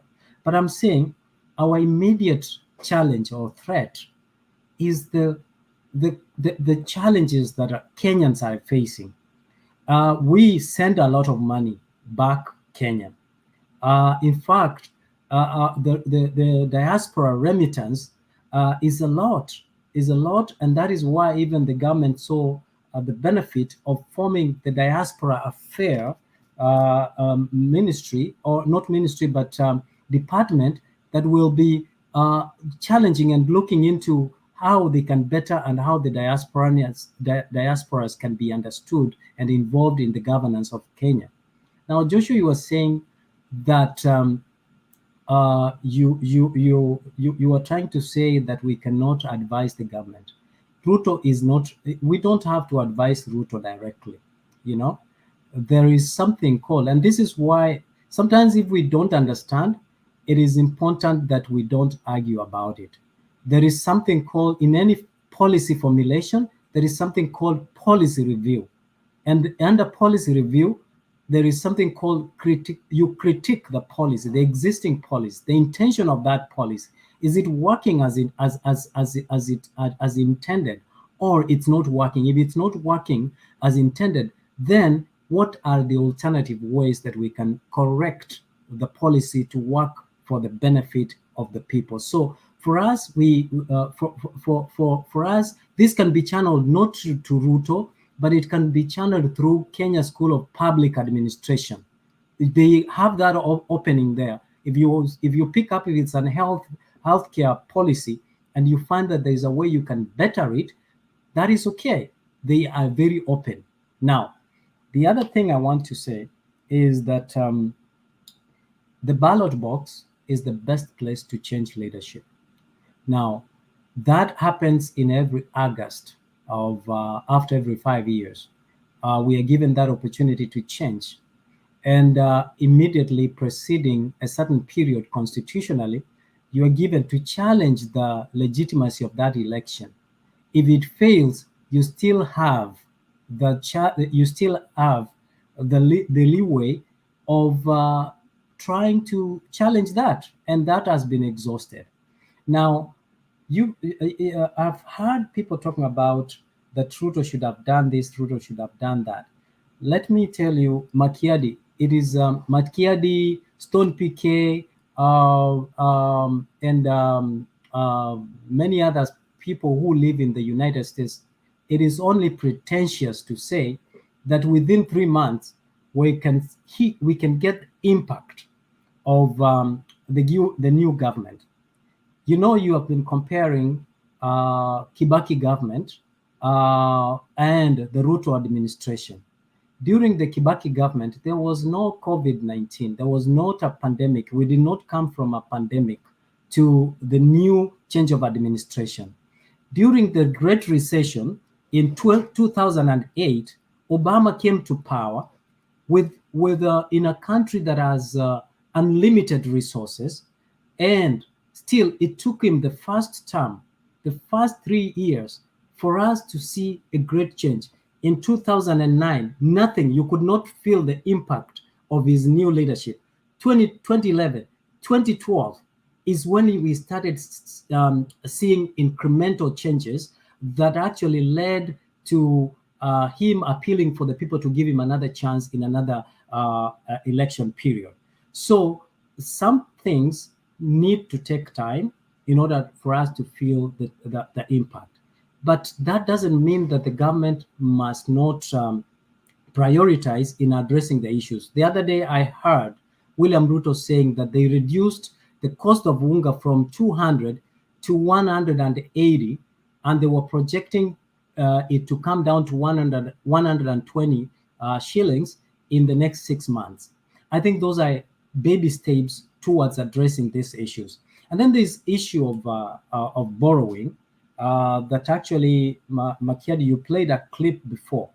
You played a clip where William Ruto talked about borrowing, how much they want to borrow instead of borrowing 900 million, 900, I don't know if it's million or billion, to reducing it to 600,000 and eventually into diminishing.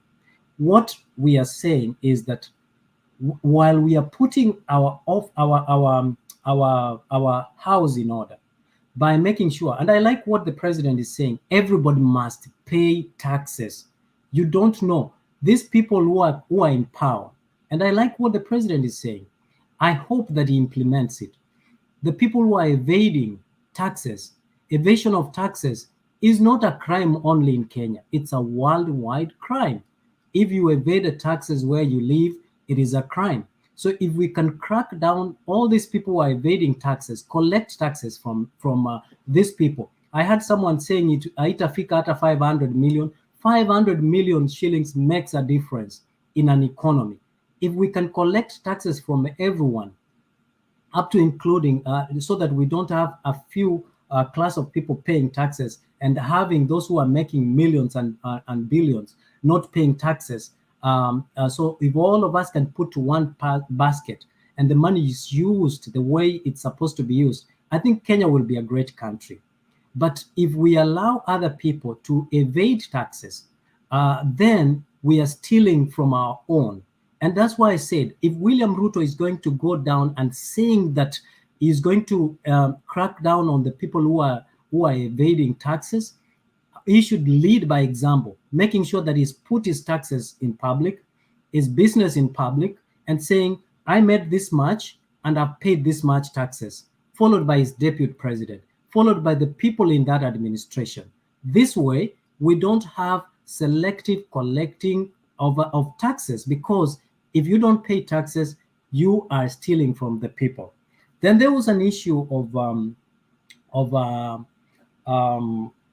there was an issue of, I think that was a tax evasion. I've talked about that. But there is this thing my brother Stone PK keeps patronizing us, saying ni kama anaanza kufanya kama maneno ya Tuoli alikuwa anatuambia, where were you when I was dancing with your mother twist? Where were you? Eh?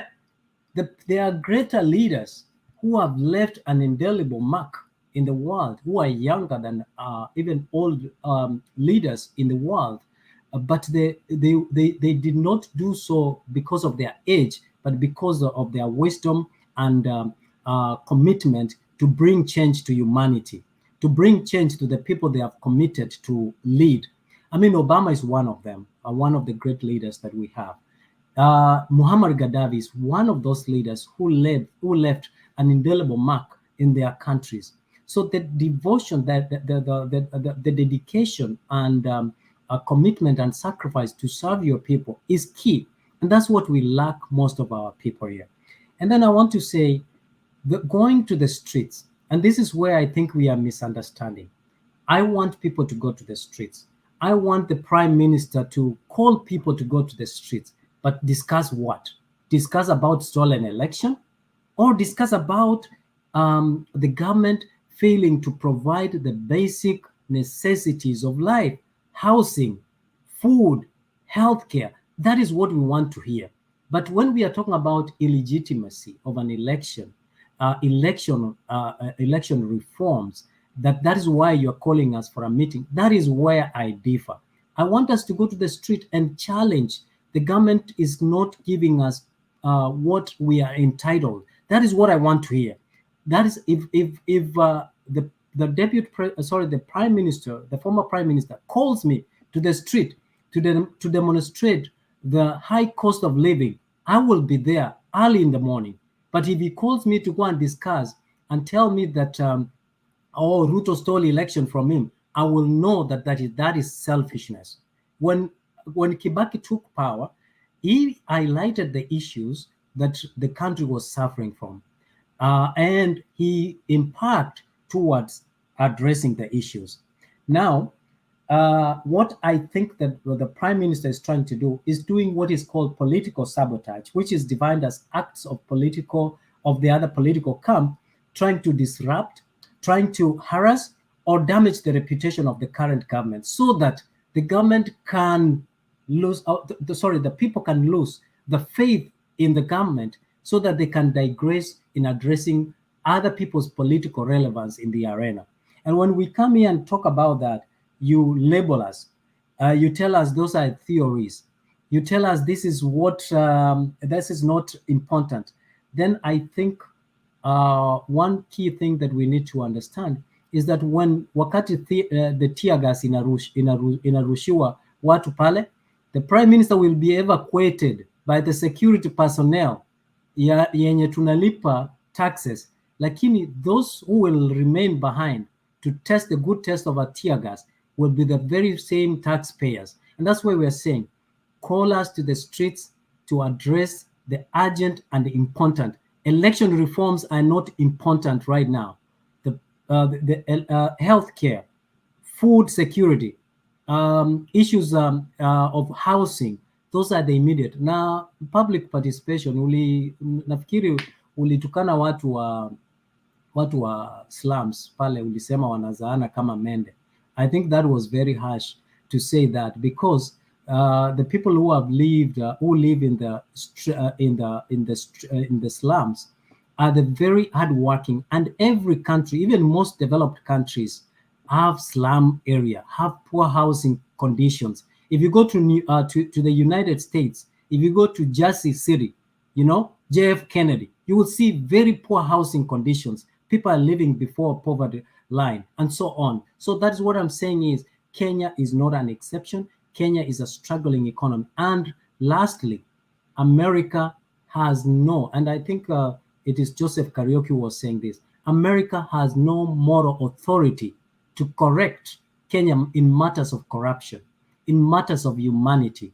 If there is a country that has failed in matters of humanity, in matters of corruption, in matters of justice, is America. So using America as a threshold of, or as a perfect example, pointing Africa or pointing the developing or countries of the West as in terms of corruption is actually misguiding. And lastly, when you talk about World Bank is not there to benefit African countries. You need to go back and read about globalization, the introduction of IMF, the introduction of World Bank, and why they were introduced. And you need to know how much, what is the percentage this government, developing countries or countries of the West are paying when they borrow from the West. What are the sanctions that are there? So Kenya can produce or can is able to produce or collect his own taxes, and that's what the president is trying to do. If we are able to pay our taxes, utilize them the way they are supposed to be utilized, I think we can go to greater heights. Forget about these Western countries. They are the greatest impediment of democracy. They have no moral authority to speak about human or good dignity of the people living. You don't know that there are people who live in these cold conditions. They live in houses. Go to North Dakota, go to South Dakota, and you'll see the indigenous people living in very poor housing conditions. You will see people who are in the streets. Someone talks about homeless people. Doesn't America see that? Right? So that is not the measure of accuracy in terms of democracy. Thank you. All right. Wakanda, you wanted to make a submission, but I'll not. I'll just give Joseph Karaoke a minute to respond, and then I come to you just in a minute or a half. Thank you, Bonarichi. Mise, I wanted to correct you. I did not say, I'm not the one who said about, I'm not the one who gave the comment about the president of US trying to tell Ruto to stop being corrupt. But I wanted to respond to you.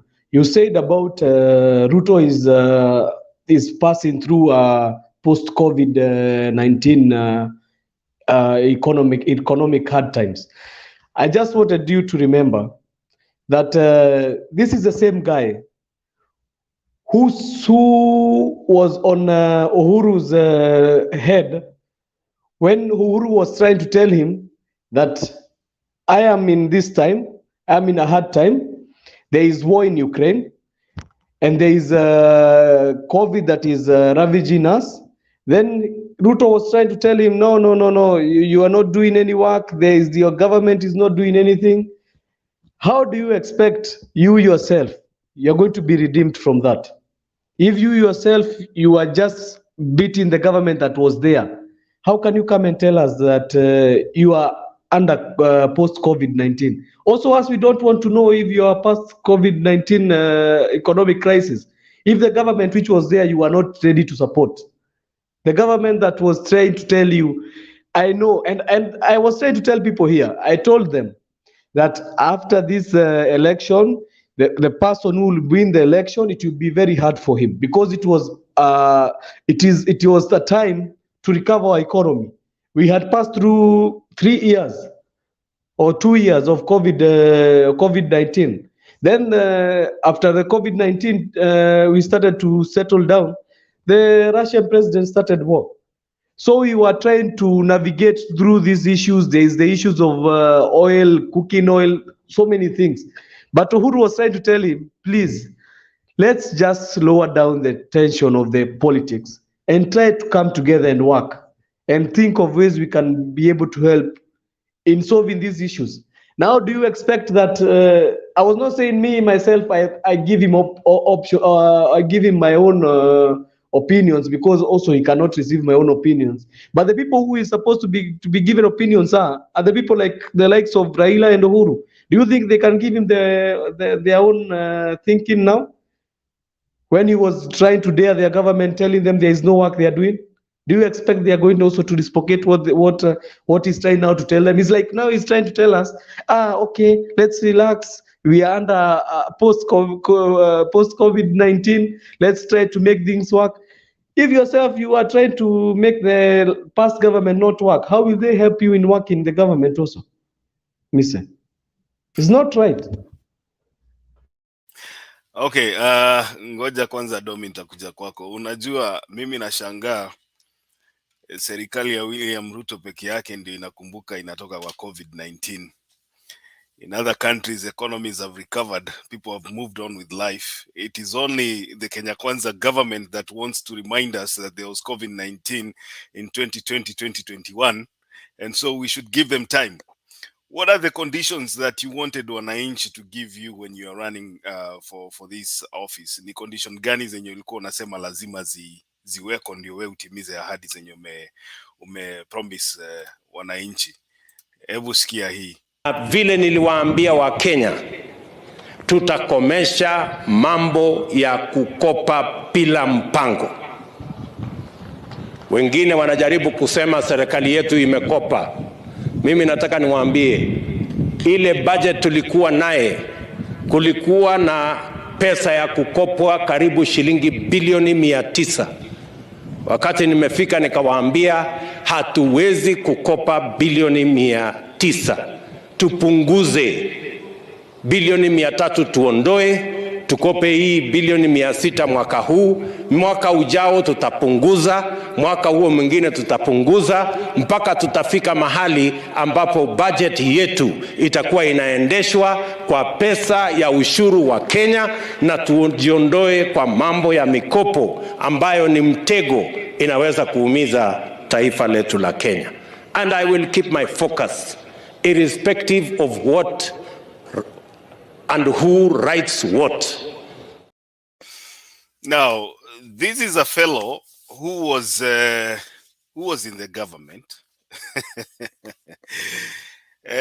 na wakati hiyo pesa ilikuwa inakopwa, I remember very well, there was a time there was this thing inaitwa Eurobond, and Raila came out very strongly akaoppose mambo ya hii Eurobond, akasema hii pesa hata ikufika Kenya. The first person to criticize and to castigate Raila Odinga because of that issue of Eurobond was this guy ambaye anaambia wa Kenya yeye alifika, yani he came akapata wanakopa 900 billion. And you know, Kenyans, wale watu, mimi sijui, is it because we are wired like that? Because the people who are sitting behind him, wakipiga makofi, they were together with him in Jubilee. They were in that government. You should be asking Nabii mtoza ushuru, ulifika kama umetoka wapi? Because wewe ulikuwa number 2 kwa hiyo kiti. Ulikuwa number 2. In fact, to make matters worse, there was a time even the president went out and you were in charge of the country. So there is no way you can come here and tell us that all these things are news to you unless you take us for fools. Hii vitu yote ilikuwa inafanyika kwa serikali, ulikuwa unajua.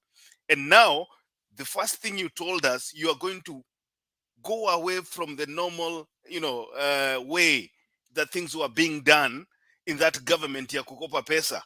Lakini unatuambia hautakopa 900 billion kwa sababu hiyo ni mingi sana. Tunataka tupunguze, tumetoa 300 billion, sasa tutakopa 600 billion. And the people sitting behind you wanapiga makofi. Alafu sisi watu tunakaa hapa tunajiuliza, ni kurogwa watu wamerogwa ama ni nini? Kwa sababu wewe ukiwa mtu wa akili zako timamu, unafaa uulize huyu mtu. And you know, sometimes I blame the media because the media is not doing its job. It's like kila mtu wako under state capture, kuanzia kwa judiciary, sijui police and all those. People are not doing their job. These people are lying to our faces. In fact, there was a day juzi tu Gachagua alikuwa anaongea anasema this government haijakopa pesa yoyote. I think mliona hiyo video. Akisema hii serikali ya sahi haijakopa anything and people are clapping. Are we fools? Are you guys taking us for fools or something? This government has no idea what it is doing. Haina habari ni kitu gani inaendelea. Mise ukikuja hapa kutuambia ya kwamba if you are called to the streets kuongea mambo ya sijui ya sijui vile maisha that is not our job. Hiyo si kazi yetu. Wewe ulipigia hii serikali kura na ulikuwa unajua hii serikali haiwezi fanya ile vitu ambayo inaahidi. So whether you are together with us or not, that is not our problem. The thing we are saying is, sisi kama watu ambao hatukusupport hii government, we will keep this government in check. And it doesn't matter. You know, going to the streets is not, like PK is telling you here. Some of the people that you're seeing here on this panel, wameona hii maneno ya kwenda kwa street and what it has brought to our country. Some of these privileges tuna enjoy sahi came from people being beaten. Akina Timothy Njoya, you know, the likes of Raila Odinga, the likes of Orengo, watu walikimbizwa huko kwa streets yenye unasema hakuna haja ya kwenda kwa streets. Some of these gains we enjoy came from the streets. So there's something very special about going to the streets. And that is why you see in one day Raila Odinga akiitisha mkutano, serikali inakaa ni kama imesambaratika. People are crying. The church is coming out to say usiitishe mikutano ya hadhara. NCIC is crying, tafadhali punguza mikutano, political temperatures. No. That is the work of the opposition. In fact, if you read the histories of how rogue governments were put to test, utaona it came from people picketing. Go to South Africa, uangalie vile South Africa ilingangana kupata independence. People were beaten, and this is not something that people are scared about. Ukituambia hapa mambo ya tear gas wale watu ambao unaambia hapa mambo ya tear gas, some people are not even, hata tunashangaa tear gas, who are you trying to scare with tear gas? Unasikia nani na tear gas, mise? Some things I hear hapa Gachagua saying ati ataweka Raila Odinga under house arrest to try and stifle the people's voice. Kenya is past that age. You cannot scare watu ya kwamba ati utawafungia kwa nyumba. Hii si Uganda. Kenya is not Uganda. Kenya si Uganda. Ile vitu inafanyikanga huko, Mseveni anawekea opposition leaders kifaru ya jeshi kwa gate wasitoke. You cannot do that in Kenya. We are past that. And therefore, hizi vitu zenye mnatuambia hapa every day ya kwamba you only have a conversation with people who come into your offices to sit down, mpeane chai ndio muongee, that one is not going to happen. If electoral justice is not a problem to you, then it is a problem to half of the country. Half of the country that do not believe in the legitimacy of this government. And we know the biggest issue with our country and most countries in Africa begins at the ballot box. If we cannot address the issue at the ballot box, as you want us to believe that there is no problem in Kenya right now that comes from election, then there's no way we are going to change our country. So sisi, wacha tuendelee kulia juu ya electoral justice, because kama tungekuwa na electoral justice, hatungekuwa na hawa watu ambao wako kwa kiti sahihi ambao hawajui anything, walijipata tu hapo. Unasikia Gachagua kila siku wanasemanga mimi nilijipata hapo ni miujiza, because he is not aware. Hata ajui alifika aje kuwa deputy president. He is not hana habari. Incompetence in high offices, that is what we are fighting. Wakanda forever. Karibu.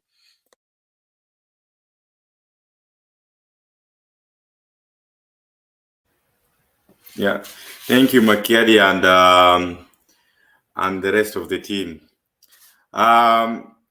Miss, one of the main, I think the issue we are dealing with here is poor governance, and one issue we must focus on is corruption. And we know this regime, they have demonstrated that they love corruption and they protect it. And this one we can see through the withdrawal of cases. Number one, the first case was Aisha Jumwa 19 million case, which was 19 million corruption case. And beside that, there was murder case. That one was withdrawn. Kenya Power MD, Ben Chumwa and Ken Tarus from Kenya Power, their case was withdrawn. Mithika Linturi rape charges, that case was withdrawn. Mary Wambui, the businesswoman,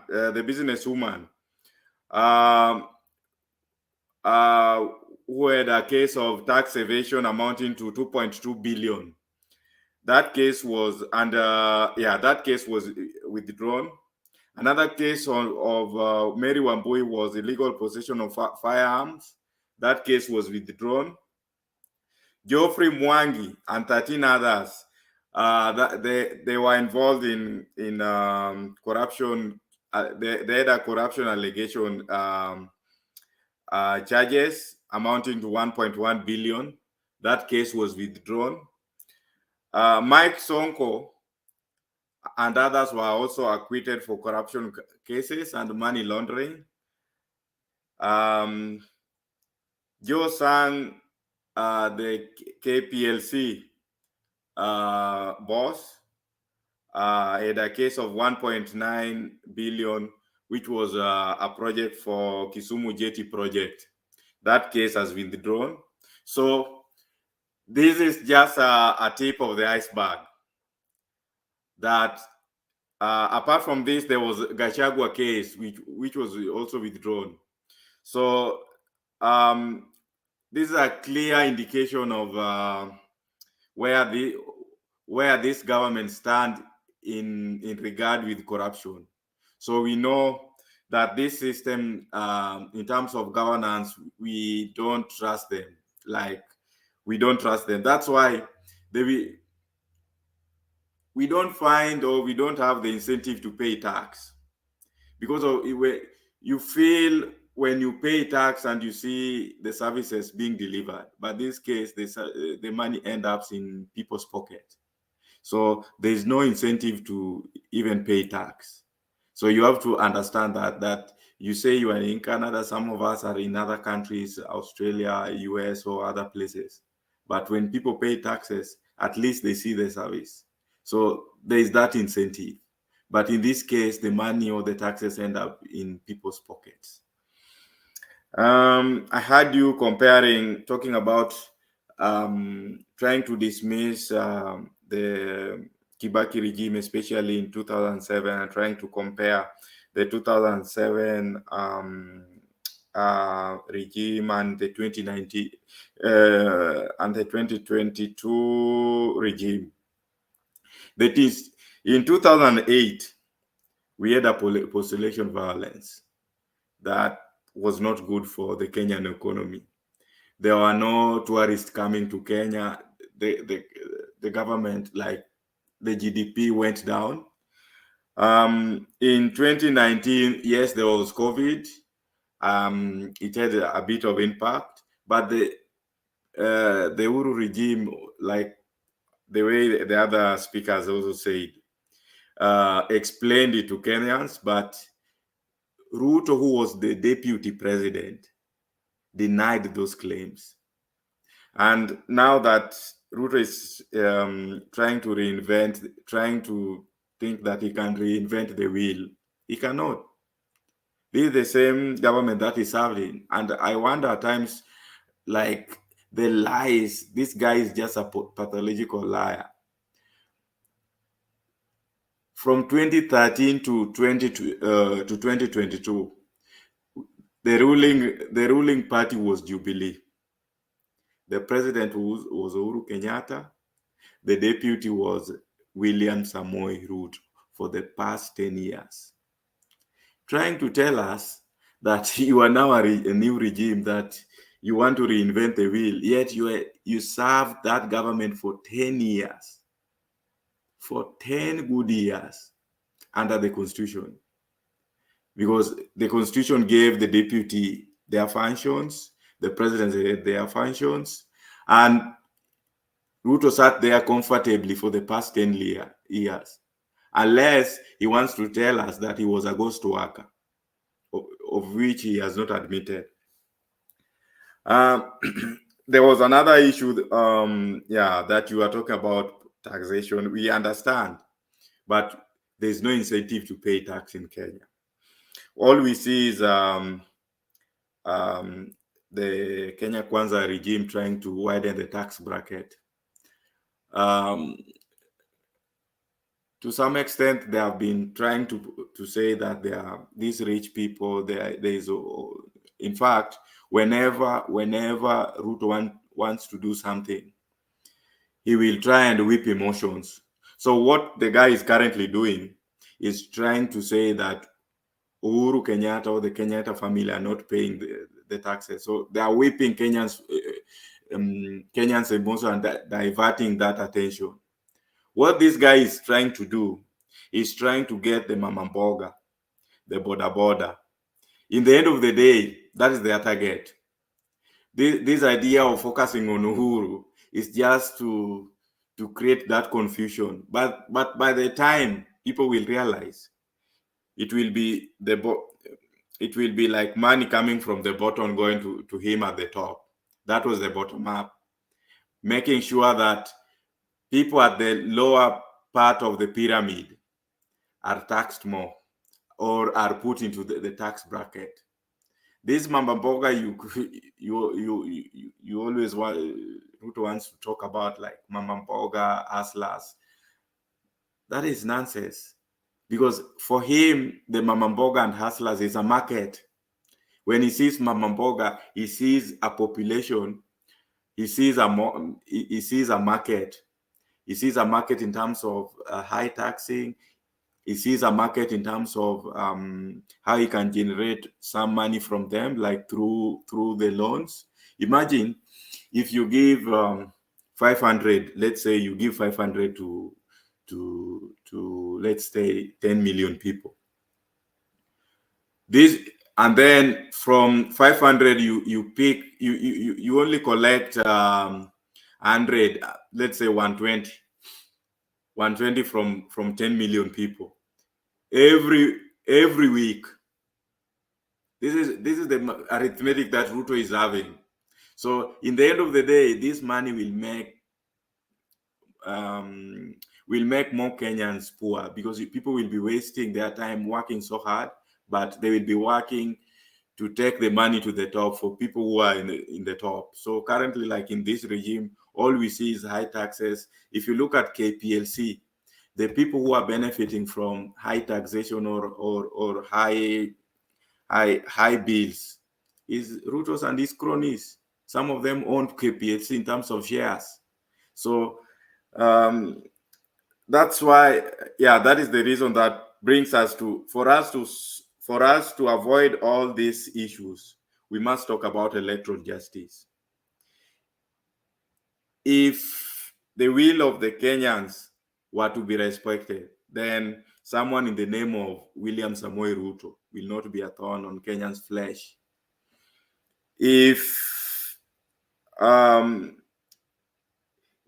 suppose we had if suppose we can have electoral justice, we can have, then we believe we can have good governance.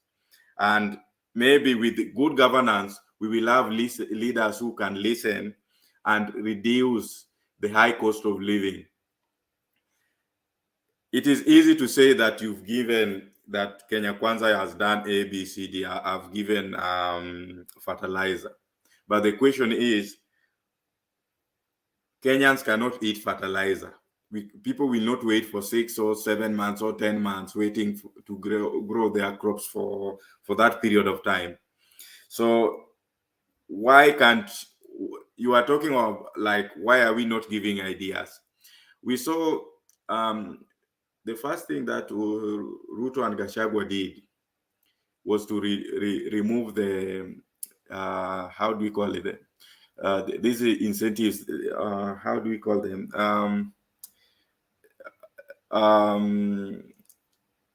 There were these government incentives that were put so that to reduce the cost of basic commodities.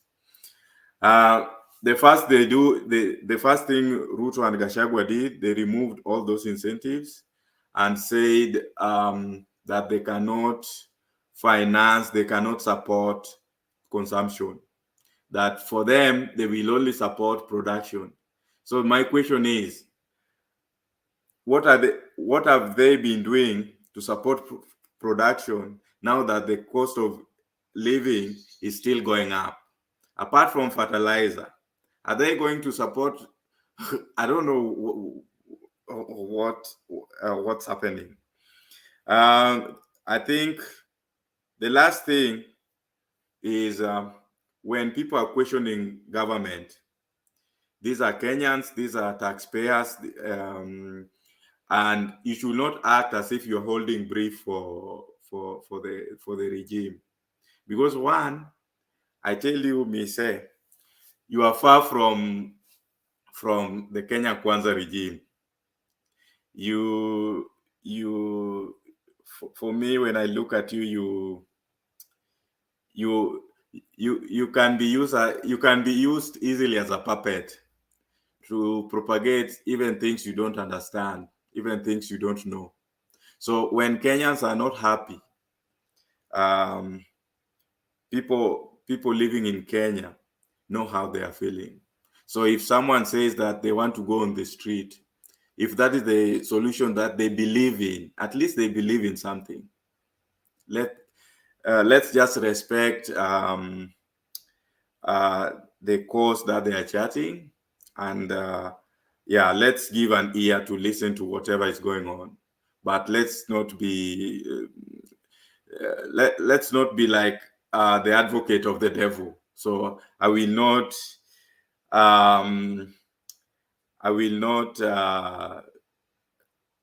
for me, there's no way I can support the current regime that has not prioritized even things like education. One of the reasons why some of these people supported Azimio was because Azimio had real solutions. For example, Azimio was talking about free primary, free secondary, free tertiary, so that children would go from grade 1 to when they are equipped with the skills when they're equipped with the skills, when they are ready for the job market. that one for us was a better solution than hii upuzi yenye mnaleta ya inaitwaje basari. Basari is stupid because there's no way, on one hand, the government owns most of these schools. On the other hand, the government will choose a few selected people to be given bursary. And it's normally 10, 15,000. In some cases, unapata mtu anapewa bursary, but haezi lipa the rest of the school fee. So it depends.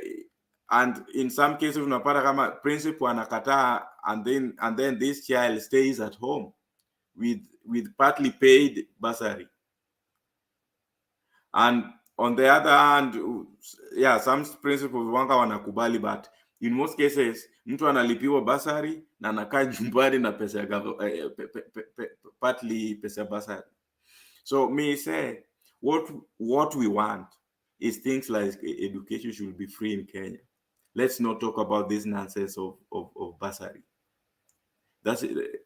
Let's not talk about these stories MPs na CDF. Let's go to the reason why Kenyans cannot afford the high cost of living is because there are no job opportunities. Right now, you've ran away from Kenya. Wewe umekimbia Kenya, umeenda Canada. Na vitu zinaharibika Kenya, wengine wakuna tabu. Wewe unashangilia, unasema ati vitu ni kuzuri. That's not okay. That's not fair. Let's not be selfish, me say. You cannot support a regime which is corrupt when 40 million Kenyans are struggling. So, yeah, it pains me to see someone behaving that way. Otherwise, let me stop there for a while, and yeah, I'm still in.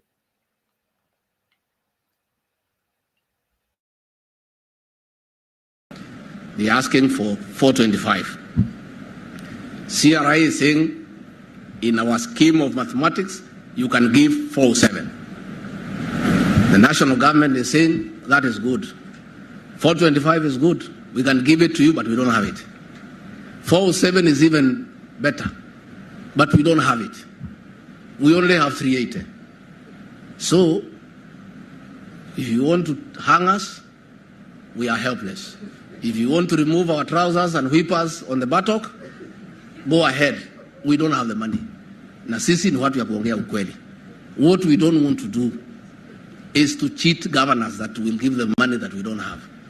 They were promised 50 billion, it never came. We are having problems giving them the disbursements every month. We are 3 months behind.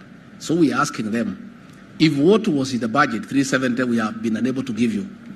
If we give you 425, it will just be a lie. President William Ruto and I are Christians. We saw with the Bible before God and the people of Kenya to always speak the truth. We have no 425 to give to the governors. We don't have 407. We will try to look for 385. We will try. We are not promising. We will try. And one of the ways is to collect taxes. So, nyinyi mkiona tunapigiwa kelele kwa tax, nyinyi msiingie kwa hiyo kelele tu, mnyamaze if you cannot support us. You don't have to support us. You can just keep quiet. But we will try what we can do, and we have told the governors, if we succeed in increasing revenue from 2.2 billion to 2.2 trillion to 3 trillion, it is public information. We'll just sit again with the calculators, and all our phones have calculators. We just make sure you put a new battery so that you get the right numbers. Then we sit down again and calculate, and we'll give you your percentage. But right now, this is a figure, is what we have. Take a calculator and see what you can get. It is that simple. So when the matter finally comes before you, please look at all the factors, look at what is possible, look at what is not possible. You are elected leaders, you are responsible, and make a fair decision.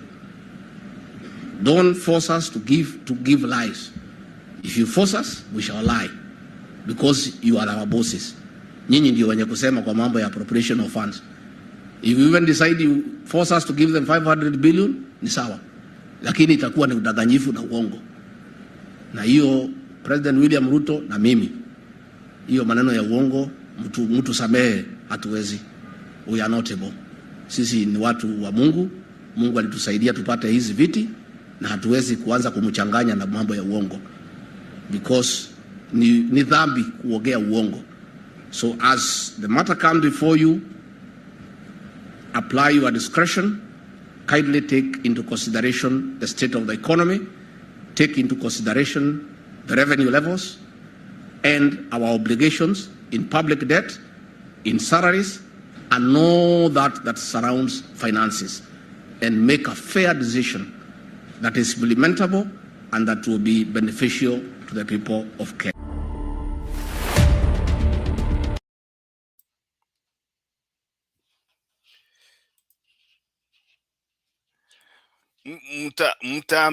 Mtaambia nini watu ati huyo ni jamaa mwenye mlichagua kuwa naibu wa rais? Kitu chochote kikitokea kwa rais, huyo ndiye atakuwa rais wa Kenya. Anasema mkitaka kumchomoa hizi nguo za chini mchape kiboko huko nyuma, yeye yako tayari. And yeye ni mtu wa Mungu na Mungu ndiye aliwasaidia wakapata hizo viti, na hawawezi kubali kuongea uongo kwa sababu itakuwa ni makosa sana. Watu wachomoe simu waweke betri mpya ndio waweze kupiga hesabu ya appropriations ya revenue to the counties. Domi, ulikuwa na kitu ya kusema kabla nikaribishe Mr. G? Okay, there's several things zenye nani Mr. amesema. I think there is one that he has accused me of saying something I think he did not understand. I said hiyo pesa yenye wanatafuta Uhuru nayo is not even 500 million, but yetu wameacha kina Keroche who have billions, kina nani, kina Rigathi Gachagua wenye wana scandal ya over billions that they are not chasing. So that's trying to divert attention ya watu. And I think was it Kariuki clarified something here. Na akasema Kariuki amesema was it Kariuki or nani? Yeah, I think it's well, that name ule mwenye amenifuata on my left amesema ati watu their target ni mwananchi wa kawaida, the small one. Ndio sasa wakishafinya Uhuru wakuja wakwambia sasa Uhuru amelipa, sasa wewe ndio tunataka. They are trying to justify what they want to do. Okay, now I wish Mr. angekuwa hapa. Nilikuwa nataka kumwambia hivi, na wakati atakuja yule mwenye atakuwa anaongea amwambie hivi, our problem that we are having is that Ruto, because you're talking of tuangalie bei ya maziwa, vitu zimepanda and whatever, taxes, hiyo ndio inaweza mpeleka in that maandamano. But now unfortunately all that are there, but we know that the person who is supposed to take care of them will not take care of them. Tunajua kwa Ruto hata fanya hivyo. He has proved so many times that he is not willing to. And you know, nitasema tena, watu walifika pahali wakasema sawa, umetuibia na wacha tunyamaze. Then Ruto does not rest afanye kazi. What he's doing is he keeps poking his fingers in our nose. Excuse me, Uwezi niibia, alafu you keep poking your fingers in my nose and expect me to be quiet. No. Mise na wengine, musiende maandamano, kaa nyumbani, because that is not what you need. But watu wenye wamefinywa, by the way, wale wanaendaga kwa kiwanja ni kufinywa, wamefinywa. Hakuna mtu anataka kwenda kwa kiwanja. Nobody wants to go to spend time there. Ruto talked of idols. Why are they idle? It's because they don't have a job to do. Kama kazi kwa mitaani zingekuwa, some of those guys hawangeenda huko, wili acha 500 every day kwa kazi ya mitaa ile unafanya, unaenda kupangia ama kukata majani kando ya barabara. Uache kukata majani kando ya barabara because you want to go to demonstrate. No, that will not take you there. What is taking people there is that hata hiyo kazi yenye wangetumia kupata pesa so that Ruto akuja tax, it is not there. What do? They better go fight. And now, the reason as to why we are saying this, our greatest problem is Ruto. Aliiba kura, and the Mise knows. I wish angekuwa hapa. Anajua because we explained it to him, na akasikia, and if he will be there, I will explain to him vizuri. Ruto aliiba kura, na aliiba na hasaidii Kenya. He is not a plus in the nation. He is a problem. So he's just supposed to get out of the throne. We get the right people there. People who are interested in working for Kenya. Ruto has proved that he does not want to work for Kenya. Tumesema tena na tena. He's collecting taxes, but he's not doing anything with it. Now unasikia mwingine hapa hivi anasema ati walale chini wachape viboko.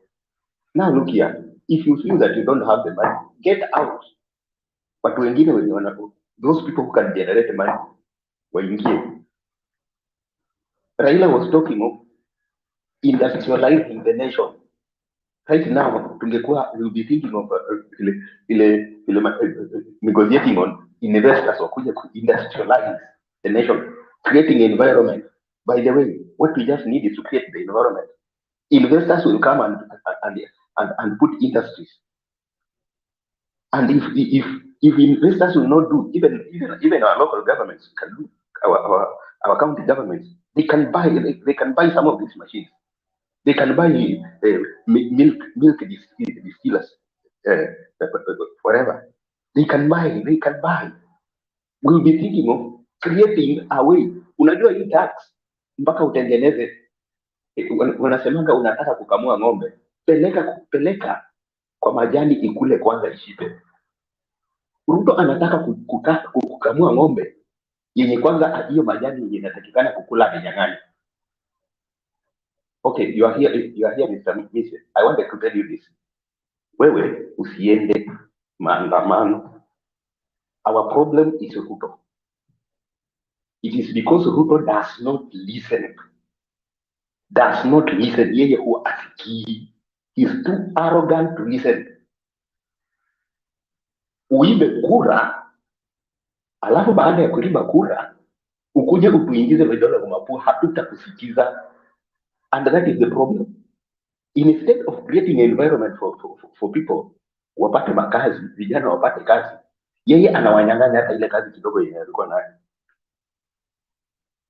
People are trading a lot with M-Pesa. Now people, you cannot, M-Pesa unakata kila kitu unakata. They have increased the charges. Now, huyu mtu mwenye anafanya biashara ndogo, who is supposed to be getting 20 shillings, probably on whatever kitu amewacha hata 20 shillings. Kuna wengine wanapata 7 bob kwa kitu kidogo chenye ameuza. Ile 7 bob inakatwa na M-Pesa. So what are you reminding me? Then you come to tell us that we wait and see there is development. Me say our problem is Ruto. Wewe usiende, sisi wenye tumefinyika tutaenda.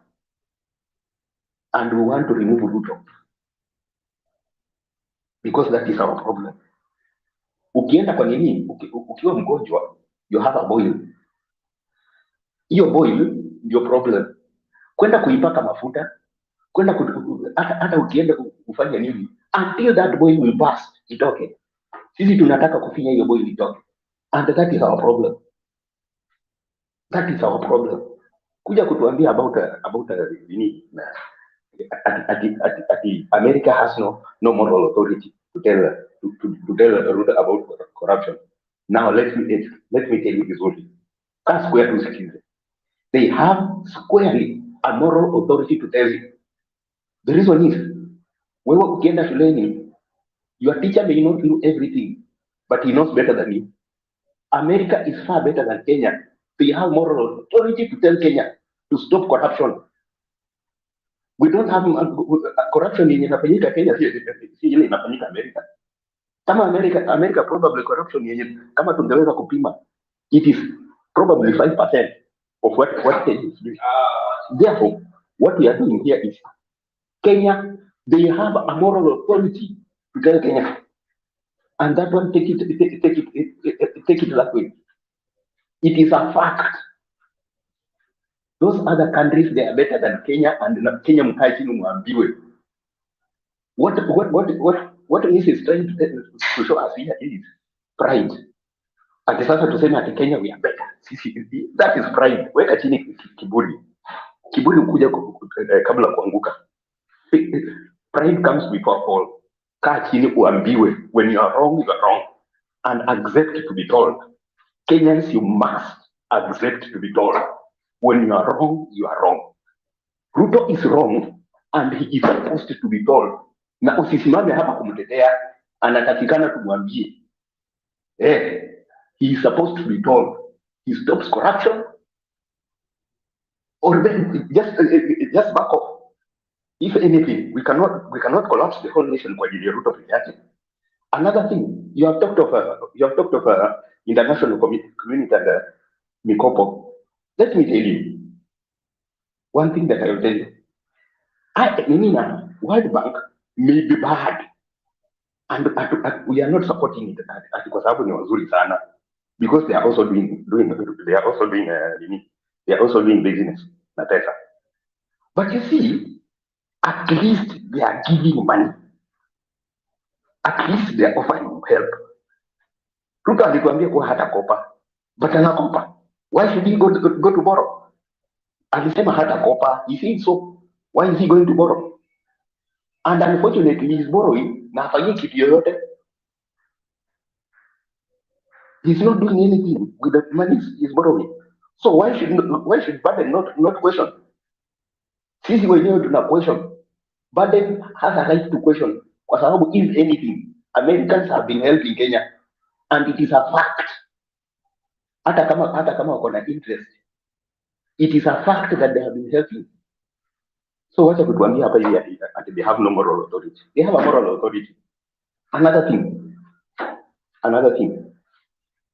You see, Kenya right now is in a mess. You don't expect people who are in a mess zaidi ati mwanze kuambia kuwa ati tungoje. Yani the whole thing is mbolea tu. Ati tungoje baada ya sijui miezi ngapi, miezi 7, before people should start eating. And for a correction, mbolea nini na mahindi imeshuka bei kwa sababu gani? It is because sio government imeshukisha mahindi. It is because there was a harvest. Na mahindi yenye imekuwa harvested ndio imeingia kwa field, kwa market, bei ikarudi chini. It is not Ruto's government, and I underline, it is not. My friend, wewe I heard you unafanyanga economics. There is a market, there is this supply and I mean demand and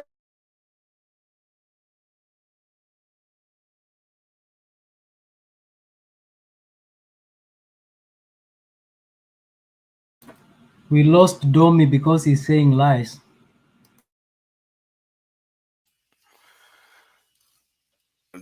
Domi uko na mkutano tofauti ama uko pamoja hapa?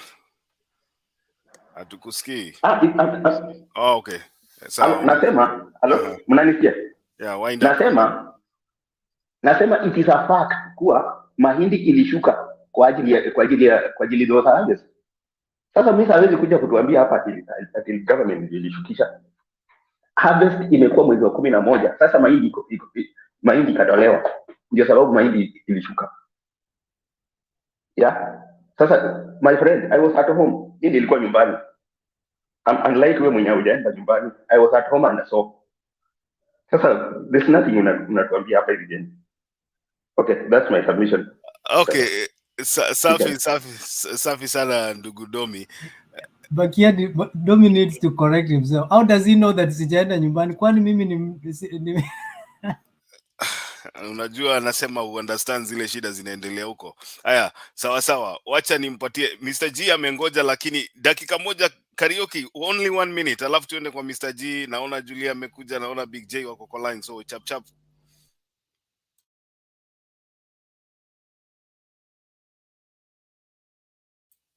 Unmute your microphone. Sorry. Nilikuwa nataka tu kuongezea kitu moja kwa kile Dominic amesema. Mise, you cannot come here and tell us ati they wanajaribu kutuambia vile they are going to lecture us on corruption. They have a right to lecture you on corruption because they are giving you the money to do your things. If you don't feel the nini zile rules wanawapatia ni enough, you have other places to go to China or go to another country. But if you are going to borrow money from US, is a must they are going to tell you what you are going to do, and it's a must they are going to tell you to stop corruption so that money you can be able to pay that money. How will you pay that money if you are going to steal all of it? Sio ndio imekuwa mashida, watu hawezi kulipa madeni huku. Haya, sawa Joseph. I think nitampatia Mr. G nafasi pia ongee, na una mislead Mise. Usimwambie nabii akienda China atafukuzwa. Kenya haina jina China. Ile pesa tulikopa huko, hakuna mtu anataka kusikia kuna mtu anatoka Kenya kuja kuomba pesa huko, so don't mislead him. The only place yenye Kenya inaweza kopa pesa ni America, na kama wanasema corruption hawawezi fight corruption, then they have a long way to go. Mr. G, karibu. Thank you, Makiadi. I can see Stone PK, Julia, Joshua, Mise, Big G. I see Joseph, Domi, and you are Wakanda forever. Me, I'll just be short. There's something that Domi has said, that our problem is Ruto. It's not only Ruto. Our problem is Chebukati and the team of Kome. These are the people who want to impose you mwizi. Unaona? And watu ambao tunafaa tudili nao sana kwanza ni hao, tuanze na hao, tuwapige kwanza ndio tuende kwa huyu mwizi. I'm calling him mwizi kwa sababu if genuinely alishinda kura, mbona hajafungua sava mpaka sasa hivi? Mbona hataki watu wajue kweli? Kwa sababu tumemwambia afungua sava, tushapatiana figures ambazo tumepata from our whistleblower. Mbona bado anajipiga kifua akisema kwa tulikuwa na deep state, tulikuwa sijui na system, tulikuwa na nini? This is the exact time kama anajua alishinda angesema sawa, hizi ni figures zenyu mko nazo. Sasa Chebukati, hebu fungua hii sava, watu waone ukweli kama tulishinda ama tukushinda. But bado anajipiga kifua. Unaona? Hajatuambia ukweli, hataki ukweli maluko. Right now, you know, when a revolution starts, what a revolution huwa hawasurrender. Those guys, they die with their shoes on. Now this is the time for us to fight for our victory. You know, tumeshajaribu for a very long time. Tumepush for reforms, anything. Tumejaribu kila wakati, tumeisha mpaka imefika wakati sahi hakuna hope tena mbele, tunaona there's no hope. Sasa the only thing we can do ni sisi wenyewe to deal with our own issue na to solve sahi. Na kuisolve ndio unaona sahi Raila ameenda kwa, in fact hata Domio Sita bado tujaanza maandamano. Hii ni kitu inaitwa People's Forum. Hapa tu ni mali bado tuna discuss, tunajiuliza maswali tufanye nini. Bado hatujaanza kitu yenyewe. Kitu yenyewe itakuja sasa hapa karibuni, tutaona nini inafanyika. You know, I always compare my country Kenya with South Africa. Kuna watu ambao walikuja akasema kuwa Ruto ni kama Nelson Mandela. Sijaona anything ambayo inaweza mlinganisha hata si karibu. And just an inch. to Nelson Mandela. But Raila, I can compare Raila with Nelson Mandela because Nelson Mandela alifungwa for many years, but still alisamehe wale watu ambao alimfunga. But when he came in as a revolutionist, kitu ambayo ya kwanza ambayo alifanya, alienda kwa group ya people ambao wanaishi maisha ya chini. Na hapo ilikuwa wapi? Hapo ilikuwa pale kwa wale militants. I think the place, kuna jina ambayo inaitwa the first meeting ambayo alikuwa nayo. Kuna a place, let me just find the name of this place. Mahali ambapo alienda inaitwa Ivory Park Squatters. And in Ivory Park Squatters walikuwa wanaishi watu almost 200,000 pale. These are militants, watu ambao wana high expectation. Alipofika pale ilikuwa kama the same way vile Raila aliitisha mkutano wa Jakaranda. And watu wa discussing, walikuwa na discuss the issues ambazo zina face mwananchi wa chini. Na Nelson Mandela akaona kitu ambacho watu wanapitia na akarudi. Akaanza kuongea na watu wengine pia. Na pale his mission ilikuwa ni kudeliver na kuliberate his country. What happened? Jamaa alikuja ka succeed. There's another day ambao alikuwa ameketi karibu na huyo president ambao alikuwa kitambo, Deadlock. A journalist asked him, relationship yako na huyu mtu ni gani? You know, Nelson Mandela amepitia shida but still stood up and akasema kuwa hata huyu mtu si president. Nyinyi mnatulaumu tukisema kuwa Ruto si president. Nelson Mandela alisimama akasema this guy is not the president of South Africa. In fact, he's the president of whites. Yet alikuwa ni president pale. Kwa nini alikuwa anasema hivyo? He saw what mtu alikuwa anapitisha watu wa South Africa. Na ilikuwa imefika time ya yeye kuja kudeliver his people. Now Raila akituambia huyu mtu si president, he knows what he's doing. Huyu mtu ametuimpose shida mingi sana hapa Kenya. Watu wanapitia shida, analeta bado taxes. The guy alikuwa na demonize kuomba hizi loans, still bado anaomba hizo loans. Huyu ndo mtu ambaye anadanganya watu kuwa nikiingia tu hivi 50 billion nitapatia mwananchi wa kawaida, nitapatia mama mboga. 50 billion nitapatia bodaboda. Sijaona anything ikisaidia mama mboga ama in fact they are the same people ambao sasa wanalia wakikuja kwetu. Hapa chini tumeandikiwa tukiambiwa kuwa polls zinasema 64% wana agree kuwa Ruto aende, alafu 35 wanasema Ruto apatiwe time. In fact it's not 35. Around 10 to 5% wanasema Ruto apewe chance. Most of the people sasa wamechoka. Wanataka to huyu mtu at least we see a new reforms hapa Kenya. Na new reforms ni sisi venye tumeanza with the People's Forum. Tukishamaliza People's Forum, kesho tuko na meeting.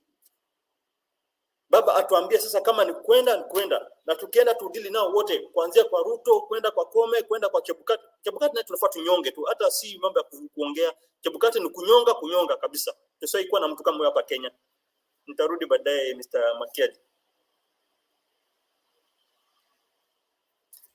Haya.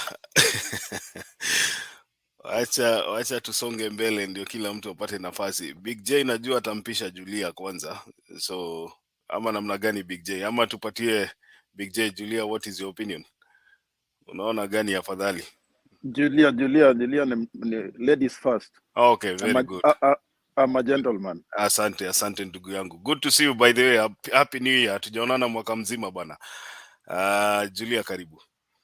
Asante Big J, you are an African gentleman.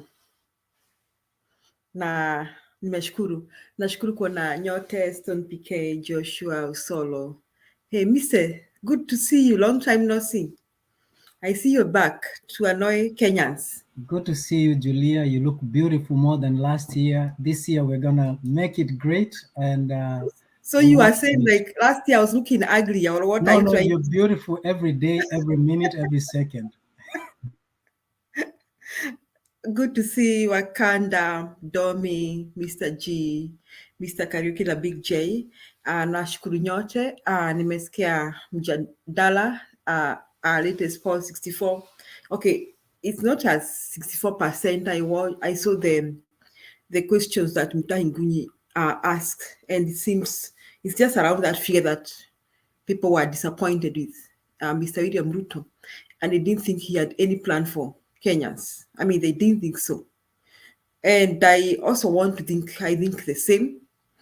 Really, I don't know. I don't know what Mr. Aziri annoyed Domi. But Mr. ni wetu pia na Domi ni wetu. Domi anakasirikanga tu kidogo, but he's a good guy. Don't worry about it. He's a nice guy. So I don't know what those who are supporting his serikali ya Zakayo na majambazi can tell us what categorically what this serikali has done for the last 6 months. In fact, Makedi, I was surprised. I just got surprised they have survived 6 months.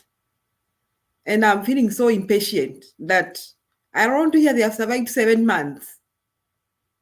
Because I don't know how we can do 7 months or 8 months with this government.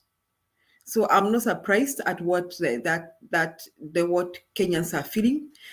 And I also, our big father, Joe Biden has realized, I don't know why he didn't see this coming. He didn't see that this was a government of thugs that was sworn in Kenya. How, ni kama either Joe Biden asomi gazeti ama asomi nini. Lakini nashukuru kwamba he has been able to see that the Kenyan government is a government of thugs, and maybe we should tell Joe Biden, even giving them conditions, that they should fight corruption. Is a waste of time. Ni kama kupigia mbuzi gita na kuambia imbe kawimbo. That is a waste of time. So Joe Biden, wherever you are, the word anti-corruption doesn't exist in our president's mind. Maybe he should tell us what anti-corruption, fighting corruption in his mother tongue means. Probably he doesn't have that word in his mother tongue. So Americans should know it's a waste of time telling the president of Kenya to fight corruption, because him and corruption are synonymous. We can call him Zakayo, Arab corruption, Arab Mashamba, they are synonymous. So there's no way he can fight himself and then go to his friend, his best friend, Gachagua, mtu wa mishere na nyama. Nimeona anaambia magovernors kwamba Makedi, thank you for playing that clip. Now that they don't have the money. You people, I told you this thing was coming, and I don't know whether you believe me. I told you that it is going to come to a time where there will be no money to give to the governors. The time has come. I told you there will be a time when there will be no money to pay teachers. Teachers, wherever you are, because walimu wakiguzo, unajua walimu tunakuanga saa zingine tumesota, msiharumie sijui kwa nini tunasotanga sana. It's just our life. Maybe they don't pay us enough money, but it is going to come. They'll not pay teachers. They'll tell them mshahara yenyu ya mwezi hii haipatikani. And then there's a thing about help. Someone tells me about help that help higher education loan board doesn't have money to release to the university students. Now this government is talking of privatizing universities. You see, they are talking of privatizing this, privatizing. They are going to sell our universities, our prestige universities like Kenyatta University, Nairobi University. Now they began by the top saying that we may no longer finance. Okay, they know there's corruption in the university, but instead of fighting corruption in the university, it is punishing our youngsters and preventing them from going to school. Now, you people, you will hear that they will not even be able to finance our secondary school education. You know that our children are entitled to submit close to 22,000 every year from the government under the Basic Education Act. They are soon going to say they cannot afford that money. I mean, that is a trend, Kenyans.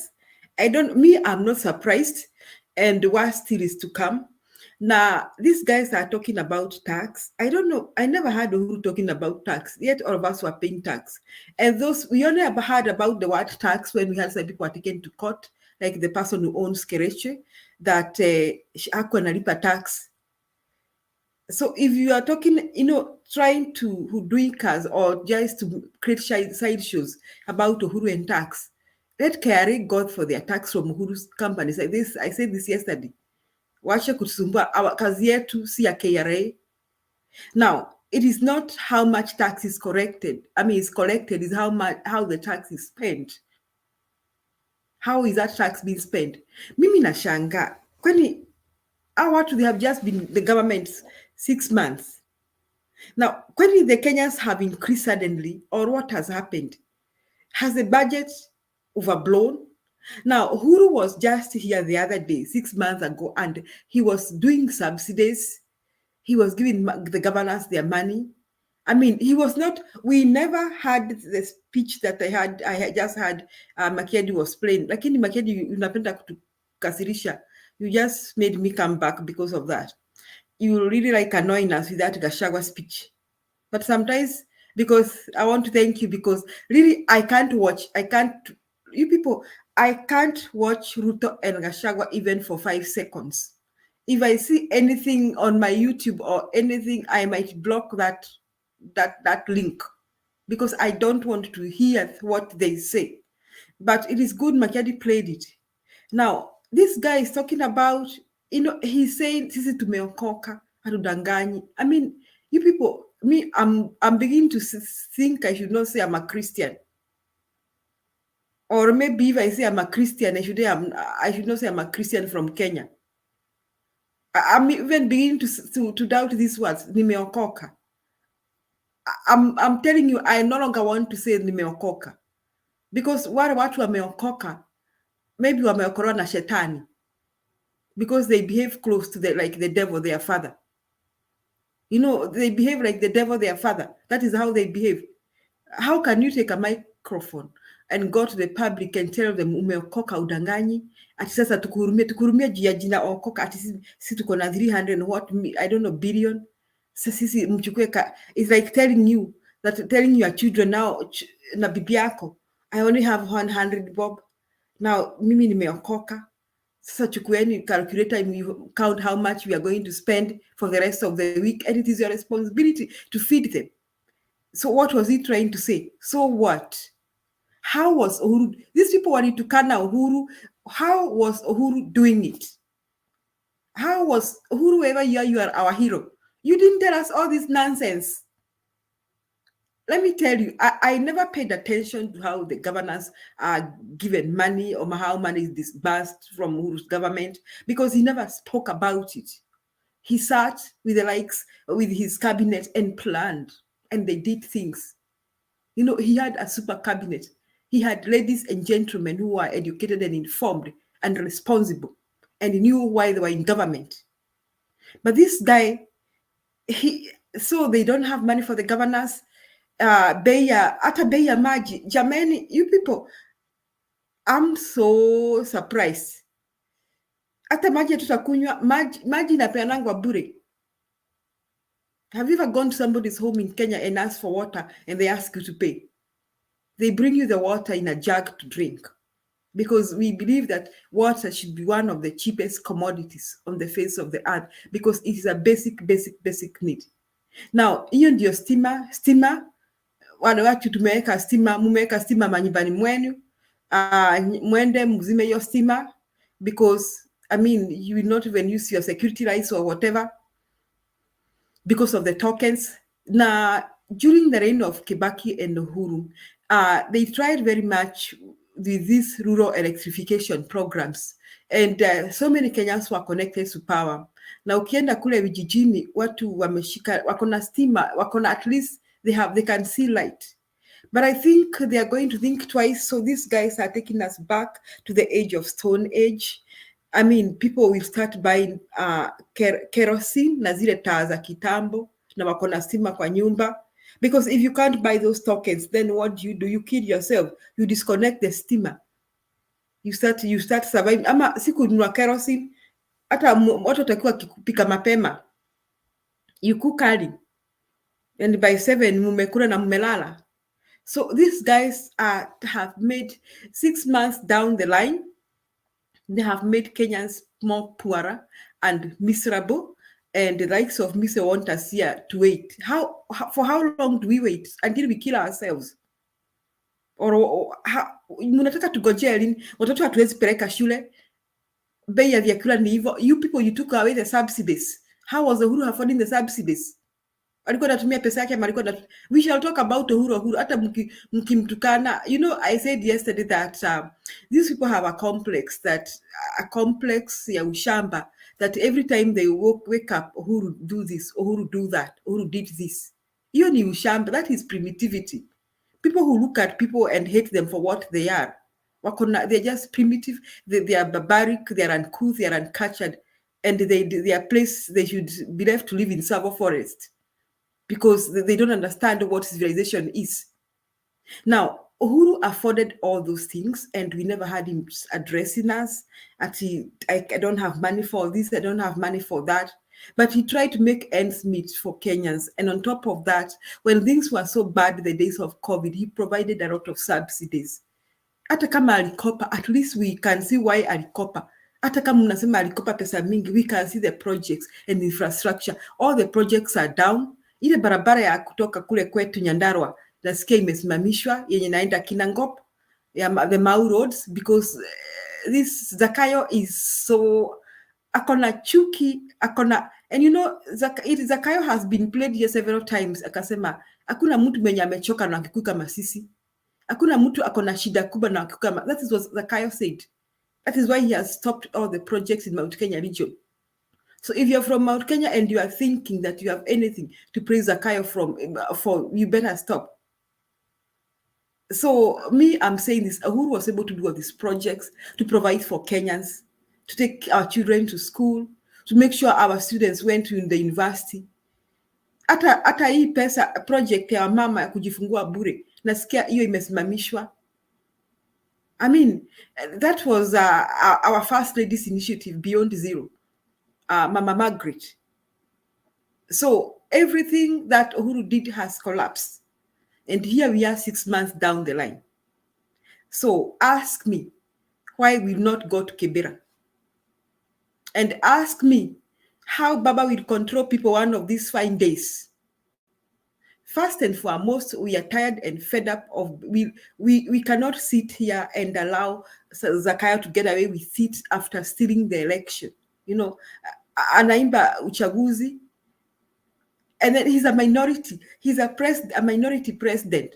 How does a minority president rule the majority? And on top of that, exploit them, steal our money, kutufinya, amefinya our economy. We cannot breathe. I mean, we can say we can't breathe. And he's a minority president. So, Mr. Misa, what will prevent people from going to Kibera? And what will prevent Kenyans from going to the streets? It is a constitutional right. So me, I know Kibera is loading, but I know more is loading. And one of these fine days, like Makiadi says, it is not even Raila who will tell Kenyans, go to the streets. It is because they'll take it no more. So I'm looking forward to see one of these fine days, Arari held in Harambee House. Ama pare karibu na State House. That should be the next rally. Tuende rally pare Harambee House, sote. And this is my suggestion. Let us call Kenyans from all walks of life. Wale wako Ukambani, hata kama ni kutembea, mutembee, mkuje, tuende rally Kibera, and the next one should be at Harambee House. Na Wamasai na ng'ombe zenyu, we are inviting you all from Kajiado and environs. Na Wakikuyu wote wa Kiambu, Murang'a, you can walk, you can drive. And people from Nyanza and Western, tutatafuta basi, mpate mambasi, mkuje Nairobi. And those from Nakuru will have arrived very early. Let us try and raise at least 1 million people meeting at Harambee House. And we make sure the whole city comes to a standstill. Let the city, you see, we cannot go around saying, tusimamishe biashara, tutalala njaa. I mean, we got to sacrifice so that these things will never happen again. So that we'll make a point to Kenyans, we'll make a point to the rest of the world that first and foremost, you cannot steal elections and get away with it. You will never do that. Not in Kenya, not anywhere else. Secondly, you'll not come stealing our money, exploiting us, kutufinya, bei ya here, and you think you'll get away with it. In fact, I want to conclude this, Makiadi. I suspect that these people know that they're going to have the shortest time in the government. So what they are doing, they are looting as much as they can. That is what they are doing. I suspect that they are now very sure and 100% sure that their time in the government is going to be very short and really short. So they are putting their hands on everything they can land on, the coffers. Wanajaribu kuokota pesa pahali popote, so they try and pay themselves how much they spent on the campaign. because they suspect that they will not belong in this government. Na hiyo maneno ya kuingiza Uhuru there is a waste of time. And even that if they take his security, that Uhuru can protect himself. Today leo niliona ghetto president alisema kama Uhuru anataka watu wa kumlinda amwambie. And nikasema those are the young men we need in this country. So, fellow Kenyans, I hope our next rally will be Harambee House. And we need to call all people, Wamasai wakuje na ng'ombe zao wote Nairobi, wajae Nairobi. All the people from Mukambani and environs, Muranga, Kiambu, Kenyaga is also very close. Come to Nairobi. Nakuru. Watu wa Nyanza, we will find a way at Western to bring them there, hata kama ni kuhaya ile train ibebe watu. Watu wa Pwani, mnaweza tapanda train. So that we try and raise 1 million people meeting in Harambee House to make a point.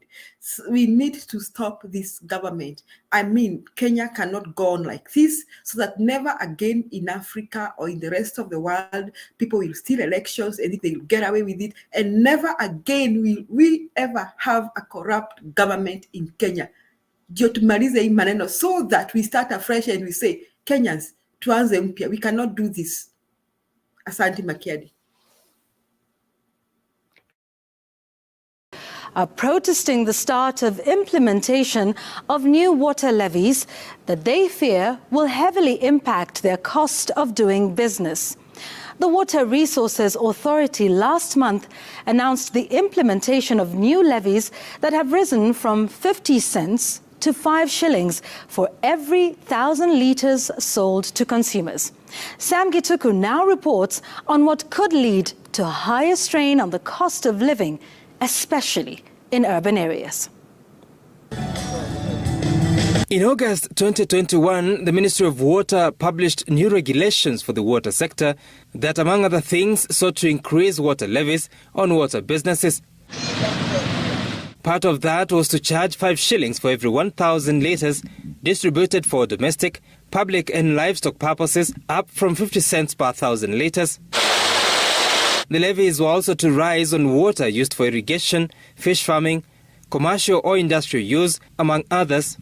The regulations were never implemented until the 1st of February this Wednesday. The Water Resources Authority made the communication, also detailing several other charges for various permits. A group of water investors in Kiambu County have protested the new rates, saying they will hurt the water business. Kama tulikuwa tunalipa kama 10,000 na sasa imekuwa ni mara 10. Sasa itabidi utakuwa ukilipa 1,100. Hakuna kikundi hata moja ama kampuni yoyote ama mtu yeyote anaweza pandishwa mara 10 na bado aweze kuendelea na kufanya ile kazi anafanya. Haitabadilishwa, tutangojea mvua, tukunywe maji ile itatoka juu kule barabarani, tukunywe hiyo. The representatives want Water Cabinet Secretary Alice Wahome to delay the implementation of the regulations to allow for deliberations. Honorable Alice Wahome, tukae pamoja na vikundi ya Community Water Project. Wajadiliane kulingana na hii sheria, tuseme kama ni shilingi moja, vile ilikuwa imesemwa iongezwe na shilingi moja, hiyo ni sawa. Lakini mara 10 inakuwa gumu sana kwa wananchi. This comes at a time the government is keen on investing in multi-billion water projects with an initial target of 100 dams to be built in a public-private partnership arrangement, after which developers will be allowed to charge slightly higher rates to recover their investment. Sam Gituku.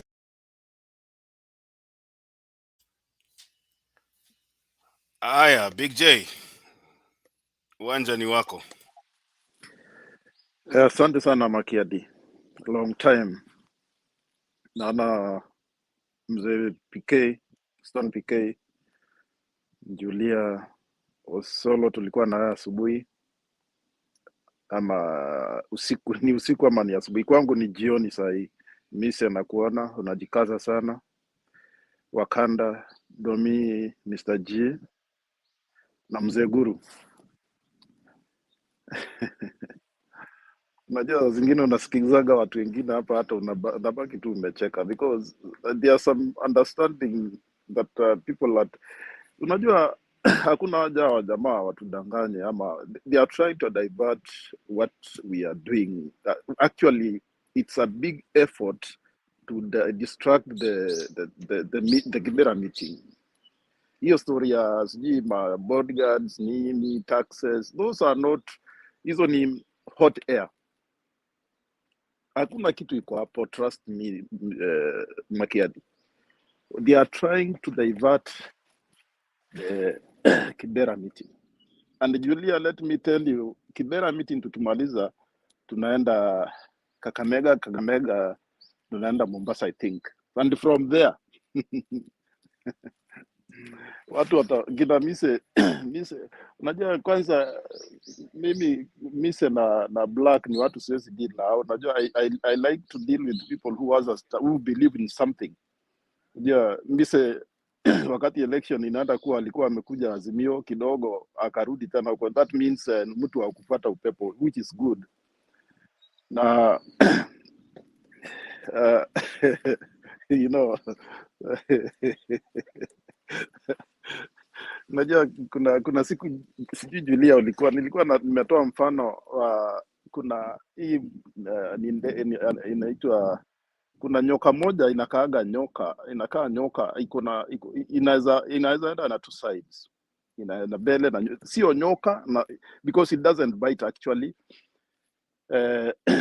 Najua kwa lugha yetu tunaita ngoluva. That means yani it's something that it's not something. I mean it's like nothing.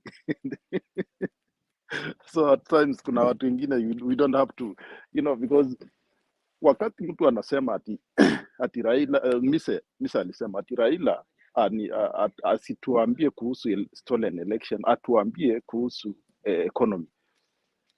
I mean surely Mise atuambie kuhusu economy. Ulisikia what Raila said in Jakaranda? Alitusomea hizo vitu zote what you are just talking about. And by the way, since 2007 wakati watu waliuawa, if we don't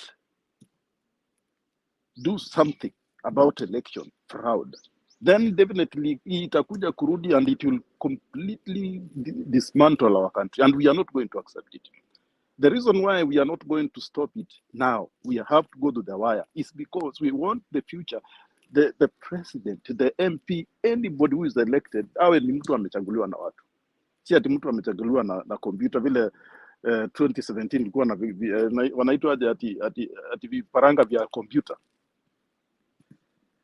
Ukisema ati barabara haisaidii, barabara inasaidia. That's why tuko na Mtembei CV saa hizi. Hebu niambie wakati wa Moi mngekuwa mnaongea hivi mngekuwa wapi saa hizi? Ingekuwa imevui my friend. So there are some many mise wata kuwa hata ni mtu ambaye just I think you are just ignorant. You are just ignorant because you should not say that. Because without, kama hata wale walipigania uhuru kufukuza mzungu, that's because walipigana ndio mzungu akatoka. So we believe that what actually we want is we want our country to be fixed once and for all. Hatuwezi enda tu, by the way, we are not going to 2027 election kama hatujafix hiyo nchi. That's the fact. And we know the consequences. We know that there will be damages. Maybe it will be my son, maybe it will be my brother, maybe it will be even me myself, because in Takua, Kenya, by the way, I'm coming, I will be in Kenya soon. And it might be 2017, gari yangu ilipigwa mawe, ikafunjwa kioo ya mbele. So hii maneno ya tear gas ulikuwa unatutisha hapa Mise, tumesoea sisi.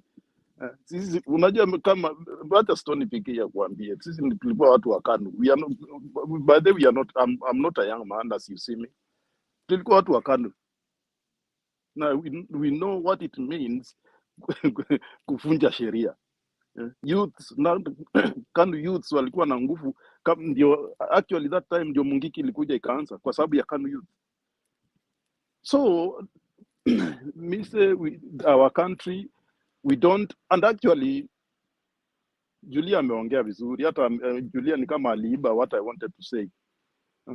She has just completed everything. It doesn't matter how you wataongea kuhusu Uhuru. Uhuru did his job. Na wakati wa Uhuru kama kuna mtu hajalipa taxes ni KRA ilikuwa ina chairman wa KRA ndiye alikuja ama commissioner wa KRA anatangaza anasema fulani na fulani hawajalipa taxes, not from the president. Sasa president alikuja asimame yeye mwenyewe hajalipa tax, anatuambia tulipe tax how? Haja tulipia ile tax ya 1.5, alikuwa anauza mayai per day 1.5 million. Haja tuonyesha certificate amepatiwa na KRA at that time kama alikuwa anauza per day 1.5 million. For 5 years aliuza pesa ngapi? Tushaiona certificate amepewa ya KRA. So you don't have to bring that. Alafu naambia Wakenya wanakatwa taxes. Wale wako na 2 billion. Somebody has 2 billion ya KRA. Na unawarudishia, then tell us to unachukua na mkono ingine how is that possible? Surely saa zingine unajua we have also ile si ati ni kufuata because you support one side or something. Ni ile ukweli, unajua ukweli saa zingine inakupatia it gives you hiyo uongo, unajua unadanganya it doesn't even make sense. Mpaka saa zingine hata mtu saa zingine tunakosa vile tunasema because it's too much. But what I'm telling you, najua mkutano ya Kibera itaendelea from there Kakamega, and from Mombasa then things will be different. Hiyo Julia amesema watu wataenda Harambee House from Mombasa, and that's what we stand for, and we are ready to support. We are supporting in whatever way we can. We are supporting in whatever way we can. Watu waende. Zile magari zetu tumeacha nyumbani, wacha zile zichomwe, zitatumika kubeba watu. That's what we are doing it, and we are not relenting. Hatuwezi kukubali tunapeleka yani from 2007 na kujai kuwa na election Kenya. Mtu anaamka asubuhi anaenda kupiga kura. I mean it doesn't count. So haja gani 2027 kupiga kura? Kila ukisikia kina mzee Guru hapa wakiongea kina nani kina Stone PK na hao wengine wote, mtu anafikiria ati sisi ati kwa sababu tuko Ulaya. Tuko Ulaya tuna enjoy Ulaya na by the way that's what hello somebody is I don't know but sorry, by the way we are enjoying life here because services ziko, and we want also our country services zikuwe mzuri because we are paying taxes, we are sending money home. Demba nimekuona. So please wacheni we are not discussing asubuhi tulisema we are not discussing anything about it now. Watu wa UDA nataka to enlighten watu wetu waende mkutano wa Kibera. That is the point here. Thank you. Stone PK sasa amechukua ushikani ama ni nani?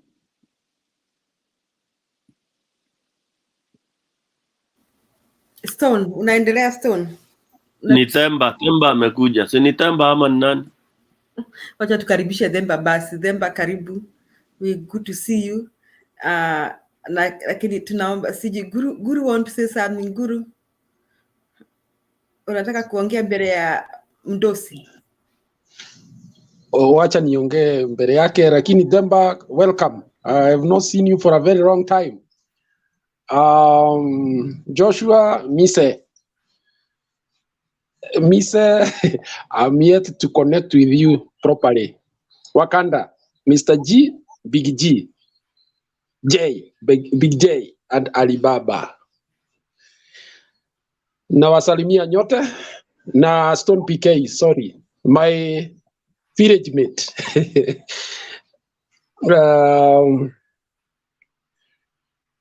We are moving slowly to the point of decision time. I think those who have been observing the issues that have been happening, there is more panic on the side of government than anxiety on the side of the opposition. And yesterday, I don't know whether you saw that more leaders of Jubilee came out yesterday and issued a statement.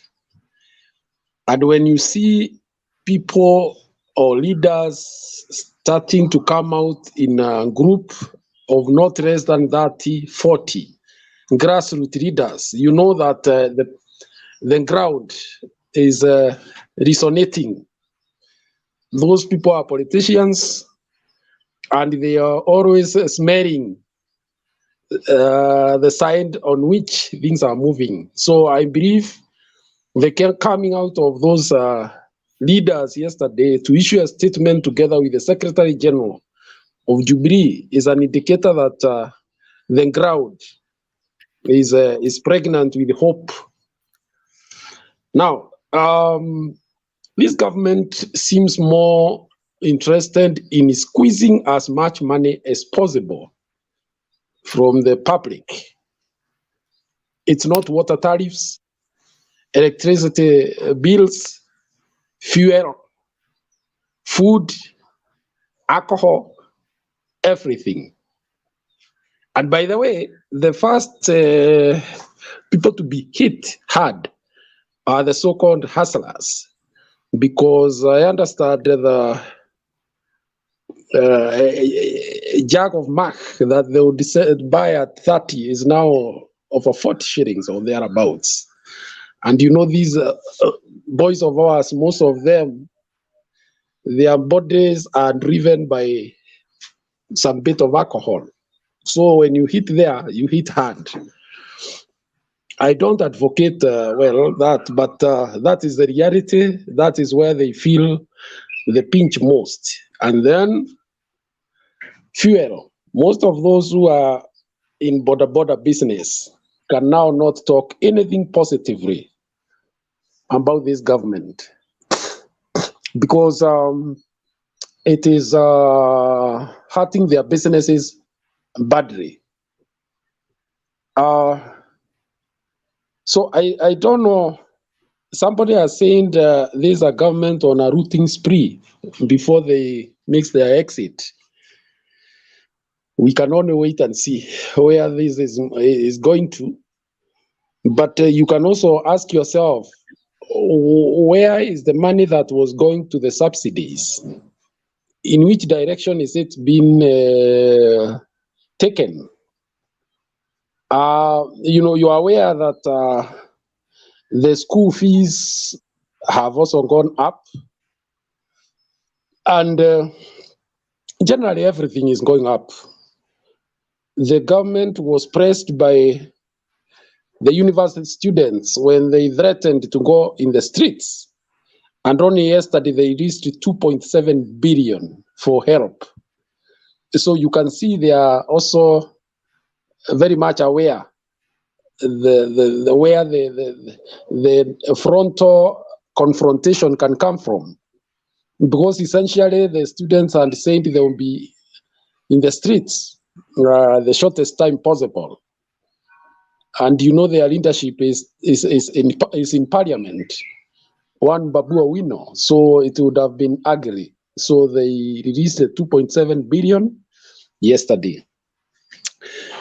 Therefore, this a government like Jeremiah Kukioni saying is moving like a wheelbarrow. You can hardly know where it is moving, in the sense that you push the wheelbarrow where you want. If you want to go east, you push the wheelbarrow east. If you want to go to west, you go west with the wheelbarrow. The wheelbarrow cannot really determine the direction. So holistically, so far, there is nothing inspiring about this government. A government is known within the 6 months in which direction it is taking the country. But so far, for this government, it is not known which direction it is taking. More so because agriculture, they seem to only think that agriculture is about giving fertilizers. Yet, most farmers now are feeling the heat of failed rainy seasons. So I don't know how the government we will solve that problem, because giving farmers fertilizer is not enough. It will not translate to food security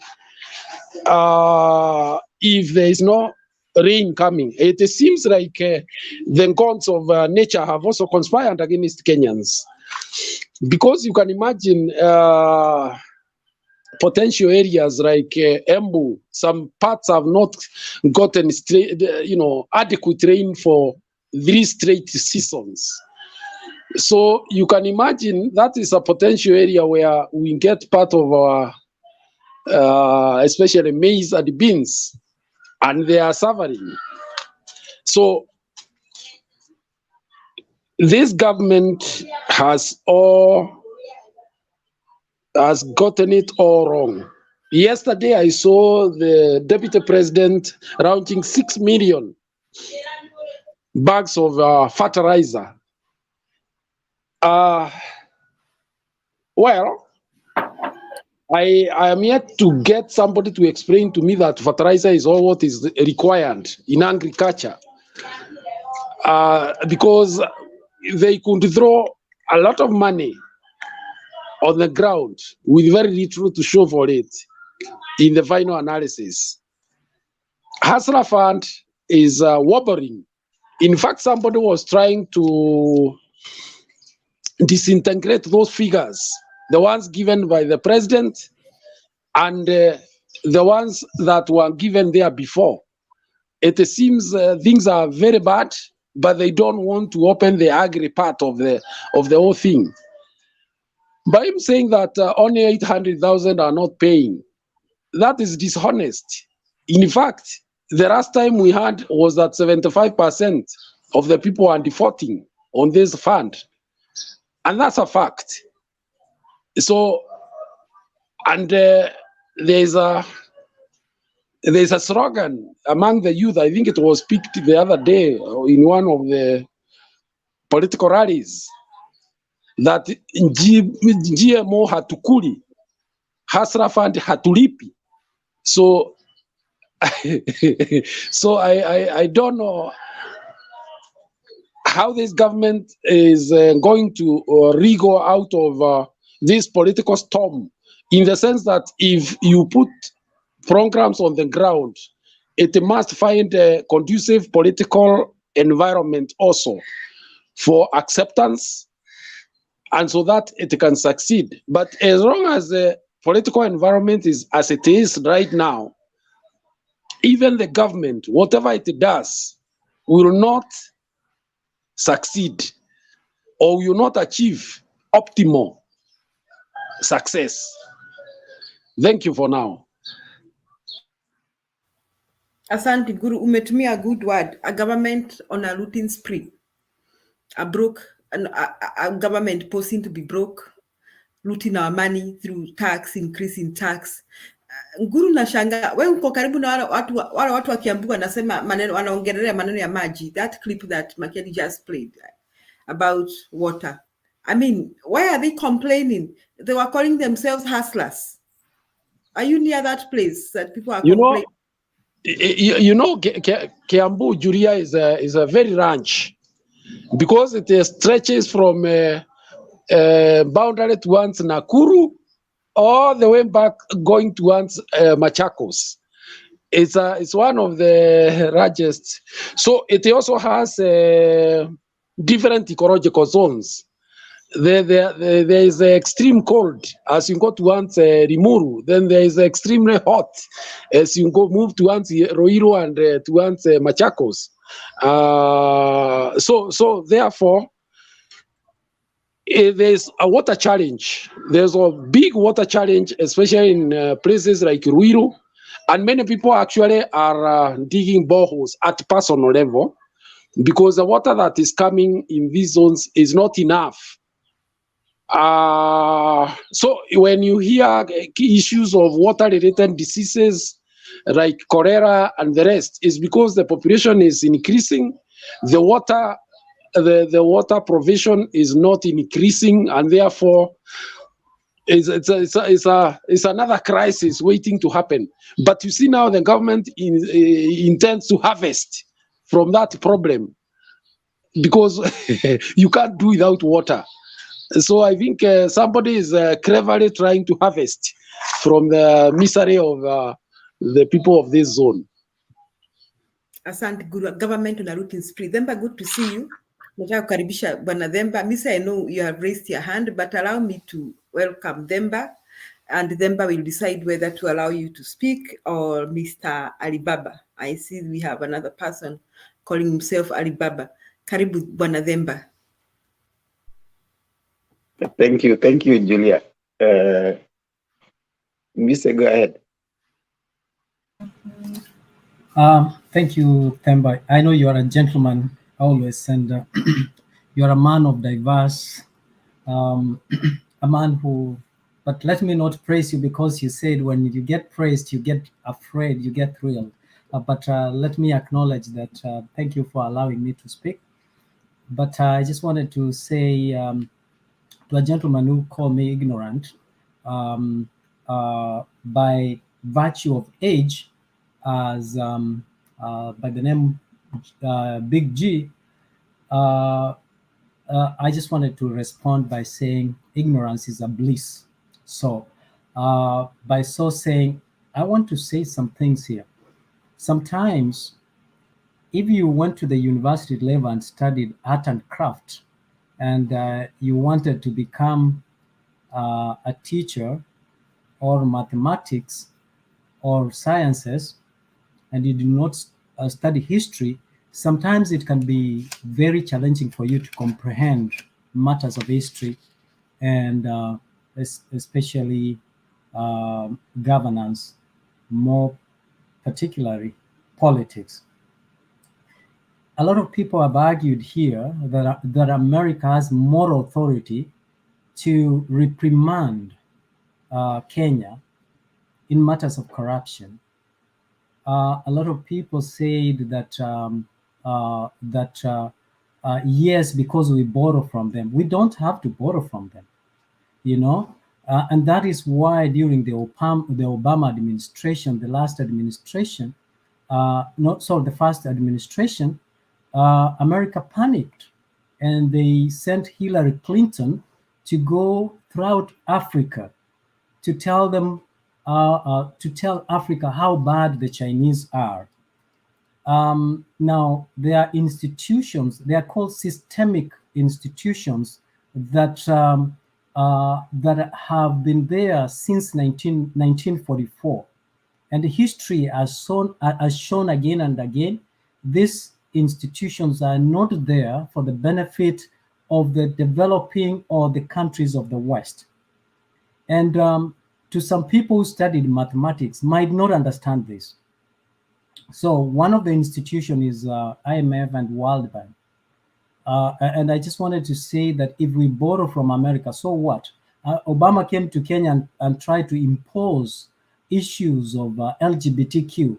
And President Uhuru Kenyatta was very brave and told him matters of LGBTQ are not matters of importance to the people of the Republic of Kenya.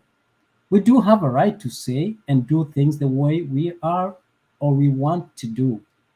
So in terms of corruption, corruption is so rampant in the system, especially in the United States. But perhaps some people have not interacted with the United States and they think it's clean as it poses out here. Go read about issues of, touching or ranging from Muammar Gaddafi, Robert Mugabe, Hugo Chavez, people like Fidel Castro, people who have challenged America in matters of injustice. And you know whether America have moral authority to talk about human rights or matters of corruption. And even they have the moral grounding to question us. Mr. G, you talked about that, but let me exhaust. World Bank poses to help poor people. They call it global development. But in reality, the effects of its policies are to the rich.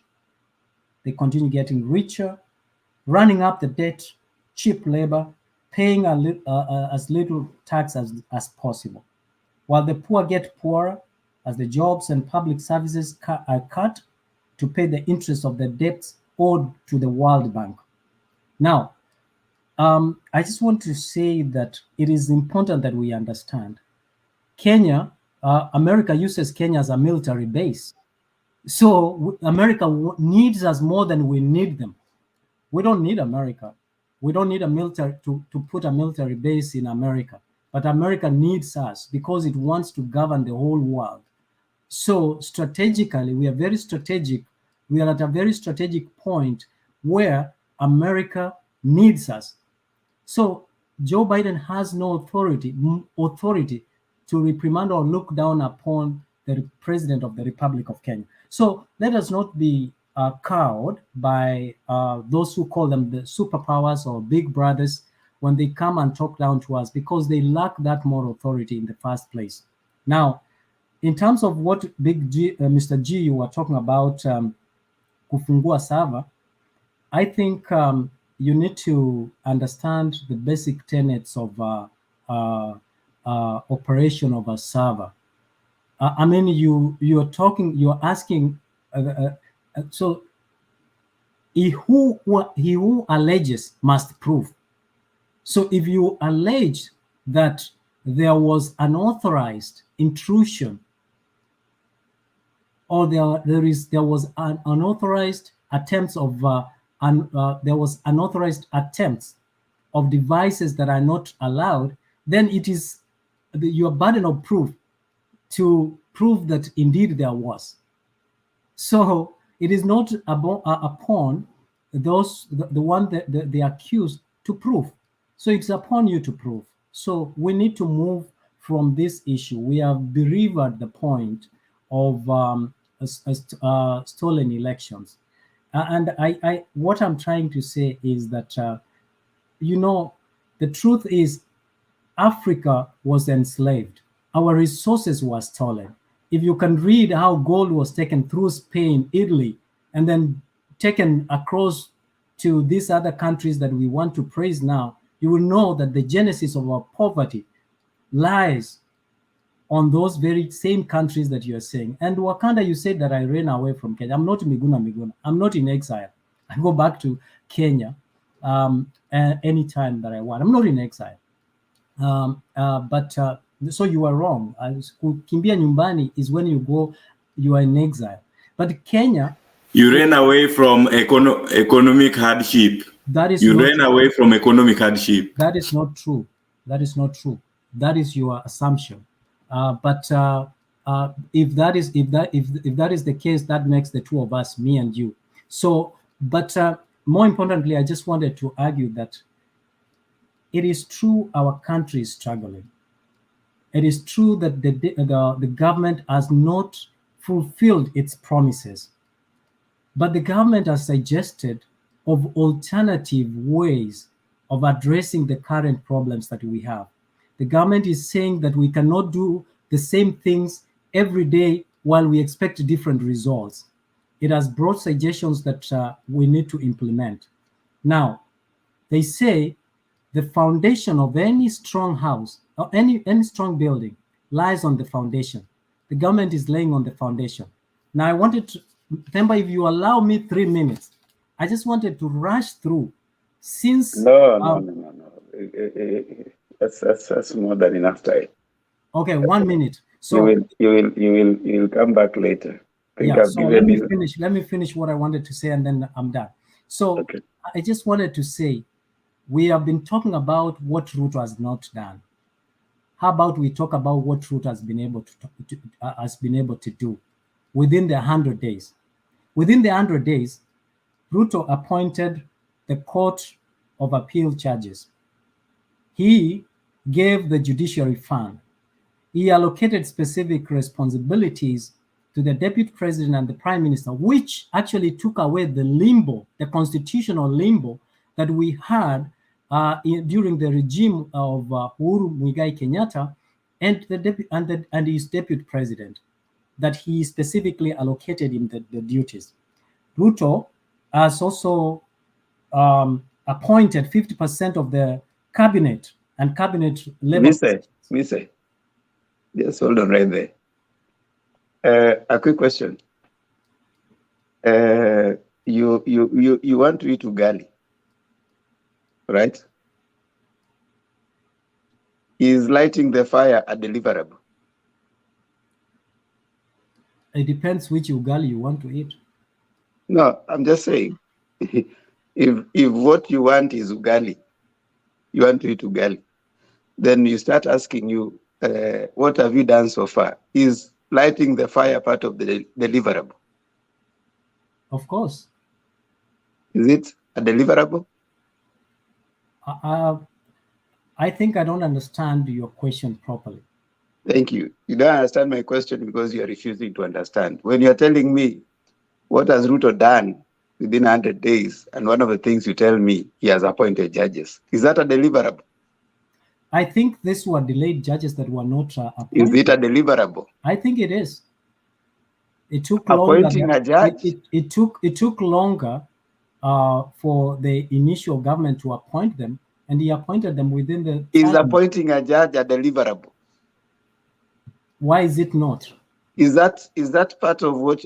How do you benefit from appointment of a judge? Because when there is delayed justice, that is injustice. So there was by appointing judges, that means you. So what is the deliverable? Is the cases moving or the appointing of the judge? The case is moving, but they can't move. They can't move without appointment of a judge is not a deliverable. That's your constitutional mandate. That you cannot say is benefiting me as Mwananchi. What do you mean? Mwananchi doesn't care if Ruto is going to appoint a judge. The same Mwananchi is the one mwenye anaenda kwa hiyo koti. Is it not the same Mwananchi ama ni akina nani tunatuma kwa hizo koti? What do you measure when you are given when you are given ya kwamba this person is supposed to be working here? What is the measurement? Now wait, Stone PK is in this development world. Stone PK is lighting a fire, a deliverable that you gave people. You needed ugali at the end of the day. Then they came and they tell you that we lit a fire. That's a deliverable. Stone PK.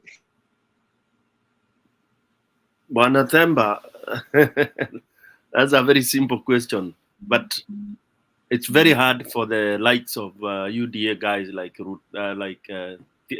Nani, this gentleman. Hawezi shika hiyo.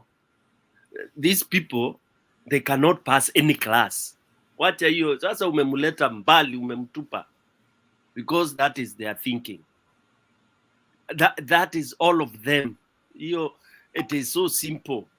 Lighting a fire is not a deliverable. Nani bwana mise tafadhali, go back to school. Naruto, hiyo madaktari yenyu is useless. Because thieves, bwana Themba, thieves have no other understanding of anything. Wizi tu peke yake. Niko hivyo simple. Hawa ni wezi Themba bwana. Hata they cannot pass any class of community development. Themba, you allow me 1 minute to demonstrate to these guys, although I said I will never teach them. Waende Tanzania waone right now what Sulubu is doing, directly addressing issue. Kama hii walikuwa na agenda ya agriculture. They have no clue. They should cross over to Tanzania waone what Sulubu is doing about agriculture and supporting the youth. Anyway, I'll deliver that. I'll explain that when I come. But these guys are so annoying. Hawezi shika hiyo Themba hata ukingoja siku 5. Themba, can I ask you a question on the same? No, you see, I was trying to make you. They ask a question on the same. That's their style. You couldn't answer my question if you can't say what's a delivery. Let me ask you. Ukienda kwa hoteli useme nataka ugali. What do you need on the table? I mean, those are leading questions, and you don't need that we have lit the fire. Ugali kwa karibu kuiva. That is not what you want. You want ugali. So what I'm trying to tell you, you can't tell me, oh, part of deliverables Ruto in 100 days is appointment of judges. Surely. Anyway, just hold on right there because uko hapa na watu wako hapa. Kuna jamaa hajaongea hapa anaitwa Alibaba, niliambiwa hajaongea. Tumwache aongee and then maybe all the rest pia tutaongea. Alibaba, karibu. All right. Okay, thank you. I hope you can hear me well. Unanisikia poa? Okay. No, there is something called the maxim of power, which says, to my friends, everything. To everyone else, the law. That's why during like for example during Uhuru time, you could see some people getting arrested. Now they are being pardoned, and there are new allegations coming in. So, like for example, during Kibaki, we had somebody called Francis Kimunya. Because of Laiko Regency and the politics of it, he was accused that he had stolen, he had practiced in corruption. But actually, it was about smearing him as a corrupt person who sold Laiko Regency to Muammar Gaddafi. But at the end of the day, the actual case which he was supposed to be charged with is about some land there in Muranga, which is not something that was because of it resulted to his impeachment. That is it. No, corruption in Kenya is a very complex thing that you cannot say there is some politician in Kenya who is very clean, that they are beyond reproach. If you go to the either side, even Raila as Triton, as a made scandal, Kazi kwa vijana, there are so many as it, so you can never know until the case is concluded and the person is found culpable. You know, when you hate someone, you'll start giving different names. Mwezi, Nini. It happens all over the world. Like for example, even in US, there was a crooked Hillary, Sleepy Joe. You have to give a name your opponent so that, but emotions, when it comes to emotions and politics, you lose the point. Now, when you come to the issue of what Ruto has done, he has been actually, he was sworn in on 13th November. So 13 December, 13 January, 13 February, that will be 3 months of actual power. Then do you know who is the accounting officer who is supposed to authorize payment? Those are the principal secretary. No, principal secretaries. Now the spending starts from there. The rest were about policies. So it was about policy. There was somebody called Yanis Varoufakis. He was a minister of finance in Greece. This is what he said when Greece was going through some financial issues. They were going through bailouts. So when he approached European Central Bank, he was told this: what had been agreed, that the policies from the previous government cannot be changed all of a sudden. Elections does not change policies of a government overnight. Like, for example, there are some people saying, I had somebody, I don't know who it was, I don't know if it's Stone PK, who was saying that we can go to the State House and kicking out. If you know about Brazil, there was somebody who was called Bolsonaro, who was the president. He lost it. He lost it to the former president who was charged with corruption, who was called Lula da Silva. Now his people tried to invade the presidential palace. They'll remove. Go and check. When you come to corruption, it's not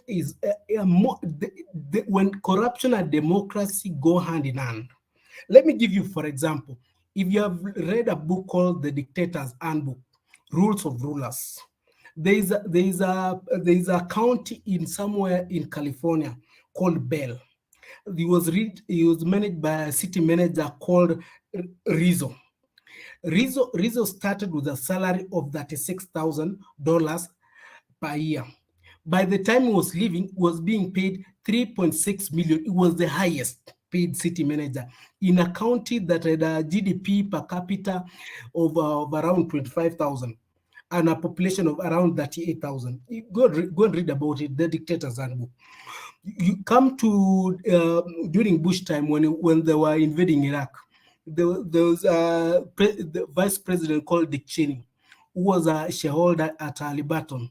He supplied them some soda at one can around $10, with something that you can buy for less than $1. That is it. And then there was even a prison warden who was supplying bread and almost white stuff to the prisoners, and the excess money is allowed to keep. So when it comes to so if you are going to do if there is no peaceful transition in a country, transfer of power, it becomes a problem. Tell me of a country. Let's, for example, we start from Libya, where they remove Gaddafi, who was a dictator. We go to Iraq.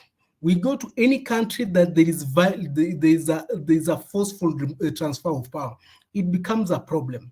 So you need and a country, because if you have done about there's something about global trade.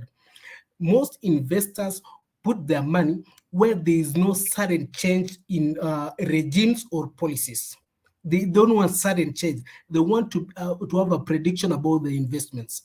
So if you are going to do something all of a sudden, it will be problematic for the country. Now, as you judge Ruto, you are judging Ruto over a period from the time he was sworn in, maybe 5 months, against problems that have existed in this country since independence. Now, let's talk about water. Water, when was the last time the tariff was reviewed? When was the last time it was reviewed? In fact, the rents for most senior civil servants, they have been living on 5-bedroom houses, paying rent of 4,500 shillings. It was doubled, at least doubled. They doubled it because it was not even, it is still not realistic to the market values, but at least they have doubled. They will be increasing. So when it comes to water, it's not that the government, Guru, I'll give you time to respond. Guru, when it comes to about water in Kenya, drawing more water, there was some part of they were supplying Murang'a town some water, so they went upstream, pumped more water. Downstream there was less water. Do you know that the people downstream who are getting less water went and destroyed where the water was being trapped? There is a water problem in Kenya. And the only solution, because the other water is being used for hydropower. And so the best is to have an alternative source of power, which might be renewable, maybe geothermal, maybe nuclear power, maybe solar power, so that we can now use that water for human consumption. Because we are using it for power generation. We come to comparing Tanzania and Kenya. Have you known the percentage of arable land in Kenya that can be used to produce food? The actual percentage of arable land that can be used to produce food in Kenya is around 16%. And that 16%, the 6%, people have used it for construction. Like, for example, around Kiambu town, you see people don't want to go to Ngong, to Athi River. They want to go towards Kiambu.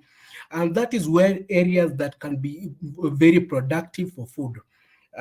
Now it becomes a concrete jungle instead of producing food. Then we have those people who have large tracts of land who are not producing any food. They're using it as ranches. That becomes another problem.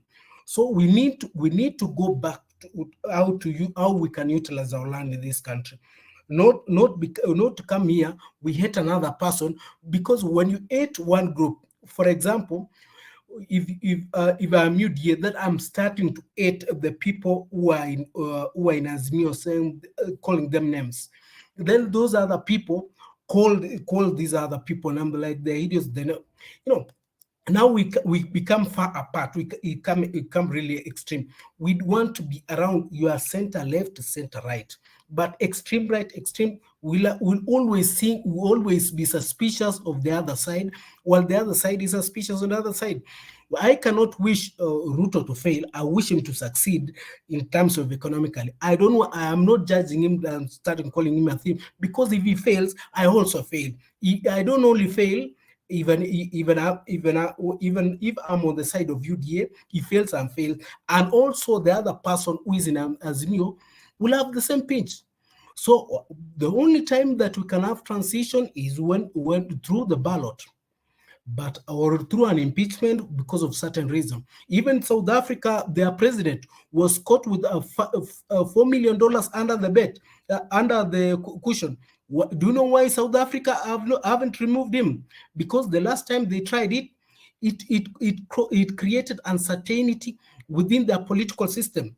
The rand lost some value because of that. Because you see the value of kicking him out and causing some political uncertainty that has an impact on the economy of the country and foreign direct investment. So we have to weigh some things, but don't be emotional about these things and start insulting the other side.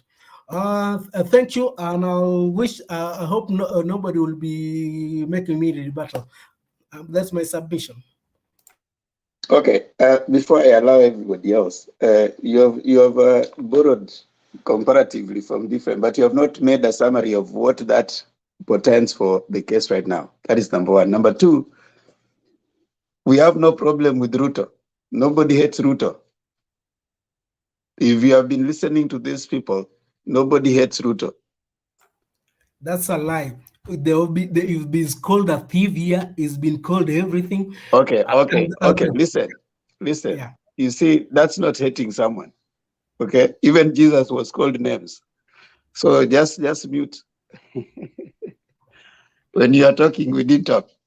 So calling him a thief, that's part of being in public life. That is part of what you call for. You can't be in public life and hope to be a clean person. We will call you a thief. We will call you anything you're in public life. So because we hate you. We don't know. I've never met Ruto as a person. All right. Now, the other problem that we are saying is when people have an issue with the electoral system, you don't start telling them, you are picking countries that have had problems. There are also countries that have had a change that did not follow the constitution, but they are peaceful and they're moving on. So you don't pick examples that are going to suit your explanation. Don't unmute. You don't pick countries that are going to suit your explanation. Then you say, you pick this, you pick that. That's selective picking. Also, comparative reading means you can pick also others that have had. I mean, they did follow they have had bloodless coups. You must have heard about that. Bloodless coup, and takes place and the country moves on. Right? There are examples that I can give you. Finally, I think you are saying that Ruto comes in and says, the problem that Ruto is solving, it is not one that was created by him. It is for heaven's sake, when he was coming, he knew there were those problems and he was going to be held accountable. So he's not going to come and start giving excuses. These things were created. That is part of your problem. It is not part of what you're going to be there to give us excuses. That when I came here, this has always been there for many countries. No, we don't care about that. We care about when you are giving promises in your campaign trail, you should have known that these problems have been there for ages. So when you say that within 100 days, everybody in Kenya by December was going to be having NHIF, that has not been delivered to date. So when you are saying that, you should have known before you even deliver that to Gali, the other things that probably you'll need to go and fetch firewood. And it has rained. And you might not have firewood by then. So you don't tell us within this time, you'll have Ugali ready. So when it is not ready, we ask you.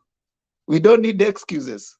And finally, and the last one, we have no problem with Ruto. People are saying their problem is electoral injustice. And that's what, and even Ruto didn't announce himself. It is Chebukati that announced him. So it is Chebukati people are following, not even Ruto. So let me allow these other people to also address you, because I saw Guru, I saw Osolo, and then you can rebut all of them together. Yes. The closest I came to Alibaba was a book we were reading about Alibaba and the 40 Thieves. But that is beside the point. What Alibaba is telling us here is just a very dishonest summation of what we are facing in Kenya. You cannot come here to justify that because there is a corrupt president in is it Brazil, that we also just accept and move on. You cannot come here to justify things that are not cannot be justified. If elections were stolen, they were stolen. And it is upon the Kenyans to find a solution to that problem. Because now you can imagine, Mr. Alibaba, what will make that Kenyan wake up to go and vote in 2027 when they know that their votes are intercepted through the ICT systems and converted and victory given to already an agreed candidate? It's a futility. It's a waste of time.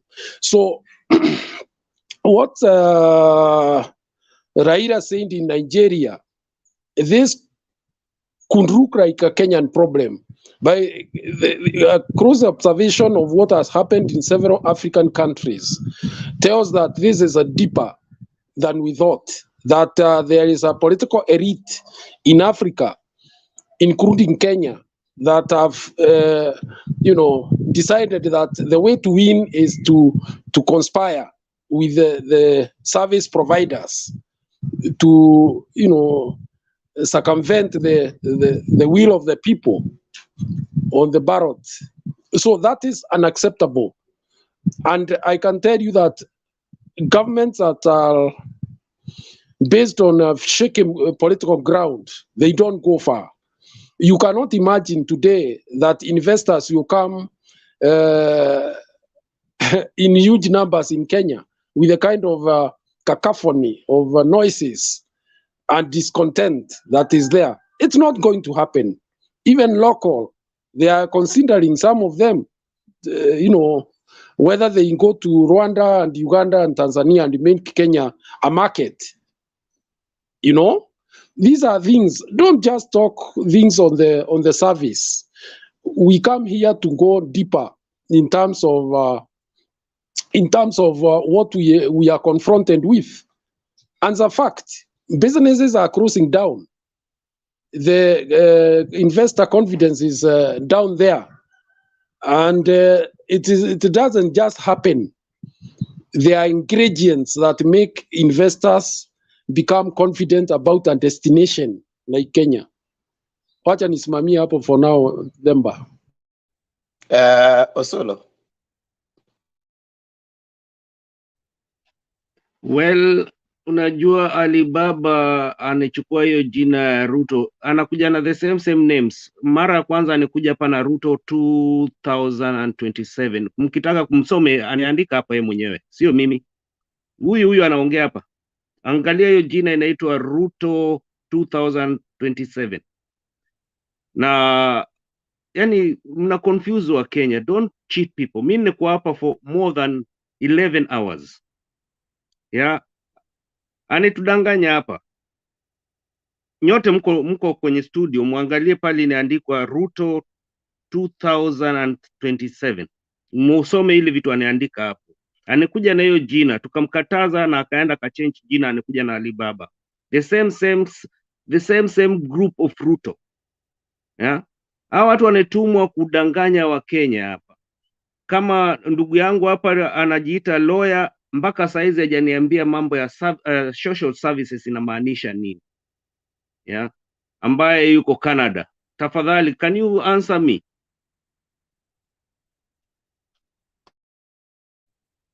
Haya, Anybody else with a response before? Yes, Mato.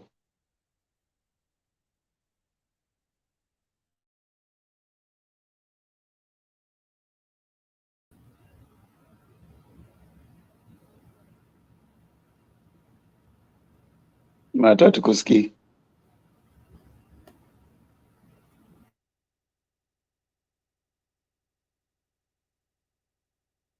Kuna audio yako iko na shida.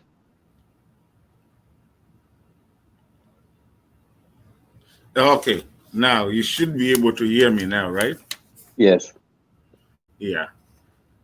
Then, but I had a couple of notes that I had written down. Lakini with Alibaba, man, I'm getting these guys come here, and I don't know. I mean, we've been told to let them wakuja watuambie, but Alibaba, I want to ask you. I just have two questions for him, and then when it comes to my time to contribute, I'll contribute, Mr. Demba. Alibaba, where has Ruto been for the last 10 years? I really would want to know that, where Ruto has been and who he was and what he was doing and which country he was in. Because at times, these guys come here and try to pretend like this is a new guy that just, I don't know, he just fell from the moon and all of a sudden just landed in Kenya. Yet apparently this is somebody that has been here, that we know where he was, I mean, we know that. Alibaba, just answer me that first of all. Me, I don't want to tell you who he was, where he has been, and for the last 10 years, following up to now. Because I feel like these guys come here and start lying to us and sijui. Remember, hiyo tu mimi nilikuwa na notes zangu nitakuja nazo baadaye, lakini hii nataka kwanza, hiyo tu ndo swali niko nayo kwa Alibaba, because it doesn't make any sense. It seems like these guys think somebody just fell off the moon. Let me answer. I mean, if anybody wants to answer, I mean, to add anything on top of that. Lakini remember, that's all I had. That's ndo nimeinulia mkono peke yake for now. Okay, Wakanda, alafu nitapatia Alibaba 1 minute to respond, then I come to you, Mato. One thing that I agree that is that only an idiot or only a stupid person will accept the narrative that Ruto has been propagating for the past few years that he has not been in government. So if you are accepting that narrative that is never been part of government, you are a big idiot. The other thing that Alibaba said is investors don't like sudden change of policies. That is quite true. I agree with you. But the past few months, we've seen Ruto canceling most of the government projects, and is not creating a conducive environment for investors. And one of the reasons why I think he might be one of the things that I think personally might be making him to cancel the projects is because he wants to renegotiate the projects with more so the contractors, because this guy is damn corrupt that he wants his shares. So those contracts, all of them, the ones which were signed during Uhuru Kenyatta, currently are being cancelled so that he can renegotiate with the tender committee so that he gets his share. There was an issue that you were talking about, that Kenyans hate Ruto or we hate Ruto. It's not a crime to hate someone whose intention is making your life or the life of the community poor and poorer as he reaps from it. So if people hate him for that, they have that right to hate him. So I will call everybody to hate him so that they can deliver this country. So there's nothing bad on hating someone who is either killing the economy, making people poorer, not making it easy for people to access education like any other person. So I have no problem of that.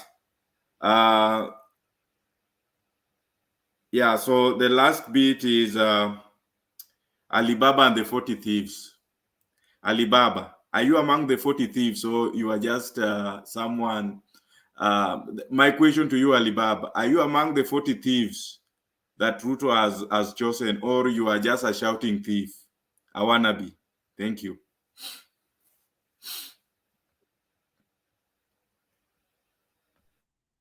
Okay, Albaba, I'll give you 1 minute. Just respond briefly, then we go to Mato.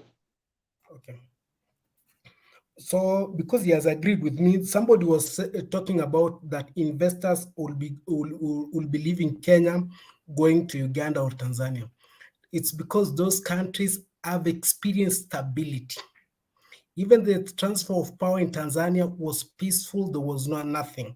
Uganda is a dictatorship, but it's stable. Towards the end of it, as people now start to question how would transfer of power will happen, that's another issue.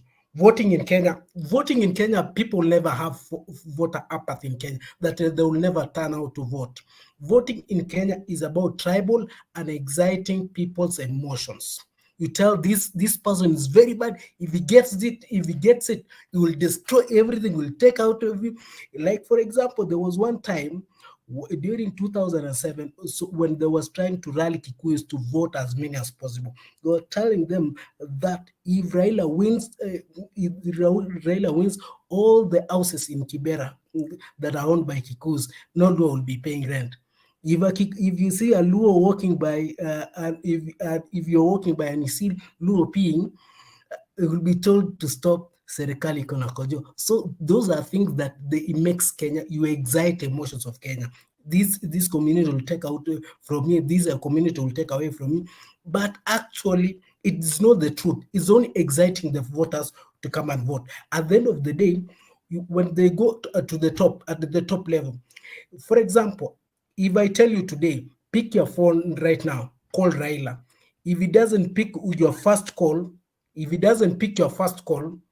then I will say you're not the right person. But if Ruto today or son of Ruto decides to pick his call, to call Raila, or Raila's daughter calls Ruto direct, he has a problem, he needs it sorted out.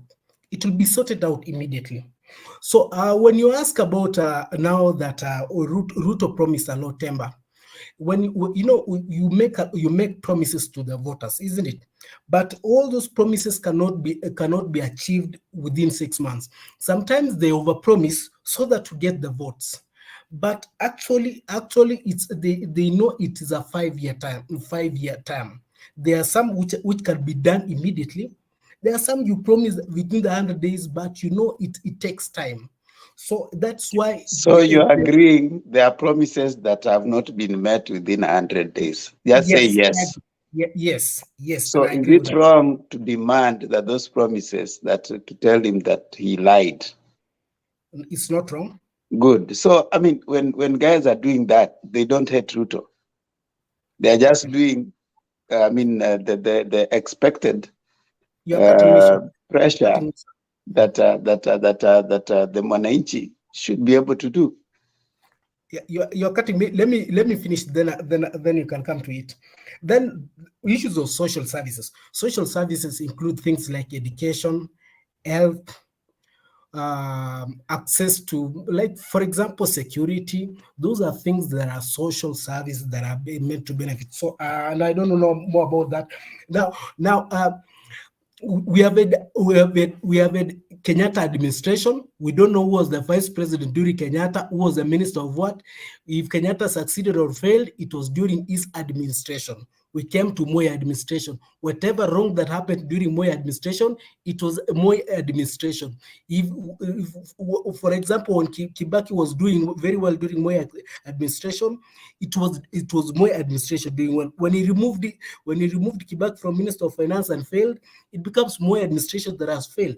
We came to Kibaki administration. It is your administration. You place people in the right places.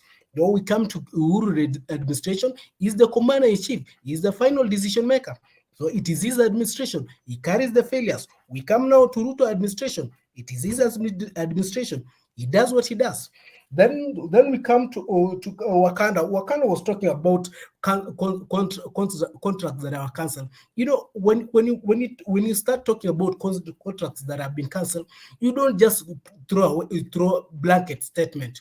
You have to say, Wakanda, you're here. When you're saying contracts have been cancelled, you quote an example. This is the contract that has been cancelled. It was this and this. This was the person was the person awarded that contract. You don't just throw a blanket statement. For example, the issue of renegotiating SDR, it has gone to Supreme Court. If you read about it, it has gone there.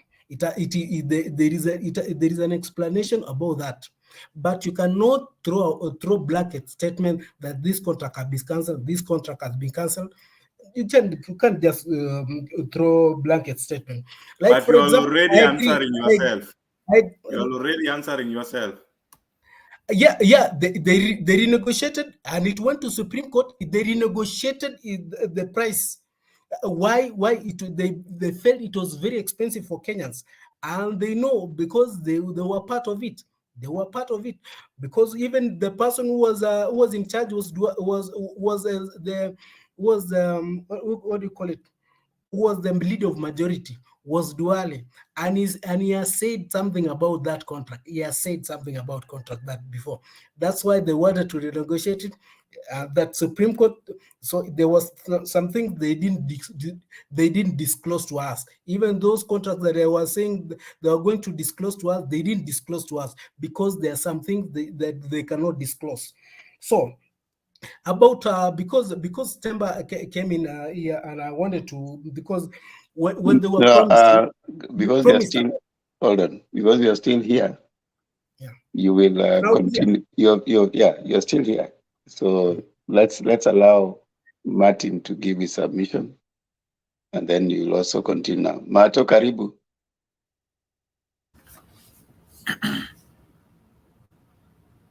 Asante. Themba, thank you so much. Thank you. Stone PK, thank you. I appreciate you. Themba, asante sana, nashukuru. Osolo, thank you so much. Alibaba, asante sana kuja. Wakanda forever, kama kawa. Mise kama kawa. And everybody. But hold on, Mato. Between you and Stone PK, who came before the other? Nilikuja nikawapata hapa. Nani alitangulia mwenzake? Kama unataka kupatia Stone naweza mwachia. It's okay. Mimi nilikuja tu nikaingia dakika moja nikatoka. Stone, you can go. Stone is my elder. Amekuruhusu endelee. So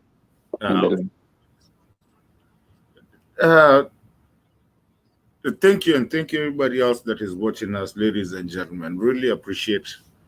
Nani, Themba, allow me to ask Nani, kuna swali nimesikia ameuliza hapo, nataka tu kumuuliza. Kuna swali tu nataka kumuuliza, and then I move on because I don't think I want to waste so much time kushindaniana yeye. I just wanted to just do my submission and then ye ingine ipite. But Alibaba, I want to ask you, who was Moi's vice president?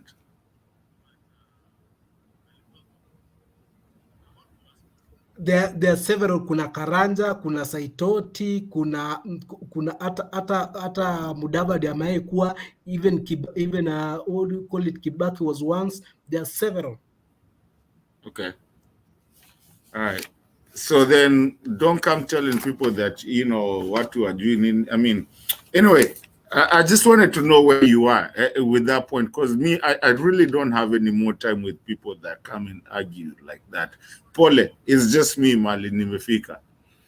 Me, nani, Demba, today I won't be stuck on to a mwingi wa maneno. I'll just ask a couple of questions. Mato, fanya hivi. Time yangu ya kulala imefika, so ukimaliza na naona watu bado wako kwa show. Sasa si mtaendelea na Stone PK. Si Stone ako hapo na unajua internet yangu inanisumbua. Stone yuko mpaka nini? Akikubali cause internet yangu kama saizi naona Stone ako nikimwangalia kwa screen yangu namuona ako statue. Wewe uko sawa, mimi niko sawa, Joshua ako statue, so niko na shida na internet. I need to change my VPN, walinipata. Ni sawa. Stone ukiwa tayari kufunga, si utaambia Mato akuja afunge. Stone anaweza funga. Sawa basi. Haya. Tuonaneni kesho. God bless you. Chakadume nimekuona. Wakanda forever nimekuona. Alibaba, Mr. G nimeona. Sasa wanikimbia bwana. Asikukimbia bana. Wewe ni mtu safi. Mtu gangari. Good night. Subscribe to Mutembei TV. Wale mkoko chini tafadhali subscribe to Mutembei TV na Sound Candid TV. Tafadhali subscribe and then let's do this again tomorrow. God bless you. Kwaherini. Thank you Demba. Stone, do I continue? Okay. Wajua sikuoni uko freeze kwa side yangu. I'll have to restart my thing lakini but anyway, I wanted to ask Kenyans, not even, I mean the panelists first of all, but also ask Kenyans, can someone tell me who got the fertilizer? Does anyone know any person that got the fertilizer? I just have a couple of questions. Now, we also have that this government that you're saying that came in, and it came in illegitimately, is trying to lift the cap on the Hustler Fund. While it does that, can anyone tell me where the surplus is, or ile imebaki? Because they told us it's only 8 that actually took 8 million and 6 million paid back. But again, we know how much money they had put on that. Why are we lifting a cap of money that actually should have made profit? Because actually they took 25 of anybody that got 500. Where is this money at? Swali tunauliza. And I think as Kenyans, we need to ask ourselves these kind of questions. Now, today we had Gachagua in the coast. Apparently, a month ago, a month and a half, if anybody reminds me very well, we were refusing GMO maize in Mombasa. There was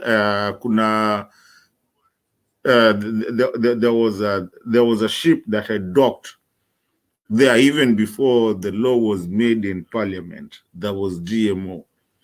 What was this that Gachagua was giving? I mean, that Gachagua went to that warehouse. Is that the GMO maize or what it is?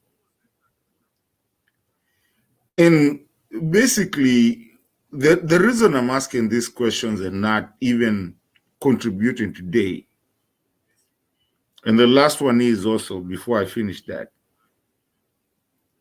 what has the government done so far? What can anyone right now tell me the government has done? Give me 1, 2, 3, 4, 5 so far. And don't tell me it's just been 5 months or 6 months. The government should have already at least done things for the people. What have they done? Because unless we start asking ourselves these questions, we will end up somewhere where we don't have a government, because we have people who are saying, oh, it's you know, it's Ruto, you guys are going against Ruto, or whatever it is, and then you realize that nothing has happened with our country. But we are digging ourselves in a problematic place that even nowadays it's okay to go rig, it's okay to go get, you know, have your corruption money given back to you, and your cases, you know, just zinatolewa tu. Are we sitting down and asking ourselves where we are at our country, where we were about 5 years ago, 10 years ago, and where we are now, and where we are going, and where we want to be 5 or 10 years from today? Then I think you're still here. That will be my contributions. You kama umetoka, I can see you very well. Sioni vizuri. System yangu, I think Stone PK ni wewe huko. Naona mara mbili. Hii side nyingine inanionyesha Demba bado yuko, ingine inanionyesha yuko. I think Stone PK ni wewe. That's what I wanted to ask for Kenyans. That's my contribution, Stone PK. I'll come back once I reset.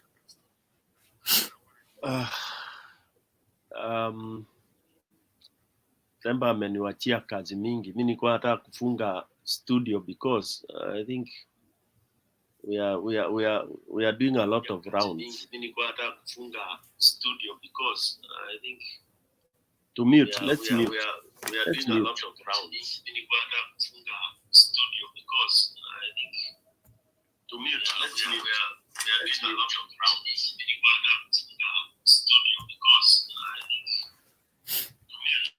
Kenya ni vitu zako zinatumbua bana.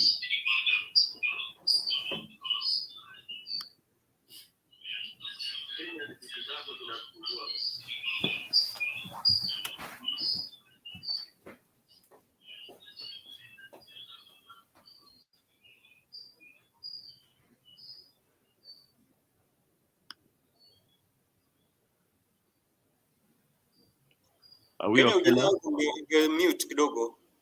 Kenya would love. Kenya would love a mute kwa sababu kuna hiyo echo. Acha nimtoe, ataingia. Sijui magadget zake zinafanya nini. Acha nimtoe.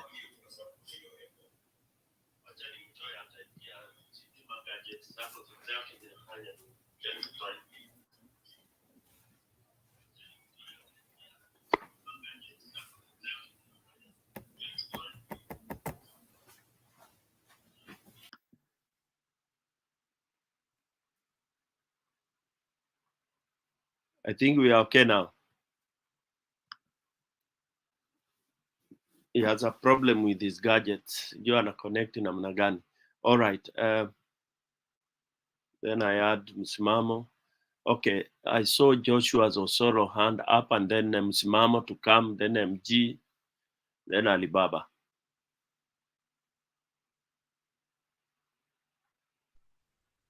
Nilikuwa nataka kumjibu kuhusu hiyo M-Pesa 500. Unajua sisi tunaisha kuwa wajanja kuliko Ruto.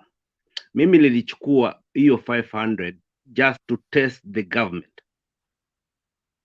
Wakaniuliza kuna mahali unaulizwa maswali kwa Safaricom, mpaka inafika mahali unatakana kupeana mpaka M-Pesa pin number. I didn't give it, lakini nilikuja nikatumiwa message, na kweli nikaona pesa kwenye account yangu for 475. Immediately nikalipa hiyo 500. So nilikuwa nataka kujua hiyo pesa inaenda wapi, kwa sababu wanakupatia PayPal number pali hiyo pesa ingine inaenda. Ukifuatilia kama vile unaweza kufuatilia barua, unakuta jina ule mtu, unakuta ile namba ya ule mtu anapata hiyo pesa. I called that number, hakuna mtu alichukua. So nikachukua 1 Kenya shilling, nikatuma 1 Kenya shilling kwa hiyo namba, ikanipatia jina ya msichana wake ambaye yuko Nigeria. Can you imagine?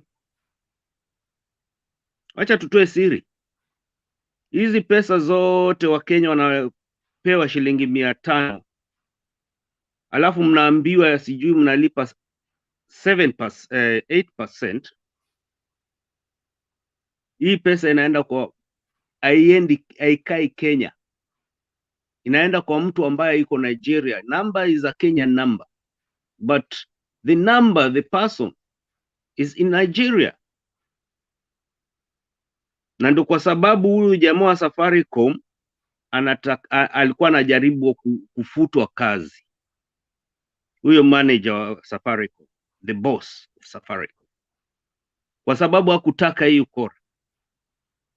Ruto mwenyewe yuko na about 400,000 shares kwenye Safaricom, so anakimbizana na Uhuru Kenyatta kwenye shares. Anataka kuchukua Safaricom kuwa yake. And I tell Kenyans to be very, very careful. Ndio hao kina Alibaba wanetumwa kutustudy vile tunafanya. Huyo jaji yuko hapo juu anekataa kunijibu jina social services inamaanisha nini. Yeye ni lawyer. He's supposed to say the truth. Lakini kwa sababu washanunuliwa wote mpaka hao majaji, sisi hatujalipwa hapa kuzungumza hapa, lakini hao watu wawili Mishi na mwenzake Alibaba Ruto 2027 wanakuja kutuchezea sheria. Ninekaa leo ni study hao watu vile wanaongea. I've been here for 12 hours almost, lakini hao wawili wanetumwa, wanalipwa. Sisi hatulipwi, tunatoa pesa zetu kununua credit ya kufanya kazi hapa, kuwasaidia Wakenya wenzetu. Lakini huyo Alibaba anelipwa, huyo mwingine anelipwa, na hao ni experts. Wale wanakuja jioni kwa sababu wanajua wale watu wengi wako jioni ni watu ambao wako mainje majuu, wanaita siku hizi. Hao wanetumwa hawa. Na so I'm not afraid to say, Kenya lazima wajue hao watu wanangojea wale watu wanetoka majuu, na wenyewe wako majuu kutu confuse sisi ambayo tuko nje ya nchi. Ndugu yangu huyu peke yake hapa ako Kenya anajua kila kitu. Hao watu Ruto ako na majambazi kila kona. Alibaba, you don't come and cheat us here, because ninauliza nyinyi watu jina social service, unekuja hapa ukasema na jina Alibaba, unekuja na jina ya Ruto ukasema Wajerumani wanalipa kuanzia, wanafunzi wanakuja hapa ama watu wanalipa kodi, wanalipa 40%. Mimi naishi Ujerumani, we are paying. Na usijaribu kuzungumza hiyo kwa sababu unaandika hata kwanza. From 14 to 45% tax in German. Hebu zungumza hiyo hapo Ujerumani kama utafungwa. Because German they go straight. Tunalipa 16% for everything we do. Na social services hapo Ujerumani is free. Kama unafanya kazi miaka 5, kuanzia miaka 5 ukose kazi, unalipwa. Watoto wanalipwa hapa. Akitoka kwa tumbo analipwa. Mama yake anapewa 3 years guarantee maternity leave. Na hiyo vitu zote ndio baba alikuwa akizungumza, anesoma hapa. Na hizo vitu zote anasema it's reality, inatoka kwa social services. Ile pesa yote inaenda kwa social services ambaye Kenya siku hizo hizo ndo Uhuru alikuwa akisema about 200 billion zinapotea kila siku. Per week. Per day 2 million. Yeah. Na tunataka kudanganya Wakenya kila siku. Kwa nini walisema tutafunga mashimo yote, hii pesa tuwapatie wananchi? Jana mwingine ananipigia simu ambaye anapewa msaada kutoka Mama Fatuma Home Fair. Wale wako Kenya mnaweza kuangalia, huyo kwa Mombasa anajua Mama Fatuma Home Fair.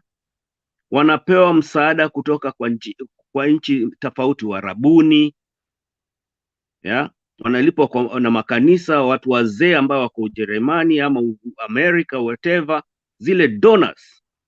Sasa hao watoto wapewi hiyo pesa. Imagine hizo organization zote ziko Kenya zinasaidia watoto ambayo wako mayatima na nini, wanapata mahali ya kulala.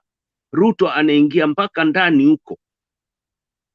Watoto wa matajiri kama vile Stray Boys ilichukuliwa, ndio hivi anafanya. Ndugu yangu huko Mombasa, tafadhali hebu enda Mama Fatuma Home Fair uone vile inaendelea, ama ile Nairobi Isili. Hizo pesa zinaenda na zinaenda kwa mifuko za mabwenyenye kama hao ambayo wanaandikwa hapa kuja kutudanganya. Poleni kusema, lakini it's reality. Na huyu Alibaba kwanza anachukua jina ambaye ni exactly what is happening. Asanteni, lakini inauma kwa sababu watu nyumbani wanaumia, na sisi hapa tunajifanya tunafika ng'ambo, sijui tunafika wapi. Kuna watu wanakufa kule na njaa kila siku, ajui atakunywa nini, atakula nini.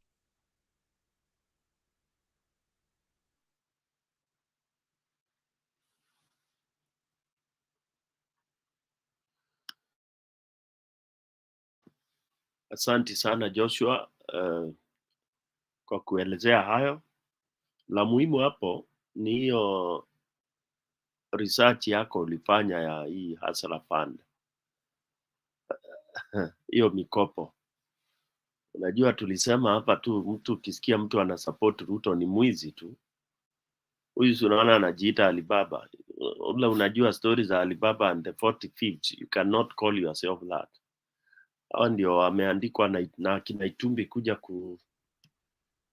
Sorry, kukukata. Mara ya kwanza kuingia studio alikuja na jina Ruto 227. Tukamwambia hapana, hapa tu unachoma studio. Ya, huwezi kuja na jina ya Ruto na unajua watu wote hapa. Hapa alikuwa anafanya campaign. 27 hajafika, anakuja na hiyo. Sasa anakuja na jina Alibaba. What is this? Alafu mwingine huko anajiita lawyer ambaye anatakana kuendelea na sheria. Shame on you my colleague. Huyo mjamaa anaenda akiniona ninefika anatoroka. Anytime nataka kuongea anahepa. Sawa tu, atarudi bwana Osoro. I think Osoro, you are very wrong. Can you have some order, I'll throw you guys out. I don't tolerate those kind of things. It's not a soko hapa. You have your chance. You respond. I'll give you 20-30 minutes if you want, Mr. Because we cannot have people throwing words hapa na pale.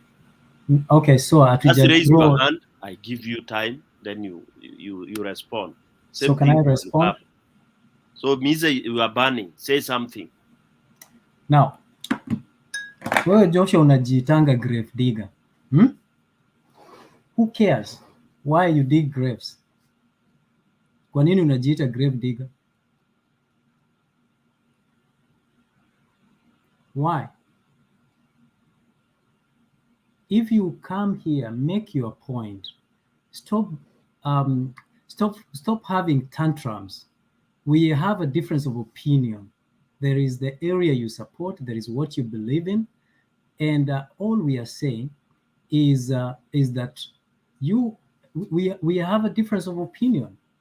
We are saying, I'm very simple, and I didn't tell you, I've never even met you.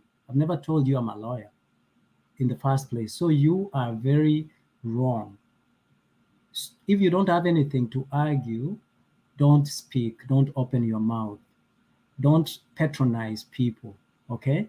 So when we come here, you have your belief and understanding, and I find that you're short of understanding on very many issues, and that's the reason why I've not responded to you. I didn't find reason to give you relevance to to issues that you're asking. You're asking of social services. Who doesn't know social services? What are social services? Who doesn't know? So do you want me to tell you what is social services? I'll be happy to tell you what social services, but I don't understand why you want me to school you of what is social services, But let me go to the point that I wanted to make. Earlier on, I was trying to say that Chaka Mdune, ndugu yangu nakusalimu, pole, na nilitupa namba yako, tafadhali unitumie, unipigie baadaye. Mimi nilikuwa nataka kusema hivi ndugu. Wewe mize nilikuwa nataka tu hiyo respond ya kwanza, we give Chaka juu Chaka ndio hiyo sasa, ndio nataka kurespond. Give Chaka. Yeah. Alafu nilikuwa nataka kusema hivi ndugu yangu. Kuna kitu ambayo Alibaba amesema kitu moja hapa, lakini mara mingi hatujui ama hatuelewi, kwa sababu sisi ni kama vipofu. Kwa nini? Huyu Alibaba alisema kitu moja, kwa lugha ya Kimombo inaitwa social capital. Alisema kwamba Raila akichukua simu ampigie Ruto atabeba. Akasema mtoto wa Raila akichukua simu ampigie Ruto atabeba. Akitaka favor yoyote atapata. Lakini wewe ukitaka favor fulani kutoka kwa Ruto, labda huenda ukawa hautapata, ama ukitaka favor fulani kutoka kwa Raila huenda ikawa hautapata. Kwa hivyo katika level yetu, mimi na wewe ambao tunakutana hapa, ambao tunaongea moja kwa moja, inafaa tutengeneze uhusiano mzuri. Tunapotofautiana kimawazo, haimaanishi kwamba sisi ni adui, haimaanishi kwamba tukasirikiane, haimaanishi kwamba wewe ni mjinga ama mimi ni mwerefu, ama mimi mjinga wewe mwerefu. Inamaanisha tunatofautiana kimawazo, jinsi tunavyoona vitu, jinsi tunavyowaza, na hilo halitufanyi kuwa maadui. Lakini sisi tuko katika genge moja ama kundi moja ambalo la kutafuta, ambao hatuko mamlakani. Wewe hauko katika mamlaka, mimi siko katika mamlaka. Ninavyoona kutoka mizani yangu ni tofauti ya jinsi unavyoona kutoka kwa mizani yako. Kwa hivyo ndugu yangu, naomba heshima, usije ukawa kama unasukuma mwingine akiwa na utofauti wa mawazo. Na mimi nasema kwamba namuhenzi sana Prime Minister. Mawazo yangu ilikuwa nasema kwamba kuenda kwa kuitana ama kuenda hii mikutano yote, mimi nilikuwa naona hoja kubwa sio kwenda kuzungumzia hoja yangu, na hayo ni maoni yangu. Hoja yangu nilikuwa nasema hoja kubwa si kuzungumzia uchaguzi ambao ulipotea. Mimi naona la muhimu na la kwanza kuzungumzia hivi sasa ni hali ya maisha, hali ya afya, uchumi na vinginevyo ambavyo hii serikali haijaidhinisha ama haijafikisha jinsi walivyoahidi. Kwa hivyo wakisema, ndio nilisema, wakiniita kwa mambo kama haya, mimi nina mkono, naunga mkono. Kwa hivyo simpingi kihivyo, lakini nasema tukiwapa viongozi nafasi waanze kuongelea uchaguzi, ni kama tunawaambia endeleeni kututumia sisi na mtuite katika uchaguzi ukifika, mtuje tutumie kama vyombo vya kuingia mamlakani, kisha nyinyi muanze marumbano. Mimi nasema sisi kama wananchi tunafaa kusimama kidete, tuambiane kwamba tumetumiwa ya kutosha na hawa wengine wanaitwa viongozi, na ni wakati ambapo umefika viongozi waanze kutufanyia kazi, sio sisi tuanze kuwafanyia kazi wakati na mahali wanapotuita. Kwa hivyo mimi nilikuwa namalizia kusema hivyo. Tusije tukatengeneza uhasama. Tunapokuja hapa tunajuana, kama kwa mfano tunajuana hapa, tunatengeneza uhusiano mzuri, nyuma tunawazungumza na tujengane, si kupomwana. Hilo ndio nilikuwa nataka kusema. Asante bwana Mise, na mimi nakuhakikishia hautatuzunguka kwa nyuma. Sisi ni werevu. Sisi hapa hatujadili mambo ya kuongozwa na wezi. Hapa mjadala ni kung'oa wezi. Sasa hiyo timu natafuta ya kuzungumza kuhusu leaders, ubadilike, uje Azimio, ambapo tukishang'oa Ruto is when we can be able to discuss. Tusidanganyane. You can't come behind that. Sasa tukae hapa tukizungumza kuhusu uongozi vipi? Na sisi tunaamini Ruto aliiba kura na imedhihirika wazi. So the things we are discussing here, Mise, even if you come here and spend 12 hours, you are not trying to convince us to discuss that, oh, Ruto should do this, we want to remove him because he is part of those who have misused us by kukojolea haki yetu. Nafikiria naeleweka hivyo. Ndio mimi unaona hata mkiongea kuhusu ati vile Ruto atafanya, huwa sisikizi, nafanya kazi yangu ingine. Because hapa akili yangu it's focused on mobilizing people, inciting people to sack the thief from the seat. In whichever way, I'm very clean, I'm very clear. Either hata akiuliwa, akinyongwa, mwizi ni mwizi. That is very clear. Na mimi I don't care. Nimekuambia sisi hata huwa tunaomba kama mtu ni mwizi tunamuombea mabaya. Hata ni karibu ni watu wengi. If you are a thief, you are unaombewa, hata unafanywa nini? Hata Waislamu huwa wana nini? Inaitwa kufanya nini? There is a word they use. Because you are bad in the society. Okay? Al-Badil. Yes, exactly. So hapa tubembelezani na tutafanya urafiki na wezi. That is very clear. Otherwise we would not, kama me I would not be coming here. Hapa sikuji kubembeleza watu wa UDA. Ati akina Alibaba and the 40 thieves coming to try. If you are doing a paper on the community development or political science, you are coming to try and research here. My brother, you are doing very poorly. You will fail. The comparative analysis you are doing don't work. You can't compare thieves and proper running of government. You will do very poorly. Hata Themba alikuambia, you take this, you pick this. Huwezi kuchukua wizi, serikali ya wizi unakompea na standard government. You see, you say the corruption and democracy go together. That's why we are telling you it is in Kenya where we are ending that nonsense called democracy. We are killing it kabisa because it doesn't work. Then we will start something else, which we will tell you what it will be. The nonsense called democracy is rubbish. Hiyo tutatupa kwa tank. We don't need it. It has not worked. It has failed world over. Okay? We are going to concord. We will put pieces together that will serve mwananchi. We will look for whatever name we want to give it. But kutuambia, oh, it's democratic and all that. And also in terms of constitution. Constitution is there for us. We are not there for the constitution. That also tunaweka chini. Tuweke watu wale wata implement. My brothers, read those simple things, then you'll pass your exam. Msimamo endelea.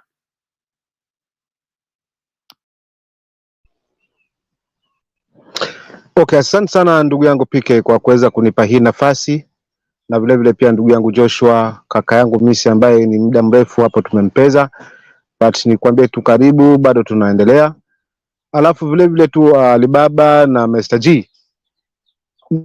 Mimi yangu ni mafupi, lakini nadhani pia yatakuwa ni mazito kuingia masikioni kwa Wakenya na tuone ni wapi tunaelekea. Nishukuru Mise kwa kuweza kuzungana kimawazo wake. Sawa sawa. Hilo